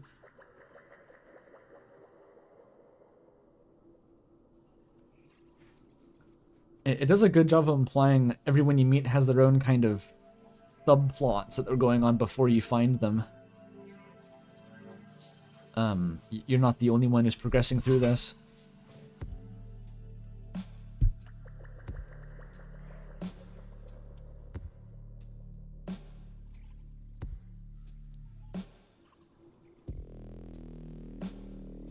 Bosco is fighting archival golems without a time stopper. Bosco's just fucking crap. Bosco's spooky. He is a Kiv, to be fair, which I think is the dedicated large tanky slobber knocker cast. And he has a high pressure body, which is very durable.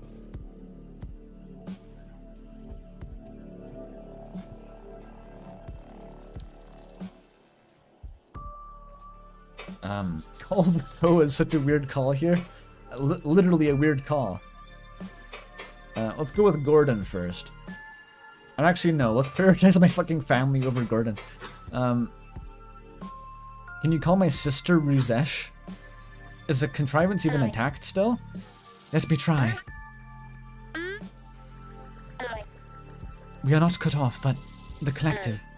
It is impossible to locate anything in it right now. Could the signal have gone as far as Obeski? It is technically a dual signal like any other. However, given the strength that is hitting you and everyone else with, I feel that it is a targeted attack. If it reached Obeski, I do not think it would have the same effect. But they would certainly be able to hear it. That is just hopeful thinking, fun friend. But I suppose that is your purpose. I will accept this now. Optimism friend. Fun friend has adopted the role of stopping Akazet's panic spiral. Yeah, Akazet's sister has a name. They have a similar suffix. It's cute. The Esh sisters. I think Ruzesh gets dialogue a bit later. There's a second round of phone calls in episode 4 with the really juicy shit. I forget if you can actually call Ruzesh then. Maybe I imagine that.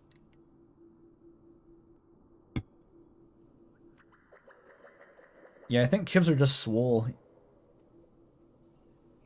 Is Esh an honorific? And I think it's just part of their name. There's a lot of shared suffixes and first names. Like Kovic seems to be one too.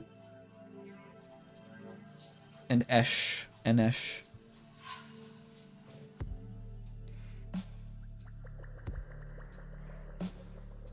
Oh, you're right, the memory hole dialogue. You get dialogue from Ruzesh.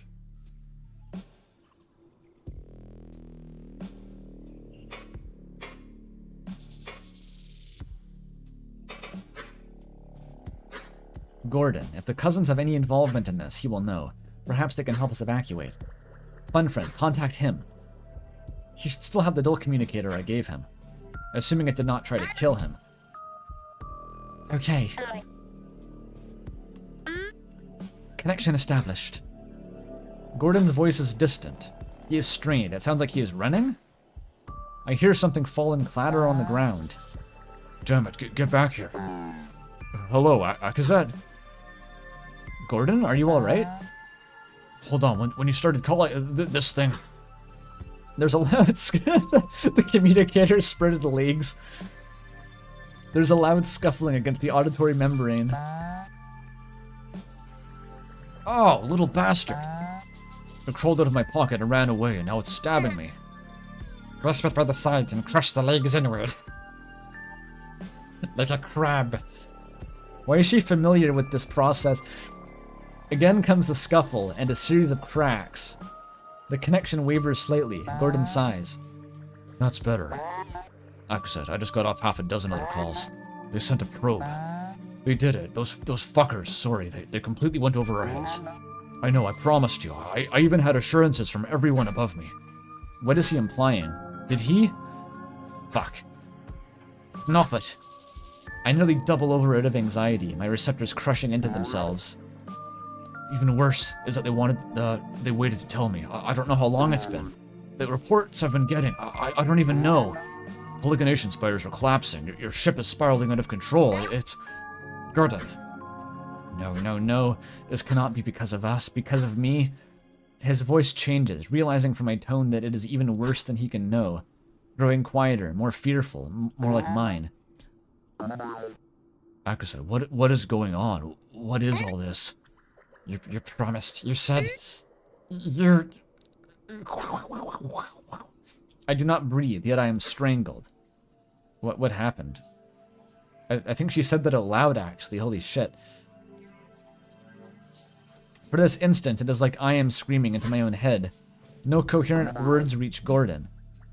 Shit, I know. But it doesn't work that way for us, Akazet. We can't just hide things like this. I know I told you I would keep it quiet.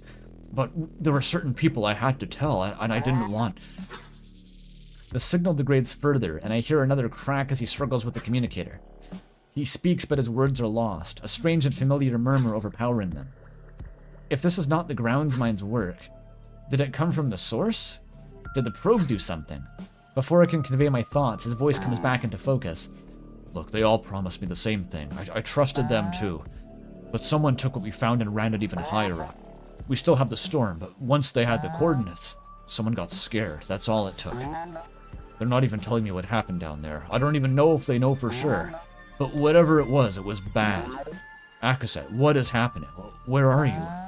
Do you need help? I pace urgently, no longer caring to be mindful of how I appear. The others are equally as distraught anyway. My thoughts flood the communicators, overlapping with one another in a wave. The signal overcame everything.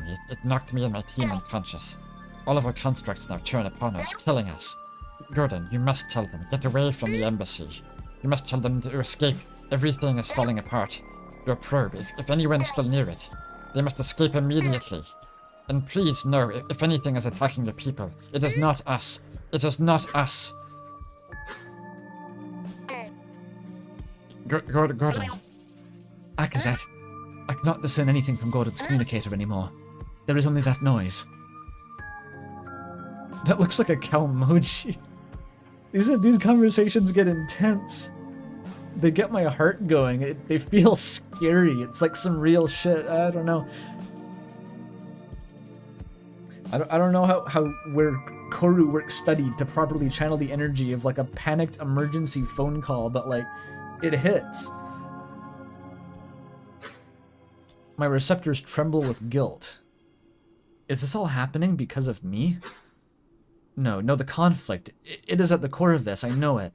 And Gordon, he is not without blame. I trusted him. He said he would listen. I cannot bear this. But if I crumble now, it is like succumbing to fear paralysis on the surface. Curling up and awaiting certain death, abandoning those I could save. No, fault cannot be decided now. The only option we have is to continue fighting and save what remains. Fuck. I clicked the X by accident. I closed the window by accident. I didn't know where my cursor was. Fuck. How do I get it back? Shit. Where's it gonna put me? Bro, fuck. It's back in the hub. I just lost progress for sure. For sure, I just lost progress. Why does, okay, the fucking Google timer app, it gives you a pop-up if you try to close it prematurely. It says, do you want to close this? I feel like Corru maybe could use one of those.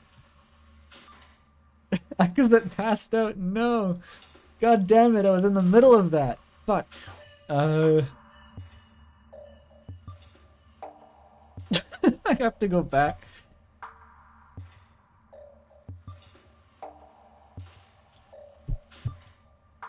That's the wrong stream. That's the wrong one. There we go. Oh my god.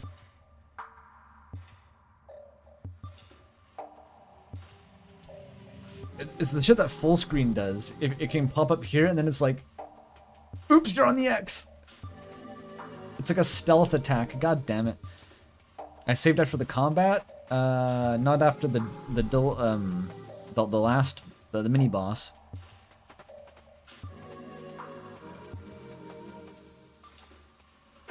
Well, let's go.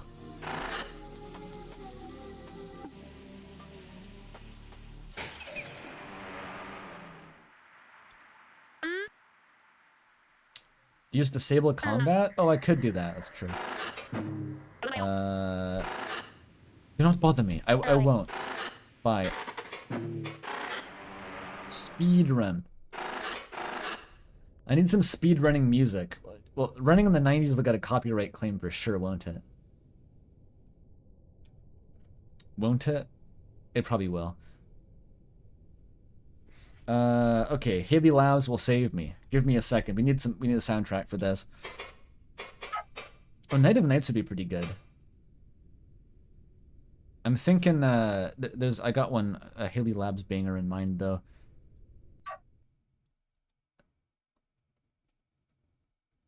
We can't use Ruinous Intent yet. That comes later in the game.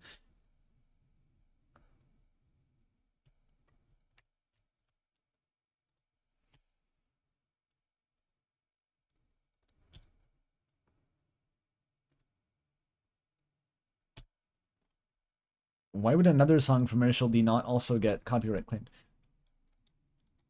Trust the process, okay? Hang on for a sec. Will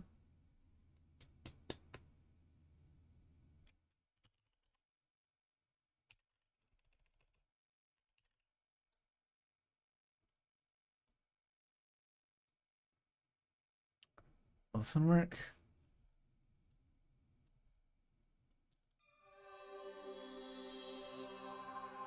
Maybe it's got too much lead up to be good. I don't know. I'm gonna try it.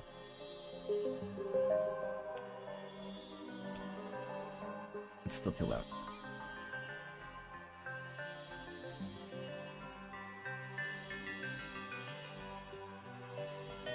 Fuck, my setup's all janked.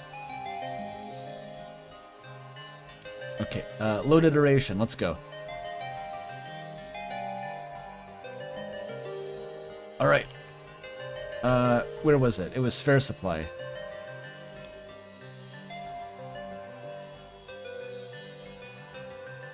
Manufacturing. There it is. Let's fucking go. Speedrun the combat. Yeah, we got a different design this time.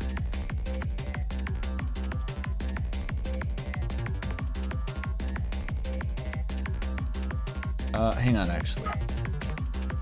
There we go. The strat.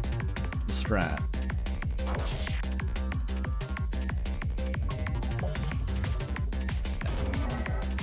Surely the music will make it go faster. Surely. Oh wait, I can turn off combat for this. Is it too late to disable the combat? Probably. Oh well. The algorithm goes pretty quick anyway. It's got a lot of eyes.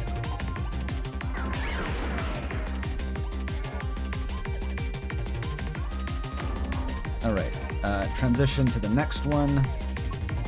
Oh fuck, it's doing its bullshit. Whatever, Tozek, take one for the team.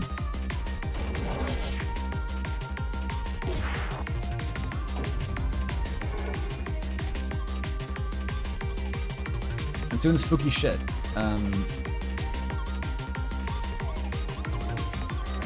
Just mass focus.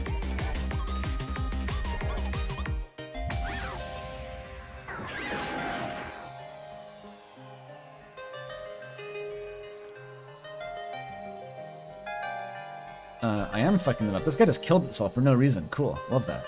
Love that for me. That was actually fast as fuck. Okay, how do you disable combat? Is it in the options here? Oh, okay, here's the part that I was thinking of. Oh, yeah. This is not it. System management. Preferences. Disable gameplay. There we go.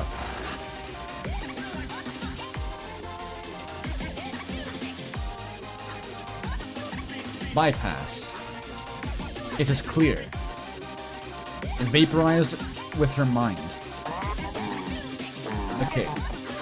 I read this! You're taking too long! Go, go!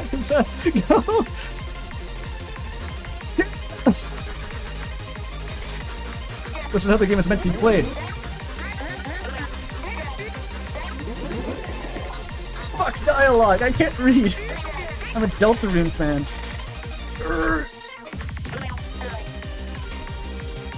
Okay, we're back.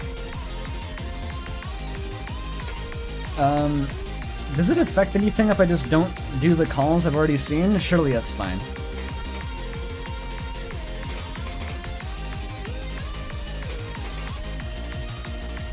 Did they see the Bosco choice? Let's go. I can turn up the music. Holy shit.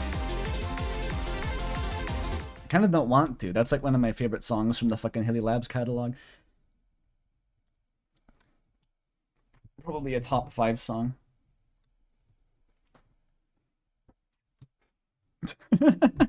That was silly. I'm glad the actual fucking the initial D part synced up to the part where I could mash through dialogue. What was that song called? It is Ignorant to the Void. Let us restore the music. I think I had it down here actually.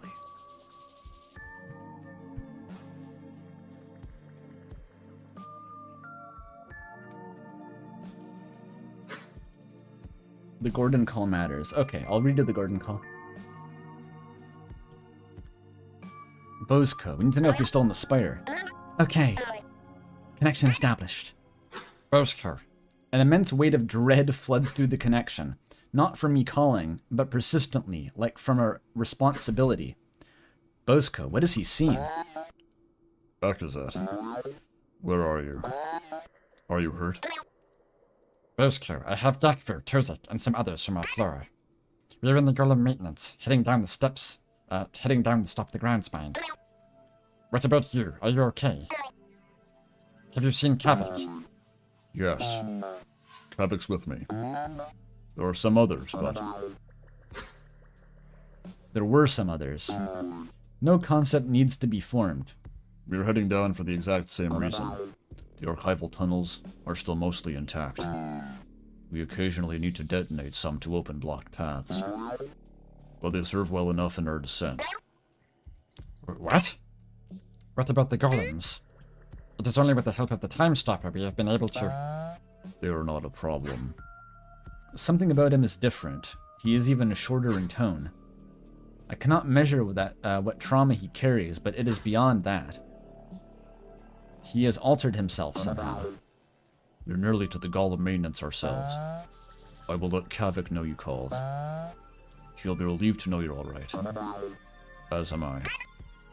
Bosco, did you do anything to yourself? Bakazet, No, I'll explain when we are there. I must focus. More of these surface sent golems are coming. Please be careful. So Kavik, you get to pick one. That's interesting. I think I saw the Kavik dialogue before too. I usually go for Kavik before Bosco in general, just as a... That's where my bias lies.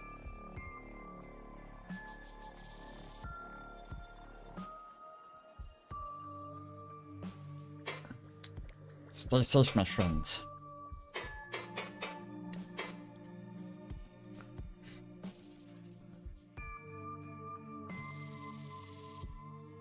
Okay, let's call Gordon again. Get ready. On your marks. Get set. I'm waiting for the drop.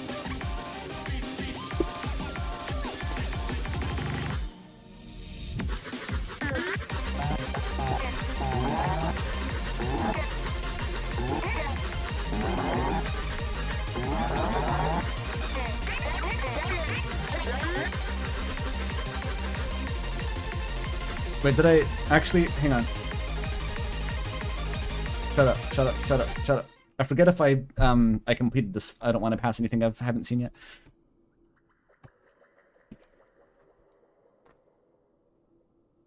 It sounds like they're singing karaoke to the music.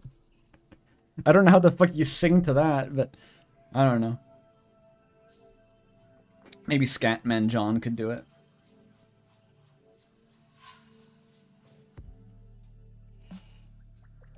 Okay, that wasn't bad.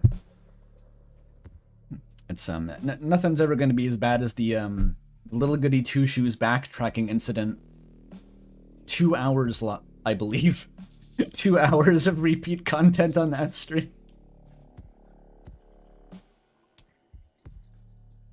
The only option we have is to continue fighting and save what remains. Fun friend, I need you to compartmentalize this conversation. Akazet, you made me promise not to let you self-modify. Are you sure? I'm frozen with indecision. Oh fuck, this is interesting. Maybe this is actually how I was thinking, like, this conversation with Gordon was so upsetting to Akazet, you'd think it would actually affect her ability to, or at least her disposition going forward. Is the way they get around that to make it compartmentalized, like, because if you skip that conversation, she acts the same way, presumably. I don't know. Just a thought. Because she seemed really, really shaken by that. I'm frozen with indecision. The others, thankfully, are distracted from me at the moment. No, I cannot even consider this. You are right, fun friend. I should have listened to you to begin with. Oh, never mind. She doesn't do it, so never mind. It is okay, Akazet. We will survive. Look at how well you've led everyone. You can do this. We will see. Alright. Call Vakoa. Vakoa. Maybe we can try to get an explanation? Okay. No. Nothing. I cannot even locate a communicator's signature. The device must be destroyed. Knop it. I hope she's not behind this. A Vel's luck. Yep. Yep, that's you, Akazet.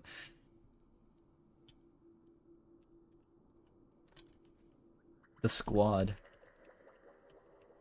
I hope there's a segment in episode 4 Ad 1 where it's just like running a race course. Using this locomotion system, like running a giant obstacle course as fast as you can. And I hope the soundtrack to that is just the rave music.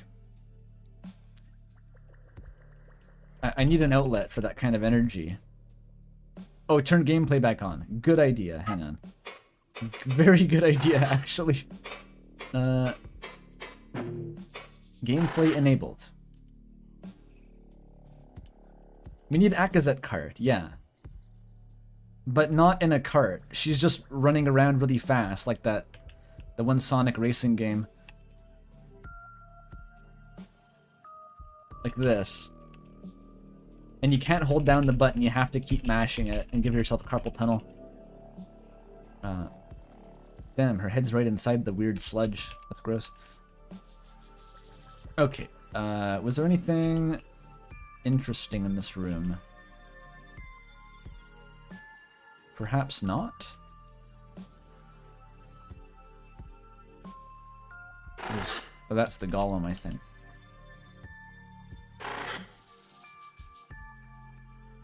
Bloodborne cart, but corru. You have to make it copyright distinct. So it would be like, Gleep Glorp cart. Corey cart.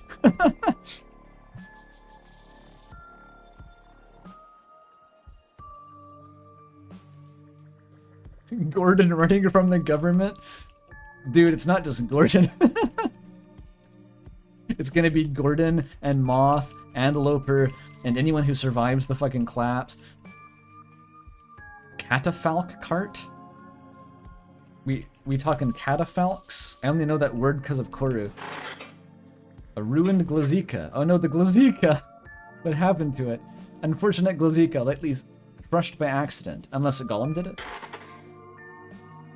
It stood underneath the magenta thing when it fell over. It's flat. Oh, now Unity Dog? Nope.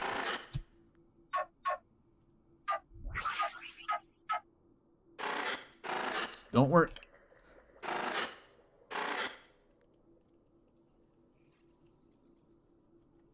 Not my brand new Glazika. Maybe after frame? Maybe it is after frame. Because that's where the dog goes, right? I really want to open this. Wait, what's that? Stop it. Oh, it's all the container. Okay. Unite dogcronization. Beam ba ba ba ba ba ba ba ba ba. Does their dialogue update like every time? Miltza fidgets with her claws. Her receptors collapsed with anxiety. It does not. Okay, it doesn't. Even the way that the game handles like exploration and dialogue changes between episodes. It really does. Like in episode 4, there's a constantly updating dialogue pool depending on like as each room you progress through, but here it's different. Game saved. We did it.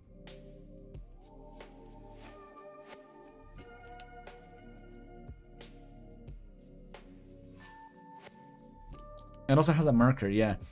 It's very Deltarune in that way. Like, basic components of the game just radically change as you play further in it. They offer no apology or explanation ever. Hi, Gally.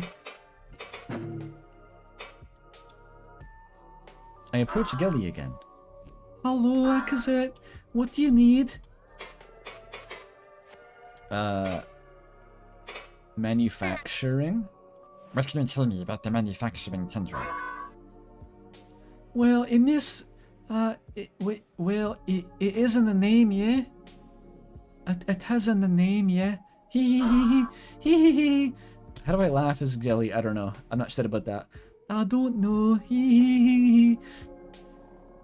It's a home to a number of slow and fast foundry vats for varying levels of corru construction. And this is where the groundsmanry override is, for distribution purposes. From there I can feel it, that it's largely intact, but... Gilly shakes its head and receptors both, slowly. It pauses to think about something, then opens its pseudo-receptors in bafflement.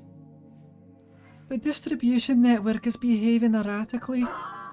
Someone must be fooling around with the override again. A troublesome Vel, no doubt. Ha ha. Ha ha. I scoff and glance at Gakvu, whose tightly wound receptors loosen in response. Good one.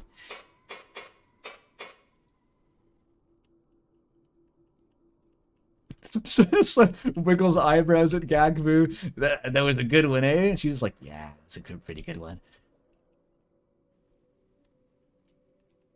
Classic. Let's go to whatever the fucking one with the vats was. I want my augment. It was here, I think.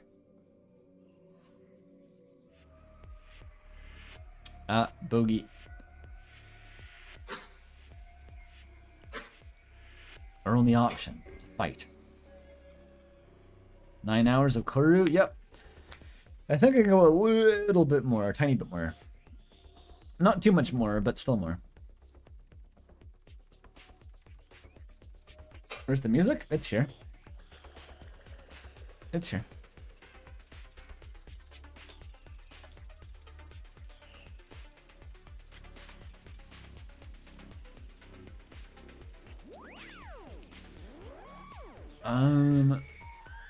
What do I do but repair? Oh, kill the healer, obviously. Why did he even hesitate?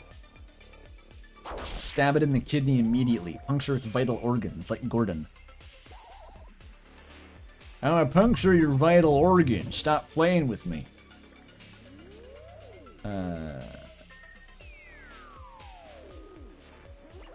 What do I do here? No. Actually, it's missing 1 health. Just get the crit. There we go. Pew, pew, pew, pew. I want that fucking gun. I need my gun.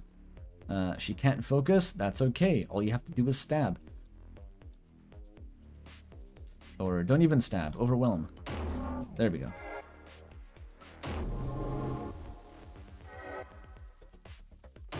Poruskivi.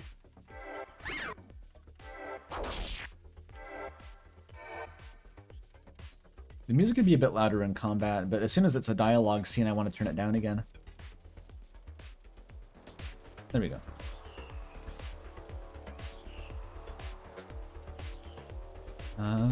What's the play here?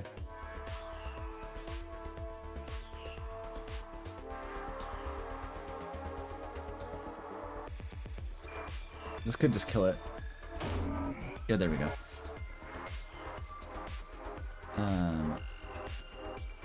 Do the husk now. Or maybe we want to kill the golem before it does its bullshit, actually.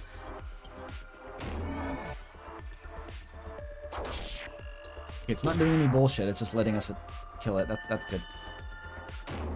There we go. Stun lock it to death.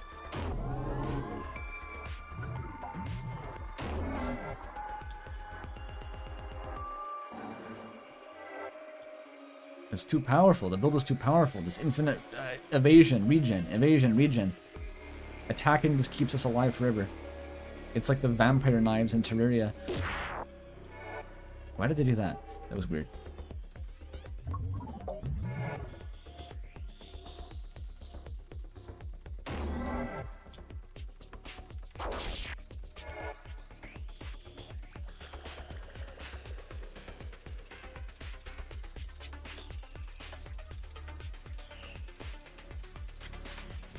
It's 8 in the M and you're still... 8 in the M? Is that what I said? Oh dear. 8 AM and you're still watching. That's something. That's really something.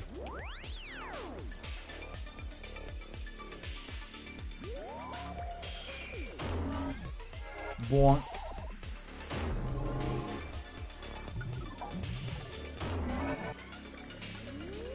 Eight in the M? That's a new one.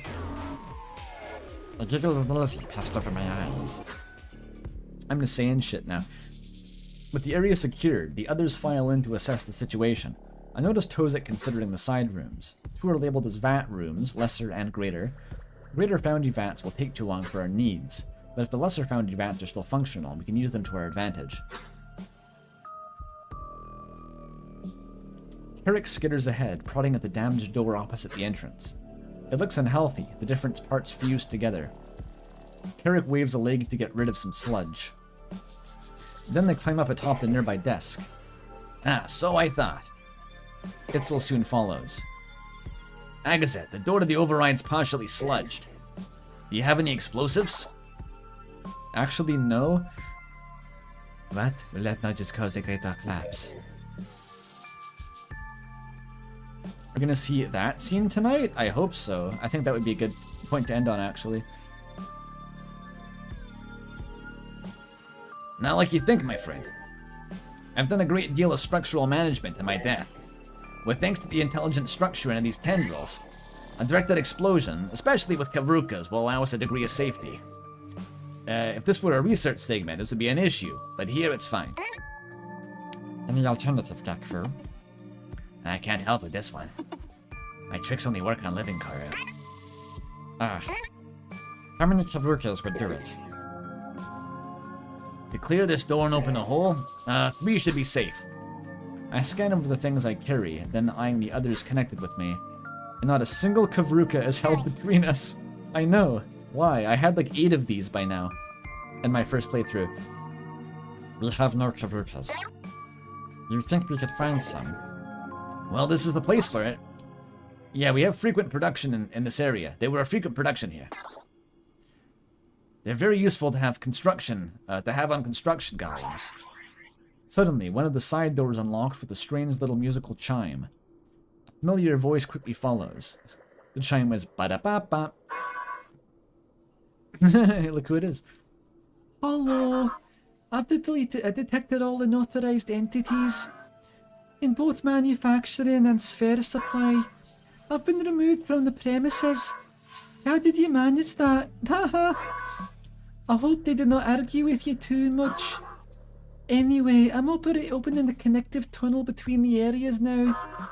Thank you. A small chime plays as it deactivates. Ba-da-ba-ba. Continue.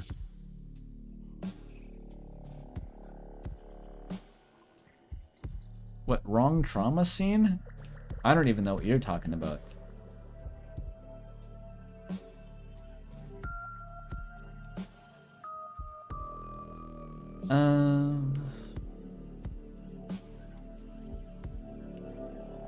Okay, let's back to sphere supply. Oh, the mine cars are chilling out here. What about loot? But what about looting? But what about looting? Instruction workspace. Visual display utilizing luminescent corru swarms favored by multitasking Jut. It's a monitor. Instruction workspace. That's the same thing. Just blow up the mind cores. No, don't do that. Akazet, how beholds you? Hello, Akazet. Maybe now ask about theories, why not? Harry, qu'est-il? Do you have any Okay, Akazet. The incoherence is setting and you're turning French. You need to stop immediately. Harry, listen. Do you have any ideas on what might be happening? French Akazet is so fucking cursed. That gave me, like, damage. It damaged me. They exchange brief gazes. And I can tell by the Carrick slate backward receptor movement that they have truly no idea. But Itzel speaks up. It is a little out, sir. But I was thinking, what if this is some sort of rogue echo that has spread across the collective? It would explain the connection to equipment groundsmanry that does not usually reach. The connection to equipment that groundsmanry does not usually reach. And also the hijacking of the core. A rogue echo. From the internet. An echo is like a homunculus. It's a copy of a person's brain, kind of.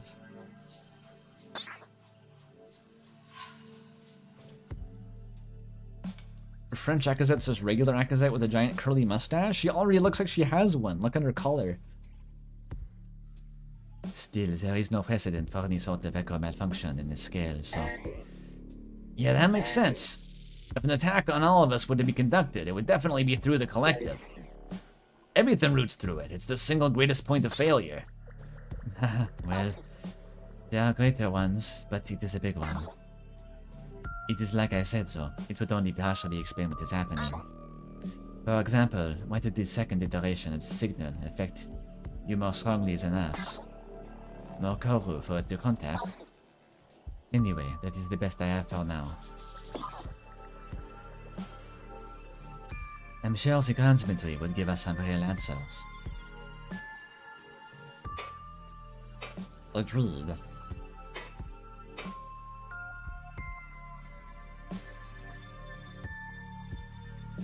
See? Giant curly mustache. That's just how she looks.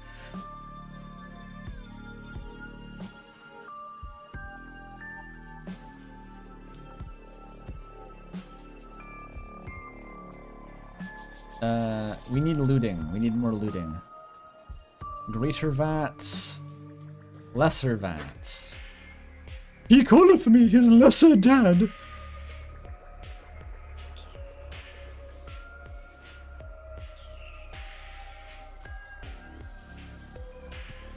The lesser vats. These can be used to generate a variety of tools. Once it is safe, we must see if they are intact. This could be our armory. Clear the area. Kill, kill, kill. Kill them all. We are beset by incoherent foes. Our only option is to fight.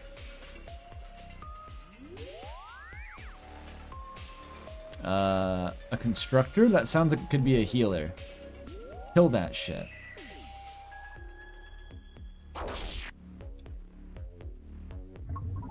Same algorithm. I almost want to vary the party comp just because the combat is so formulaic.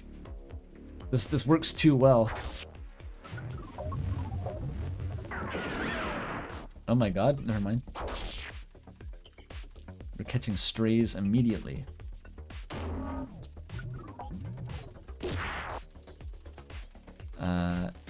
No crits? No crits ever. Okay, that's fine.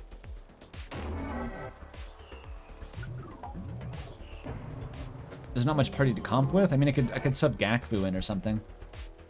This is just so efficient, though.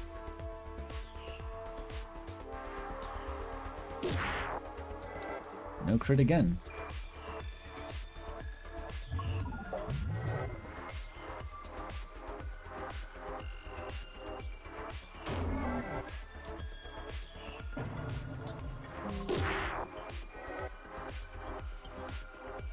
It's funny how even though this is really fucking kind of a busted layout, I feel like once you get Bozco, it's even more. So many characters are crazy strong.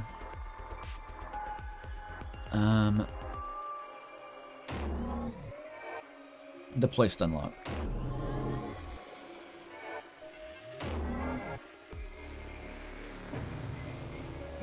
I think that actually helps a lot with the storytelling here too. I'm trying to remember what my first playthrough was like, right? But I recall it helped a lot getting attached to the characters, that they were all actually really helpful. Like the rating was doing a lot of heavy lifting too, but just the fact that you could sub any of them into the party and it was like, holy shit, this person's badass. Tozik, healing MVP. Miltza, carrying the party somehow. Gakvu is also pretty good. I don't know, it makes you root for them more than if it was like unbalanced and some of them were just useful, because that would kind of be like, you'd start to feel like they were just being left on the bench and didn't really contribute to the combat. I mean, Gakvu is currently on the bench, but she could contribute to the combat. And she in fact already has.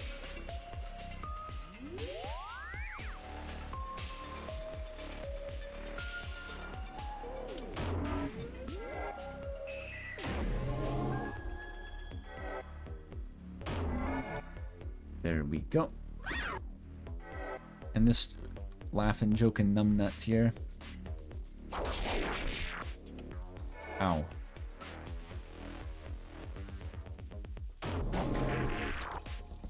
Just tank it. It's fine.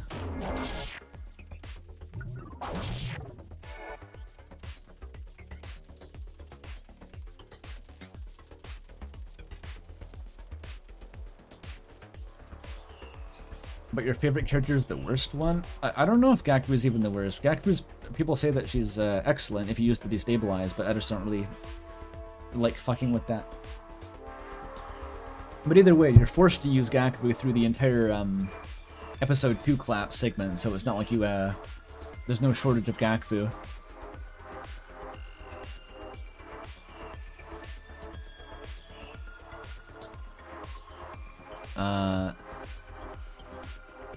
What's the play here? I don't want to do too much damage to it, weirdly, because you take more damage the more you do.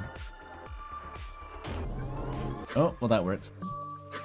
Our foes lie destroyed. Within the debris I find a Kavruka. Oh, okay, that's good.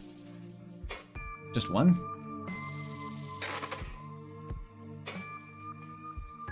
Two Kavruka. Okay, I need one more.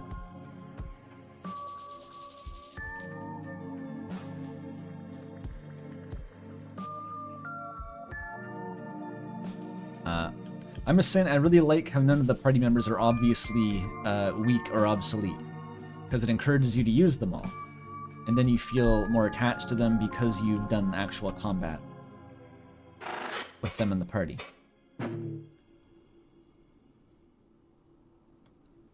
I've only used a Foundry Vat a few times before, but I recognize that most here are fully functional. I wonder why they are still passed over by the signal. Perhaps it is the sheer simplicity of their function, or... It does not matter now. Let us see what they have for us. We unlocked an upgrade system. Do it. Alright, the claws are hilarious. The rifle. Gun. Adapted bright weaponry. Connects to internal ammunition generator. Use at cost of HP. Who gets the fucking gun? I think we gotta give Tozik a gun. Shoot! Booty, shoot! Or Akazet gets the gun? Giving Gakvu the gun would be funny as fuck.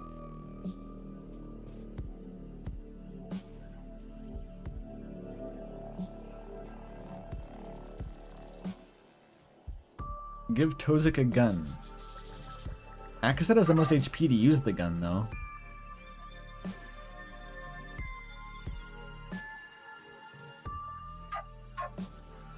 What do the rest of them do anyway? Oh, the parasite thing. These are really good, actually. Oh, this was fucking ridiculous. This one's crazy. Encourage ally to act twice at the cost of lesser mending ability. It's just a double turn. It just doubles an ally's turn. This one's busted. So what you do, you get Akazet focused up, and you give Akazet a double turn, and you get Akazet to use the Surface Runner Frenzy, and she hits like 17 times in a row. That's very silly. But okay, we'll give Tozik a gun, because that's very funny.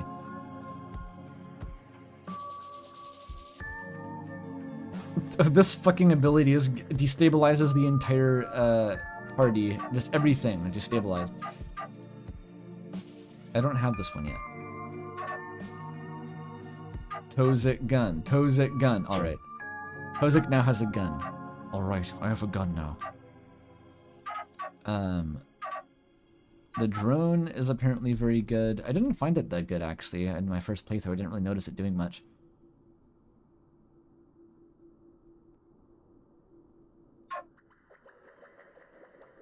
Can I give them all the rifle?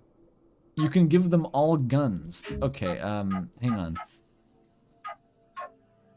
The claws are pretty fucking good, though. I do like the claws. I want to see Akazet enter hyper mode.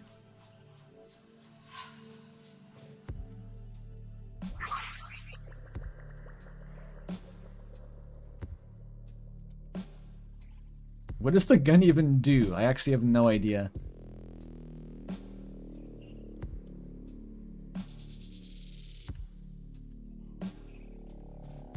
I need something to kill.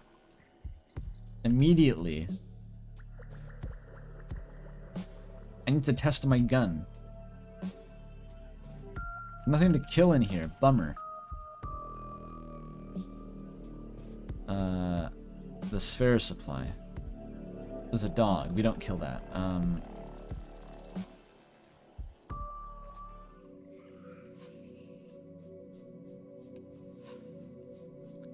In the this one will have something to kill. Okay.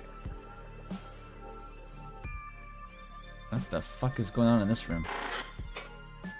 A cave light. Nostalgic design reminiscent of the time before Corrucitic Revolution. The real ones contained Yuzku. It's like Yuzu with a K in it. Okay, that's one from the memory hole later. Archival sludge, vibrant and malleable flesh of the archive system, fallen from connected veins into this tendril. It looks like toothpaste.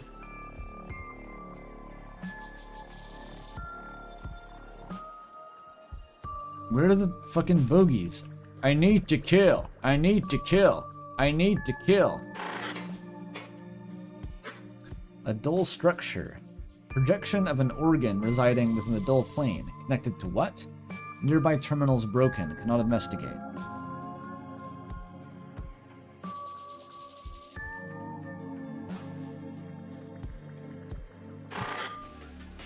Oh, here we go. I'm gonna shoot you in the head. 3 of these guys. Okay, that kind of sucks. Eviscerate and Frenzy. What do these do again?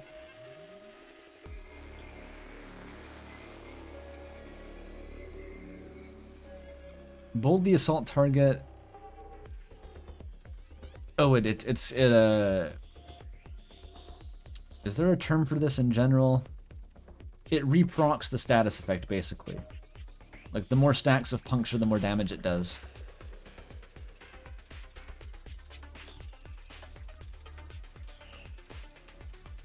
And this is just stab, but with, the crit just makes you do it again. It's wonderful.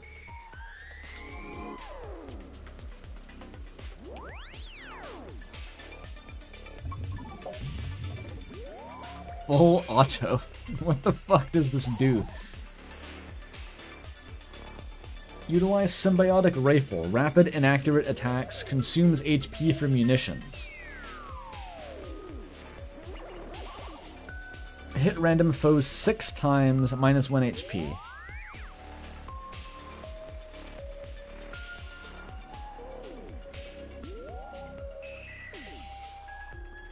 %33% hit and crit? Wait, how do those stack? Is it separate rolls? How does that work? I've always assumed it was just like 2 different ranges.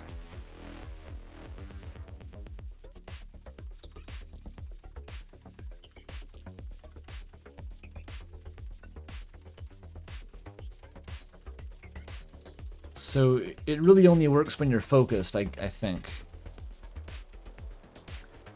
It doesn't sound like a good idea to use unless you're focused. They're shooting me too.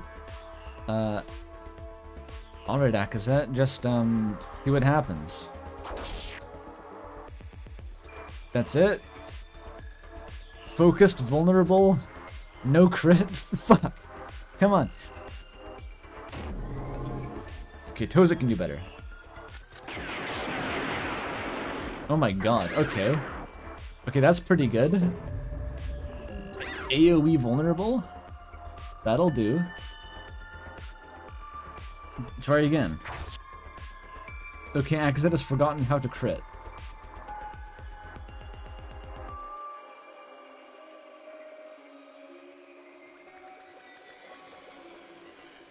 It's going badly. Focus again, Tozik. Tozik is just in a machine gun nest right now, just moving it side to side. Akazet, be less cringe. Please. I don't want to attack that one, it's all spiky. Fuck it, just kill everything. Oh my god, he lost so much health from that. It works pretty good though. You gotta admit. Akazet is never going to deal more than 1 damage to that attack in her entire life. It's never gonna happen. Okay, this did not go particularly well. I might want to heal up a little bit. Okay. Ooh, a disabler. That's a good pull.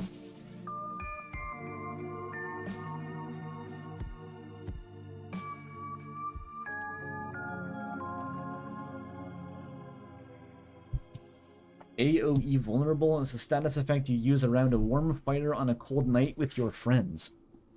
Is it inflicted by a bottle of fireball whiskey that is being passed between you? Save? Probably. Is that a save point? No. It looked kind of like a save point for a sec. Okay, which was the door I came in?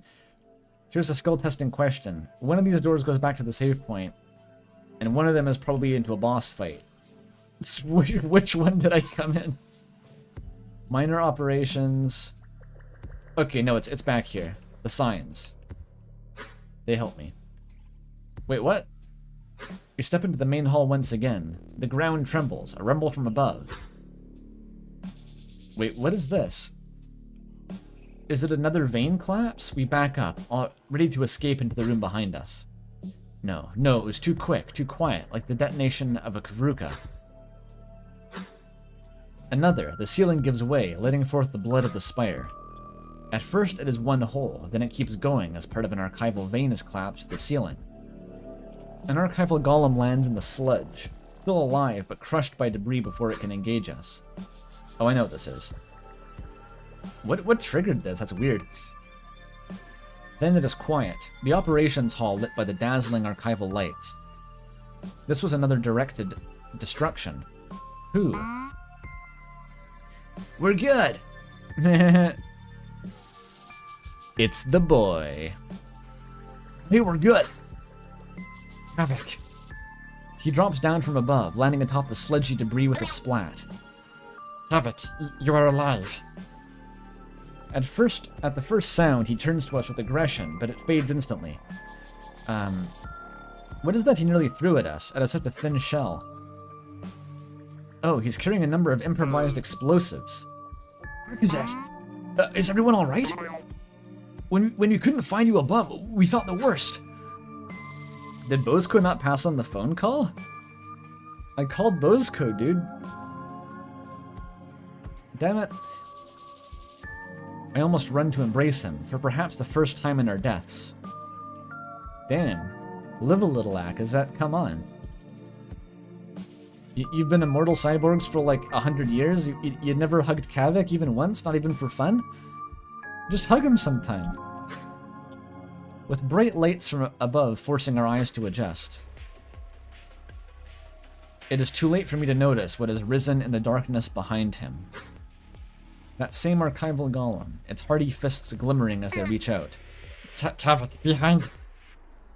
I activate my time stopper by reflex, as I have so many times now. But I do not think any of us can reach him in time. He is there, frozen, staring at me. As a sharpened golem limb sails for his chest. What do we do, Akazet? There is nothing. I don't think there is anything we can do. Even if we all ran, it would be too late. Kavik has a heart-placed mind core. Our connection seems weaker now. Is it still moving? Fuck, Kavik. I must not let anything go unsaid. Fun friend, we must send him a message. Cue the following, then establish a connection. Akazet, I do not think you will have time to process. Fun friend, listen now and then do it, no matter what. Kavik. What do I say? How far is it that we have traveled together? From our failures in our lives to our strides in death. We have been there since the beginning. And even with our stumbles and endless fountains of mutual forgiveness, I feel I must apologize again. All of this, it is my fault. How many times have I failed you now? I was afraid, Kavik. No, it is so long ago now. Is my sorrow to be your final thoughts? I cannot let it be this. Your imagination, the boundless joy and energy you found in death, whatever is lost in all of this, you are what I will miss the most of all. I hope you can find it all again behind Velzy's stage. but I know. Velzy never let us walk away so easily. We will see each other again. Until then, my friend. This message suffices. There is no time for any more. It will be all the closure I can afford. I flex the nerve of the time stopper again and feel the shared confusion as it deactivates. The others have no idea what I've done. He is turning, barely able to complete a syllable before I turn away and there is a great thud and a squelch.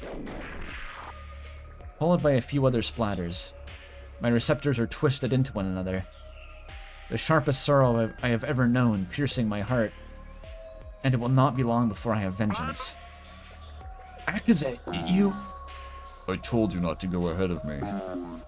That one was still intact. What?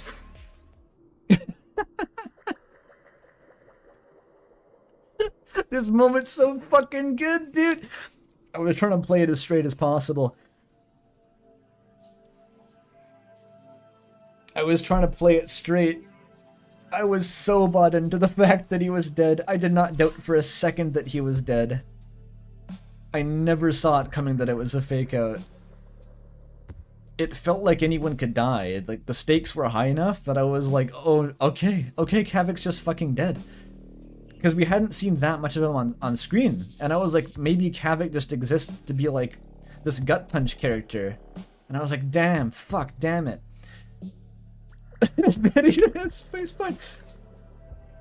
Absolutely insane scene. Absolutely insane. And how rapidly, it's so little run-up time. It goes from like, we haven't seen Kavek in hours to like, okay, he's here. And now I feel this intense pathos. Just immediately, I have full empathy with Akaze. And then it's diffused so instantly, it's crazy. It's a remarkable feat of writing that it actually pulls that off so quickly out of nowhere. And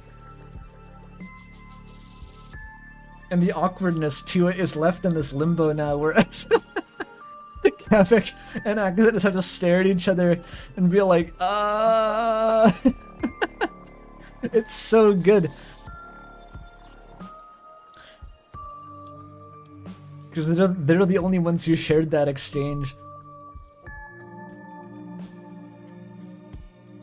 Then I turn back and I see that Kavek is staring down at what remains of the golem. Then he brings that stare back up to me, speechless. But most of all, unharmed. Behind him is Bozko, who had just dropped down and smashed the golem before it could. Fun friend, did that message get sent? Yes, Akaze. It did, yes, for sure. It did, totally. Sorry, did you not want me to? No, I... Bozko waves one of his gauntlets to rid it of viscera. Still, go to work. This vein was a clean detonation. Akaze, it's good to see you're still all together.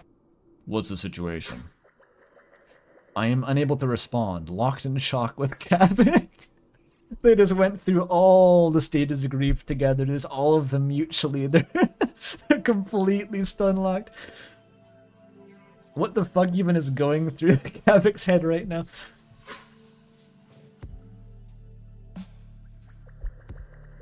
That was not an uncomfortably vulnerable text. That was like probably the universal all-time record for most uncomfortably vulnerable text. And most instant regret for sharing it. Like, I don't know if you can top that under any circumstances. That's insane. That is sci-fi levels of we synthesize the scenario to be the cringiest text message of all time across all epochs of the universe.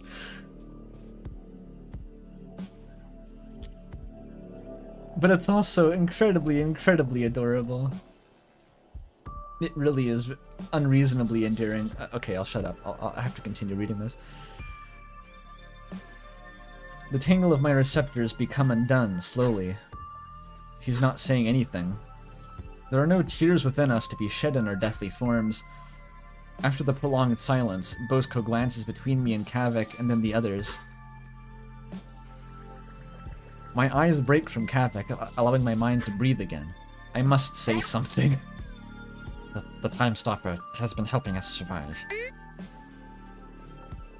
We're trying to get to the ground spine to stop all of this madness.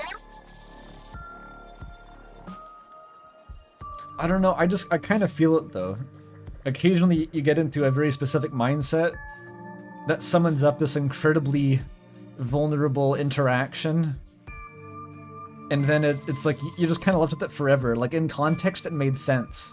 And then later, you're just thinking about it, be like, dude, what the fuck was that? It's a... I find it weirdly relatable. But it's just like a colossally expanded version of that experience.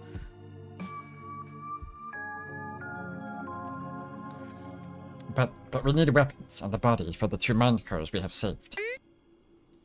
This tendril has...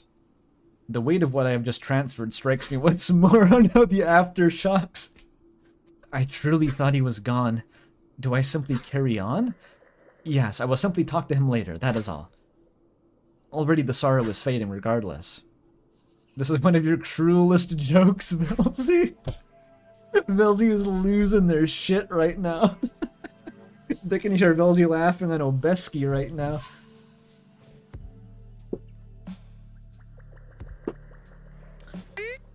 I can hear you cackle.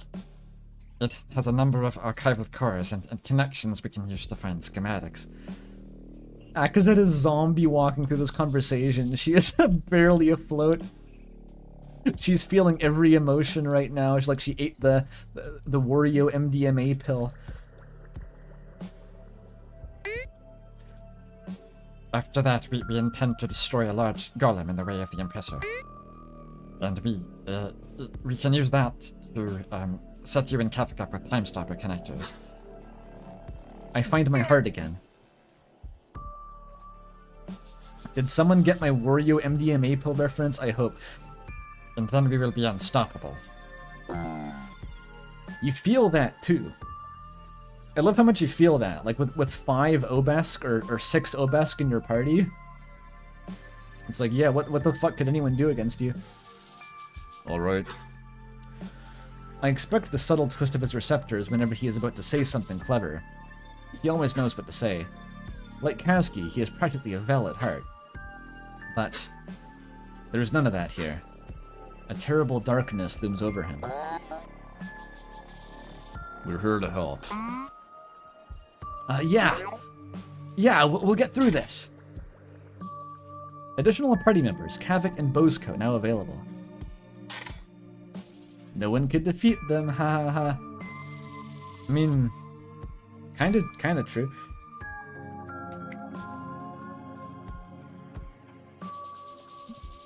Additional augments. Okay, we get to play with our new toys now, though. Not to imply that Kavik is a boy toy. I wouldn't say that about him, but Bosco is like probably the strongest party member. I'm pretty sure he is completely fucking busted. He just completely invalidates the enemy's tactics at all times. They can pretty much do nothing against him.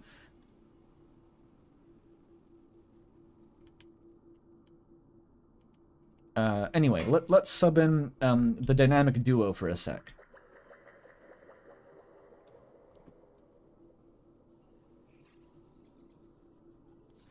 How do I do that? It's down here. Oh, it did already. Thank you, game, for predicting my every action. I don't even have to think. I'll let the Okidoya do that for me. Swap the upgrades to those two? Yes, true. At least Toza got to use the gun. That was funny. Okay, let's stave over that most mortifying interaction in Akazet's entire life and death. That is now canon. God, I wonder if Isabel knows about that. We gotta get this memory to Isabel somehow. She's gonna have a fucking field day with that interaction. Holy shit. She's gonna be unresponsive after that.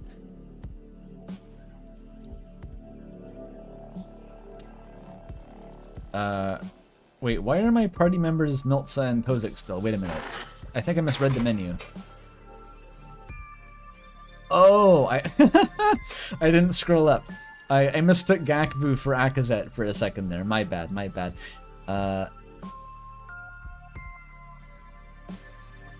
Is Kavik better here?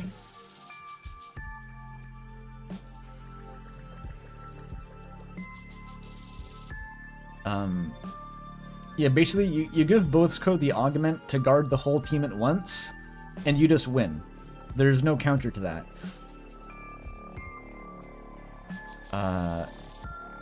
Oh yeah, and Kavik just stacks shields. Just kind of endlessly. So you just, yeah, like, Kavik and Bothsko just basically self-sustain, and then Akazet's the DPS.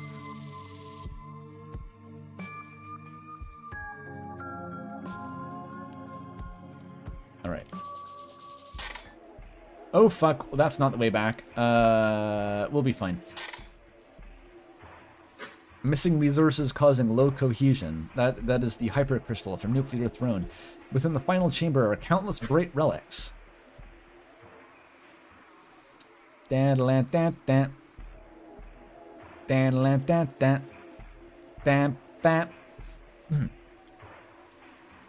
They're electric boxes, most active in displaying intercepted images. The noises they emanate are near deafening. So this is literally how they learned the human languages. It's so funny to me. They don't have any better way of doing it than this. Like, they don't have any way of directly getting transmissions in. So they just play a bunch of fucking TVs into a big processing sys that watches TV all day. And it learns how to speak. Amazing.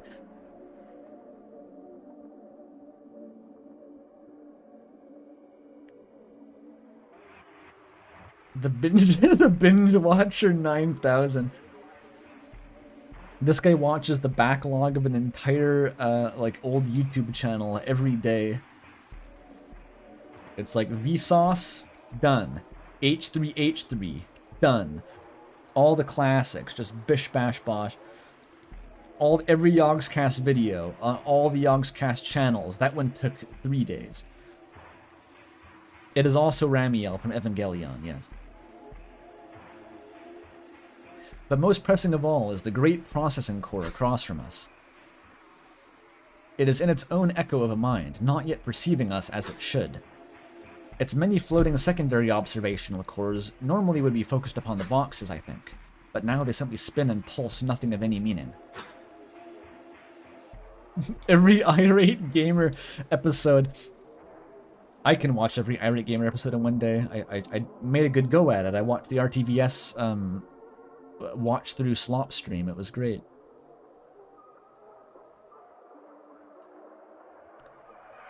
You know what the really weird thing about the irate gamer is? His voice, it sounds almost identical to James Rolfe sometimes. Like, it was not necessary for the universe to give him the same fucking voice, and so it's like, it really feels you lapse into thinking like, okay, I'm just listening to the AVGN, this is the AVGN, and then it'll just like, some uncanny element will creep in and be like, no, wait, no it's not, this is not right. It's very strange.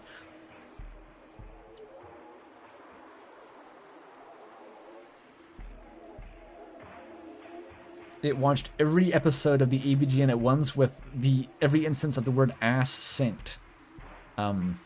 Yes, I agree. That is the only good way to watch the series. Ass! What were they thinking? It fucks so hard it sucks. It sucks so hard it fucks. Anyway, from the core itself comes an incomprehensible babble. I'm blue, da-boo-dee, da-boo-da. That's what it sounded like. Top of the morning, laddies! Sorry, I shouldn't try to do that. I've tried to do that before and it doesn't work, and I know that I can't do it. I can't do the Jacksepticeye thing, but I tried it anyway. I can't do it. Strange, yes, but is it a problem? I don't think it could hurt us if it tried, except for maybe directing the spheres to strike us. But none are raised against us even as we slowly approach. Fascinating. It's affected by the signal, but I think it's trying to process it rather than obey it. It is actually attacking. It's not actually attacking, sir. Uh-oh. It's getting rowdy. Suddenly pain. One of the words it just spoke pierced my mind. And again the signal's message is made clear. Hunger, loss, return? Knoppet. The others feel it too in one united panicked reaction, or pained reaction. I instruct my core body to cease audible perception, but I still hear it. The corrucitic components that are supposed to not be listening. They are still picking it up, becoming incoherent simply by exposure. What do we do? Destroy it? No, run. Wait, but it is turning the signal itself into something audible. Whatever it is learning, it is too dangerous. Let's not do this yet. Or maybe I do want to. I can demo their base movesets. Might as well try. Fuck it, let's try. To at least see their base movesets. Bosco with 25 HP. Alright.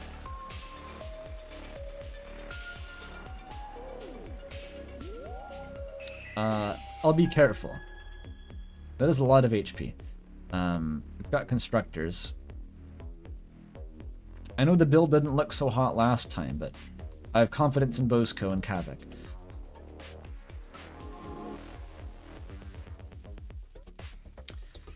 Okay. Let's use the shell first. Disable, it adds weakened. Shell up. Bosco status effects make him look so fucked up here. IED. It hits all foes on crit. Okay, that's pretty good. But yeah, we're gonna start stacking up shields on basically fucking everyone. Look, it's an AoE, that's crazy. It's actually crazy good. It's like 6 EHP per turn recovered. Tozik can't even do that. This one's fucking up actually, oh dear. It is not real, what is that? Okay.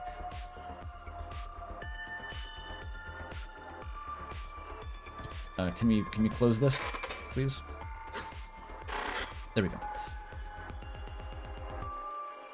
Okay, let us attempt to frenzy. Akazet, get a crit. I'm begging you to get a crit. One, please. The surface render claws are good, I swear.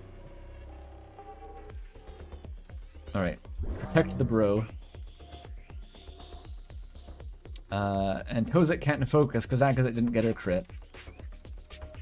Whatever, to spam cover. You can spam it even at full health, it doesn't matter. Oh dear. Velzy, forgive me. Okay, this is fucking bad. Okay, we need a party member who's gonna play vulnerable, actually. That helps a lot. I don't feel we're terribly in danger, but we also have no real way of dealing damage at the moment unless Akazet can get her shit together. It's only a 10% crit. And there is no crit chance on this one. This is not good.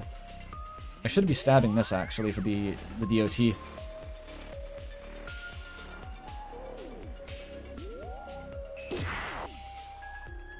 Bosco packs a punch. No crits still. Someone, please.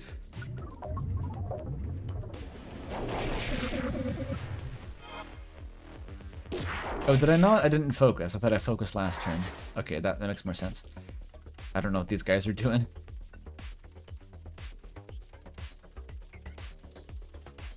Still can't focus. Because it's like useless. You know what? Fuck it. Oh, it's my only aim assist though.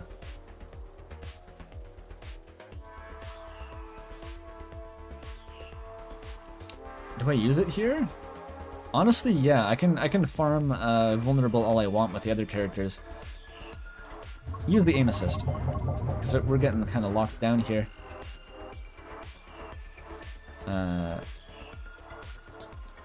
Carapace is fine, just keep guarding.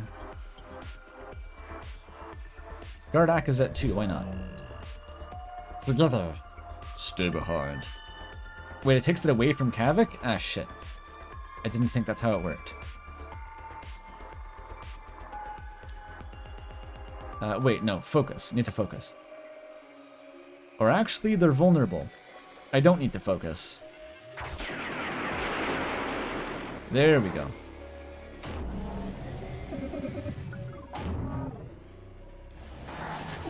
Oh my god, they're kicking the shit out of Bozko. It's fine. Okay, Akazet has still no one crit. That was a crit! It reapplied the fear. Oh my god. Akazet can't do shit unless she can get crits.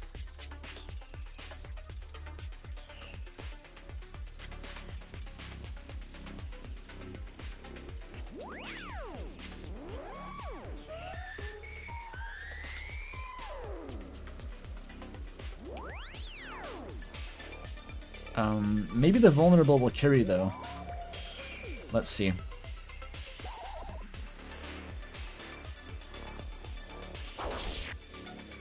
No, no, never, never. Why can't we crit?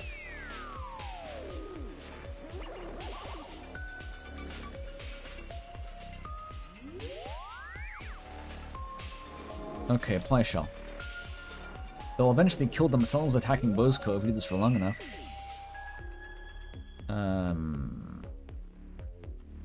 Keep throwing bombs. We need the crits to remove fear, unless they reapply it.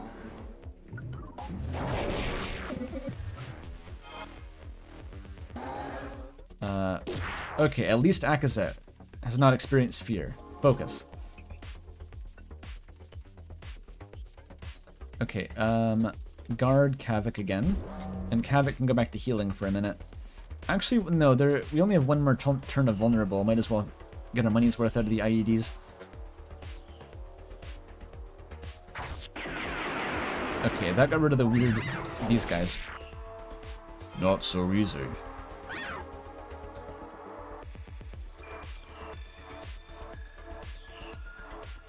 Okay, we're focused up.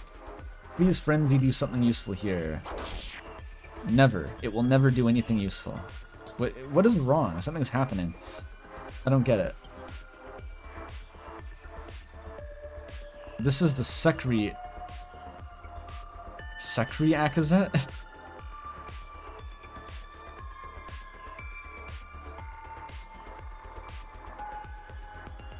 It's not even Gamba. Usually, like, focusing is like an 80% crit chance or something.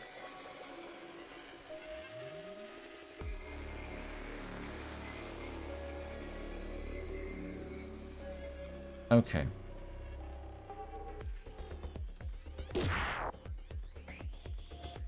That didn't do anything. Okay, now start healing again.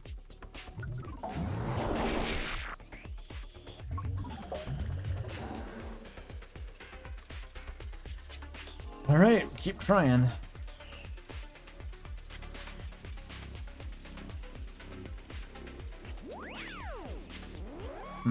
I probably shouldn't... Frenzy just doesn't work unless you have some sort of vulnerable spamming party comp, I guess.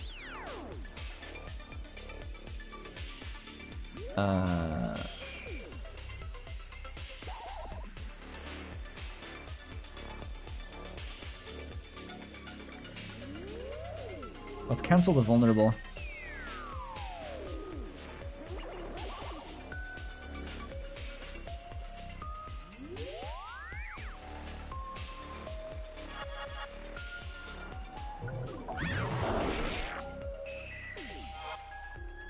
This is fine. Please, Frenzy, do something. Hit. There we go. That's what it's supposed to look like. With like 6 turns of puncture. Kavik with gun would go hard. Bozko with gun would go hard. Anyone with guns would go hard. Everyone should have guns in this game.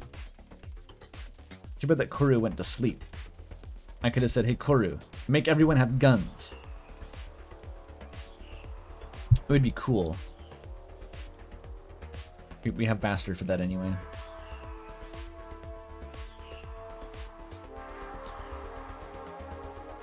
And Bosco can't actually focus. There's no way to increase Bosco's crit chance here. Just keep guarding. Thank you, Bosco. And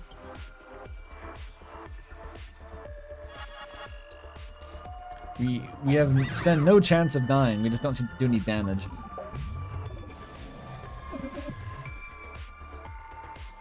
No, Isabel should have a gun too. The Fury should have 10 guns. Like a Gundam.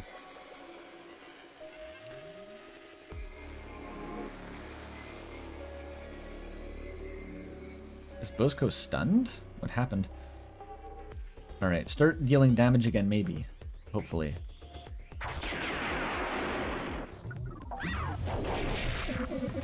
Kavik does not have the DPS to get through these guys. Puncture is at least working though, that's fine. Frenzy is kind of our only chance. Okay, that's something. That's something. Oh, 40% crit though, it's not even bad. Just try it.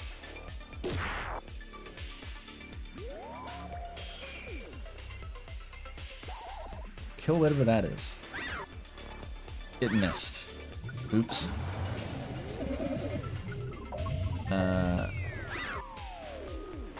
We're getting kind of spammed with status effects, but our HP is not meaningfully decreasing.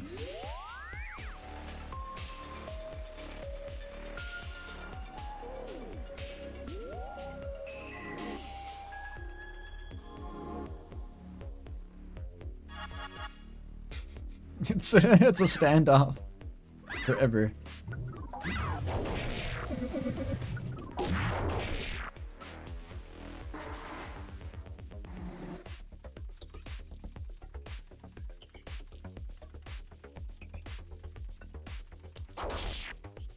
Damn it. Oh my god, this is gonna take a while.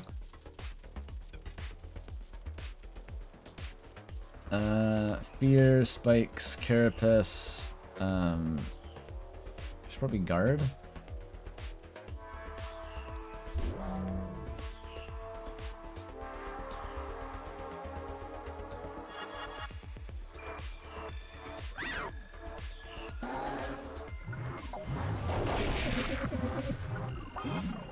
Oh my god. This is just debuff spam. Weakened? Am I focused even? No. Okay, as long as they're punctured, some progress is at least being made here.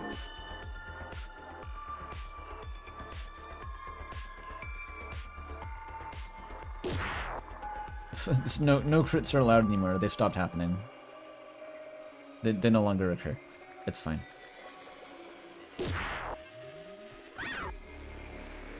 No.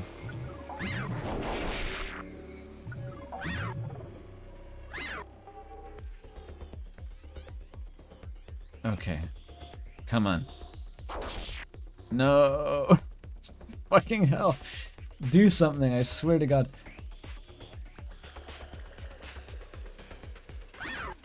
It missed. Okay, okay, random crit. Thank you, Kavik, for that. That's what we needed. To get this ball rolling.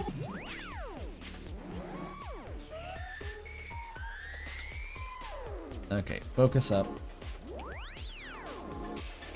Shell.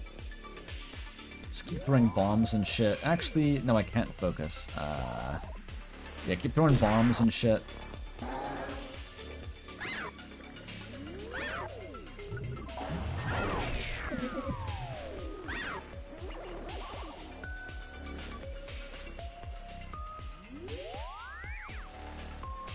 The fear cancels my focus.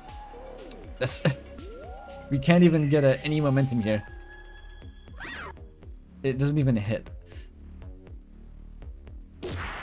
There we go. And we can't focus because this is so insidious. Fear is cancelled by a crit, but fear prevents focus, and focus is how you get crits. So it's kind of just like a pseudo soft lock.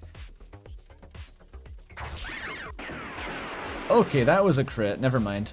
Kavik can just get crits randomly. He still has his power.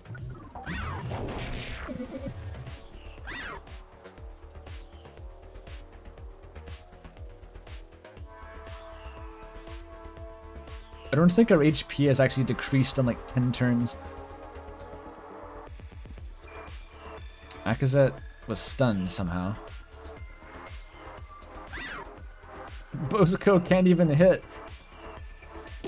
Why is Kavik carrying the party?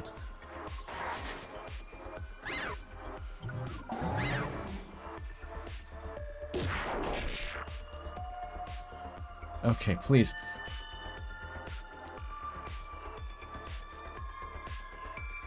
The hit chance is garbage on these. 1 damage, that's all I need. They're just killing, for fuck's sake. These guys are still here. Can you fuck off? Okay, they fucked off. They actually fucked off. Oh my god, that sucks. That was like the worst party comp of all time for that fight.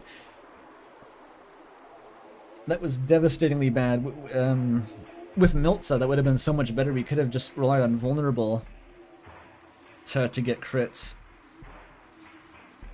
And it would have also given us constant evasion without having to focus. The augments would have helped, definitely. But mostly to be more defensive, honestly. Like, the really good augment for Kavik, I think, is the one that makes his... The shield heal actually do regular healing as well. Which is, it's busted strong, but... Like, we didn't take damage from most of that fight. We just couldn't deal any damage.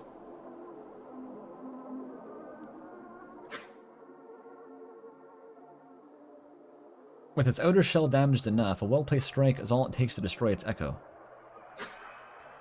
And thus its purpose is lost, its components clattering to the false stone below. It still hurts when I think about what it said, but it is not so bad as a memory as a memory instead. Fun friend, can you compartmentalize it for me? This is a self-modification I can abide. I did not know simple audible arrangements could cause incoherence. You got it, Akazet. All done. Although I do not know how long it is we can actually store it. It is already eating away at the... Then delete it before it's upon us again. Delete that memory, please. Cognito hazard? Fuck that. Fun friend, delete that. Delete it, now. It's that easy. Everyone, destroy what you just heard. It makes the pain stop. They look at me strangely. Like a self-modifier made clear. I do not care. These words were not meant to be heard. I call back down the hall for everyone to come, and so they do. Gakfu is drawn to the corpse of the translator. Translator. Careful. Yeah, I know. But look. Gakfu fishes out one of the memory cysts it has been storing its findings upon. It comes nowhere near either of her receptors, though. We could use this as a weapon. Think about it. If it causes pain in us, then maybe it can cause pain in our foes. We just need a projector. Gakfu, you risk exposing yourself to it. Even without directed projection, it's reckless. We should destroy it. Imagine if it reached the collective. As fire burns, does it not remove itself? That's true! I don't even know what she said. I've been tracking the effects of the signal with a backup communicator since it started. My main one is internal, and it still works, but I had the separate one because, it doesn't matter. But the external one was damaged by the signal. Wait a minute. Is that some deepest lore? Is that some deepest lore, Kavik? Kavik, is that some deepest lore? I know you've got some super deep lore shit with Akazet. You've got something under the table. You've got something we can barely even get a hint about in the current content of the game. Did you have a burner phone for some reason related to maybe some knowledge you shared with Akazet? Is that possible?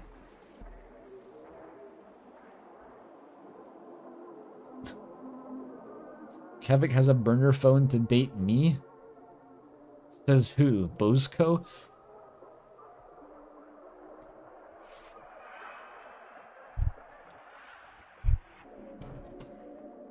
The external one was damaged by the signal.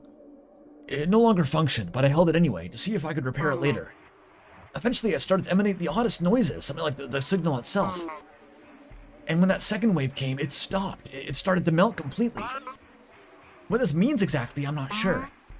But it had low processing capability, and I suspect it could not handle the signal's meaning. Gakfu, if you wielded the signal and amplified and directed it, I imagine it could destroy these golems like nothing else. Akazet, what do you think? Gakfu waves the cyst around, her receptors still carrying a playful tilt. How does she stay so high-spirited? I smoke weed, Akazet. We will keep it. Whether as a weapon or as something for study. Just do not connect it to it directly if you do not need to. You got the thingy.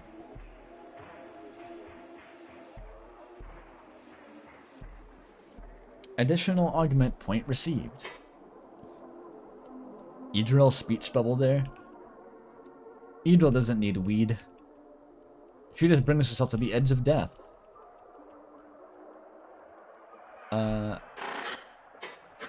Lightning terminals. Innumerable lightning bright constructs. Rapid concurrent exposure to translation core assists in deciphering bright languages. How did they get these? I can picture Akazet wearing the fucking skinwalker disguise, going into like Macy's, going into the Hudson Bay store. No, they don't even sell TVs.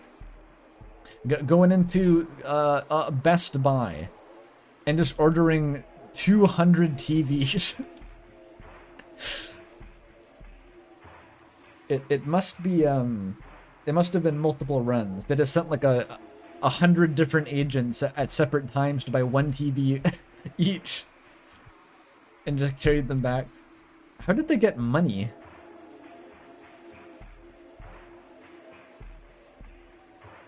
Akazet walks in with a huge dress and 5 TVs underneath it. They just steal this shit. Yes, I would like all of your lightning boxes, thank you. Yes, the lightning boxes, the terminals, the lightning receptors, the vision boxes. She said she was hosting a melee competition.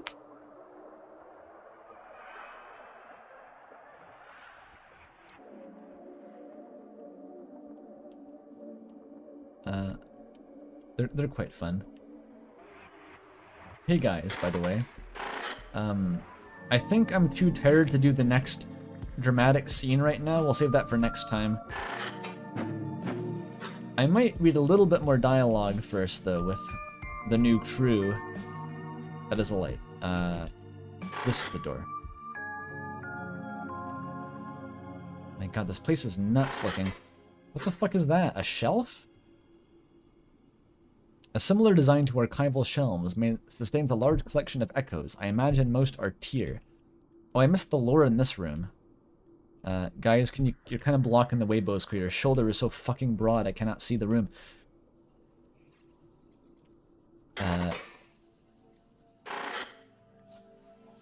Where's the lore? Are these the lore? Oh, there it is. Unoccupied scanner for use in detailed echo creation. I've never been called to partake in one. Perhaps I do not tell enough jokes. That's such a low-key, melancholic piece of dialogue there. It's implied that they extract echoes from specific personality types they want to put into golems. And they use the tier because they're naturally sociable. But Akazet's not a good enough Vel to be to become a platonic Vel echo, like the platonic ideal to be transplanted into a golem. There's probably 50 from Gakfu.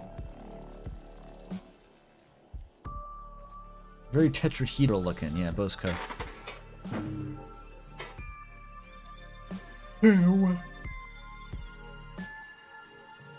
Bosco hovers with all the flat expression of a golem.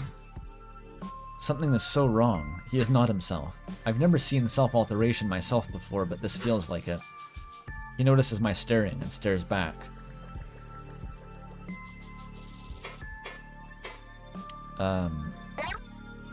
Bosco, how have you been able to make it down here?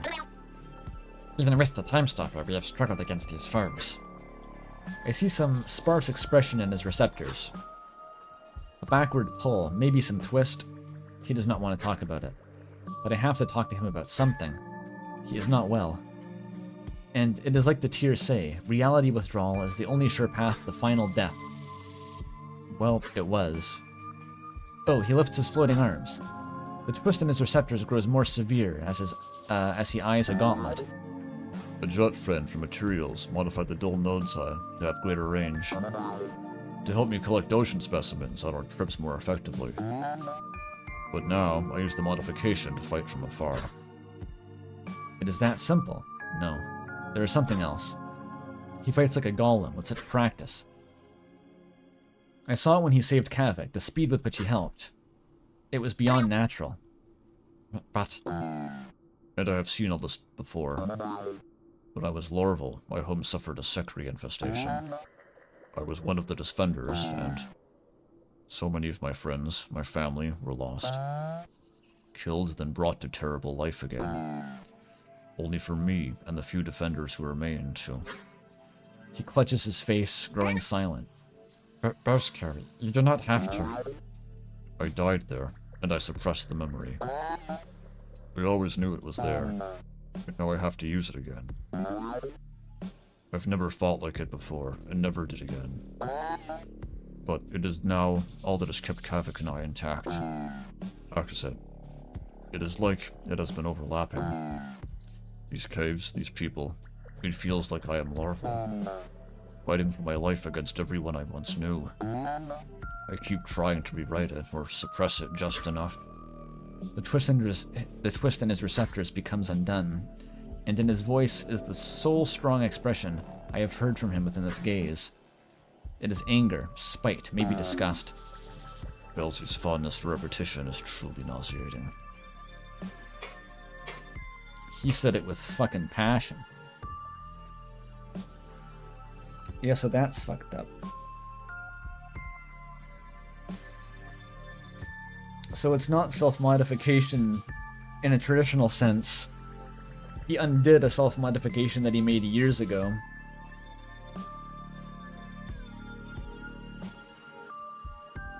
It's really fucked up, actually.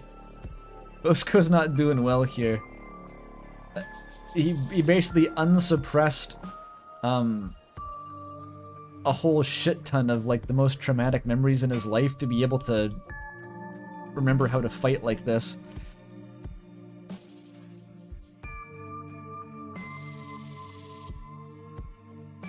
That sounds like a normal repressed memory. I'm not sure where the delineation is.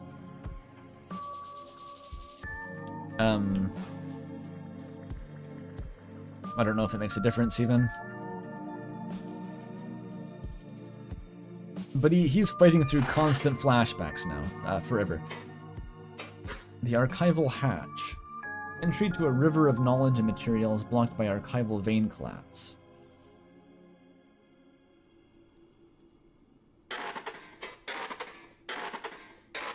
Yeah, and that's why,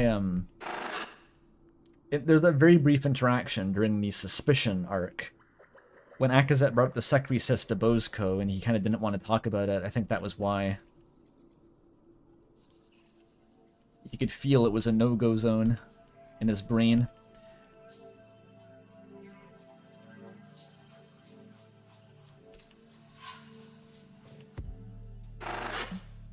I don't know what the fuck this thing is. Does anyone know what this thing is? Why is it here? Why do we have this?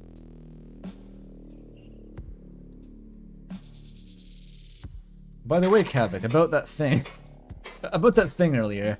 About that. Kavik anxiously observes the ceiling and walls, perhaps trying to detect possible alternate paths. He made his way here by detonating new paths after all. Still, his attention quickly shifts to me, and he stands upright. Akazet? Don't... I feel like it's, I don't know, somehow to roleplay Akazet here, you have to not lead in with this. You have to approach it obliquely. Because you're embarrassed. Kavik. I looked over Kavik, scanning his Jez key? What the fuck? His robe, for anything new. Aside from some wounds and a handful of small repair devices, he carries little. How have you been defending yourself in Bosker for so long? These creatures are deadly to us, even with the time stopper. That sounds like a skill issue, Akazet. You see, I've been forming explosives. A simple collection of golem parts fished out from the remains, reinstructed in just the right way, and they become little shrapnel bombs. He pats a bulbous pouch in his Jez key near his other devices. Where did you learn that? Oh, it just made sense. The dull nodes and cheap golems are notoriously unstable if prodded the right way. And the archival golems each have, 6, I think. That's why I have lots of them. I chuckle a little. Perhaps for the first time since this all began. It just made sense. Very creative, Kavik. So about your theories. This will surely brighten his mood. Kavik, do you have any idea what might be happening? We have discussed it ourselves, but still nothing solid. Oh, I've not really thought that much about it, actually. It's been so difficult to stay present in our descent. With everyone we lost. I just want to tear my consciousness away from this whole mess, Akazet. I don't even want to think about it. Oh. but the root causes the groundsmundry. It has to be. So if we keep going, we can put a stop to it. And then, well, I don't know what'll happen, or what this will mean for our work. Our bright cousins, or us. It's all so overwhelming. We will handle it. Just stay together. Man. This is any time I get like a random Discord DM about some theory video that I made a year ago. It's happened a couple times. It's not a vague post about any one person in particular. It's happened enough times that it's like a thing. It occasionally happens. Someone will just DM me and be like, "Hey, about your narrator video," I am like, no, that's over. I don't want to think about that. Okay, so about the message, though. Actually. The message, though, about that. Kavik, when you dropped down and, Bosker protected you from the golem. Golem. Sorry. Plain in a stance and slightly twisted receptors is my answer already. It is stupid to even ask, but I must be certain. Did you receive a... Yes. Akazet, I heard you. To discuss our winding paths in plain view of anyone else is foolish. Even he understands this, choosing his words carefully. I just barely started to understand it when Bosco dropped behind me. Well, did you mean it? I did. Kavik is silent for an instant, his gaze drifting away. It's like before, no tears to be shed in our deaths. Still, perhaps he had grown too used to my distance. I am truly unbefitting of these Vel receptors. Thank you, Akazet. It's not your fault. We will get out of here. Damn. It hits, Chad, it hits. He had grown too used to my distance. He didn't remember that there was still... Oh my, that hurts. That fucking hurts. Wait, no, this is back. How do you fucking leave this area? Why is this area so fucked up? It's designed like a nightmare. Get me out of here. I don't like minor operations. Okay. I think that was mainly the conversations I wanted to have still. Bosco's situation here is fascinating. He has a very different presence going forward in the game, but it's also a much more compelling in a way. It's more dramatic, I guess is the way to put it. the stakes really get raised for all of the characters in their own unique ways here. Like Gakvu and Meltza have their weird thing going on. Kavik and Akaset have their weird thing going on, and Bozko just going through it. Not to mention these guys. We'll get to them. We'll get to them. I just did save, by the way, but I'll save again.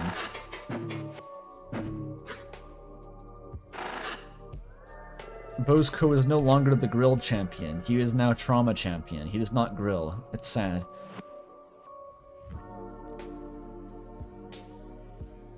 Okay, I'm tired. I'm hungry. We need to call it here. I'll look at some art real quick.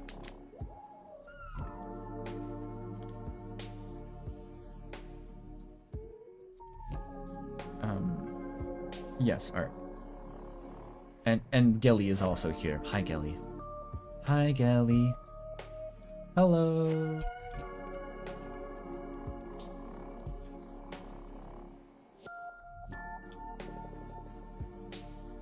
Okay, let's see about art.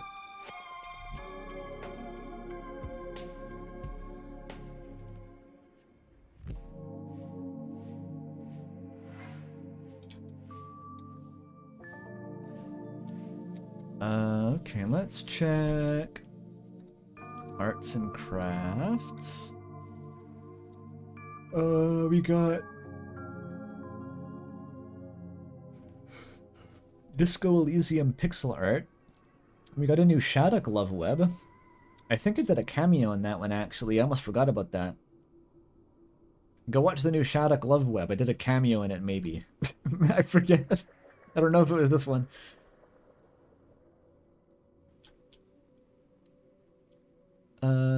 No, oh, this. Okay, I can show this off. This will be good. So this is from, Webbage. What the fuck? That just is their name. Okay, that person. They made corru-themed RAM sprites. We've now successfully merged the games together. Great success. The collaboration will surely be forthcoming. Fuck, Corru dev's asleep. Never mind. Never mind. Okay. Just missed it. I really, the Tozic Thistle is the one that really does it for me. It's the same fucking design. It's the same guy. It works really well.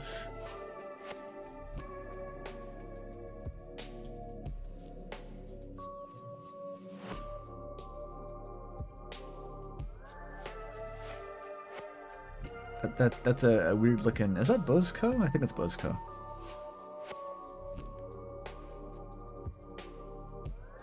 Okay. Kazki with a fucking shotgun.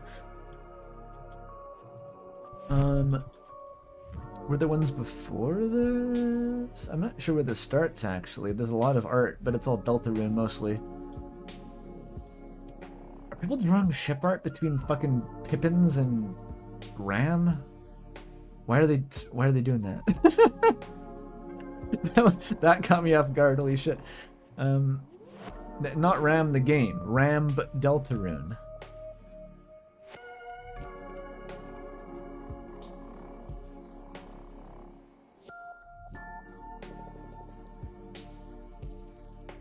Lots of very cute art that's not from the stream.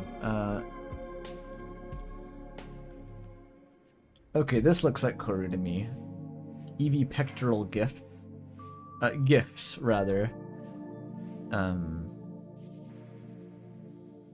have no idea what the fuck that is. It's definitely Corru, though. You can tell.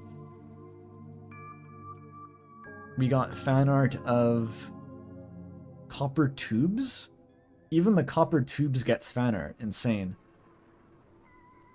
That was a spoiler, technically? I couldn't even tell what the fuck I was looking at, and I've already played the whole game. I don't think that's gonna spoil anything. The cyst. Sphere. The sphere gets fan art. Insane community. And what the fuck? What is this shit? What was this even referenced on the stream? I don't know if this is from the stream. It's Gakazet. I never talked about Aku? No, Akazet and Gakfu. Or maybe no, actually I did. I totally did. At the end there. Yeah, I totally did. Never mind. I have a feeling this is not from the stream, but excellent. Why can they do that with their tongues? I don't know. Alien biology. Ooh, there's surface runner. Exactly. I think I was more thinking of there's someone in my Discord called Aku.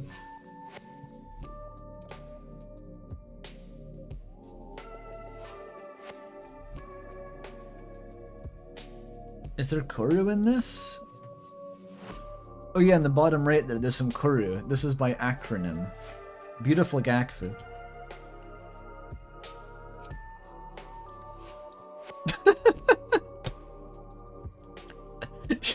This is our fan art, also by acronym. Just a fucking weird ass oblique Gakfu looking diagonal. Okay, this is check this out. By Titov. When I saw Akazet for the first time, I couldn't stop seeing her as some freaky Dick Dastardly looking ass face with a big nose and a mustache.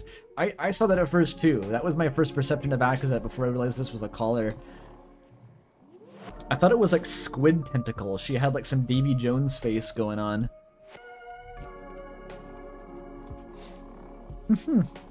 How do you like my new signature, Kasky? I don't think she likes it. I don't think she's into that. With the teeth as the thing? Oh my god, yeah, the teeth being the turtleneck. I thought that I read the turtleneck as like an actual plinth, like a fucking Dorian pillar, Ionian pillar. Whatever mode the pillars come from. I never thought it was a turtleneck until I saw that in fan art. My mind was blown. Oh my god, Lilac made a shit ton of stream art.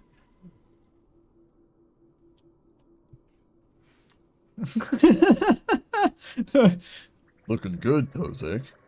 Oh, you're sweet. You owe me a receptor, Kara. Yeah, Gakbu is out of line with that one. I don't know what she was getting at there.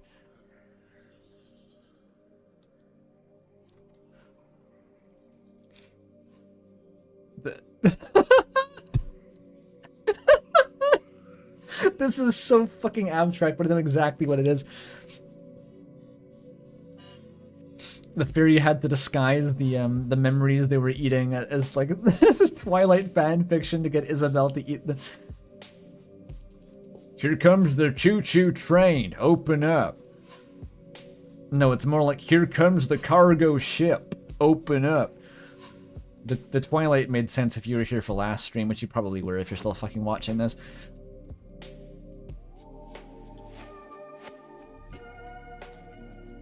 The fucking fleshy baby Isabel is actually horrifying. And, Kasky in her natural habitat. This is Kasky every second she is not in the embassy. As soon as she meets up with the contacts from the FBX, she's like, let's go to the gun range again. We have important matters to discuss. And she will only meet at the gun range or the beach. One of two things. Every simulacrum at once. She is getting crossfaded, 4-dimensional crossfade. Kasky knows how to have fun. She could probably teach Akazet a thing or two about having fun. I don't even mean that as an innuendo, just in general, like actually, sincerely. If you have a Kasky in your life, cling to her. Let her show you how to not be sad and a pathetic fail girl, please. That's a personal message.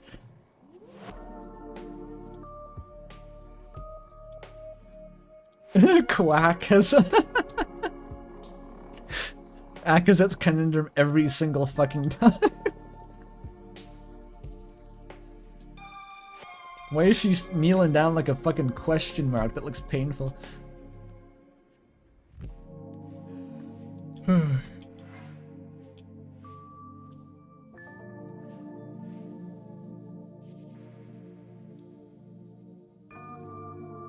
This is Azzy Pants art? Okay, sure. Close enough. Sure. We always take Azzy Pants art. We never turn up our noses at Azzy Pants. The birth of Azzy Pants. One thing I will share from... that wasn't even part of what we said in DMs. On the Heavy Labs server,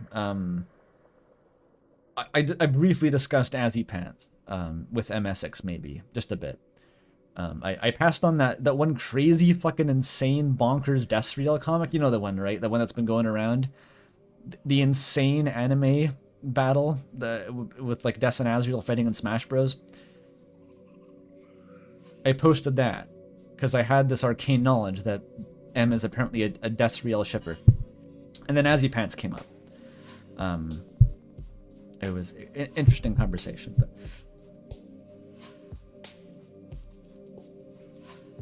it was kind of tragic though, because everyone on that server is all they're all normie pilled. They all do nice pants. They all have their nice pants art, and I was like, fuck. I had to be. I didn't want to say anything. I wasn't gonna say anything, but I was grinching out hard. I was Scrooging, really fucking hard. Anyway, that was fun. Yo, Papercraft Golem by Aresh. That's fucking sick. I have to kill you, badass. Lamau. That looks really good.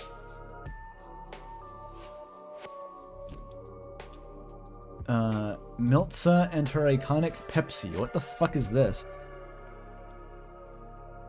This is not a stream meme. This is some weird shit someone probably dredged up. What am I looking at? Loper sponsored by Pepsi. Yummy, yummy. Pepsi in my tummy. This is some deep, crusty shit from the embassy server, I just know it. And Flying Squirrel Akazet. Again the same. This is by Kuvi, no.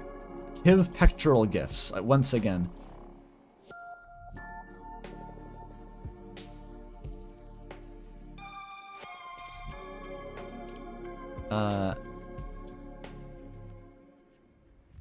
Happy Pride Month. My OC distinct from Moth. It's like a moth gelly who just is a lesbian flag. Checks out.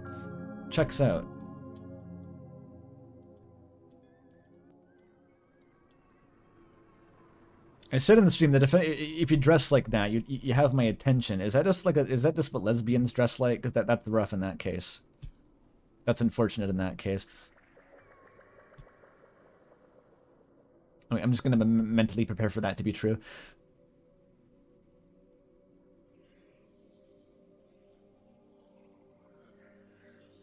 Yeah. There's even more. This is all by Kiv Pectoral Gifts. Oh, this is from last stream. I recognize this one. I think I saw this before. It's Interloper and fucking Bastard and the Council. Hugging a lot.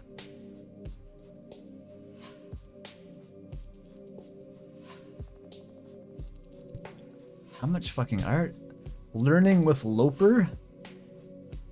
Learn with Loper. Today's shape. What the fuck is this? Color.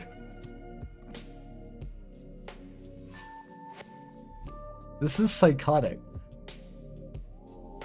How to love. The rule. Okay, I'm backing out of this. I don't know. I don't know about this one. I don't know what to do with this. This is scary. Okay, Lilac drew some. I know what this is. This is just two what's like a bro but a girl? Two grows, fembros, two besties, two besties. fitting together underwater, about 6 inches apart because they're gay as fuck, looking at some jellyfish. Adorable.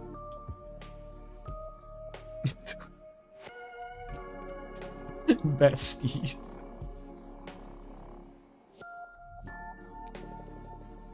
That is Deltarune. They're touching receptors? Oh my god, they are, just a little bit. But you can tell that Cassie's doing it on purpose. She's bending that shit down. Just a little bit, that's cheeky as hell, Kasky.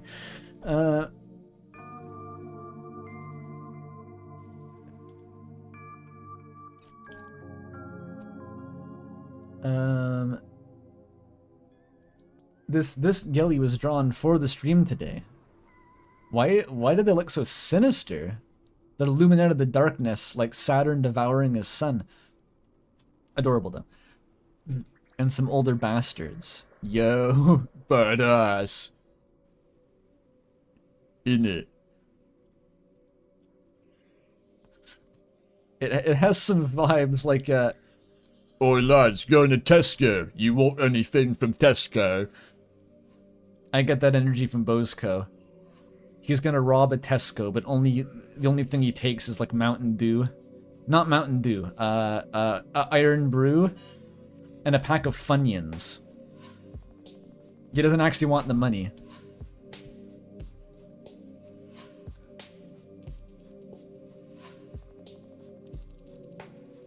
Okay, Sun has posted 200 icons. Why?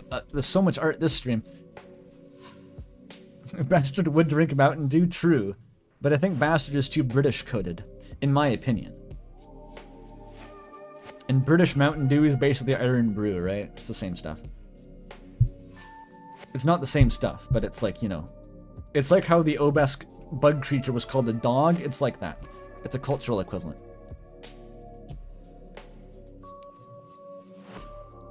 Beautiful Akazets, by the way. Quite nice. Photorealistic Akazets. And there's like 20 of these also. By Sun. Akazet, I smoke weed. True. The wonderful squid Akazet. Why does she look like that?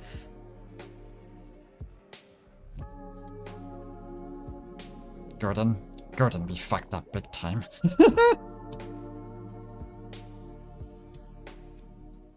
The way you draw her makes her look so so towering and imposing. Her head is like very small compared to her body. I was going on all stream about how she was 4'4". This is like big mode Akazet. Akazet, the Lakers need you.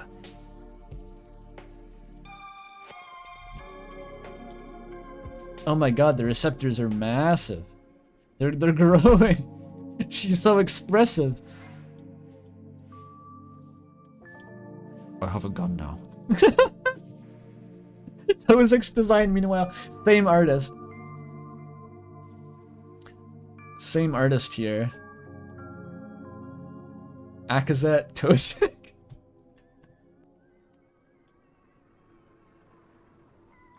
Okay, now let's see if there's anything in the Corru chat that I haven't seen here. Oh, hell yeah. This is by a new server member, Kaisumisu. Have some art. First time properly learning to draw these goobers. They're beautiful. Oh my god, Akazet's so fucking short here. They had... She's got the digitigrade Nomai legs.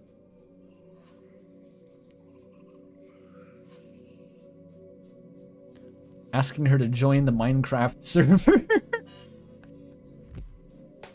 The sleeves, the weird claw hands, gleep glorp indeed. Yo, and Gakbu gives you that look. Your ass better join the Minecraft server, you know? How can you resist that look? Come on, Akazet. You know you want to join the SMP. You installed your favorite mods, Akazet. You have big reactors. You even got the weird one, the mechanism version with the atomic disassembler hammer that's really overpowered.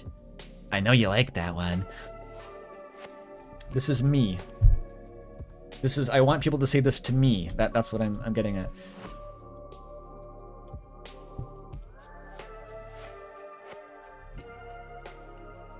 This is spoilers, apparently. Okay, I'm not gonna look at that.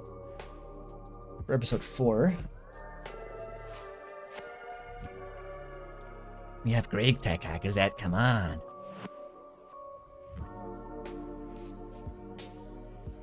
Beck Daham. Have you heard about Lord and Savior Joxioso? Busy killing you right now. Maybe later. Pretty accurate. The Unity Mask interaction. Ooh, a new version of this, also by Quack. That would actually make more sense, I think. She's learning. If her head was clear, if she wasn't panicked out of her mind, she would have reached this conclusion ages ago. Okay, that's all the air. Holy shit, I'm really tired. I'm very hungry. But that was a lot of fun. These streams are great.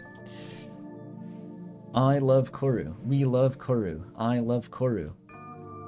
And next time we get to do frame pretty much first thing, I think. We're gonna frame it up. And Jelly's gonna make everyone feel weird. It's gonna be great.